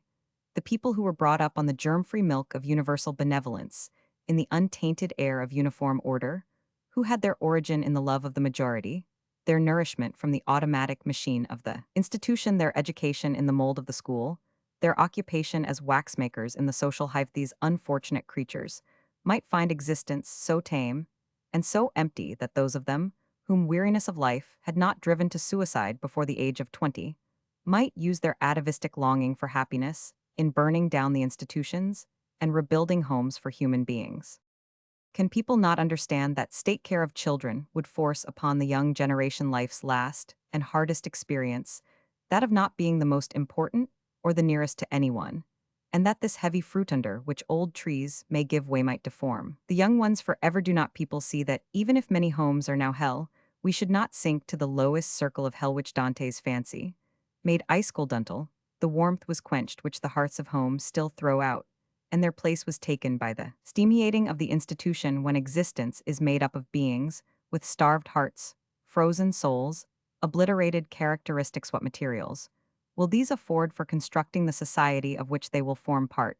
Will they even care to produce children as raw material for the human factories, or the necessaries for the maintenance of that life, in which the elements of personal happiness are wanting? Will they even have the energy to take a decision about the order of society, which robs them of life's greatest values? So wonderfully strong is in man the need of having some place of his own, of being among his own, feeling himself at home in one poor corner of the world, in a single poor heart, that this feeling has even the power of clearing a morass into a spring by subterranean ways. On a railway journey in the South, I once saw a woman whose face, figure, and manners betrayed the completest downfall. This mother had a beautiful 6-year-old daughter. Never was it more horrible to see a child at her mother's knee, never did an amulet seem more powerless than the saint's image that a pitying hand had hung about the child's neck. But when the child leaned towards her mother, she was embraced by the drunken harlot with a tender emotion which restored to her a spark of human dignity. And when the child read in the looks of her fellow travelers the disgust her mother inspired, her dark eyes glowed with angry sorrow, and she took up before her mother a position of protesting affection. No one could doubt that this child ought to be taken out of such unclean hands, but I wonder whether a better guardian would be able to give her the great emotion which at that moment dilated the child's soul, if, in a case like this, one can even hesitate about the line between disadvantage and advantage. Then, in many other cases, one will be convinced that it is not necessarily where a child has the best food, the cleanest bed, the most uninterrupted care, that it will thrive best, but rather where its soul may be expanded by the warmest and greatest emotions. Moreover, it is one of the sacred mysteries of life that most parents in themselves, and towards one another, are worse than the child sees them, for the last being before whom a wretch casts off his protecting rags of human dignity is his child. Against the wickedness of parents, however, as against their ill treatment, the child must be protected, and that in a much greater degree than now, by a constant extension of the right and duty of society's intervention in these cases. But when it can be avoided, the children ought just as little to be deprived of the protection of home as the home should be deprived of the protection children give to it, by compelling the parents to at least some measure of self-discipline, self-control, and self-sacrifice, whereby their souls are extended beyond the individual ego. In the day when the hardening atmosphere of the state institutions encompasses all children, human virtue will sink with even greater rapidity than human happiness. All that has been said above does not imply any blindness to the fact that even the best homes are now penitentiaries in comparison with what they may become when the formation of a home has become a science and an art. At present, the home is fortunately or unfortunately neither inspected nor rewarded with prizes.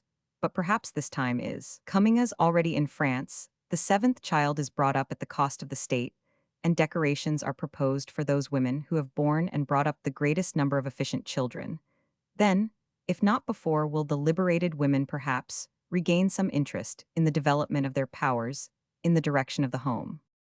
What now frequently diminishes externally the value even of good homes is that they are arranged to promote a kind of aspiration diametrically opposed to genuine life enhancement, whose first condition is that the home in a material respect should bear a relation to the health and comfort of its own members, not the habits of life of outsiders. What again detracts in a spiritual respect from even the very best homes is that their members still retain the family rudeness and want of consideration of older days, a rudeness which, owing to the new sensitiveness, the deeper strength of personal consciousness causes, even from childhood daily pain, that as infallibly as the grosser faults of bad homes poisons air and food.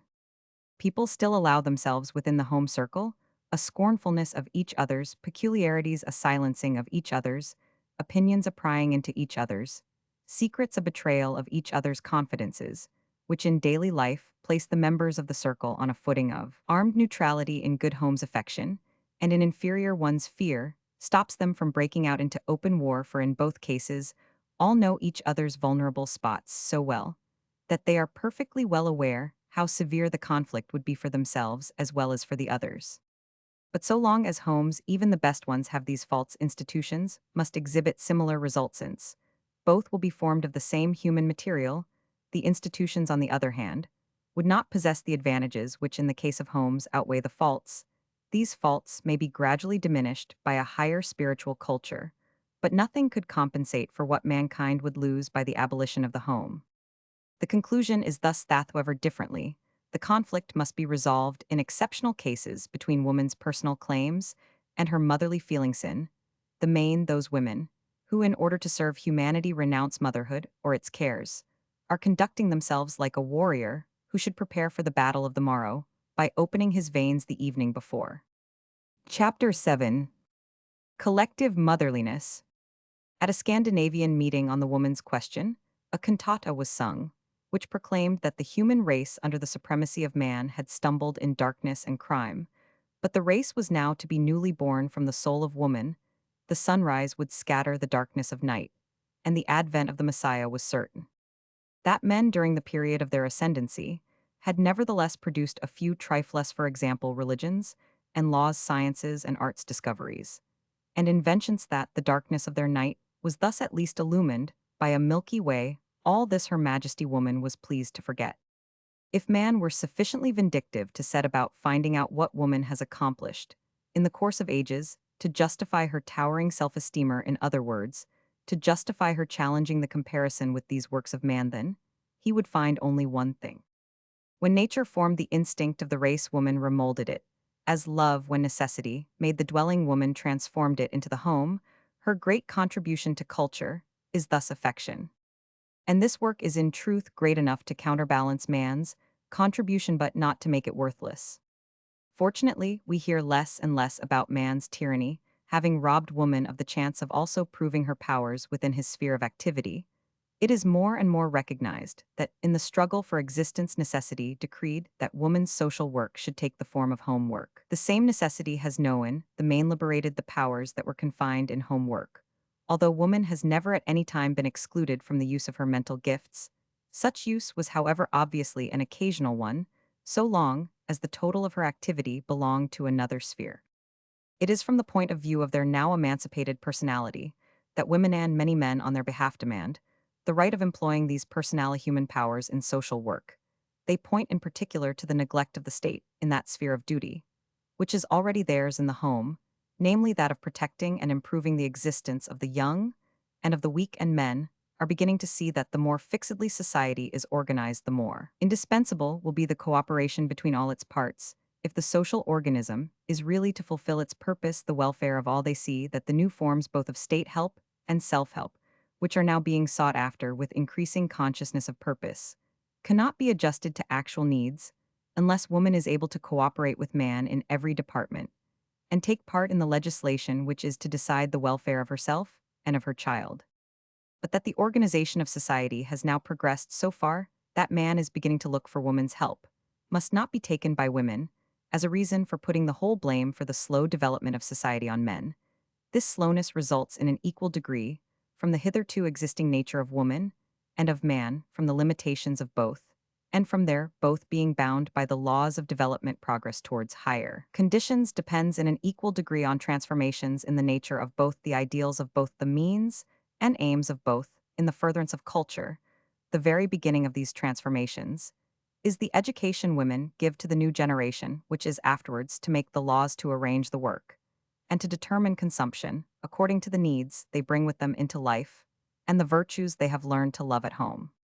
Our time is probably more conscious of its own shortcomings than any other, but nothing is more revolting to one's sense of justice than when this consciousness takes the form of women's megalomania as regards their own omnipotence for altering the course of the world. Following on nature's rough division of the race, nature and civilization in conjunction have produced a finer one, that of creator on the one side and material on the other. Next to being oneself a creator, it is a great thing to be worthy material in a creator's hand, and enhancement of culture, in a spiritual as well as a material sense, is brought about by the creator's success in dealing with their material when that material is human. This means that the creators or leaders are successful in converting the rest into real collaborators, with will and judgment of their own flocks, driven on by shepherds or masses of humanity, led by one no more remarkable than themselves, have never had lasting effects on the course of civilization. Such effects only follow when a creator fires the multitude with the enthusiasm of new aims, or teaches them to ennoble the means by which they may attain ends worthy of aspiration. Thus, if women are to give the development of society a direction wholly different from that, which man has given it this will depend on the appearance among women of leaders, who shall point the way to higher aims and employ purer means. But what gives us reason to expect this of women? The reason cannot be sought elsewhere than within the sphere of their own creations, love, motherliness, the home, domestic economy. If it can be shown that women have brought all these to the full perfection of which they are capable, then there will really be good reason to believe in their miraculous power in the organization of society. But even if we fully admit the hindrances which man's ordering of society, his legislation, his nature, have placed in the way of womanese, there a single thoughtful woman who can maintain that she herself, or that women in general, have nevertheless done all that they could within their own special sphere, that they have used to the utmost the opportunities they have possessed. What conscientious woman does not perceive that the majority still bungle the great discoveries of their sex, by the way in which they act as guardians and educators of children, as lovers, wives, makers of homes, housekeepers, in every department they lack art and science, clearness of view and circumspection. Frequently, they do not possess the first conditions for intensifying and refining a happy love, that of bearing and bringing up worthy children, that of attaining the greatest sum of material comfort for the members of the family, with the least expenditure of force, and of means, that of arranging the spiritual balance sheet so that the highest possible enhancement of life will be the net profit, exactly as the majority of men only slowly and partially receive. And trans 251, myth, the thoughts, the works of beauty, the discoveries that their leaders bring them, so also do women slowly and partially receive the leading ideas in their sphere. There must then be something not only in man's nature, but in woman's also, which hinders perfection and delays progress. If such be the case, then the supposition need not be considered too bold then. Also, we may perhaps wonder whether mankind would really have progressed so far if women had had the lead during past centuries. And if we have ventured thus far, we may also be bold enough to ask whether these same women who have been so far from perfecting their own work, when they come to take part in the organization of society, will immediately perfect what man has bungled, twist the sword into a plowshare, and bring about the messianic kingdom, where peace and righteousness shall kiss one another. It is not until she has renounced all communion with the glorification of woman and the assertion of woman's superiority that a woman with a sense of intellectual propriety can occupy herself with the question of the social work of her sex. Those who conduct the woman's movement form in every country a right and a left, each with an extreme wing. The particular cult of the right is woman as an ideal being. In addition, its dogmas include Christianity, monogamy, and the rest of the existing arrangements of society. It seeks to place woman on an equal footing with man within the old forms. To the extremists of this group, duty, labor, and utility are the great words of life, love, and beauty, do not come within the scope either of woman's rights or of her obligations to whitewash the stains on the existing social edifice, to give themselves more space by building out a wing on the right thighs. Is their chief concern the main building itself, they would preserve unaltered. The left has also its datus, but woman is not one of them. Its view of life is radical, that is to say, evolutionist and social. It seeks to reform the existing institution of marriage by a new morality and existing society, by a higher organization which will express a deeper sense of solidarity. It thus looks at the rights and liberty of woman and of man in connection with the welfare of the whole community. From this point of view, it regards woman's freedom to love and right to motherhood as of equal importance with her right to vote and liberty to work. Here, however, a difference comes in between this and the extreme left, which would give woman complete personal freedom of movement by leaving the children in charge of the state. Thus, the extreme wing of the old feminism meets that of the new on this point, that to both woman's activity is an end in itself, to the extent that her right is independent of whether this activity raises or lowers the vital efficiency of the whole organism. In everything else, the opposition is diametrical, except on the plane where all the groups meet in the demand for woman's juridical and political equality with man. Those who demand political rights for woman in return for her liability to taxation and her cares as a mother have a well-funded claim. But the position becomes still stronger when the claim is based upon the need of society, that every member of it should cooperate to further the satisfaction of his own requirements. For modern society corresponds more and more to the idea of an organism, increasing in complexity, every part of which becomes more and more important to the whole determines more and more by its needs, and powers the welfare or failure of the whole, and itself receives more and more profit or harm from the condition of the whole organism. Society means human beings, men, women, and children dead living, and unborn either more, nor yet less human beings banded together, in order thus the higher to enhance the life of the individual, and of all this combination, takes at first simple, then more and more complicated forms of organization, simple so long as their needs are so, since only his needs move man to organize and increasing civilization means a more and more perfect satisfaction of increasingly complicated and higher needs. But as it is our needs that set us in motion, any hindrance of movement will also produce immediate suffering through our not being able to get rid of the cause of our displeasure, and indirect suffering through our losing the sense of pleasure that movement might have brought. When the aim of society is seen to be that each of its members shall employ and develop his powers to the highest possible extent for the highest possible ends, then it will no longer be in abstract constructions of constitutional law, but rather in the laws of human life that the criteria of social well-being will be sought.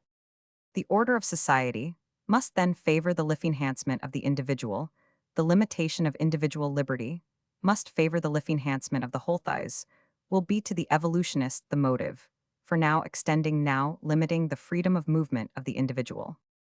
The parallelism with the human organism is evident. The formation and activity of the individual cells determine the structure of the whole. The degree in which their needs are satisfied determines the well-being of the organism. The total vital needs of the organism limit the cell's expansion of force and self-determination, for without the health of the whole organism, the cells would also languish.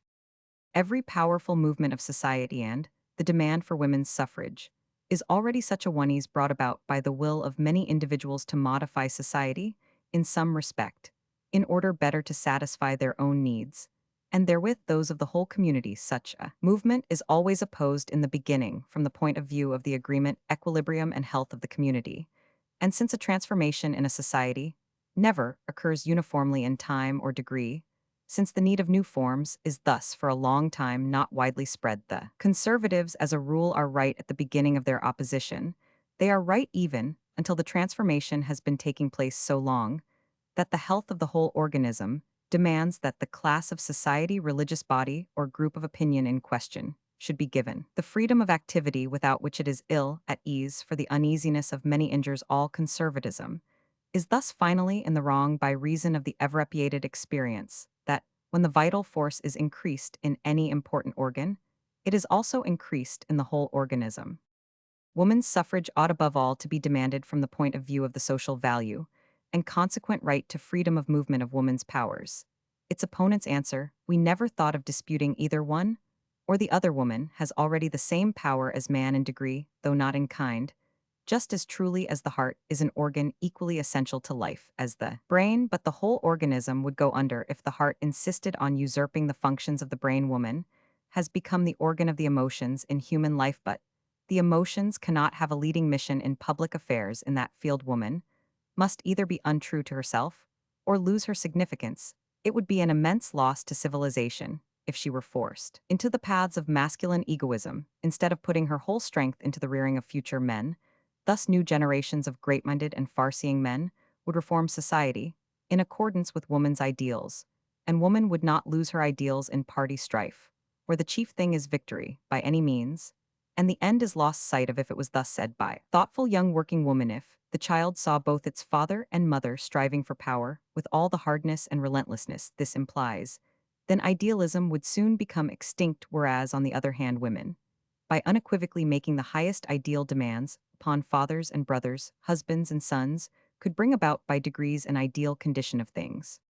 This view, which gives to woman the function of one central organ in the social organism, and to man the other, does not, however, correspond to the reality.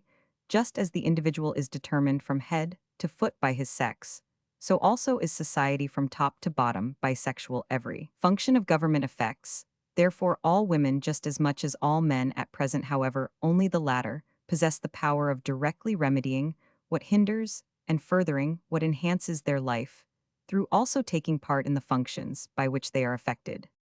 Since every cell which indirectly or directly makes up the social organism is male or female, it is unthinkable that a higher organization of society would not finally of necessity manifest this.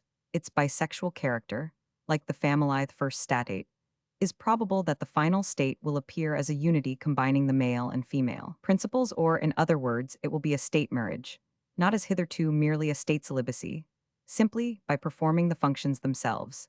Instead of allowing the male cells to do so on their behalf, the female cells may now, as members of society, experience their highest possible life enhancement, so long as women were content to let men represent them. Woman's non-enfranchisement did not disturb the well-being of the organism. Now, on the other hand, the disturbance has set in and can be removed only by change. But what the health of the organism demands in the highest degree is that when the female cells begin to perform their social functions, they should preserve their sexual character, for otherwise no higher form of development would be attained. Not the male sex, but the government of society, may with truth be likened to its brain, as representation may be compared with its nervous system. The society of the present day suffers from one-sided paralysis so long as half of it is excluded from the possibility of making known its needs through the nervous system, and society suffers from this condition just as much as the body would from a corresponding state. We can best see this by observing that society, where the whole body is paralyzed, and only the head acts, namely Russia, there, only the wounds bear witness that the organism as a whole is alive. But all the societies of Europe now include within themselves a Russia, that part of the community which Camilla Collett rightly called the camp of silence, from the same inner necessity that prompted a number of the men in those countries, whose condition once was like that of Russia, to shake off the care of a parental government and take upon themselves the liberty of making known their own needs of themselves, deciding the conditions for their well-being. Must women and the laboring classes win this right? This does not mean that the female half will work more perfectly or with less danger than the male, but it means that the whole organism will work more, will fare better, and will be developed to a higher condition. Those at present in possession are challenged by women as by working men when they assert that they fully secure the interests of the unrepresented and direct their forces satisfactorily. And it may not be they contented as they are with their power and with themselves, but the discontented that we should listen to if higher conditions are to be attained. To these general considerations must be added, in the case of the smaller nations, this, that the more alive and thoroughly active the whole social body is, the more power of resistance it will possess in the struggle for its existence. Those nations, in which every person can protect his own interests, in and with those of the community, will other conditions being equal surpass the others, as an army of athletes would overcome one of invalids. Society is confronted by tasks of increasing complexity. A force hitherto unused, that of woman, now becomes socially conscious, offers its cooperation in dealing with them. All thinking persons desire new conditions with growing earnestness, but new conditions do not arise, as the socialist is far too willing to believe, through new external relations alone, nor through new ideas and discoveries, as the man of science with his bias is too apt to think new conditions arise above all through new human beings, new souls, new emotions. Only these form new plans of life, new modes of action. Only these revalue the objects which are then pursued day by innumerable individuals. A new idea becomes feeling and motive power, at first with one individual, then with a few, then with many, and finally with all. He who has been able to witness this with regard to any particular idea knows that it comes about as in the spring, when first a solitary birch tree on the sunny side unfolds its golden green banner. Then the veil of yellow, reddish brown, and green is drawn closer and closer over the gray, till finally all the treetops are rounded and full, all colors subdued to one shade, and one scarcely remembers what it was like in the play of shifting colors, when the wild cherry gleamed white among the green, the dandelions spread themselves in wild profusion among the grass, the lilies of the valley peeped out from the sheath of their leaves, and the cuckoo called in the summer. Emotions are the sap which rises when the human landscape thus changes color and form, therefore no profound spiritual transformation has ever taken place, unless women have taken part in it. It is upon this great power of woman, already indirectly effective, that we may with reason base the hope of her direct exertion of force becoming even more effective. If with it, she preserves her womanly character. Precisely as the stricter sexual morality made woman's love more soulful till she can now claim love's freedom, since she has a new contribution to make therewith so, the hindering of woman's external activity, dammed up her emotional life, under the division of labor into a manly and a womanly field woman's peculiar character. Became more established her feeling became intensified in the direction, in which she is now ready to use it in the immediate service of who 261 manity tenderness, distinguishes her whole way of thinking and feeling of wishing and working. Thus, has she reached that dissimilarity to man, which she must now maintain in a public capacity. It is as natural as it is fortunate that woman should come forward with her claims to participation in social duties and social rights. Just in our time, when the idea of interconnection, the sense of solidarity has become increasingly conscious in every nation as well as between the nations, for a clearer idea of interconnection will have the effect of saving woman from a number of man's mistakes, a profounder sense of solidarity from a number of woman's weakness as well the best traits of the womanly character will be invaluable for intensifying the sense of solidarity. The man and woman of the present day have become more sensitive to their own sufferings, and this is the first condition for becoming more sensitive to those of others. But now the problem is also really to intensify and to refine the feeling for others to such a degree that the social organism will no longer be able to endure that any of its members should suffer a hindrance to life in any avoidable way. It is this respect that woman's deeper sensitiveness, her richer tenderness, are given their great mission. It is true, thought as was remarked in connection with the evolution of love, it is becoming more and more impossible to speak of man or woman in general, since individualization makes each sex more and more dissimilar within itself, while development makes them more and more mutually alike. Average women and average men have more understanding than feeling. But when feeling is found in a man, it is more violent and more transitory, whereas it is more intimate and more effective in a woman. The majority of men, as of women, seldom think. But when man and woman think, man's method is as a rule that of deduction and analysis, woman's that of intuition and synthesis. She unites instinct and reflection, as the poet does. The thought of both forms a connected line of light, only in the way that a row of lamps seen in perspective does so her actions, like his poem, shave the unconscious purpose of inspiration. These general characteristics are reversed, it is true, in many individual cases. It is thus certain that the most conspicuous revelations of Christian charity have occurred in men. This, however, does not alter the fact that the milk of human kindness flows more richly in women than in the majority of men. This superiority is the natural result of motherliness, which has gradually been developed in the female sex into immediate feeling for all that is weak, and in want of help all that is budding and growing. But it follows from this that if woman, by her participation in public life, is to provide a great new progressive element, then, not only must she not lose the power of sympathy she already possesses, she must, on the contrary, intensify and extend it. Motherliness is not to be found in all those who are already mothers, and we have arrived indeed at the strange position that while man is beginning to see how much society needs the motherly feeling, a number of women are no longer willing to become mothers, since their personal development and civil occupation would thus be interfered with. Nothing is more necessary than that woman should be intellectually educated for her new social mission. But if meanwhile she loses her womanly character, then she will come to the social mission like a farmer with a complete set of agricultural implements, but no seed. In all private activity, the individuality is the best seed, while on the other hand, in the social field, women will probably for a long time be most valuable owing to their universal womanly character. For unfortunately, it is still true in public life that individuality is frequently a hindrance to cooperation, which takes place rather through partisanship in interests and views than through the working together of diverging characters. It is only in rare cases that a non-party man has the chance of interposing in a decision. At present, woman may be able to influence society, not as a single personality, but rather as a new and powerful principle, a great contribution of a hitherto unemployed element. Doubtless individual women, through mental superiority, intellectual development, strength of will and powers of work, will bring a great increase of general human value to social work.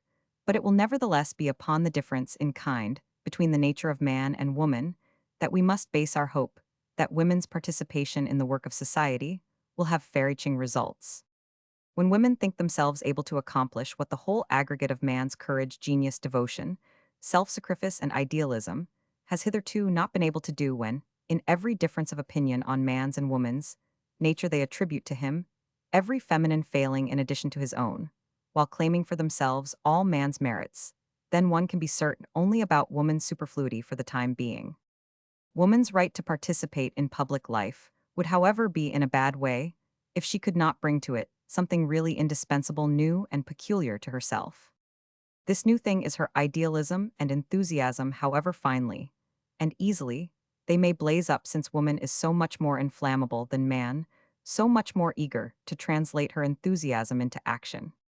For only such an enthusiast and idealist is of account who can carry the flame of his zeal in his bare hand in spite of burns, keep it alight in spite of gusts of wind, and thus step by step come nearer his ideal.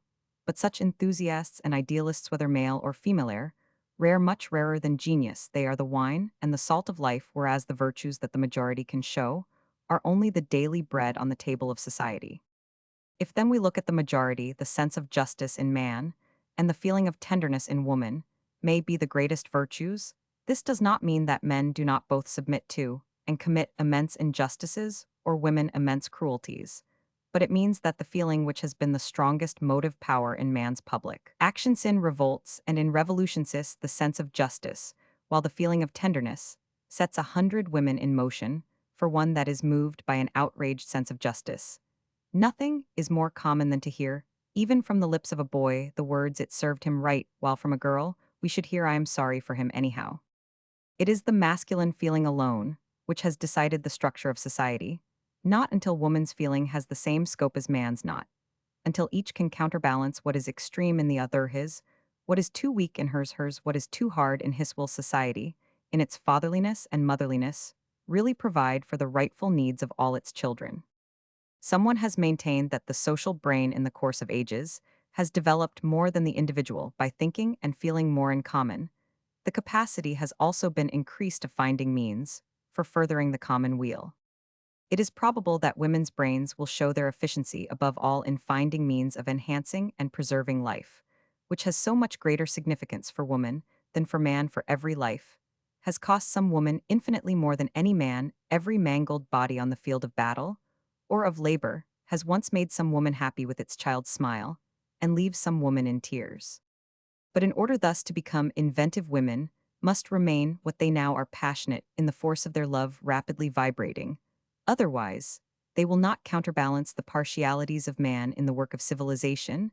There are perhaps no more remarkable pages in J. S. Mill's book on the subjection of women than those in which he maintains the faculty of woman, guided by her individual observation, for intuitively finding a general truth, and unfettered by theorizing, for unhesitatingly and clear-sightedly applying it in a particular case. Woman, he says, keeps to reality, while man loses himself in abstractions. She sees what a decision will mean in an individual case. While he loses sight of this, in face of the general truths, he has abstracted from reality, which he tries to force into abstraction. These qualities of woman make her more unflinching, more rapid, and more immediate in her actions, while at the same time, her more intimate and passionate feeling gives her more perseverance and patience in the face of trouble, disappointment, and suffering.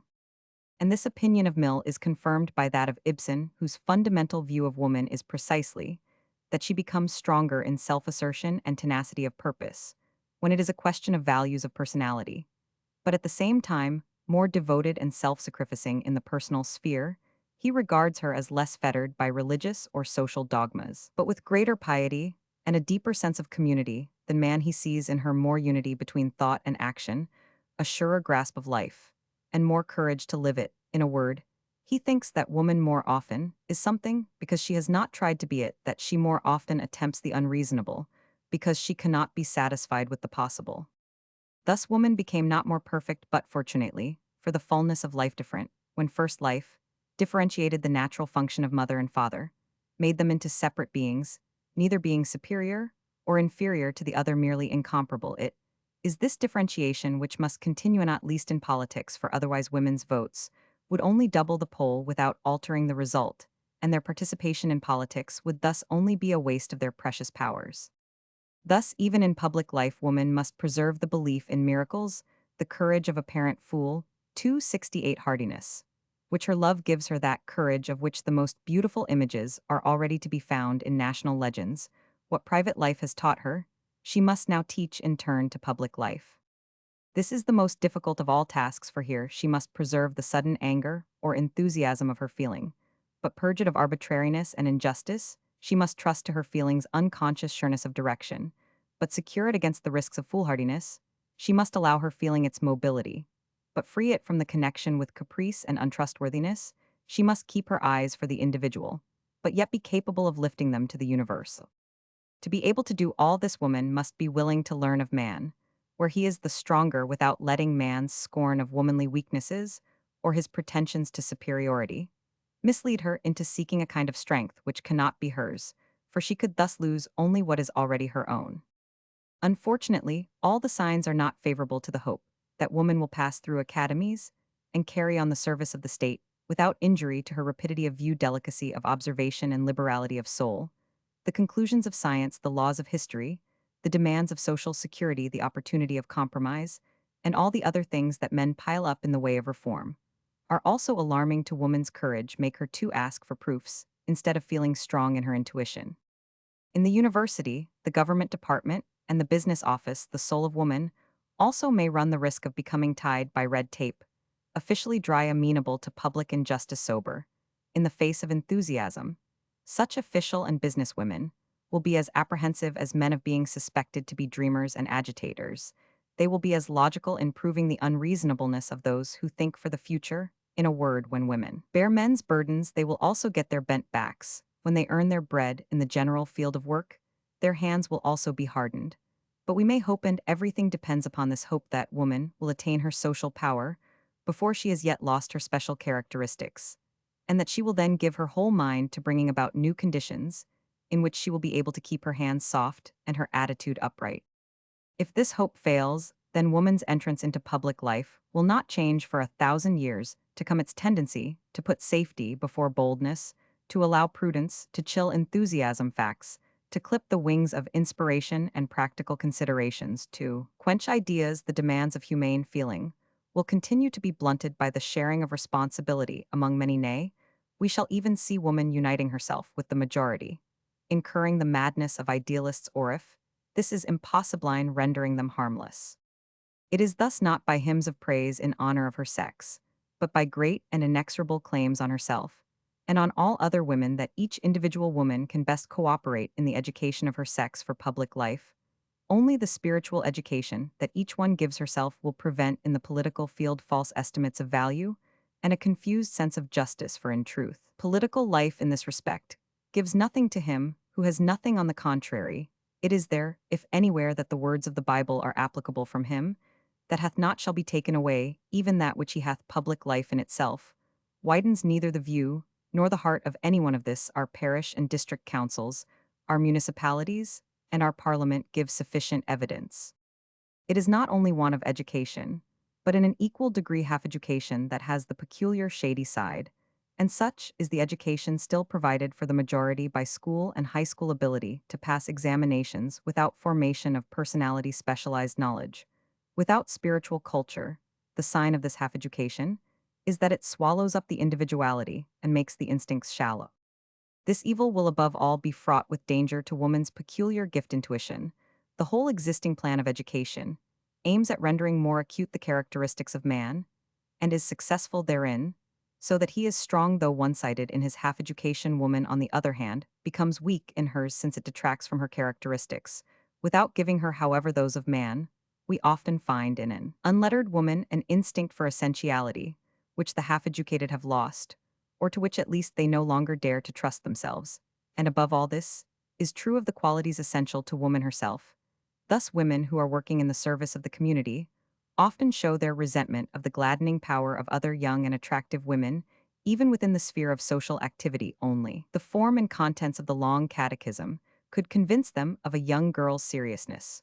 Whether these beauty haters belong to the pietists of Christianity or to those of the woman's movement, they are agreed in the opinion that the attractive woman is also the less valuable, and that men show their lack of discernment in so easily allowing themselves to be charmed by her. Man's sense is, however, not so far wrong, even though he often takes appearance for reality, for what man looks for above all in woman and loves most deeply when he finds itis, the joy of goodness. It is this which is made visible in all real charm and gains its rightful victory. And only when women possess this joy of goodness and know how to communicate some of its charm to public life will their participation in the latter tend to beautify it. In judging of the position of affairs at the present moment, we ought to remember that it is not only mothers-in-law, but also daughters-in-law, not only the mistress of the house, but also the cook who would receive the franchise, but none of these groups seems inclined to regard the others as at present endowed with the greatest imaginable perfections in private life. It may not therefore be too presumptuous, if an outside observer should wonder whether it will be given to them to exhibit greater perfections in political life. In a word, we must remember that developed women are not more numerous in proportion to the undeveloped than the former kind of men, are to the latter the same or other prejudices, self-interests and stupidities, which on the part of men delay progress, will also stand in its way on the part of women. Just as one now sees herds of male electoral cattle in the wrong place, so will one see crowds of electoral hensend. The wrong place does not mean either the right or the left, but the place to which one is driven without personal choice, and where one nevertheless remains without a feeling of shame. Woman will, however, have the advantage of being able to learn from man's mistakes, and she learns more quickly than he, but only the power of being one's self-active, where one has the responsibility and the right of deciding where one is to act. Our educative, developed women will naturally exhibit one-sidedness, like developed men, not until each sex comes forward. With its own peculiarities will legislation and administration become universal. But universality is not yet connection, whether one strums with one finger or with all 10 on an instrument. This does not make music not until each finger does its work and can play together with the other's harmony result, whether one is speaking of instrumental or of social music. Before social politics have replaced the politics of self-interest and class instinct, it is probable that the vital forces of many will be wasted, and among them, those of many women, if in the meantime women enter political life. But neither the argument that women are too good nor that they are too immature will weigh heavily in keeping them from political work, for they will hasten development in the degree in which they preserve their worth, they will attain the maturity they lack in the degree in which they participate in development. Only by being used can tools be gradually adapted and perfected for what they have to do. Only by performing its functions does the organ become developed for its purpose. And to this must be added the equally weighty argument that the women, even now necessary for development, are no more than the men to be found on one side only of a dividing line of money or birth or education. Only the great democratic principle equal possibilities for all involves, in spite of its defects, the best prospect of the right man or the right woman arriving in the right place.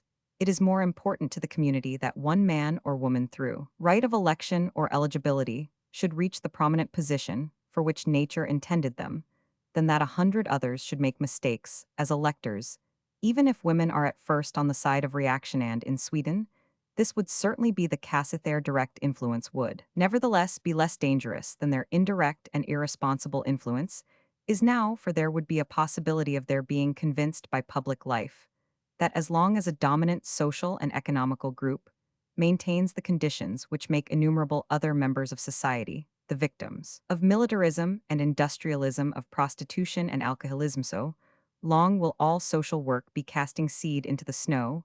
But even if women did not allow themselves to be convinced, but only became a support to those at present in power, this still ought not to be a hindrance to their enfranchisement. Just as nothing makes us more persevering than working for justice, so there is no better evidence of the purity of our own claims than when we adhere to them, in spite of our knowledge that their attainment will for a long time be to the advantage not of ourselves, but of our opponents. Everyone with eyes to see is more and more clearly aware that in our time, new paths must be found. Women, too, are more and more frequently among those who see this, although the majority of women, by their ignorance, their lack of understanding their petty aims, still place obstacles in the way of the pioneer work of their male kinsmen and fellow workers. But even among women fully conscious of the importance of social questions, there is little perception of their significance. This perception must be raised, but above all, the idea of collective motherliness must be intensified by fundamentally distinguishing it from that of benevolence. The latter may be justified in the individual case, but all social work which is directed to the whole community must aim at attaining so far in right thinking that all well-doing may disappear. Collective motherliness must act more as an eternal, subterranean fire, and less as the soaring, but soon burnt-out flame of a sacrifice. It is not enough that the instinct of mutual help and sympathy is more immediate in woman than in man, just as affection is not sufficient for the care of children if insight into the vital laws of the body and soul is lacking, so also do women need an understanding of the biology and psychology of society in order to fulfill their individual tasks in national economy, and to understand the problems which are summed up under the name of social organization. Only thus can sympathy with the victims of society lead women to an ever stronger opposition to the system, which permits these sacrifices.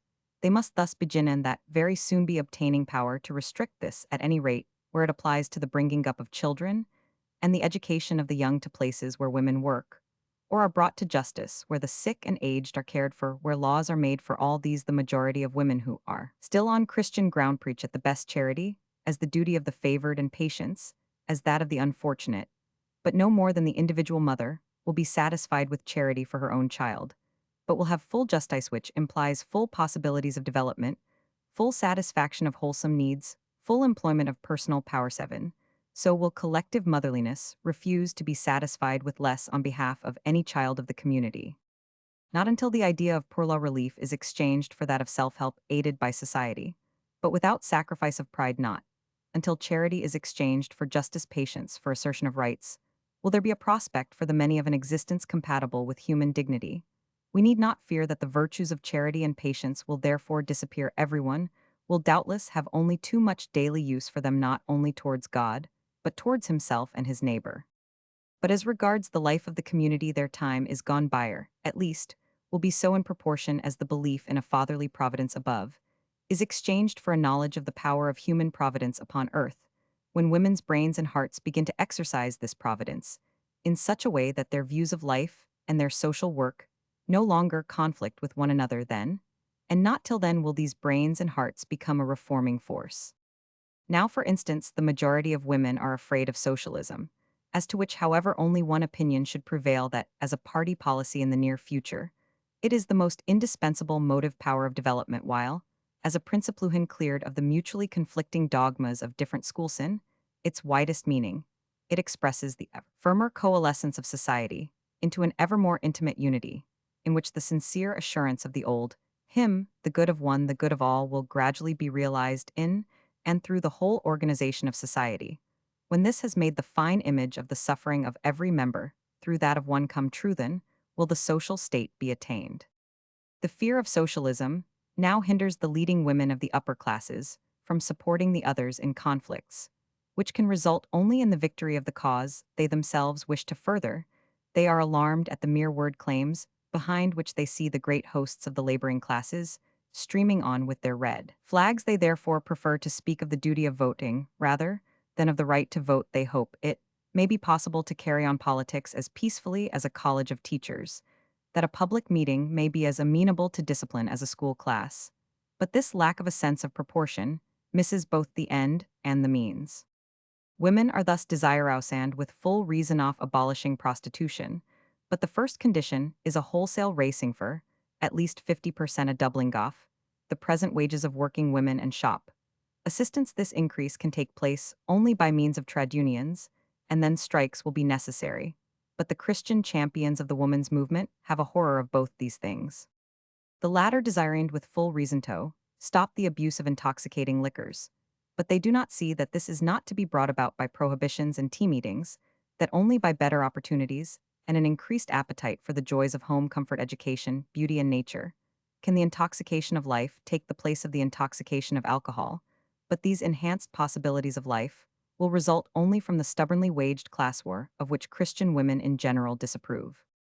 A number of women wish to abolish war, but the same women are not able in education to renounce those kinds of forcible methods, which keep alive crude passions and low ideas of justice.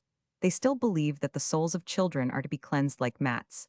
By beating it is in vain that all the most eminent educationalists, as well as many of the foremost criminologists of our time, have again and again condemned corporal punishment, which one of the greatest contemporary authorities on jurisprudence has called the fruitless bloodshed of the century. Since experience has incontrovertibly shown that physical fear never produces morality in the true sense of the term. Women, however, continue to lighten their work in the nursery by employing fear. In other words, they themselves practice and train their children in acts of violence, such as correspond in the life of nations to the wars these very women wish to abolish. These examples might be multiplied. They do not prove that woman is more ignorant or more inconsistent than man in her social activity, but they prove that women, like men, will be of very little value in their public capacity, so long as they follow the methods of piecework rather than of continuity. To begin with, therefore, it would seem that individual women, and not the majority of the sex, will represent that collective motherliness, which is to be at the same time farseeing and warm-hearted. And these women can no more expect to go on from one victory to another than can individual men. Those howith their souls glowing against all injustice, their hearts, warm and anxious, with sympathy enter into cold reality, must be prepared to experience what has been the lot of innumerable reformers in thought and action among the other sects, that they have won the best for themselves martyrdom, but not the best for society victory. And it is a poor consolation that it is often the best who become martyrs, and the next best who are victorious. The former are those who throw themselves into the fight, urged by justice, or love of humanity, or passion for liberty, without asking themselves whether they will conquer, or at least without knowing what will be the answer to this question. The latter, again, are usually those who within themselves have answered it in the affirmative, for this conviction of success gives them the power of arraying an army behind them and the courage to inspire it. The precursors among women will also find out how unspeakably difficult it is to aristocratize the democracy, which does not mean simply cleaner hands and better manners, but purer actions and finer thoughts. And if they retain their sensitivenesses, they must, the leading women will thus have to suffer not only from their own wounds, but from the shame of seeing so many of their own sex as incapable, as the men, of sacrificing their own advantager, the imaginary advantages of their country when humanity and justice demand it. And it will be the fate of these women as of so many men before them that the pure will, the rich personality which cannot bend, will be forced to break. Everyone who has had anything to do with politics must have seen something of these tragedies in which a noble heart is broken piece by piece, and know how cruel these bloodless struggles really are. Will the best women endure to witness such tragedies? Will they endure to see how year by year politics, and the press indirectly, if not directly under the sway of financial interests, succeed in producing the greatest possible number of half measures and the greatest possible amount of stagnation, accompanied by inevitable self-surrender on the part of the best and unconditional self-satisfaction on the part of the others? Will they endure seeing how, in questions of culture, where selfishness can mean nothing, omniscient stupidity decides the great vital interests of the nation? A gathering of people on great national festivals can together feel and act more greatly than each individual for himself. But in the everyday life of nations, the individual is often better than he becomes in cooperation with others. What collective stupidity, collective cowardice, and collective untruthfulness together produce without shame in public life would cause almost everyone who makes up the mass to hesitate in his private life, to rescue the effectiveness of the private conscience, but, at the same time, to preserve the power of the collective conscience for great moments. This should be the great task of political morality. Women must be prepared to find that their participation in public life will cost them not only various unjustified prejudices, but also many hardships. They must moreover understand that it will take much time away from their home, for the whole thing is not so simple as merely handing in one's voting paper, reading the leading article instead of the feuilleton, and going to an election meeting instead of to supper. If one hands in a voting paper without knowing how one has voted, one's participation is of no great importance. If one wants to know how one is voting, this involves the sacrifice of time. And when once one has begun to take part in public affairs, one is often forced by circumstances further and further into their vortex. Fathers of families who take up politics are even now the despair of those families, and what if mothers of families begin likewise? This is the kernel of the question. As mother of a family, the woman who takes part in politics must make her choice between an outward direction of her activities, which will be unfortunate for the home and children, and a lack of independence which will be personally painful to her. She can sacrifice her private pleasures, not her private duties. But it is this latter temptation which will present itself to the woman of the poorer classes. The wife of a working man wants to go to an election, meeting with her husband, but what of the little children? There is no servant, the neighbor's wife She too wants to go to the meeting, the creche it is closed in the evening, for its manageress also takes an interest in public affairs. There is therefore no way out of it, but that the wife must be content with her husband's judgment. In the suffrage questioners, always when it was a question of women's rights, attention has been too one-sidedly directed to the point of view of the unmarried woman of the upper class. But these are so far from being the most important that we might rather assert that a mother of the working class, with all the trouble and privations this involves for her, has cared well for her children, both bodily and spiritually, has made a happy home for them, and her husband, and therewithal has acquired for herself education, and insight in social questions, affords so extraordinary a social power that the most just of proportional suffrage methods would be to give her and all other mothers of remarkable children a double vote. We are here again faced by the difficulty, already pointed out, that it is precisely the most excellent women, the most indispensable for the task, who will have to choose between the duties of collective motherliness and those of motherhood, as well as between the latter and those of individual development. During her children's earlier years, no mother can well fulfill both these motherly calls. She will be forced to acknowledge that if anyone could be said to cross the river to fetch water, and, with one of the Dangids pitchers at that, then it would be one who should set aside her children for her social mission. Here and there, we already meet one or another of these strong, proud, and beautiful mothers of the 20th century, who have lost nothing of their full-blooded womanliness, but rather doubled it through a personal quality, which year by year embraces the kernel of their being more closely. Human being and woman, citizen and personalityless than this, the social mother of the future, cannot be. She has destroyed all bridges which might take her back to the womanly ideal of older times, the powerful, but narrow-minded housekeeper, the thoughtlessly devoted wife. But at the same time, she has nothing in common with the short-sighted woman's rights woman who takes pride in being a restless working machine or a specialist rewarded by diplomas, but otherwise half-educated. She has learned something from the older as well as from the new type, but she resembles neither, for only completeness of life is to her the meaning of life. Many a little girl leaning over her history book must have been indignant at the way humanity used to be reckoned in past times, so many men besides women and children.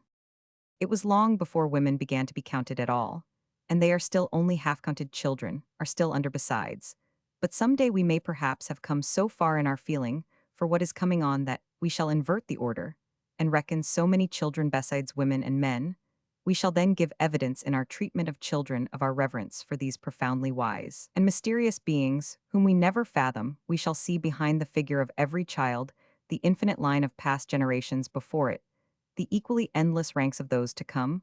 We shall remember in our actions that the child is the sum of these dead ones, the hope of those unborn. We shall let the child reveal itself, and receive its revelations with a discretion at present unsuspected. The tragedies of the childish soul are still waiting for their Shakespeare, although the child is already appearing in literature, as never before, and here as ever literature is the precursor of the great movement of liberty, which shall bring the children's Declaration of Rights, and make an end of the spiritual and bodily ill-treatment of children, which must appear to the future as monstrous as Negro slavery does to us. It may be that children, too, will have their right to vote as well as their own representatives in the legislature and in the courts of law. It should be the collective mothers who would thus finally liberate the children of society. It will then be seen that the octave of the child's soul was just as indispensable as that of woman or man, in order that the great harmony of humanity might be complete. When this happens, the third kingdom will have arrived, whose Messiah the age now awaits, but it is not in the lap of collective motherliness that he will be born. Again and again, saviors will be born to humanity, but always of some young woman with forehead pure as a lily and deep eyes, and Bethlehem will always be there where a young mother kneels in prayer by her child's cradle. Chapter 8. Free Divorce. The desire of the young to abolish prostitution by means of love's freedom has already been adduced as one of the proofs of the higher development of sexual morality. Another such proof is the desire of the present day to abolish adultery by means of free divorce. The preachers of monogamy are afraid that this desire will prepare the way for an open polygamy, instead of that which at present is at least secret in the press, and in the pulpit, in schoolrooms and lecture rooms. Modern literature is blamed for this new immorality. And yet we all know that long before our time, married men, and their sons in country houses, were too often ready to seduce the wives and daughters of their dependents, as well as the servants of the house.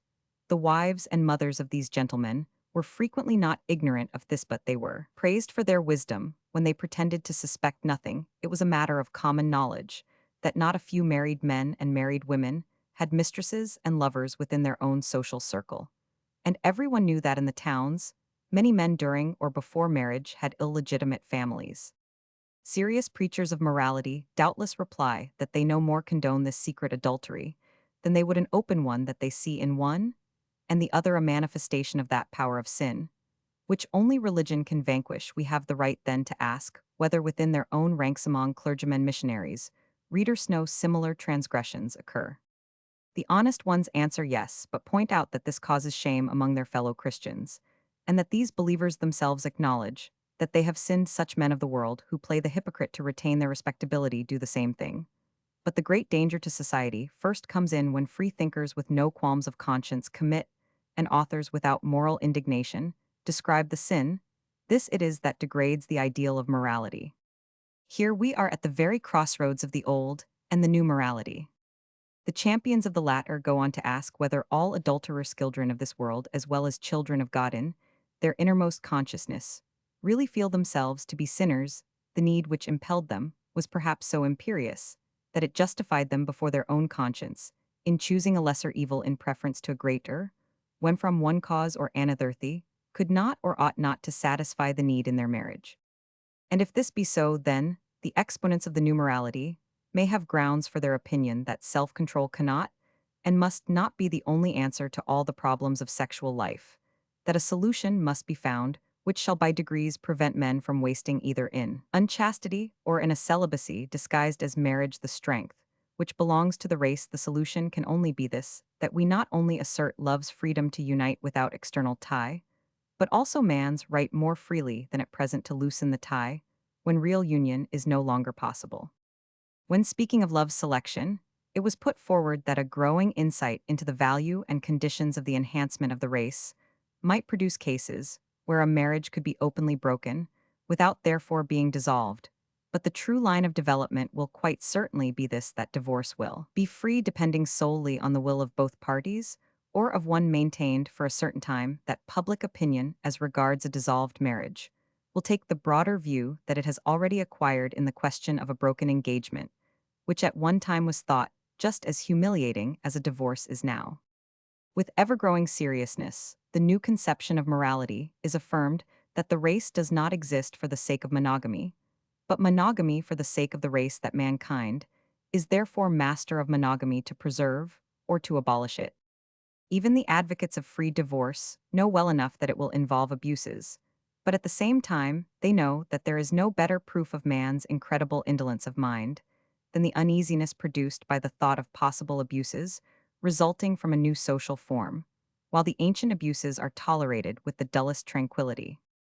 Whatever abuses free divorce may involve, they cannot often be worse than those which marriage has produced and still produces marriage, which is degraded to the coarsest sexual habits, the most shameless traffic, the most agonizing soul murders, the most inhuman cruelties, and the grossest infringements of liberty that any department of modern life can show.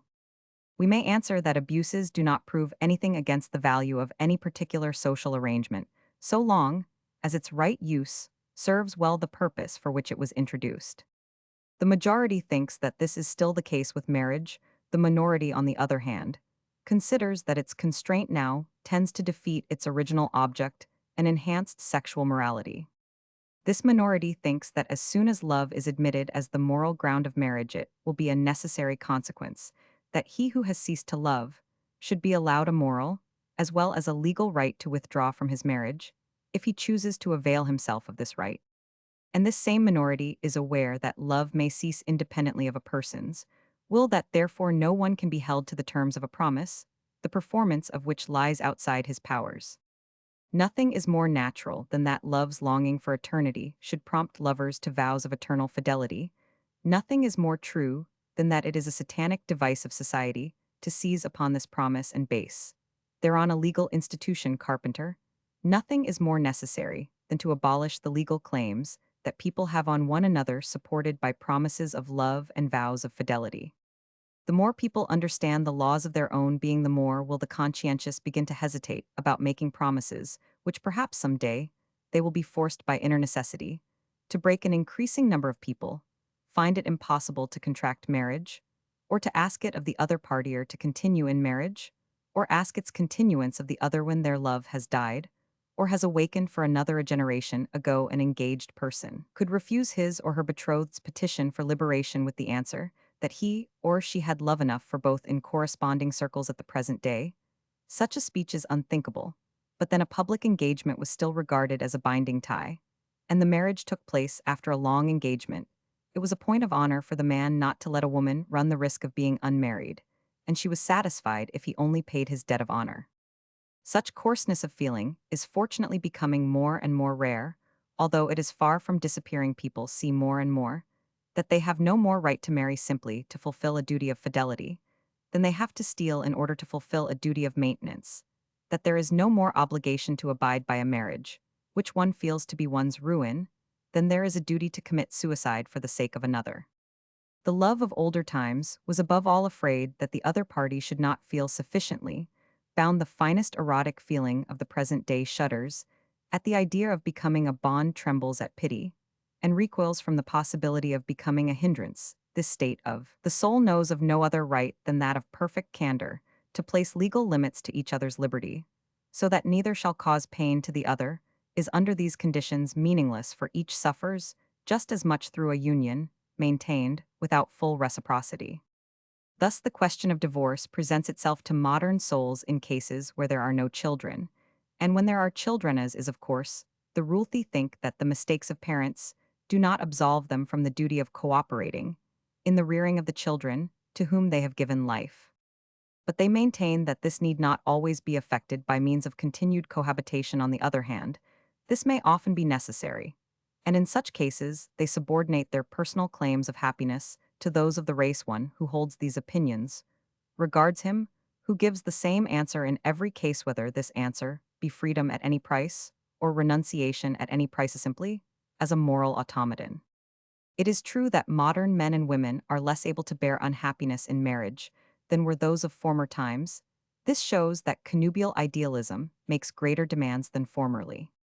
The conscious will to live of our time revolts against the meaningless sufferings through which the people of bygone days, above all the women, allowed themselves to be degraded, benumbed, and embittered. A finer knowledge of self, a stronger consciousness of personality, now puts a limit to one's own suffering, since the danger is understood of taking hurt in one's soul. This determination of individualism makes it impossible for the modern woman to be fired by the ideal of Greiseldorf for no other reason, because she feels how all suffering meekness increases injustice. The good old marriages, sustained by the willing sacrifice of wives, are disappearing. That is happily true, but no one takes notice of the new good ones that are coming in their place. If those who now grudgingly reckon up divorces would also count all happy marriages, it would be seen that new formation has proceeded further than dissolution. It must be evident that the question of divorce is the pursuance of the line of development of Protestantism, with the formation of a right and a left party. As usual, in the treatment of a problem of culture, the Reformation succeeded only in asserting the right of the senses in human life, that it is the right of the soul in sexual life that is now most intimately affected by the question. People will not understand against the right of the individual. They set up that of the child. If there is none, then a certain number of Christians are willing to admit that divorce is sometimes justified. Unhappy parents, on the other hand, must remain together for the sake of the children. But the erotically noble person of the present day cannot, without the deepest sense of humiliation, belong to one he does not love, or by whom he knows he is not loved. Thus, for one or both of the parties, a marriage that is persisted in without the love of one or both causes profound suffering, either through this humiliation or through lifelong celibacy. This is the kernel of the question, which is avoided by all who, in their care for the children, forget that the parents must nevertheless be con 295, cited as an end in themselves. It is not asked that, for the sake of the children, they should commit other crimes. Thus, a woman who committed forgery to support her child would be disapproved of, but other women are judged leniently, who, for the sake of their children, feel themselves prostituted year after year in their marriage. That married people are to be found who continue to live as friends, since the erotic needs of both are small, that others do not feel the humiliation of cohabitation without love, that the former as well as the latter are probably acting best for the children in keeping together a home for them thighs, does not prevent others under similar circumstances from suffering in such a way that life loses all its value. And these are they who end either in adultery or divorce. Even if an enemy of divorce admits these difficulties, he replies that the individual must still suffer for his erotic, as for his other mistakes, since only so can people be taught not to commit mistakes. But the true state of the case may be that, just as in old times murders increased in proportion to the number of executions, people witnessed so unhappy marriages may become more frequent the more. There are at present, for it is above all the whole spirit that prevails around us, which determines our action, if the young are accustomed to see their elders content with false and ugly relations, they will learn to be so likewise if they see around them an aspiration towards ideal conditions in love and idealism, which is revealed now in a beautiful married life. Now, in the dissolution of one that is not beautiful, then, their ideals will also be lofty. Those again, who have once made a mistake will perhaps be more clear-sighted if they choose again. But neither those who make mistakes, nor those who witness them, can be saved by the misfortunes of others from that great source of error, erotic illusion. And until erotic sympathy has become more refined, these mistakes are the most innocent of all. Every lover believes himself to be exempted from the sacrifice of illusion, and no experience of the irretrievable erotic mistakes of others has ever opened the eyes of one blinded by love. As it is recognized that society ought to make the lives of all as valuable as possible, this involves the claim that innocent mistakes should cause as little ruin as need be. In marriage, as in other fields, the modern principle must be put in force that punishment should improve the faulty and prepare the way for a higher idea of justice. But this higher idea is that marriage should be contracted under gradually improving conditions, not that it should continue under gradually deteriorating influences. Marriage under constraint forces people to continue their cohabitation and to bring children into the world in a revolt of the soul which must leave its mark in their children's nature, and thus, in 297, fluence their future destiny. But this is not a well-deserved punishment for a mistake. It is the profoundest violation of the sanctity of the personality and of the race. Here, as ever, the only logical alternative is full individual liberty or unconditional surrender.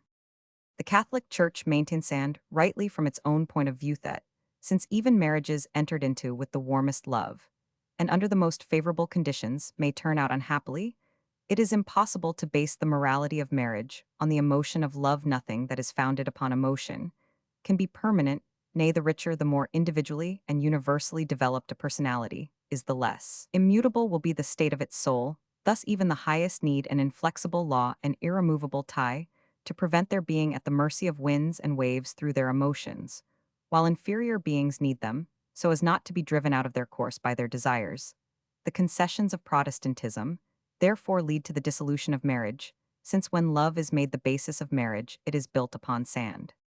Marriage, which the Church therefore made a sacrament and indissoluble, had already become the legal expression of the husband's right of private ownership over his wife and children. The course of development has consisted in an unceasing transformation of this religio-economical view, and development cannot stop until the last remnant of this conception has been destroyed. Therefore, the believers in life refuse to admit either the half-admissions of Protestantism or the logical compulsion of Catholicism. They demand that the step from authority to freedom shall be taken outright, since they know that the external authority which simplifies life does not create the deeper morality compulsion, fetters legal freedom of action, but thereby only makes secret crime a social institution. And even if a husband or a wife has outwardly overcome a temptation, this will not prevent that individual when, in the embrace of the lawful spouse, from being filled with feeling for another. Have they then avoided adultery, not according to their own finest consciousness, that consciousness, which Goethe aroused in his great poem on elective affinities? Duties performed may, as surely as those left undone, produce incalculable and tragic results. They are foolish who think they can lead another soul across the bridge fine as a hair and sharp as a nifage, by which every one goes his solitary way, over the abyss to salvation, the way of the choice of personal conscience. When custom and law deprive a human being of full freedom of choice, in the matters of most profound personal concern his belief his work, and his love than existence, is robbed of greater values than those the compulsory fulfillment of duty can bring in. In love, the idea of personality has now brought us to the view that property is theft, that only free gifts are of value, that the ideas of connubial rights and duties are to be exchanged for the great reconstructive thought that fidelity can never be promised, but that indeed it may be won every day. This will give the motive power for the attainment of ever higher forms of erotic organization, a power which the Buddha-like calm of indissoluble marriage has left unused. It is sad that this truth, which was already clear to the noble minds of the courts of love, should still need proclaiming for one of the reasons given in these courts for love being impossible in marriage. Is this that woman cannot expect from her husband the delicate conduct that a lover must show, since the latter only receives by favor what the husband takes as his right? When divorce becomes free, the attention to each other's emotions, the delicacy of conduct, and the desire to captivate, by being always new which belong to the period of engagement, will be continued in married life. As in the early days of love, each will allow the other full freedom in all essential manifestations of life, but will exercise control over his own casual moods, whereas marriage now, as a rule, reverses this happy state of things. The security of possession now puts to sleep the eagerness of acquisition. The compulsion to win, anew, will brace the energy in this as in every other connection. A fidelity thus won will be the only sort that will be thought worth having in the future. A craving for happiness, more sensitive than the present, may one day marvel at the legally insured fidelity of our time, as at its inheritance of wealth in both cases. It will have been seen that only one's exertion of force brings happiness, and gives that felicity of victory, before which hands stretched out to steal shrink back. The believers in life are everywhere distinguished by their determination to give to every relation the value of the unique, the stamp of the exceptional, that which has never been before, and will never come again. Like the worshippers of life of the Renaissance, those of our time have begun to recover the power of strong enjoyment and strong suffering, which is always the sign of increasing spiritual unity, a new gathering of force through a new religious feeling. To this view of life, the permanence of happiness will be less important than its completeness while it lasts. Spinoza, who described jealousy as no one else has done, has also uttered this deep saying of love: the greater the emotion we hope that the loved one will experience through us, and the more the loved one is moved by joy in his relation to us, the greater also will be our own happiness in love.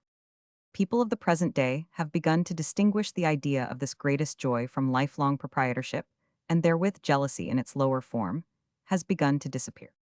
Jealousy, like other shadows, belongs to the rising and setting light, and disappears like them in the full clearness of noonday.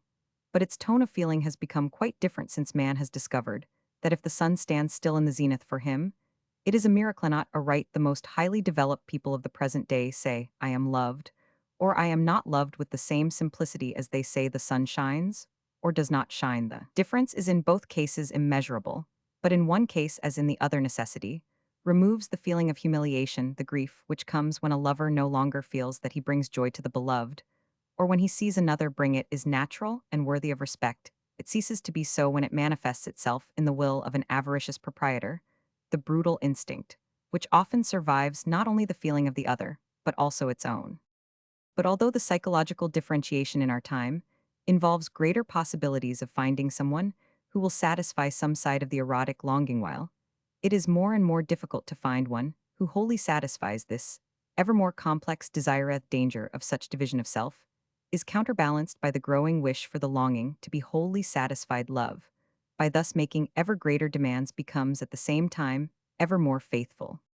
Those who dread the dissolution of society through the insistence upon the rights of love do not reflect that its right to break up marriage is allowed to the feeling which has not only the red glow of passion, but also the clearness through which two people have become conscious of each other, as a revelation of the whole unsuspected richness of life, a revelation which included all the fullness of comprehension, all the serenity of confidence, where both have given with equal exactingness and generosity, not meagerly or hesitatingly, but so that each without reserve has rushed to meet the other. This is the only happiness that love's noblemen will now experience. It will be more and more difficult even to experience it, on see how much more so then to find it many times. A great love is never like the erotic thunderstorms, which move against the wind that, is to say, against the whole disposition of the personality in other things. All valuable feelings, whether entertained for a person, a belief, a place, or a country, are conservative. The consciousness of this gives the preacher of liberty his boldness. He never perceives how liberty may be abused, since he knows what it costs to loosen a heart from what it has once embraced. To a volatile nature, the happiness that a more steadfast one experiences in love is as unfathomable as the bliss of the mystic becoming absorbed into the fullness of his divinity is to the polytheist. Here, as everywhere to the believer in life, happiness is one with morality, since happiness consists in the greatest emotions. Its first condition is to intensify and enlarge all feelings, and above all that which leads to marriage.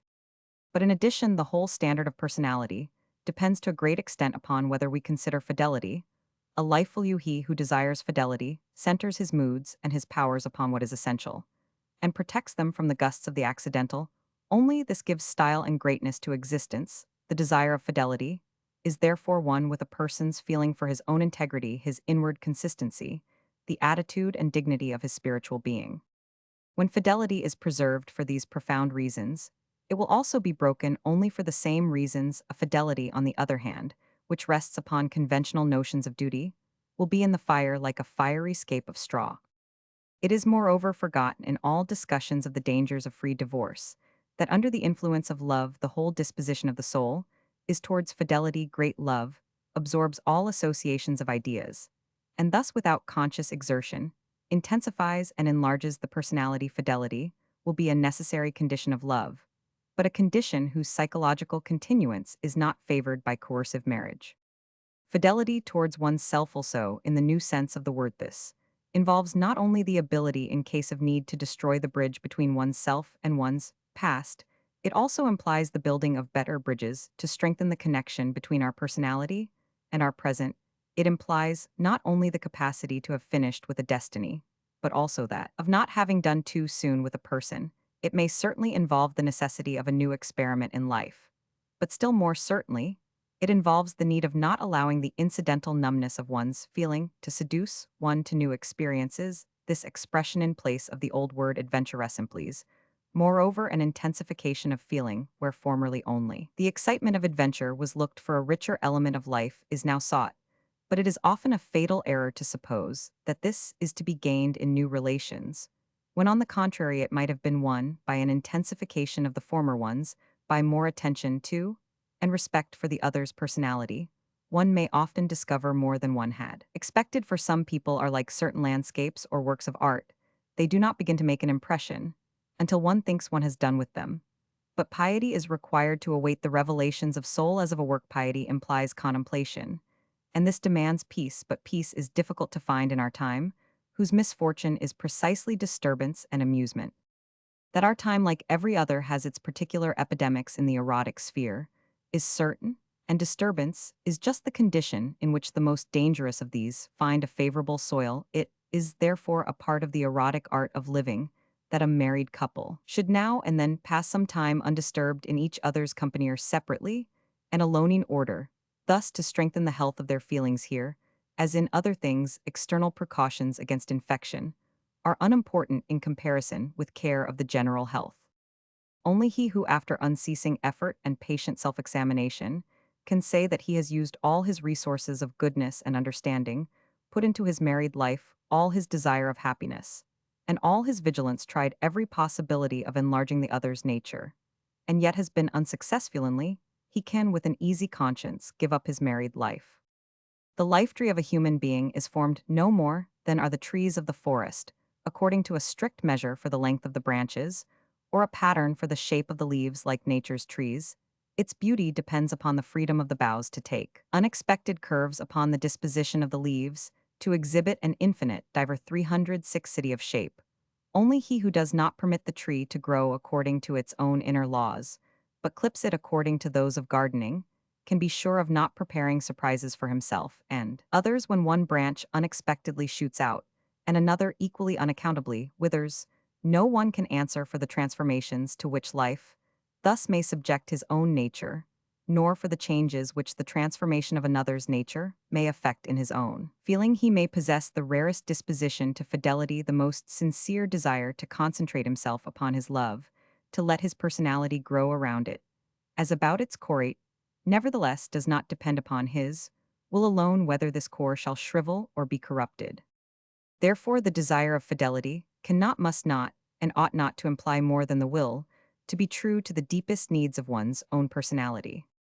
In other spheres than that of love, people admit this freely. Nobody considers it an unquestionable duty for a young man to find at once the view of life, or the career, in which he can continue for the rest of his life.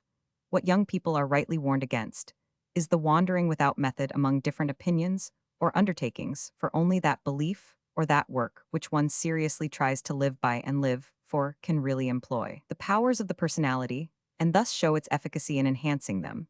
But the most profound seriousness cannot prevent a continued develop 307 men of the personality from one day compelling the man to abandon that belief or that work. It probably would not occur to a thoughtful clergyman to appeal to such a man's promises at confirmation, or to a thoughtful father to bring forward his own choice of a career as an example to his son. Lifelong tenacity was demanded in those days, when it was assumed that a single doctrine, a single set of circumstances, was entirely adequate for personal development for a whole lifetime. The crime of deviation was then logically punished by excommunication or by fines, but the profounder view which we have acquired in the matters of belief and occupation must also be extended to the third. We ought to perceive that unconditional fidelity to one person may be just as disastrous to the personality as unconditional continuance in a faith or an employment. Those who are now patching the sackcloth of asceticism, with a few shreds from the purple mantle of personality, are spoiling both. Either state the claim of renunciation clearly like the Catholic, or admit the whole claim of personality. But the whole problem is unfairly stated by those who make personal love the moral basis of marriage, but go on to speak of this love as though it were a question of lightheartedly taking partners for a game, where nothing is more usual than that each woman finds the right man, and each man the right woman, and so everything is in order. If life were so easy, there would be reason for the Pro 308 announcements, which are now so profoundly coarse that only the man or woman without character, the aimless personality, is incapable of vowing a lifelong love, and keeping the promise, nay, that a true personality can command itself to love its child's father or mother. He who asserts that our true personality will always follow the duty laid down by society, and constantly be able to fulfill the claims of fidelity, and that those who cannot do this are guided by a false subjectivity, and not by their personality, makes the idea of personality equivalent to that of member of society, the whole equivalent to the part. The personality, the unique and peculiar value, is certainly connected through part of its nature with the standards of right upheld by society, yet it never becomes equivalent to them. The only thing, therefore, that a psychological thinker can demand is that love should not divide the personality in any phase of a human being's development, but should always be its true expression. But only one who is ignorant of the idea of personality can believe that the relation into which a person at the age of 20 puts his whole feeling must necessarily correspond to the needs of the same personality, as it becomes at 30 or 40. Only one so ignorant can persuade himself that the destiny of our love will necessarily resemble our lofty theory of love, our pure desire of constancy. If even our own will has little to do with the love we feel, how much less, then, will it influence that which we receive or lose? Thus the problem of fidelity is not solved merely by imposing the claim of constancy upon oneself, for in the first place in love, there are two who must desire the same thing, and in the second each of these two is manifold. No human being is sole master of his fate when he has united it with another's. The possibility of becoming a complete personality, in and through love, depends in half upon the pure and whole desire of the other to share in developing the common life. It is this which is overlooked by the eloquent preachers of constancy as the expression of the personality, and this makes their words about the duty of lifelong love as meaningless as a harangue about the duty of lifelong health. It is a beautiful sight when two married people enjoy the happiness of their love for the whole day of human life. It is also a beautiful sight when life sets like a clear sun upon the horizon and does not lose itself like a weary river in the sand. But these are beautiful ideals, not commands of duty. Love, like health, can certainly be neglected or cared for, and by good care the average length of life, both of human beings and of their loves, may be raised. But the final causes both of love's birth and of its death are as mysterious as those of the origin and cessation of life. A person can therefore no more promise to love or not to love than he can promise to live long. What he can promise is to take good care of his life and of his love. This may be done, as already pointed out, through the conscious will, to be faithful, the firm resolve to make love a great experience. But perhaps the majority as yet do little to preserve their happiness in this case. Life works for them as God gives to his servants while they sleep. If ever the doctrine of the importance of the infinitely small has its application, it is in respect to the power the little things of everyday life have of uniting or dividing in marriage. That hardships and memories, joys and sorrows, shared bind people together, even without the continuance of love, that, in the deepest sense of the word, they cannot be separated, since a great part of the one's nature remains in the other's. This, in reality, forms the binding tie, but not ideas of duty, whether clear or obscure, strict or free. If in one case a married life has so dried up the feelings of both that a gust of wind drives them apart like two withered leaves, in another it may have given the feelings such deep roots that even if all the leaves that the springtime gave are torn away, even if life seems as empty and cold as naked boughs in winter, it is still lived in common.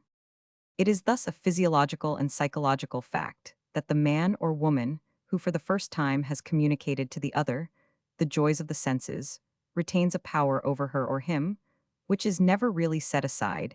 It is even said that long after a man's death, a woman sometimes bears children to another man, which resemble the first, as such influences are more decided. In the case of the woman, her fidelity has also for this reason become more of a natural necessity than man's, although the same influence, if in a somewhat less degree, applies to him. Even if no qualms of conscience for others' sufferings are mingled with a new happiness in many other senses, the two, who in each other seek to forget the past of one of them, will perhaps forever find a third between them. Marriage, in a word, has such sure allies in man's psychophysical conditions of life that one need not be afraid of freedom of divorce, becoming equivalent to polygamy. What this freedom would abolish is only lifelong slavery. It is evident to every thoughtful person that a real sexual morality is almost impossible without early marriage, for simply to refer the young to abstinence as the true solution of the problem is, as we have already maintained, a crime against the young and against the race, a crime which makes the primitive force of nature, the fire of life, into a destructive element. But the consequence of early marriages must be free divorce. As soon as one approaches the outer side of the marriage problem, one is met by the experience which the four great Norwegian writers Ibsen, Bjornson, Lie, and Kjellund some years ago jointly and publicly announced that at present the majority do not marry for love. Our Roman 50 Stevenson may have hit the mark when he calls the marriages of the majority a kind of friendship sanctioned by the police, and compares the fancy, which decides them, to that which sometimes takes one for a particular fruit in a dish that is being handed round. But even if we one day come so far that early love matches are the rule, we shall still be faced, as regards them, by the system which at present obtains among the upper classes, that marriage is binding upon the lovers before love is consummated. There is therefore a truth worthy of consideration in the words of the brothers Marguerite in their contribution to the question of free divorce, that as the young girl has not experienced what she binds herself to at marriage, the majority of divorces begin on the wedding night. Free divorce is therefore an unconditional demand of such young people who know that unforeseen transformations may take place in the sphere of the soul, as in that of the senses, and who now frequently seek in the secret possession of love a security against a precipitancy, which the legal bond of marriage may make irretrievable. The young know, if any can know, that no form of love is more beautiful than that in which two young people find each other so early that they do not even know when their feeling was born, and accompany each other through all their fortunes, sometimes even to death for now, and then life vouchsafes this crowning. Fortune, never do greater possibilities exist for the happiness both of the individuals and of the race than in a love which begins so early that the two can grow together in a common development, when they possess all the memories of youth as well as all the aims of the future. In common, when the shadow of a third has never fallen across the path of either, when their children in turn dream of the great love they have seen radiating from their parents. These happy once like the old couple in Bernard's fine fresco, in the Mary of the Louvre arrondissement in Paris will, one day look up to the stars of the winter twilight, united in a more intimate devotion than either the playtime of the spring morning or the midday toil could afford. If this wonderful love were really the first and only one which fell to the lot of every young man and woman, and were it always possible for them to realize it at the right time, then there would neither be a problem of morality nor of divorce. But the youth of the present day knows that this love is not the fortune of all it has learned so much from literature, from life, from its own soul of the transformations of love, that one is tempted to wish for these young people. The romantic belief of their fathers and mothers in a love, which became extinct as easily as now, the difference is merely this, that whereas formerly they were content with a faded glow, we will have continual fire. It is known now that, although youthful love may be the surest basis of marriage, it is more often the reverse. Here, if anywhere, is the scene of accidents, the one we have grown up with, the girl or youth we are thrown with just when the erotic life is waking, the one we were teased about, the one we hear is in love with us, the one we meet when the happiness of others fills the air with longing. These and other accidents, but not personal choice, often decide youthful love. Then the imagination sets to work to transform the reality, in accordance with the ideal we have formed for ourselves, and even this is often the result of accidental influence. It is therefore not surprising that most people, when after 10 years or so, they meet again the object of their first love, give a sigh of gratitude to the fate which made that love unhappy. When it has not been so in the usual sense of the word, one of the parties may often be most to be pitied, and it is just those young people who unhesitatingly realize their love in the belief of its lifelong continuance that in coercive marriage are made the victims of their own pure, will their healthy courage, their bright idealism. For the younger, in the richest sense of the word, a person, is the more certainly does he possess the poet's gift, which transforms reality according to his dreams. The fine curve of a pair of lips renews the marvel of the legend that every frog that jumps over them is changed into a rose, even if a dim suspicion awakes when every serious thought or intimate feeling is met by empty silence or equally empty loquacity. The imagination easily convinces the instinct that silence means profundity of intelligence or speech candor. At every age, but especially at this love, is a great superstition secure as sleepwalkers in the presence of danger. Its votaries fling themselves into a decision, and it is this simple rashness of innocence that the current conception of morality subjects to a lifelong punishment. The cautious ones, on the other hand, often find in time the great rewards thanks to their own smaller value. More things happen in a human life than marriage and finally death. Much may happen in a human soul between marriage and death. The current assumption that everything which separates a person from the partner in matrimony is evil and ought to be overcome, everything which binds him to her good and ought to be encouraged, this is part of the wisdom which reduces life to the simplest terms, which is cheap, and therefore most in use for a higher wisdom, demands a higher price. Nothing is commoner, especially for the woman whose first experience of love is in marriage, than that she is in love with love, and not her husband. Sometimes woman is betrayed by her senses, but more often by the morning dew of sensibility, which youth and love spread over even the driest of men's souls, a dew which disappears with the morning. Another illusion, which in these days of intercommunication causes many mistakes in love, is the peculiarity of a foreign nationality, which has the effect of a personal originality until it gradually betrays itself as only another kind of conformity than that one is used to. In other cases, again, the husband is all she sees in him, but a young woman herself often goes through, during the years from 20 to 25, so complete a transformation of feelings and ways of thought that after a few years of marriage, she finds herself in the presence of a man who is a perfect stranger to her. This period of illusions in first youth is answered by another towards the close of youth. If a woman has not before experienced love, this is the psychological moment at which almost every illusion is possible. Her now universal demands of love, the longing of her mature woman's nature, have countless times made a noble creature cast these pearlsif, not exactly as described in the biblical image, at least into an empty space, where they have just as surely been unappreciated. On man's side, there are other or corresponding possibilities that early marriage may be founded on self-deception. But even when love is real and well-funded, there yet arise from the charm of contradictions, already referred to, innumerable occasions of incurable discord. Thus there are natures so simple that they become crippled, so uncomplex that they are foolish so homogeneous, as to be heavy these, are they who usually love once for all with complete devotion. But especially when they are women Goethe's words are often true of them, that a woman's greatest misfortune is not to be charming when she loves only complete security, gives these natures the calm of equilibrium, the courage of self-confidence which calls forth the smile of inward happiness, whereby they also become attractive. But these natures who of all most deserve happiness usually meet with some person of constantly changing moods, who reacts with extreme sensitiveness to every impression, but can never love deeply, and therefore is soon unable to bear that simplicity and seriousness in life and death, which at first charmed by their contrast. Such people are often poets or artists who in love seek only constant stimulation to them. Loving means waking in the morning with new words on one's lips, and their erotic fortunes, therefore, show a rapidity of revolution comparable with that of the moons around Mars, just as for certain natures a connection, originally frivolous, may become permanent held together by depth of feeling. So for this class of naturesse an account of the superficiality of their feelings no kind of connection is serious.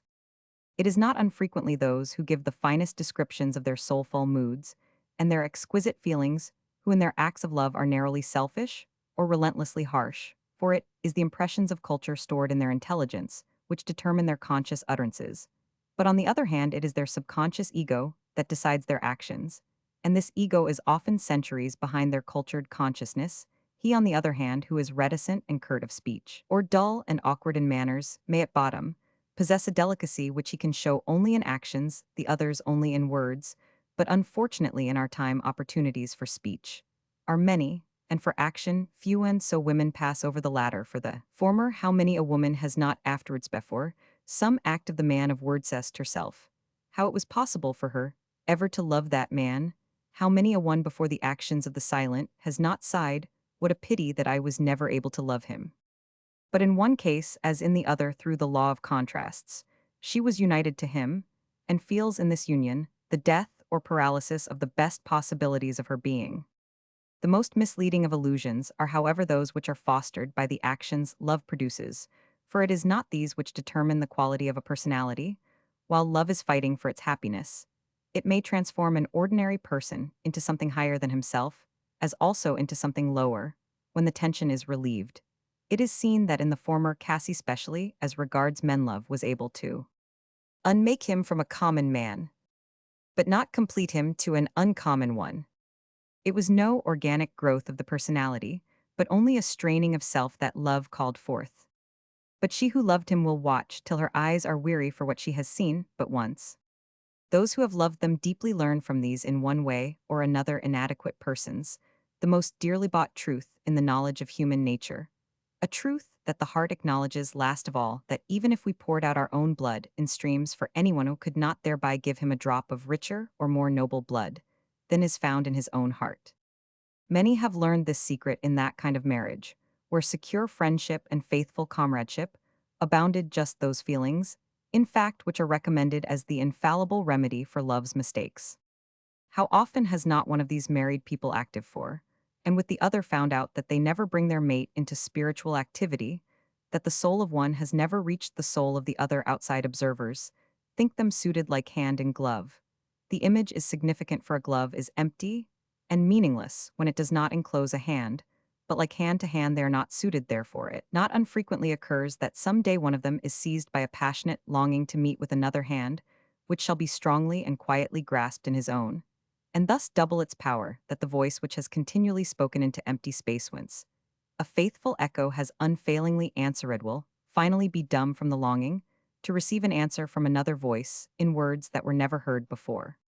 Not a few marriages include men who have had such fine thoughts, dreamed such fair dreams of woman, that they have desired to win her senses only through her soul, and have disdained to offer her other than their best, the richest treasures of their personality. But perhaps such a man has a wife who understands only money-making and desires only the pleasures of love. If he offers all the glories of his soul, she does not even suspect, when a mood is at its height for her silence, is never eloquent, she is incapable of waiting for another's thought, has no patience with what is difficult of comprehension, and will always receive the unusual with dull misunderstanding or gay superiority. The gulf perhaps began to open between them when one became aware of the other's absence at a moment when he himself was most present, or when one felt that their bodies stood between their souls, the other that their souls stood between their bodies, or when one felt a restriction of liberty from the other's superior spiritual or sensual force, or when one found that he could never show his innermost being without its putting the other out of humor. Thus, two persons, each one innocent, may make each other profoundly solitary. While sharing the same bed and board, neither receives from the other what is innermost. Nature needs send, what one gives is only a constraint upon the other's nature, not a note in the soul of one, is tuned to the same pitch as the other's, not a movement in the blood of one, is capable of enrapturing the others. Now, it is unbearable dissimilarities, now unbearable similarities that cause the trouble. Each finds in the other all the virtues he detests, but none of the faults he loves. With all this perfect outward peace may prevail, nay, respect and devotion, in a certain sense, that this is the fortune of innumerable marriages, is overlooked in general, since married life usually continues unless a third appears. In the ideas of the Church, the incapacity for marriage of one party freed the other from the duty of fidelity. In the more spiritual view of the future, it will be equally evident that the same right exists to dissolve a marriage which has remained unconsummated in a spiritual sense, and there may be just as many possibilities of incapacity to fulfill the spiritual claims of marriage as there are men and women, therefore also just as many causes of divorce. In the preceding pages, only certain typical cases of unhappiness have been referred to. The many tragic exceptions are here left altogether on one side. So also are those causes of divorce, which the preachers of monogamy call the real misfortunes, drunkenness, bodily cruelty, and the like. For with the customary realism of idealism, they admit these as valid reasons for divorce. It is significant that among the lower classes people still often themselves bound to bear these misfortunes, as a part of the miscalculations of marriage, as unavoidable as those more complex sufferings, which the champions of monogamy exhort people on a higher plane to endure. The pangs a soul suffers may, they think, be borne with God's help, whereas unfortunately God is not in the habit of interfering when a man beats his wife, and the longer a soul has suffered, the more certain are they that it can continue to suffer. Nor do they perceive that a relationship may have seemed good, perhaps even have been good, until, after a lapse of years, a moment has arrived which has stripped the soul of one of them naked, sometimes in all its loftiness, more often in all its baseness, if the latter than what was possible before becomes from that hour unthinkable. That the soul may be confronted by such an alternative of life or death, they will not admit. The soul, they say, is a spirit, an invisible and imperishable entity, that its conditions of life are just as variable and complex as those of the organism, is to a certain sort of idealism meaningless. With God's help, they say, everyone may save his soul, but such help is in this kind of peril as uncertain as it is in peril of the sea, and, even in the latter case, it is not the votive tablets of the drowned, but only those of the saved that one sees in the temple Nietzsche. It is, however, especially when a man or woman is divorced in order to contract a fresh marriage, that an outcry is raised over the weakness of the age in bearing suffering. Indeed, it is not even acknowledged that marriage may involve any suffering. Even those who have hitherto found a married couple extremely ill-suited forget at once that they did so. Should either of them allow a third person to come between them, they forget not only their own former judgment, but also the fact taught by experience that, when two married people are wholly one, there is no room for a third between the bark and the tree. In the contrary case, a third comes between them sooner or later. Sometimes it is the child, sometimes a life's work, sometimes a new feeling, but something always comes, thanks to nature's abhorrence of a vacuum, which is never more fatal than in marriage within the dimensions of the soul as within those of space. No one can take the place of another, but can occupy only that space which another has left empty or not been able to retain. In the latter case, it is fair to admit the indirect share of literature in the inconsiderateness of those without an erotic conscience. The idea of justice in love has had to be extended, but during this removal of the boundaries, which literature is carrying out, a general insecurity has set in. Poetry performs with the fullest freedom its duty of investigating the secrets of love, according to which souls and senses are attracted and repelled, in answer to that law of elective affinity, which our time is seeking more and more eagerly to discover, in order to be able to direct the erotic forces to a higher development. Literature is the foremost of these discoverers, and this in itself is enough to justify that complete freedom, without which, moreover, it cannot become what Georg Brandes has called love poetry, the finest instrument for gauging the strength and warmth of the emotional life of a period. That literature is often the power which gives rise to erotic agitation is self-evident, and thus it always cooperates in some measure in the misfortunes, which are caused by loves of the Imagi 325 nation, or the intellect misfortunes, which are avoided by the firm and mature personality. The weak, on the other hand, are those who in their loves as in their beliefs adopt the course that another's influence gives them. Like Longinus, which in certain circles makes, or mars marriage love, is favored by summer air and idleness. But at all seasons, there are men and women for whom everyone is a ball that sets their fancy, or their vanity in motion. No form of self-assertion is more justified than that of opposing one's vigilance, one's will, and one's dignity to this use of one's personality. What stimulates the game is not the power of the senses alone. No, this game is the sole inventive faculty of spiritual poverty, the mark of erotic ill-breeding. Only a refined person can rejoice at the stimulants to life, in every field the means of which he does not himself possess. As yet few people have attained a culture like that of the Athenian beggar who thanked Alcibiades for giving him the jewels that Alcibiades indeed wore, but that the beggar was free to rejoice at. To attain, in regard to human beings, this sense of joy free from all covetousness, is the flower of fine breeding. But the nervosity of the present day stimulates, on the contrary, erotic kleptomania. People steal one another now from the same kind of hysteria, which makes thieves of Parisian ladies in the fashionable stores, now from the same crudity, which makes the child pluck every flower he sees, now from the same desire, which urges the collector constantly to acquire new specimens. When in regard to human beings the pleasure of the connoisseur, rather than that of the collector, has been attained, then the greatest of all joys, that of human beings in one another, will not be so often disturbed by erotic complications, to appeal to the liberty of the personality, in frivolous concessions to eroticism, is the same gross abuse of the idea as to use the name of this liberty in sailing a leaky yacht in a storm. The liberty of the personality involves great risks to win great rewards, but it does not involve allowing one's self to be driven into dangers, where for a trifle one stakes one's own life, and that of others, to drift into relations, where one has not the hundredth part of the consent of one's innermost ego, is not proving, but wasting one's personality for every action which is less than ourselves degrades our personality. Again, it may be disastrous to perform acts greater and stronger than ourselves. He who ventures upon an exceptional course must, like the alpine climber, possess an abundance of strength, and the sense of security which it lends, for otherwise, in both cases, the enterprise will be successful only if everything occurs according to the most favorable calculation.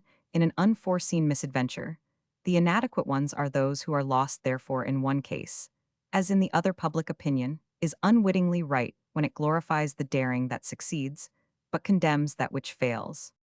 Most people are not equal to the consequences of their resolutions. On the contrary, like unseated riders, they are dragged by their actions through degraded circumstances that they had not counted upon. Thus many a pair of lovers who have broken earlier ties have been only a warning example, since their action was destructive, not enhancing to life.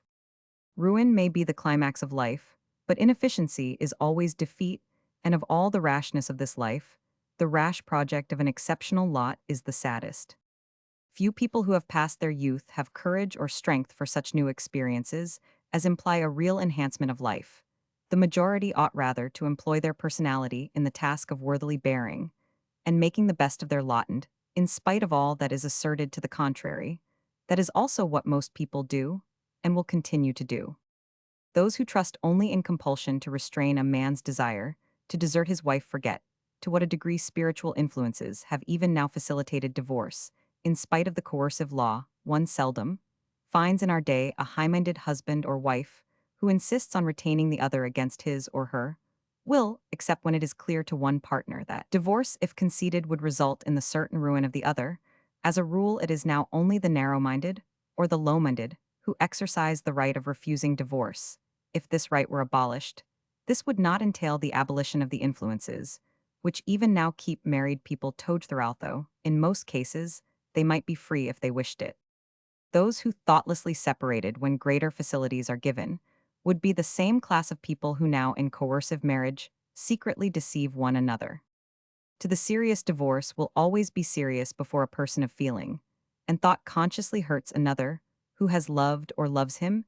He himself has suffered terrible pain, gratitude for a great devotion in a free connection, has often proved more powerfully binding than the law could have been nay to any one tender of conscience. The ties formed by a free connection are stronger than the legal ones since, in the former case, he has made a choice more decisive to his own and the other's personality than if he had followed law and custom. And even when no feelings of affection exercise their retentive power, many people prefer to remain as wreckage on the same shore rather than be washed away towards a new and uncertain fate. Human nature is credited with far too great simplicity and elasticity when it is taken for granted that one experiment in life would succeed another if divorce were free in this case. It is life itself, not the law, which fixes the INSER 329 mountable limits to the deeper natures, which have broken away from a life connection. The pain of it has often been so great as permanently to deaden the colors of life. In connection with the modern demand for exemption from motherhood, we have already rejected the expedient of securing love's freedom through the rearing of children. By the state, at the same time, the importance and value of the parental home was insisted upon as strongly as possible. Here, on the other hand, is the place to point out the one-sidedness of the notion that nothing is more important than that the parents should remain together for the sake of the children, since everything must finally depend upon how the parents remain together and what they become through remaining together. The more degrading cohabitation is to the personality of each parent, the less valuable will be the influence for the children of the parental relation.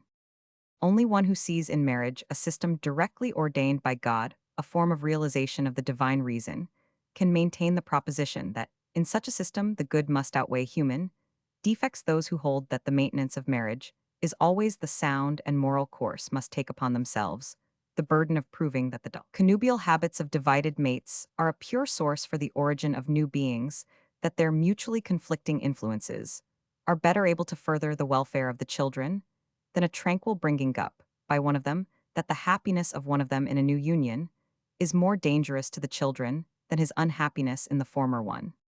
To those, on the other hand, who hold the faith of life, the question of the children is always a fresh one in every fresh divorce. Here again, we must rise to the conditional judgment and leave behind the chessboard morality with its equal squares of right and wrong. The danger to the children arising from a divorce depends on all that has gone before and all that comes after. He who dissolves his marriage in the face of his inner consciousness of the harm that the children will thereby suffer commits a sin which will infallibly be succeeded by the remorse that friends are sometimes eager to adduce as extenuating circumstances. He, on the other hand, who sins with an easy conscience has made his choice with the welfare of the children in one scale of the balance.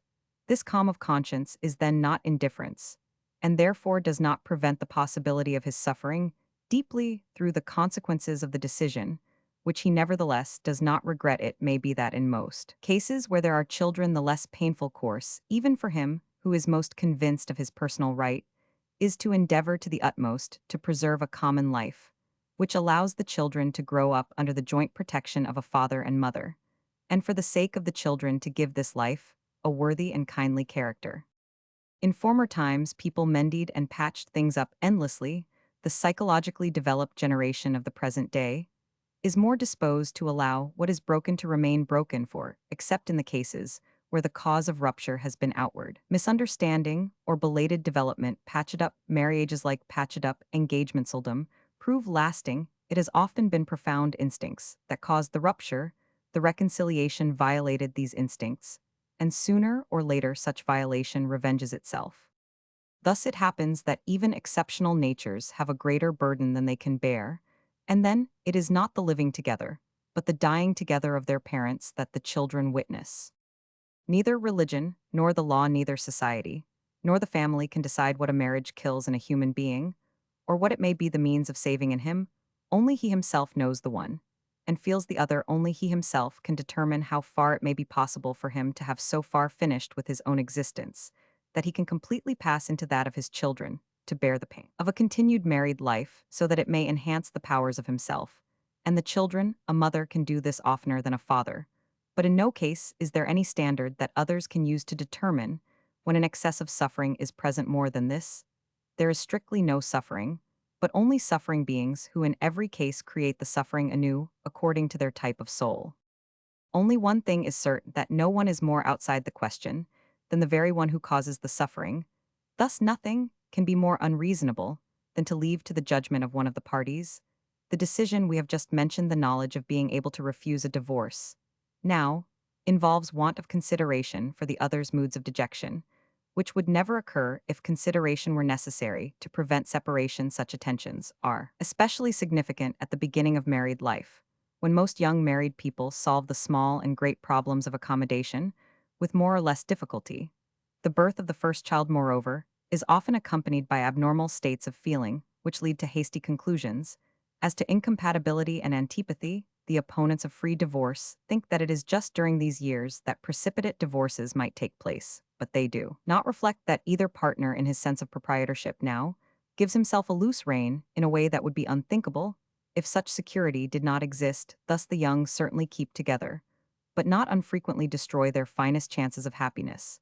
The need of mutual caution during these dissensions should have a much deeper influence in keeping a couple together than has at present the knowledge that they cannot be free after the advent of children. The danger is small, except in the case of heartless nature rest, that a sufferer will too hastily think his powers of endurance are exhausted. The interdependence which children create between their parents, when these together care for and love them, is sometimes indissoluble. In most cases it is so strong as to form the real tie, without which laws twice as strict as the present ones would have no power to keep together two unwilling beings.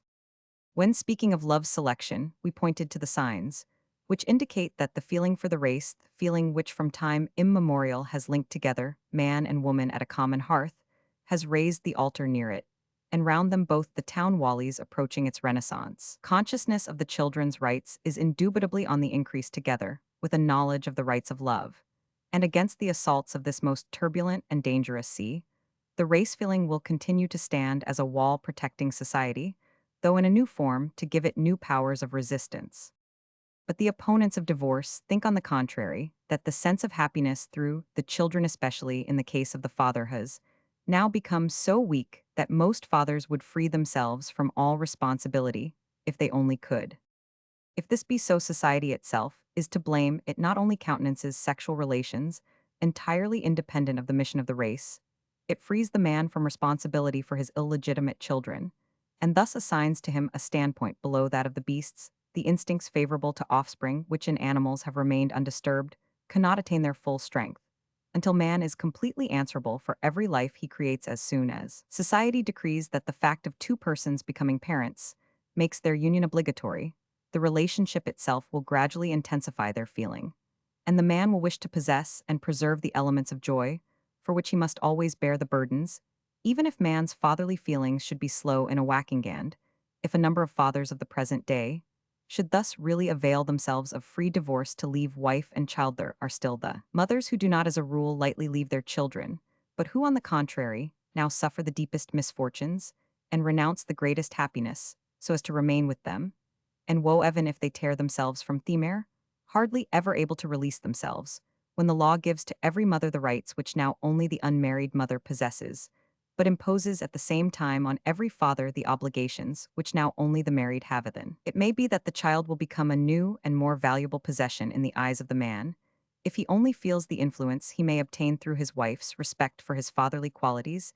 If his importance in the child's existence comes to depend on personal force, not on legal might, then the quality of fatherhood may be in a high degree ennobled, and with this affection will grow according to the immutable law that the more man gives, the more he loves. If matriarchy in a new form, refined by the whole of development, should become the final facies, in the opinion of many it has been the starting point of the family, then this would involve that paternal authority became conditional, depending on the value and warmth of the paternal feeling. At present many fathers are merely an accident in their children's life, an accident which never even looks like an idea, and this is not only true of those fathers who with the support of the law withdraw themselves from all responsibility, but also of many others, especially of those who are driven by work or public business, and who remain inwardly strangers to their children. For the present it may be regarded as certain that free divorce would above all afford this advantage, that a number of wives who now keep broken-down husbands could work for food for their children, instead of for liquor for the children's father, and that a number of mothers who now are obliged, for the sake of their children, to suffer the deepest humiliation, would be able to free themselves. And in both cases, the children would gain. On the other hand, the father who took advantage of free divorce to desert his family for frivolous reasons might, as a rule, be easily spared by that family. In most cases, the children are even better off through a divorce, when the cause of it is differences of temperament and opinion between the parents. Each of them, separately, may be a person of merit. When they separate on the ground of dissension, both have a sense of something to atone for with the children. This prompts them to try to make amends, and thus the children receive from each separate far more than they did when the parents were united, when the children were witnesses to their conflicts and saw the worst side of the nature of each. The children are spared the pain of being the subject of their father's and mother's quarrels, of being compelled to take the part of one of them, of being torn between two diverse wills, between the jealous endeavors of each to win them exclusively. They in part avoid being brought up from two different mutual counteracting points of view, where one is trying to take away from the children the ideas that the other has given them. But of all this, the opponents of divorce take no account. The main thing is that the parents shall keep together, however chill or dark with thunder may be the air in which the children grow up. This point of view misses the reality as much as that of those who call for divorce as soon as love is over. Keeping together may, in certain cases, give the children a happier and richer childhood than the state of things after a divorce. It has been maintained with reason that discord between the parents is sometimes compensated for by the value of the manly nature of the one and the womanly nature of the other, which even, if they do not cooperate, still work well side by side, and that children who through dissensions at home have early been forced to think and choose for themselves often become stronger characters than those who have grown up in happy homes. While on the one hand, we hear children whose parents have separated complain that they did not have the patience to remain together, on the other, we hear those who have grown up in unhappy homes regret the continuance of their parents' married life. If this had been dissolved, the children might have had at least one good home, perhaps two, whereas now they have none. But of course, each one can know only what he has suffered from a series of events, not what he might have suffered if circumstances had been different, and thus the children's opinion cannot, in either case, be regarded as decisive when laying down the principle. The experience, therefore, which we have of the position of children whom death has deprived of their father is more important. While the widower as a rule marries again, if his children are small, the widow in most cases remains unmarried, and it may be regarded as certain that statistics of able men would give a remarkable result in respect of the sons of widows. A divorce often puts the child in a corresponding position of tenderness and responsibility towards his mother. But while society bows to the stern necessity of a single battle, making more children fatherless than the divorces of a generation, and calmly relies on the mother's ability by themselves to make good citizens of their sons, it shrinks from the same stern necessity when it is a question of saving a living person from lifelong unhappiness. The children's chief danger in a divorce is that they are often divided between father and mother, and thus lose in part the companionship of brothers and sisters, which is so eminently productive of happiness. Next to this, the greatest misfortune is not that the father and mother no longer live under the same roof, but that they are no longer able to meet. This misfortune could often be avoided if friends and relations would refrain from the pleasure of deciding how the divorced couple ought to hate and variously torment each other. If people saw the merit of two human beings who were able to separate as friends and to meet again, as such, being also capable of this, if the presence of either parent with the children never led to their being influenced to the detriment of the absent one, then children, even after a divorce, would not feel the want of their essential relation to both their parents. Now, on the other hand, divided, as they often are, between two mutually hostile parents, separated thus from each other, and lacking common memories and other ties to bind them, gradually becoming strangers to each other, when they meet, the children lose so much by a divorce that parents in most cases can gain nothing, which makes up for the losses of the children, and thus prefer to bear the burdens of living together rather than lay those of divorce upon the children. In the question of divorce, also, the great fundamental idea of Protestantism must be applied in the recognition of the individual's full freedom of choice, since no case can be decided generally, and since here also the right and wrong can only be discovered through the searching of each individual conscience. A child has often in moments of great crisis blocked the way which led from the door of the home, but the home within that door did not for that reason become brighter or warmer for the child. In the preceding, the position of the children in divorce has been considered from the point of view of discord between the parents. If, on the other hand, the divorce is brought about by a new feeling on the part of one of them, then this father or mother must be prepared one day when the children can understand them to justify the step by showing them how the new love has made him or her a richer and greater personality. The children have a full right not to be sacrificed to the degradation of their parents. In every case, the children are the most incorruptible judges of their parents. But the fact that a person has already brought children into the world does not give to these children an unconditional right to demand that a father or mother shall sacrifice the love that may advance themselves, and through them, the race to which they may thus give more excellent children or more excellent works than they have been able to produce hitherto. Many a woman has borne children to her husband without having seen her child. Many a man has given the community his industry, but never his work until great love accomplished their innermost longing, and the child, or the work that was thus created, became the only one indispensable to the race.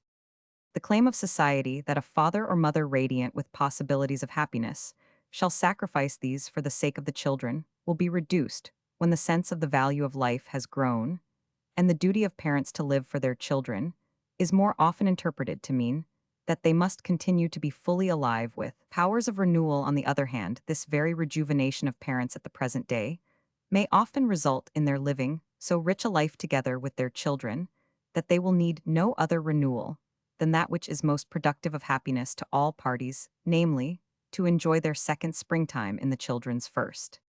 If, on the contrary, the result of this prolonged youth of the parents is that a father or mother changes the course of his or her life, then the children must suffer until they can understand that perhaps in a deeper sense, they do not suffer thereby sometimes. The new partner has exercised a richer influence on the children than their own father or mother is. May also be the case with a stepfather or stepmother. At present, however, this possibility is often destroyed by the common opinion just alluded to, which also decides that the children ought to hate where, if left to themselves, they would perhaps have learned to love. The selfish demand of grown-up children that the life of their parents shall, in and with them, have reached its climax, and be personally concluded, is as cruel as it is unjustified, since there are souls which do not lose their blossom when the fruit appears, but are able at the same time to bear. Both fruit and new blossom children receive with life a right to the conditions, which may make them fully fit for life, no less than this. But at the same time, no more what their parents may be willing to sacrifice of their own lives. Beyond this must be reckoned to their generosity, not their duty. If great love may thus be admitted to possess a right superior to that of the children, the question obviously arises, how is this love to be distinguished from the accidental? A mistake is already a hard thing in a marriage, where there are children, for the obstacles that have to be surmounted in such a case are so serious that only great love can overcome them. That is, if the parents are such that they really mean anything at all to their children. It is precisely by its genesis, in despite of all obstacles, that the predestined love often reveals its nature, and thus becomes what is called criminal, even if those who are possessed by this emotion allow duty to interpose oceans between them. They will nevertheless come together in every great moment of their lives, until the last, convinced that his kiss was on her lips before she was born. When people have acquired more knowledge of the laws of psychology, they will discover, as Edward Carpenter has said, that there is also an astronomy in the world of emotion, that interdependence arises there, also in obedience to eternal laws, sympathies and antipathies, which keep all the heavenly bodies at the right distance or proximity, that thus the path of love follows an equally irresistible necessity as the orbit of a star, and is equally impossible to determine by any influences outside its own laws, and without doubt, there will someday be discovered a telescope for this field, also, which will at last reveal to the short-sighted the fixed stars, planets, nebulae, and comets of erotic space, and will prove that its constellations are ordered by a higher law than that of crude instinct. But until we attain this astronomical certainty, we must be content with the degree of knowledge that art criticism can. Great love, like a great artist, has its style, whatever subject the latter may handle, whatever medium he may use, he gives to the canvas, or the marble the paper, or the metal the impress of his hand. and this reveals itself in the smallest thing he has. Created so in every age and every country, every class, and every time of life, great love is one, and the same its signs are unmistakable, though the fortune it leads to, and the individuals on whom it sets its mark, may in one case be more important than in another. But this mighty emotion which arouses one's whole being through another's, and gives one's whole being rest in another's this emotion, seizes a man without asking whether he is bound or free. He who feels strongly, and wholly enough, need never wonder what it is he feels. It is the feeble emotion that is doubtful to itself. Nor does he who feels strongly enough ever ask himself whether he has a right to his feeling. He is so exalted by his love that he knows he is thus exalting the life of mankind. It is the minor partial passions that a person already bound feels with good reason to be criminal for him, on the other hand, who would call his great emotion a sinful infatuation, a shameless egoism, a bestial instinct. One who loves thus has nothing but a smile of pity. He knows that he would commit a sin in killing his love, just as he would in murdering his child. He knows that his love has once more made him good as in his childhood's prayers to God, and rich, as one for whom the gates of paradise are opened anew. Art is interpreting a universal experience, when it always depicts Adam and Eve as young, when they are driven out of Eden. One wonders that no artist has shown them at a maturer age outside the walls of paradise, tormented by the sense of now possessing wisdom enough to preserve the happiness for which in youth they only possess the means. For there not unfrequently arrives a time in human life when enlightenment enters before coldness has set in, when the blossoms are still rich, although the fruits have already begun to mature. It is then that great happiness is often seen for an instant, and then disappears. Sometimes she is never seen, for she comes softly and like a playmate lays a hand over one's eyes, asking, "Who am I?" One guesses wrongly, and happiness is gone before one can bid her stay to her favorites. Only does she come with her hands full and open to the majority. The words of the dying Hebel are true: we human beings lack either the cup or the wine. Love's deepest tragedy is that a number of people have first to learn through their mistakes, before their souls and senses are ready for the great love which of two beings makes one more perfect. In poetry, as in life, it is sometimes the first love, sometimes the last, that is extolled as the strongest. Neither need be, and either may be this the strongest love, is that which at whatever age it commences most takes up all the forces of personality. It also sometimes happens that, not until a person ought to have done with love, is he really ready for it. The fewer are then the chances of finding the love he wishes to give and receive, and fewer still the chances that he can give himself up to them with the concurrence of his whole being. For it is one thing to have the right to one's great emotion, another to have the right, or the possibility of one's full happiness. Love may be never so free in its social aspect. No freedom of morals or of divorce can release the sons of men from the inevitable sufferings of their own nature, nor from the inevitable conflicts of their connection with the past. These sufferings and conflicts have been made so deep by life itself that there is indeed no necessity for the law to make them deeper. The most usual form of the conflict is that a person is bound by or broken by casual love, whether wedded or free. When the predestined intervenes in his existence. That so many more unhappy marriages continue than are dissolved may be due less to a sense of duty than to the fact that only a few are capable of great emotions. Peer Gynt's Symbol bulb illustrates the erotic nature of the majority. It flowers as readily in sand as in water in the open, as in a pot. But should an acorn be planted in a pot, it is inevitable on account of the vital conditions of the oak that it should one day burst its prison or die. And in such a case, it is unfortunate when a Christian ethical view stands in the way of serious and genuine chances of so renewing life that it may be more valuable to the community, as well as to the individual himself. People who are equipped with rich possibilities still allow themselves to be decided by unconditional consideration for others' feelings, which, taken from Christianity, have been grafted even on evolutionism, and which, especially through George Eliot, have obtained their great but one-sided expression. That the race not only needs people willing to lose their lives in order to gain them, but also people with courage to sacrifice others in order to win their own thighs, is a truth which nevertheless must be indissolubly bound up with an evolutionist view of life, to which the will to preserve and enhance one's own existence is a duty as undeniable as that of preserving and enhancing the lives of others by self-sacrifice, to have the courage of one's happiness, to be able to bear the pain, inseparable from a rupture without pangs of conscience, is only in the power of those who act from their innermost necessity.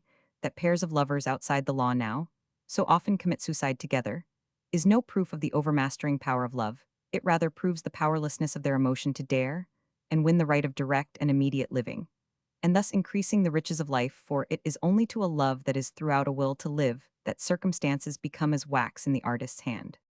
From the point of view of the religion of life, this impotence is regrettable just as much as secret adultery doubtless. Both may possess the beauty of a great love tragedy, probably.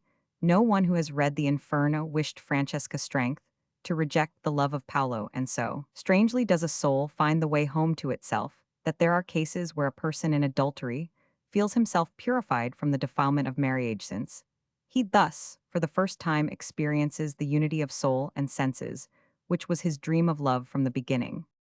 But even in these exceptional cases, much the more therefore in others the secret transgression, which the older morality found comparatively innocuous, is from the point of view of the new morality greater than the open rupture, for the personality is humiliated by the duplicity and the weakness whereby one avoids the responsibility of the consequences of one's actions, and this moreover decreases the life value of love to the race new experiments in life, which are made openly, which enhance the strength of the individual through conflict and earnestness, may possess an importance for the personality itself, and for society which secret transgressions in most cases lack.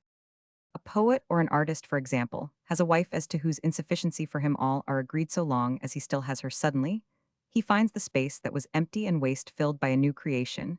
The air becomes alive with songs and visions. He not only feels his slumbering powers, awake he knows that great love has called up in him powers. He had never suspected he sees that now he will be able to accomplish what he could never have done before he follows the life will of his love, and he does. Right marriages kept inviolable have doubtless produced many great advantages to culture, but it is not to them that art and poetry owe their greatest debt of gratitude. Without unhappy or criminal love, the world's creations of beauty would, at this moment, be not only infinitely fewer, but above all infinitely poorer. Nay, after such an exclusion, the whole spiritual world might appear as some medieval church, decorated from floor to roof, with frescoes appeared after the whitewashing of the Reformation. But in a choice such as we have just mentioned, public opinion is always certain that the sufferings of the wife, unimportant as she is to the community, are the great thing, while those of the man, important to the community, may be disregarded. He, however, who experiences the new spring which flowers in song, in tones, in colors, raises the life of generation after generation, centuries after the one person or the few who suffered through him have long ceased to suffer. Who would have gained what the race would have lost through his self-sacrifice? Not the wife, if she had a heart, and not only a pride which could suffer. Not only from the point of view of universal, but from that of individual life enhancement, we ought not to give all our sympathy to the one who is called heartbroken. Why is the heart that is broken considered so much more valuable than the one or the two which must cause the pain lest they themselves perish? And why will people not see that he who is looked upon as broken-hearted sometimes finds a new and richer happiness? But above all, why is it constantly forgotten that one who suffers through sorrow often becomes greater than he could ever have been in the secure possession of his property? There are other ways of living on a great emotion than that of being in the usual sense made happy by it. This must, however, be remembered above all by him who already tied is seized by a new feeling. If all three parties are high-minded enough, it has sometimes happened that the feeling has been transformed into an amity amorous, which has made all of them richer, and none of them unhappy, even if it has made none of them completely happy. But even under other circumstances, people ought to remember that one does not always own what one has and sometimes possesses, most surely, what one has never owned. The sanctity and loftiness of one's own feeling is the indestructible part of happiness in love.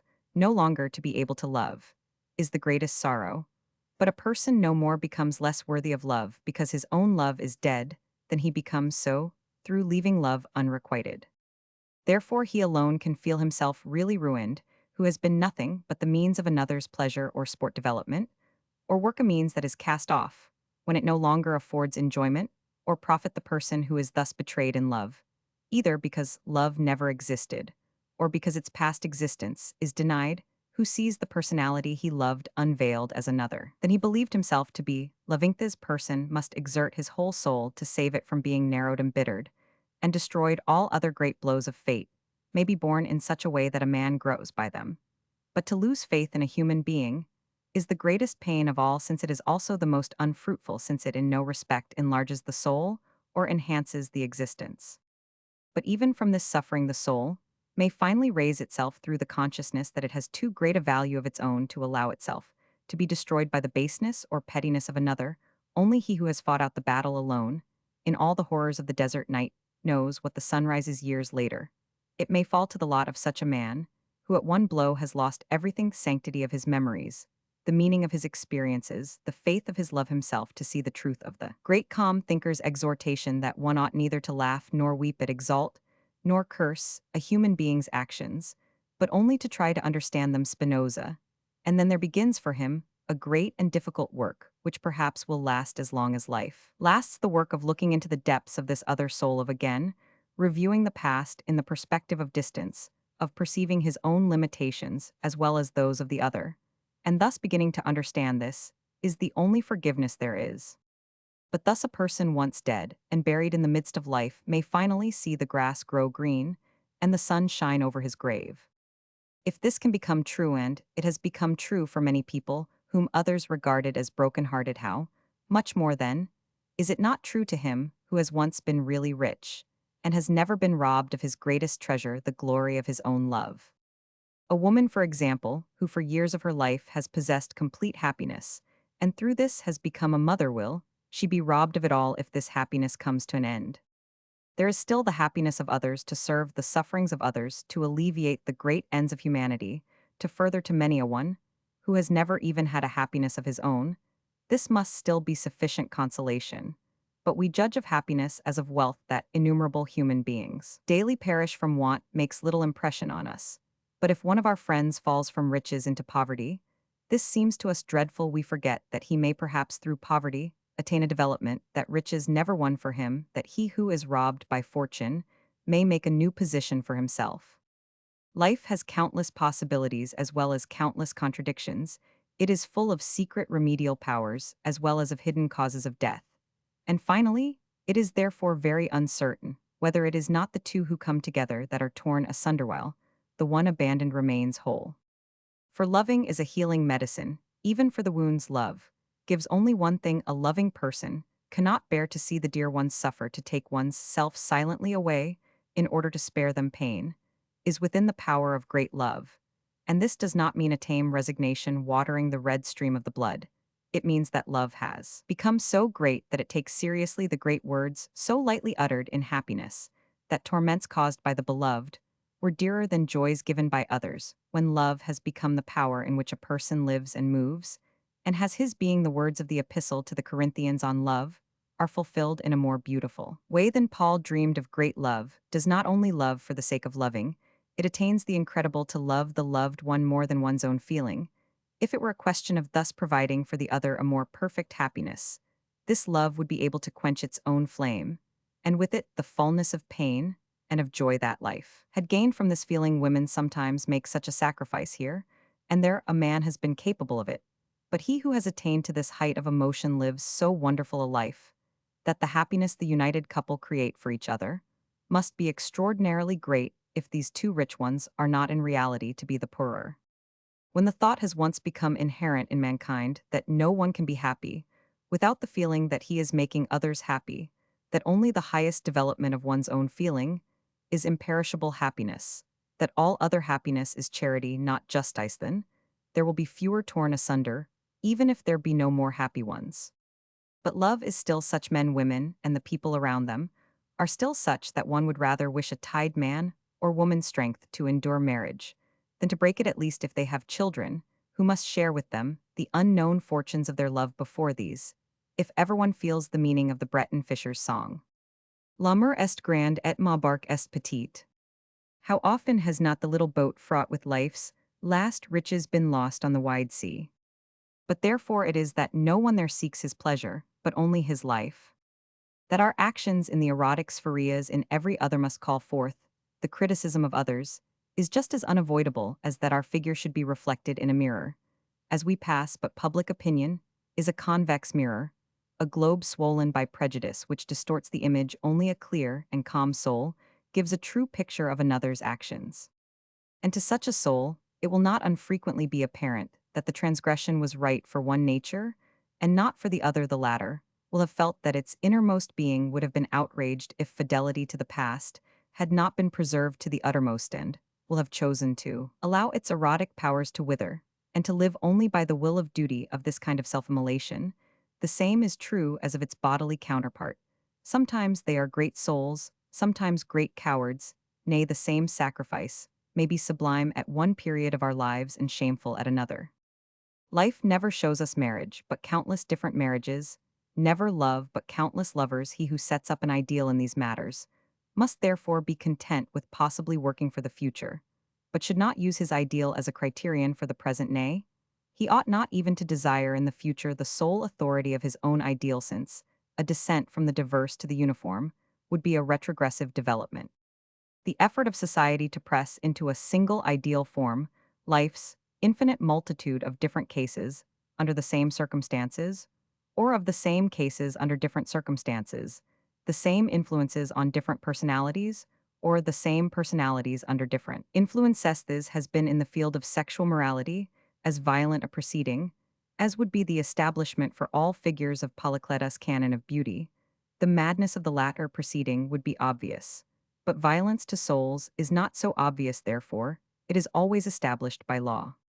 Not until the diversity of souls becomes in our ideas a truth as real as the diversity of our bodies, shall we perceive that of all dogmas monogamy has been that which has claimed most human sacrifices. It will one day be admitted that the autodafes of marriage have been just as valueless to true morality as those of religion were to the true faith. The grand inquisitors of the past probably resembled those of the present day, in that when confronted by a particular case within the circle of their own friends and relations, they found easily enough extenuating circumstances, which they did not otherwise admit. But we must learn to see that every case is a separate case, and that therefore sometimes a new rule, not only an exception to an old rule, becomes necessary.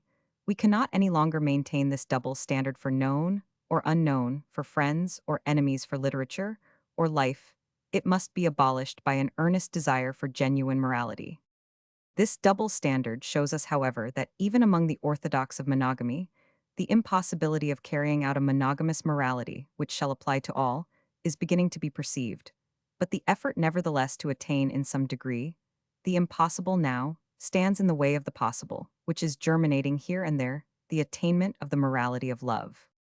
Although the new life is already showing its strength like spring flowers that push their way through last year's carpet of dead foliage, withered leaves, must yet be cleared away, and only they who do not perceive the power of the new spring are afraid that the earth will not be able to dispense with its withered protection. Chapter 9. A New Marriage Law. It results from the foregoing that the ideal form of marriage is considered to be the perfectly free union of a man and a woman who through mutual love desire to promote the happiness of each other and of the race. But as development does not proceed by leaps, no one can hope that the whole of society will attain this ideal otherwise than through transitional forms. These must preserve the property of the old form, that of expressing the opinion of society on the morality of sexual relations, and thus providing a support for the undeveloped, but at the same time must be free enough to promote a continued development of the higher erotic consciousness of the present time. The modern man considers himself supreme in the sense that no divine or human authority higher than the collective power of individuals themselves can make the laws that confine his liberty. But he admits the necessity of a legal limitation of freedom, when this prepares the way for a more perfect future system, for the satisfaction of the needs of the individual and a more complete freedom for the use of his powers. Insight into the present erotic needs and powers of individuals must thus be the starting point of a modern marriage law, but not any abstract theories about the idea of the family or juridical considerations of the historical origin of marriage. Since, as already pointed out, society is the organization which results when human beings set themselves in motion to satisfy their needs and exercise their powers in common, it must also be in a condition of uninterrupted transformation, according as new needs arise and new powers are developed. This has now taken place in the erotic sphere, especially since those emotional needs and powers of the soul, which formerly were nourished by and directed towards Religion have been nourished by and directed towards love itself, is thus becoming more and more a religion, and one which demands new forms for its practice. But while the individualist can only be satisfied with the full freedom of love, he is compelled by the sense of solidarity, at least for the present, to demand a new law for marriage, since the majority is not yet ready for perfect freedom. The sense of solidarity and individualism have equally weighty reasons for condemning the existing institution of marriage. It forces upon human beings who are seldom ideal a unity, which only an ideal happiness renders them capable of supporting. It fulfills one of its missions, that of protecting the woman in a way that is now humiliating to her human dignity. It performs its second function, that of protecting the children in an extremely imperfect fashion. Its third, that of setting up an ideal of the morality of sexual relations, it performs in such a way that this ideal is now a hindrance to the further development of morality. From a realistic point of view, what is the value of matrimony to a woman that the present law compels the husband to provide for his wife and for the children born in wedlock, and that at the death of the husband it secures to her the widow's share in his estate and to the legitimate children their inheritance, but she pays for these economical advantages by resigning the right over her children, her property, her work, her person, which she possessed when unmarried, even when there is a marriage settlement. The husband is guardian and administrator of his wife's property, may squander this as well as the proceeds of her work. He can forbid her exercise of a calling, or sell the implements of its exercise in the eyes of the law. She is placed on a footing with her children, who are under age. Her husband has to sue and to answer for her, and there are certain functions of a citizen which she cannot perform at all, while others, which she could perform if unmarried, she can fulfill only with her husband's consent. As concerns the children, the law leaves those born outside wedlock entirely without rights except for an insufficient contribution to their bringing up. If the father does not free himself from this by oath, the law provides very imperfectly for the welfare of the new generation, by limiting the right of marriage to certain degrees of affinity, refusing it in the case of certain diseases, and fixing the age for lawful marriage at 15 to 17 for the woman and 21 years for the man. Finally, marriage binds the wife to the husband, and him to her, by the fact that neither can obtain a divorce without the other's consent, unless certain acts of ill treatment or misconduct can be proved. Even when married people agree to a divorce, it entails a painful procedure for both of them and poor guarantees for the children's welfare. If the man refuses a divorce, the woman, owing to the above-mentioned obligation of proof, frequently impossibly is forced to remain with a man she despises, since only thus can she keep her children and receive support. If the husband is no longer capable of providing this, if perhaps he has squandered means belonging to her, which would have provided it, nay, if the 363 wife by her own work is keeping him herself, and the children, he still retains the same authority over her and them. The unmarried woman, on the other hand, who has given her love freely, that is without legal compensation, in the form of a right of maintenance, retains full authority over her children, as well as personal liberty, responsibility, and civil rights. In other words, she retains all that gives her a dignified position as a human being in society, but loses the respect of society and economic security. The married woman, on the other hand, loses all that is important to a member of society of full age, but retains the respect of society, her right of inheritance, and her support. Truly, society has not made it easy for woman to fulfill her natural mission, that she nevertheless, under one or other of these two alternatives, still gladly performs it is strong evidence that it must be the most powerful demand of her nature if other needs become stronger, as is already the case with some women. Then the conditions of either alternative will be unacceptable, and as the new women are still less likely to content themselves with the two other extremis, lifelong asceticism or prostitution, new marriage has become for them a condition of life. The marriage law now in force is a geological formation, with stratifications belonging to Vari 364 ooze phases of culture. Now, concluded, our own phase alone has left few and unimportant traces in it.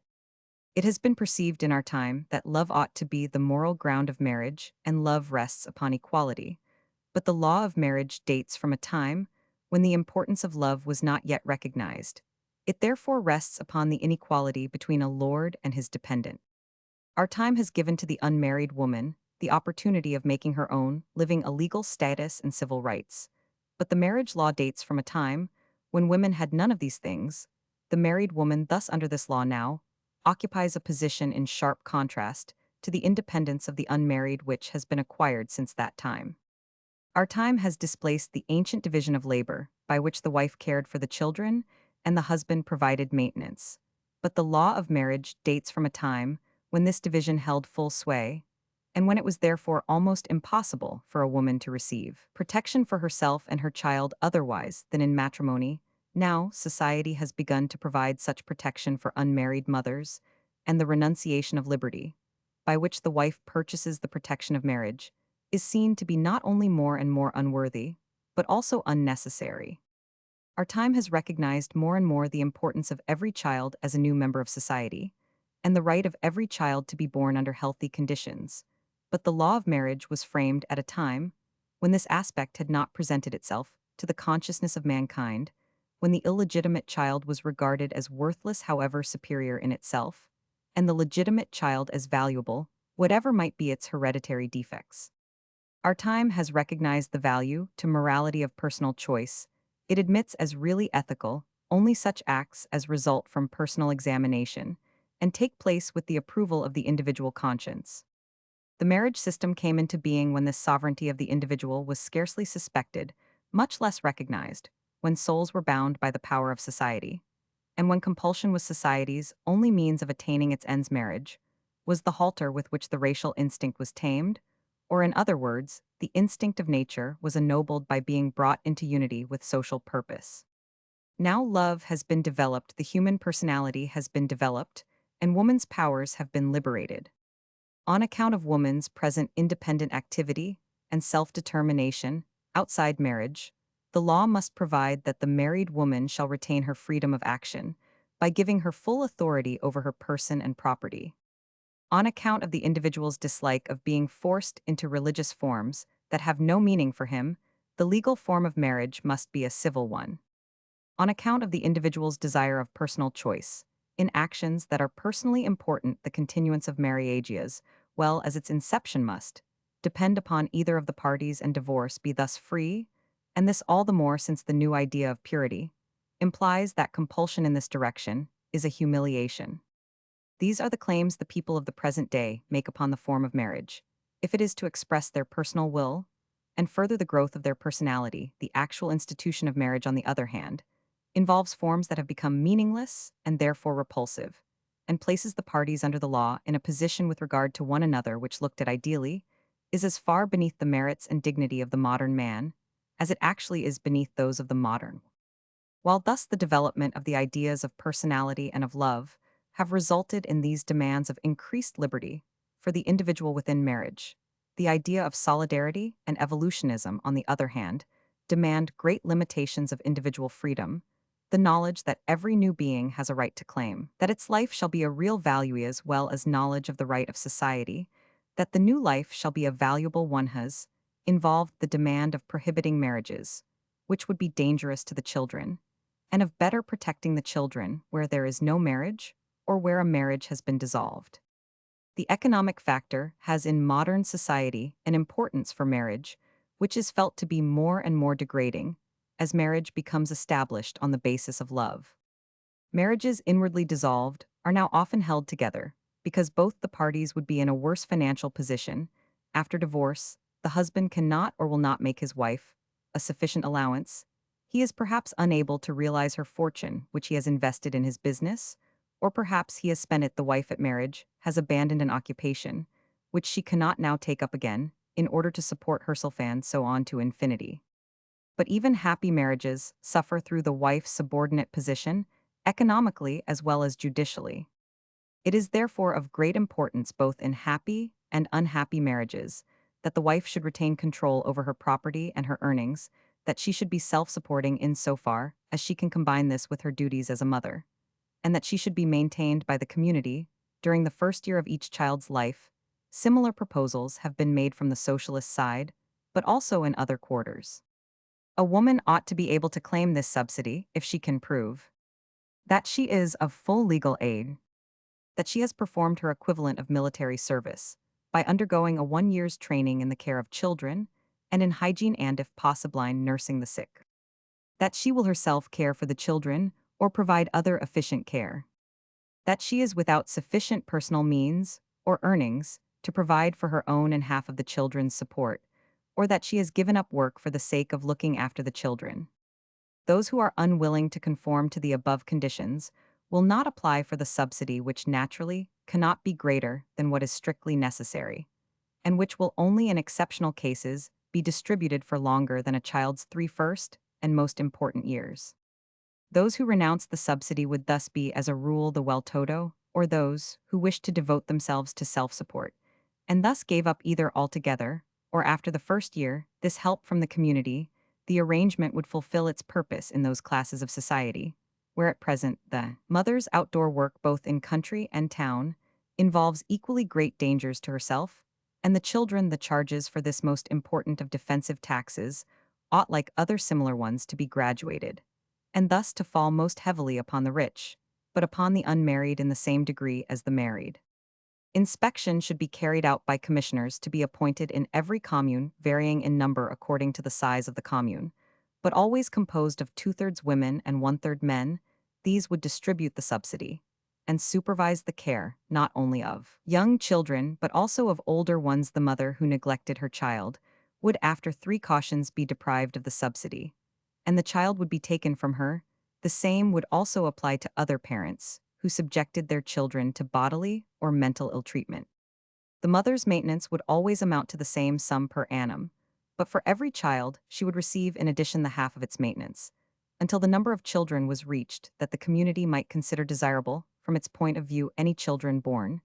Beyond that number would be the affair of the parents. Every father would have to contribute a corresponding half of the child's maintenance from its birth up to the age of 18. At present, the community affords a man help as breadwinner for a family, in the form of higher wages calculated to that end, and a rising scale according to age, which, however, he receives whether he is married or single childless, or the father of a family.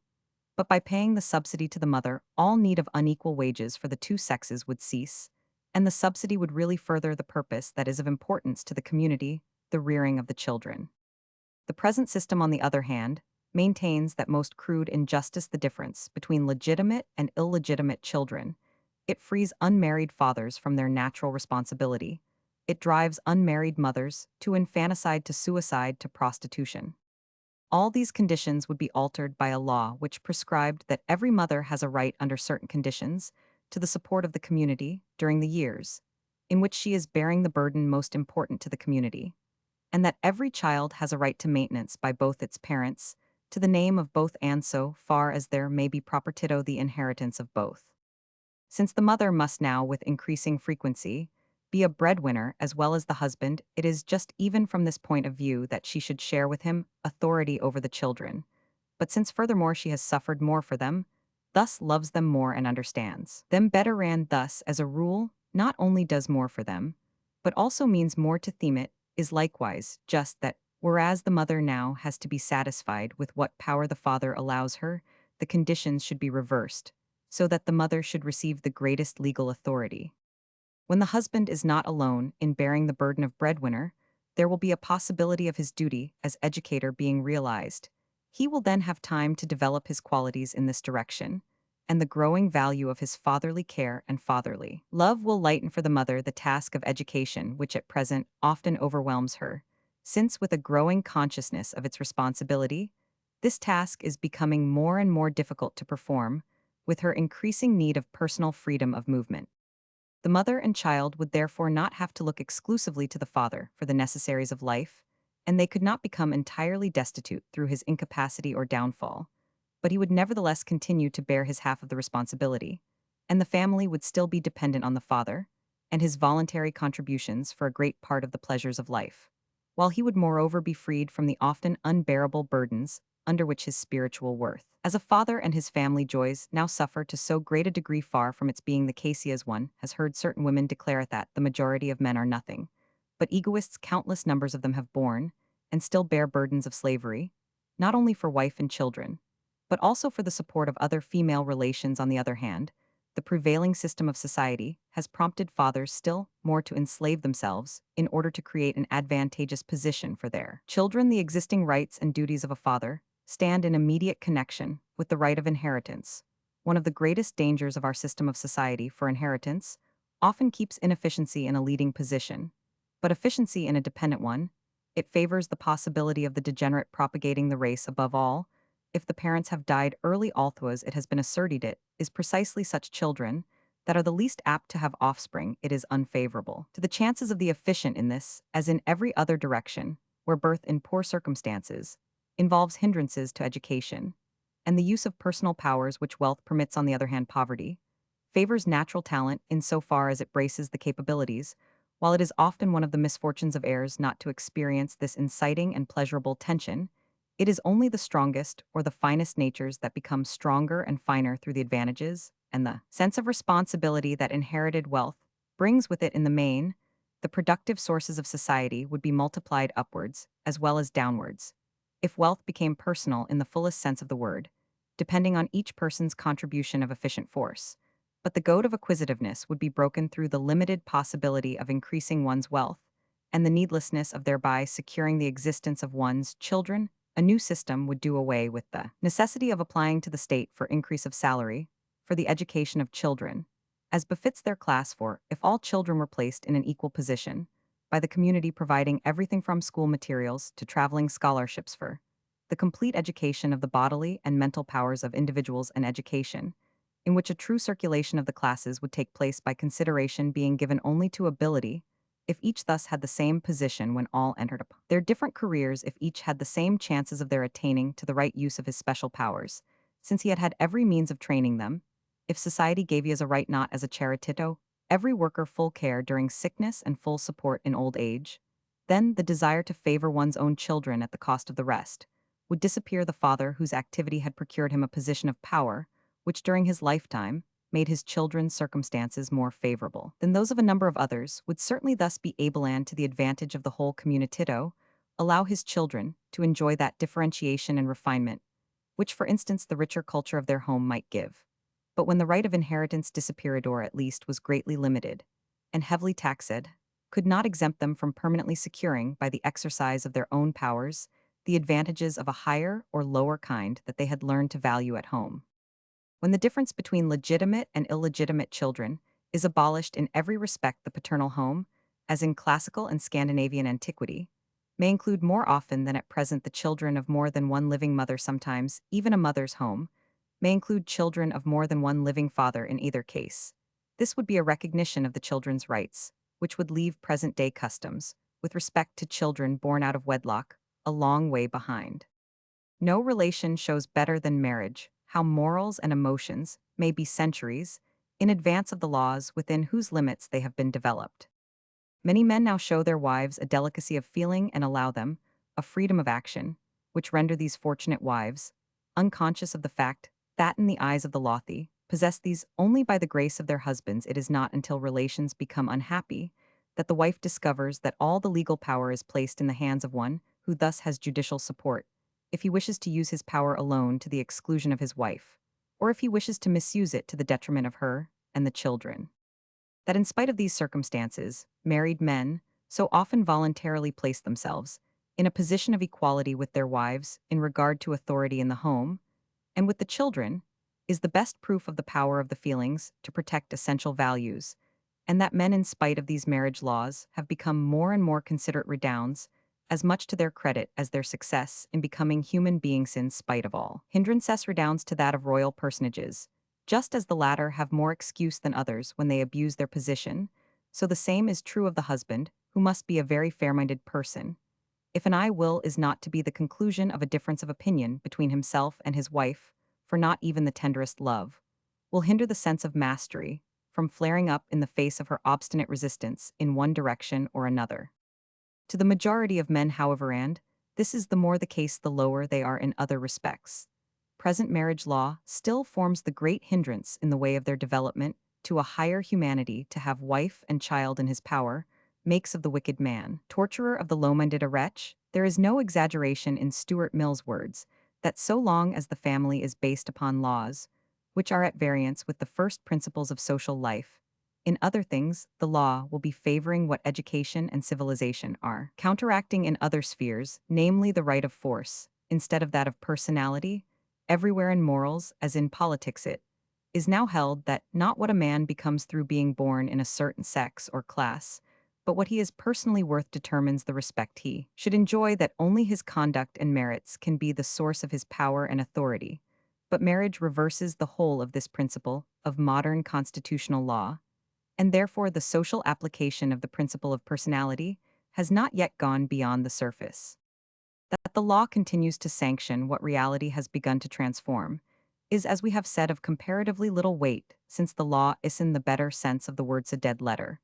But the immediate danger to the individual and the indirect danger to society become greater in proportion as the possessor of uncontrolled power is worse, or the life less ideal in which this authority is decisive.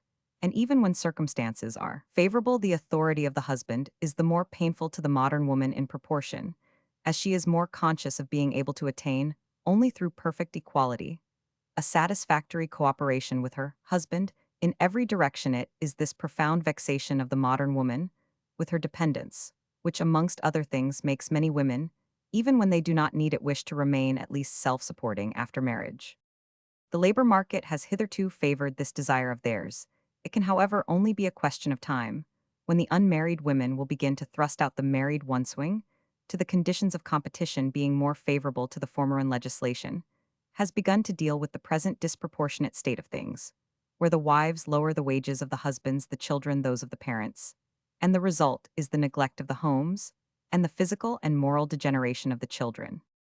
But when married women's labor has been limited by legal protection for mothers especially, if this takes the form proposed above, and when further the married and the unmarried are protected by the fixing of a minimum wage and 8 hours day, and prohibition of working at night, and in certain industries dangerous to health, then the mothers will still be able, when their children have passed the age of infanticide, take part in several occupations. This will be still more the case if a collective system of dwellings sets them free from the work of the kitchen, and renders possible a good collective superintendence of the children while their mothers are absent. But the best thing for the children especially, if by the prohibition of homework they were rescued from earning a livelihood to the advantage of their school, and home life, would be the liberation of married women from outside labor through the higher wages of their husbands, while in return their homework would acquire the character of spiritual care.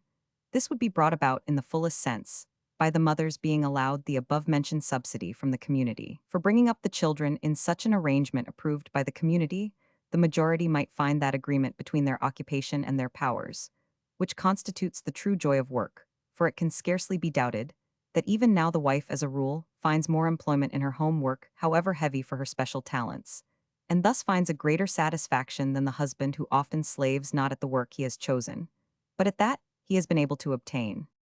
But what, in spite of this, now makes women more and more unwilling to undertake the duties of the home and to prefer outside work is that they carry out their domestic work under conditions derogatory to themselves. First and foremost, women are determined to enjoy the facilities in their domestic work, which here and there are already beginning to be provided. These, however, will probably not become general until women make more use of their capacity for thinking out the most convenient and agreeable methods, both for labor-saving cooperation and for the performance of domestic duties, which will in any case always remain, and this again necessitates their educating themselves to a real knowledge of the questions of consumption and other details of modern household management. This will be the more necessary as the servant problem, within a short time, will have reached that point at which women of all classes will have to choose between doing the work themselves and the complete dissolution of the home woman's domestic work. And the care of children will be facilitated for all women only in so far as the educated agree in making new and higher demands in the matter of domestic arrangements, as well as in practical and ornamental appliances.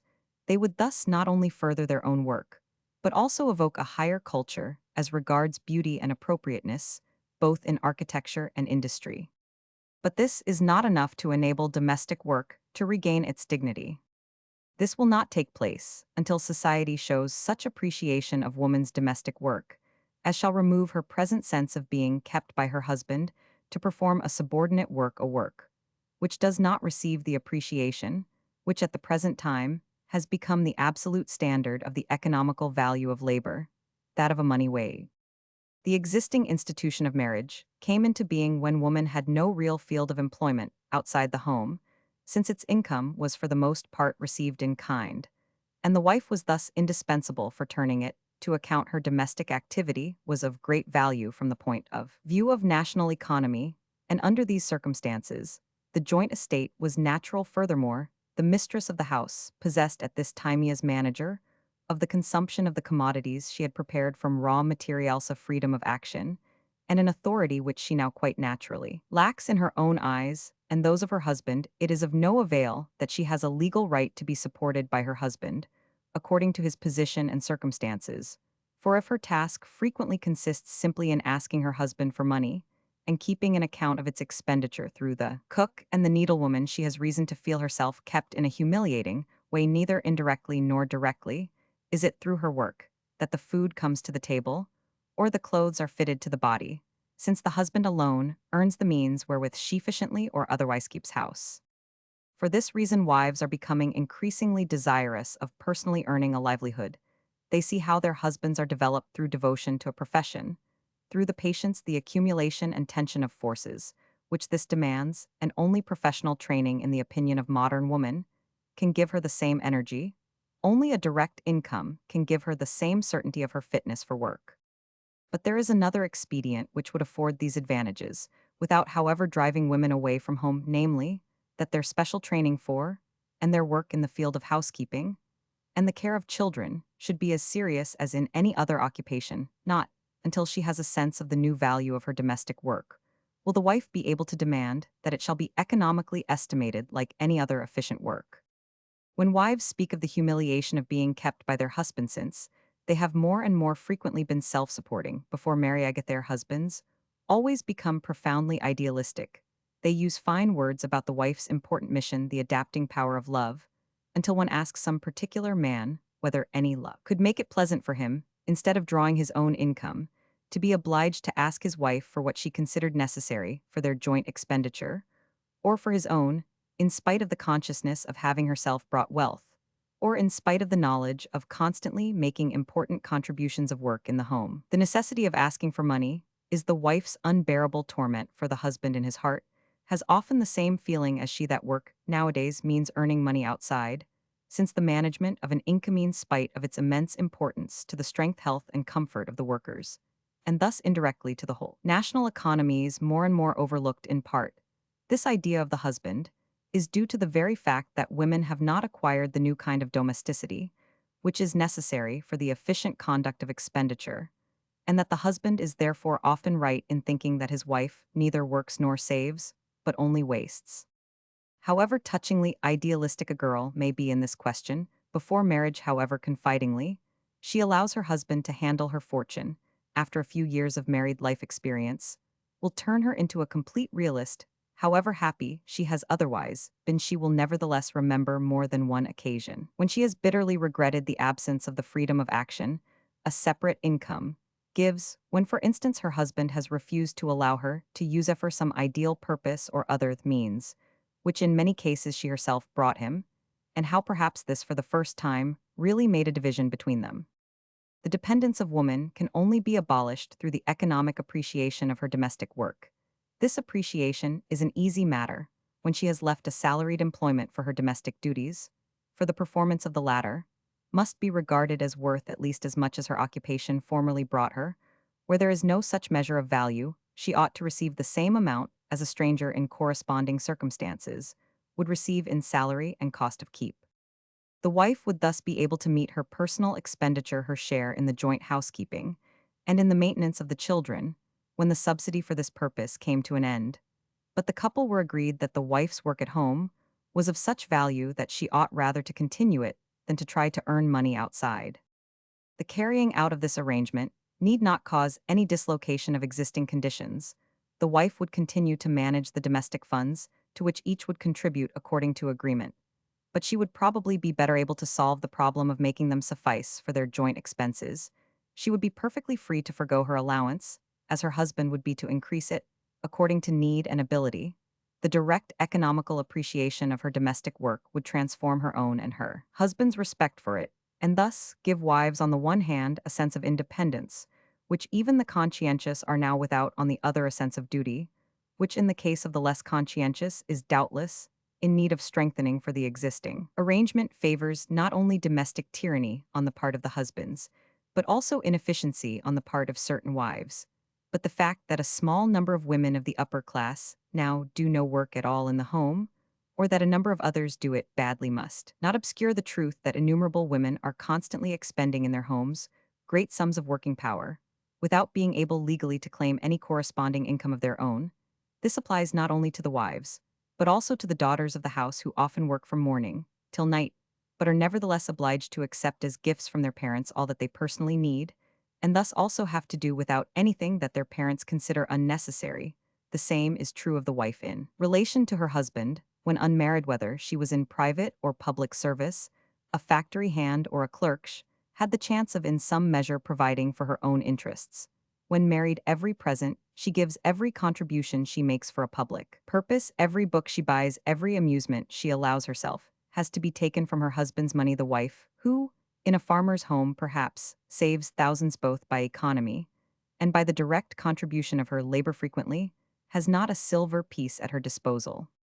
This dependence, as we have said now, drives wives and daughters from their homes to earn a livelihood, which often does not by any means compensate economically for the loss of their work at home. But they simply cannot endure to be without the personal income, which to them has become a more and more important value according as their general freedom of movement and their needs in other directions have increased above all through increase of education and social interests.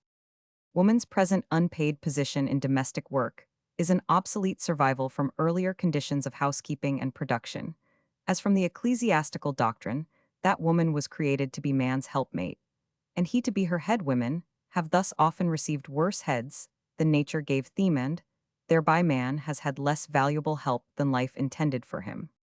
Not until an incorruptible realism establishes the principle within the family as elsewhere that each retains his own head, and that every laborer is worthy of his hire, will idealism find there a full field for unforced generosity in the free will of mutual help. While what is said above applies to all women who wish to work at home, it need not apply to those who are able through the fortune they brought with them to meet their household expenses and those of the children, and who wish in return to be free from the trouble of domestic work. Every attempt at mediation in the question of married women's property, such as an obligatory marriage settlement, and similar proposals only, introduces endless complications. It will be simple and clear only when, as in Russia, even from the time of Catherine, a woman simply retains her fortune. The law ought to express the great principle that either party owns what is his or hers, while those on the other hand who desire to introduce another arrangement must decide by contract how much of the property is to be held jointly. Only a separation of property carried out as a principle will be able to form the new and clear ideas of justice, that the present time demands. A separate estate places two individuals side by side, cooperating with the freedom that is enjoyed by a brother and sister, or two friends. Both parties retain full right of decision and full responsibility. Either leaves transactions to the other only in that degree that the other's qualities have won his confidence. Both show each other mutual consideration in the planning of joint undertakings, and neither can be drawn into such without a personal examination. The rights of a third party are in these circumstances equally well protected, as when brothers and sisters or friends work or live together, for the mutual transactions of married people must to this end have the same publicity as all other similar transactions between business partners, not only as regards her property, but also in her full civil rights, and the disposition of her person. The married woman must be placed on an equal footing with the unmarried. It is true that the law is not so favorable as many people believe to conjugal rights, but this belief has survived for centuries, and in turn influences morals. Moreover, it is not without a certain legal support in case such a question is brought into court. As a rule of course, this does not happen, but on the other hand, the idea of legality, which is further encouraged by the Bible, influences the husband's sense of right and the wife's sense of duty, so long as the law maintains even a shadow of rights in that relation, which ought to be the most voluntary of all. It involves a gross violation of love's freedom. This, like all other obsolete losses, meaningless to the erotically refined who live above the law's standpoint. But the lower the level, the more certainly does the husband enforce his right under circumstances the most repulsive or most dangerous to the wife, just as contrary to his present right extorts from her the earnings of her labor. No law will be able to hinder the wife from continuing voluntarily to allow her husband to violate her person, squander her property, or ruin her children, for the law cannot seal up the sources of weakness and conflict, which arise from the human being's own nature. But what we have a right to demand of the marriage law is that it shall cease itself to extend these sources. The law must be so contrived that it leaves to happiness the greatest possible freedom for its own formative power, while on the other hand, it limits as far as possible the consequences of unhappiness. And this can be brought about only by each party's complete independence of the other. It is therefore not sufficient that the husband's guardianship and the wife's legal incapacity should cease. Every provision also which has for its object to bind the wife by her husband's condition and circumstances must be revoked. The majority of men now cherish the belief that a wife who leaves her husband's house can be brought back with the aid of the law. This is doubtless a mistake. But even if the letter of the law in this case, also, is better than the popular idea of it, the whole spirit of the law, nevertheless, entails the obligation of married people to live together. The more personality is developed, however, the more uncertain it becomes that every person's erotic needs are answered by this arrangement. There are, on the contrary, such natures as would have loved for life if they had not day after day, year after year, been forced to adapt their wills, their habits, and their opinions to one another. Nay, many misfortunes depend upon pure trifles, which two people with courage and foresight might easily have dealt with if the instinct of happiness had not been silenced by consideration for convention. The more a woman has enjoyed personal liberty before marriage, the less she can endure not to have a moment or a corner in her home which she can call her own.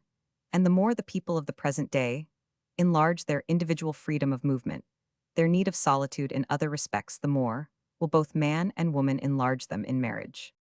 But even if those desiring solitude remain in the minority, they must still be granted both by the law and by public opinion full liberty to shape their married life according to their own requirements.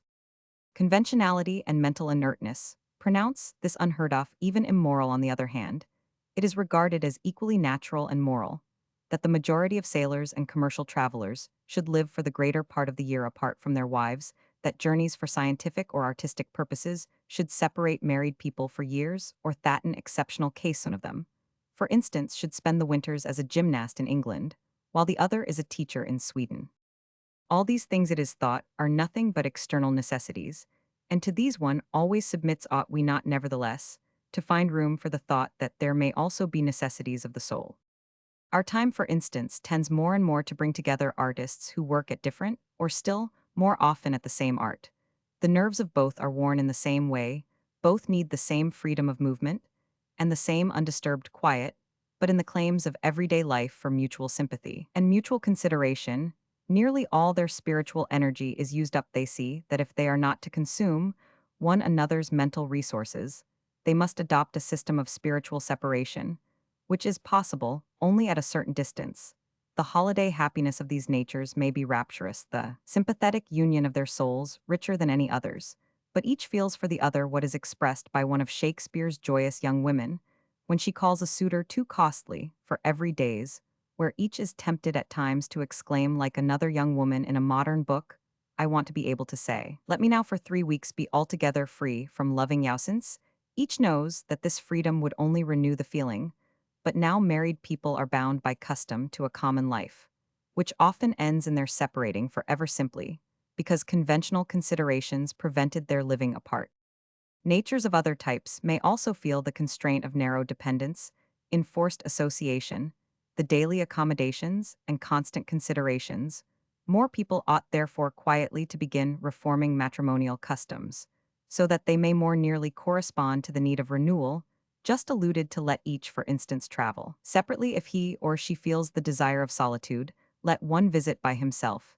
The entertainment the other does not care for, but formerly either forced herself to, or kept the other from visiting. More and more married people have separate bedrooms, and in another generation, perhaps separate dwellings will have ceased to attract attention.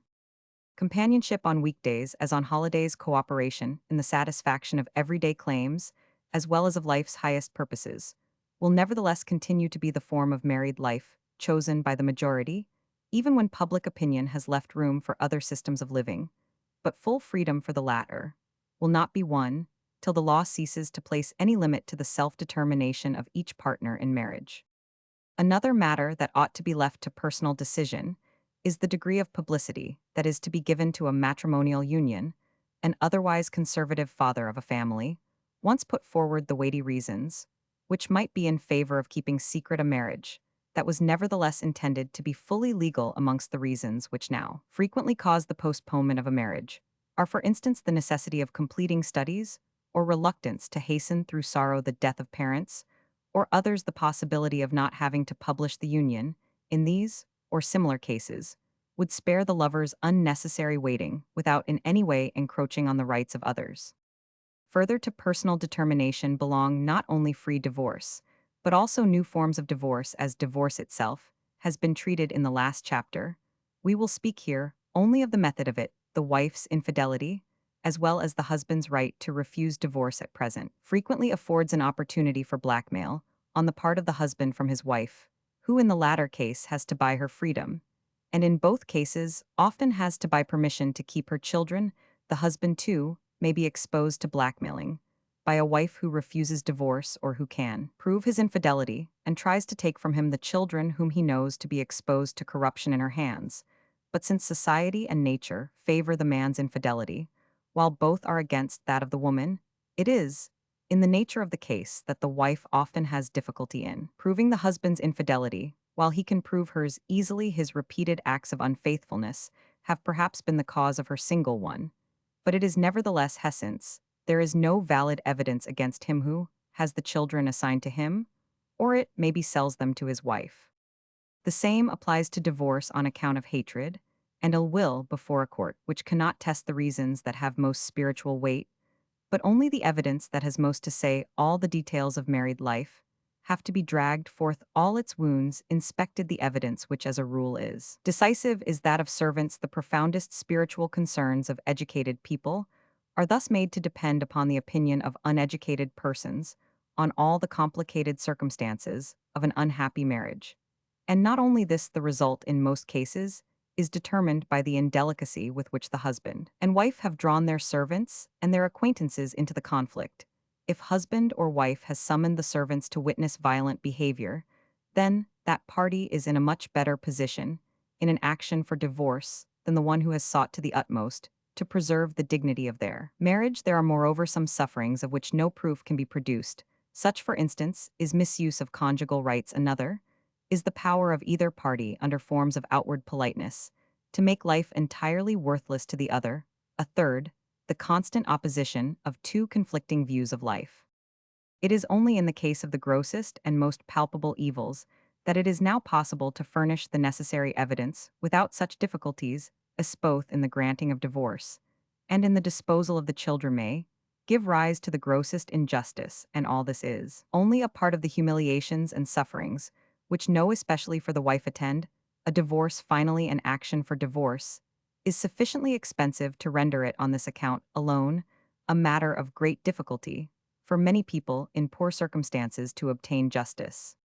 Such a system of divorce usage makes either partner dependent on the worst qualities of the other, which calls forth all that is indelicate in the nature of both, which drags their weaknesses and sufferings before the eyes of strangers, and which nevertheless provides no real protection for the children. Such a system ought to give no thoughtful person peace until its degrading and deteriorating influence is abolished, and a new system which shall protect both personal dignity and the children introduced. In looking back upon the proceeding, it would seem to result clearly that nothing that has been said here contemplates the establishment of a single form recognized as the only moral one for sexual life. But since only the fixity possessed by the law is capable of transforming, in a profound and permanent manner, the feelings and customs of the majority, there is need for the present of a new law to support the growth of the higher feelings, which will finally render any marriage law unnecessary. In connection with the course of development of sexual morality, it was pointed out that the ecclesiastical and legal establishment of the ideal of monogamy as the only form of sexual morality has had for its result the unconditional acquiescence in the idea that the claims of evolution are in complete agreement with existing laws and customs, with the further result that we are now, through the want of a recognized right to manifold experiential, most in the same position of ignorance as to the form of sexual morality, most favorable to the development of the race, as we were 1,000 years ago, and that therefore the vital needs of the race, as well as the individual's demands of happiness, speak for a more extended right to such experiences. No one knows whether at the end of the new paths, we shall not again be confronted by the riddle of the Sphinx, how the parents are to avoid being sacrificed for the children, or the children for the parents. The one thing certain is that on the path we have hitherto followed, we have arrived at the Sphinx, and all those who have been torn to pieces at its feet are witnesses that on this path mankind did not arrive at the solution of the riddle. The point of view which has here throughout been the leading one is that in the same degree as life itself becomes the meaning of life, human beings will also in all their sensations and all their undertakings become more and more conscious of regard. For the race it is thus only a question of time when the respect of society for a sexual union shall not depend upon the form of cohabitation that makes a couple of human beings become parents, but only upon the value of the children they thus create as new links in the chain of generations.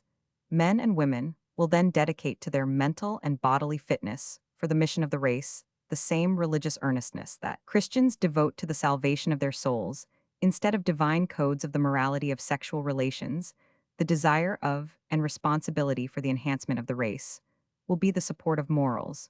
But the knowledge of the parents that the meaning of life is also in their own lives, that they thus do not exist solely for the sake of their children, may liberate them from other duties of conscience which at present bind them in respect of the children, above all that of keeping up a union, in which they themselves perish. The home may then more than at present be synonymous with the mother, which far from excluding the father contains the germ of a new and higher right of the family.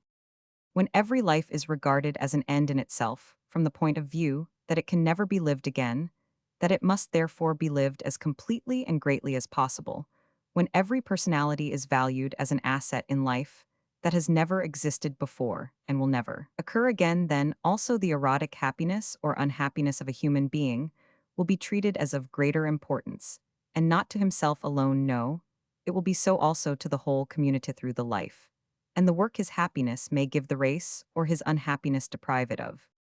For himself as well as for others, the individual will then examine the right of renouncing happiness as conscientiously as he now submits to the duty of bearing unhappiness. The importance to children of their parents' life together will depend upon the kind of life. It is when it has been seen that, when all is said, the new generation has most to gain by love being always and everywhere set up as the condition of the highest worth of cohabitation. This is the rich promise that the new path offers, but the majority cannot see the promise on account of the possible new dangers.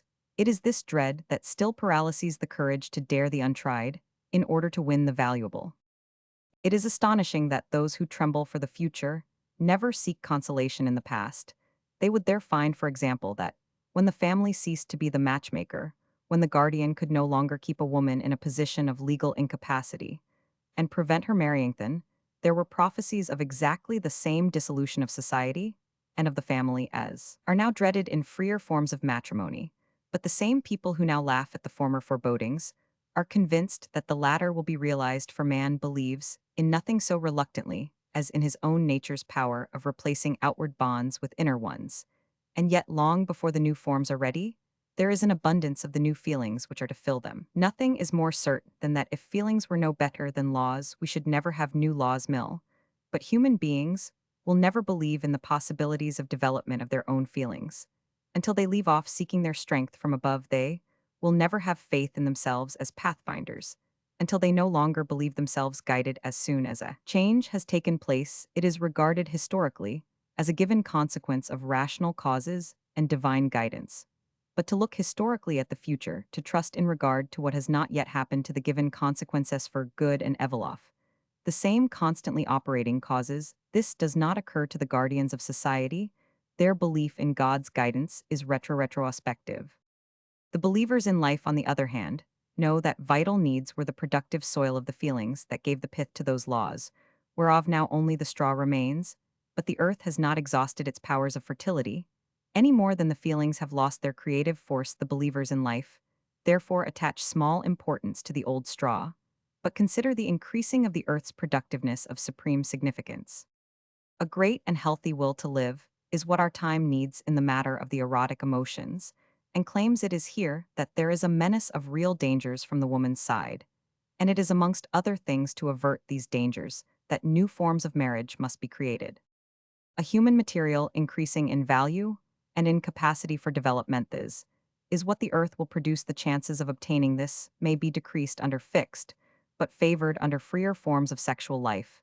It is not only because the present day demands more freedom that these claims are full of promise, they are so because the claims are coming nearer and nearer to the kernel of the question's certainty that love is the most perfect condition for the living enhancement of the race and of the individual, and because the present time acknowledges the necessity of temporarily limiting freedom, though only by means of laws, which will form an education in love. Such a law must, for the sake of woman's liberty, deprive man of certain of his present rights, for the sake of the children limit the present liberty, both of man and woman. But these limitations will all be to the final profit of love. Those who believe in the perfectibility of mankind for and through love must, however, learn to reckon not in hundreds of years, and still less in tens, but in thousands.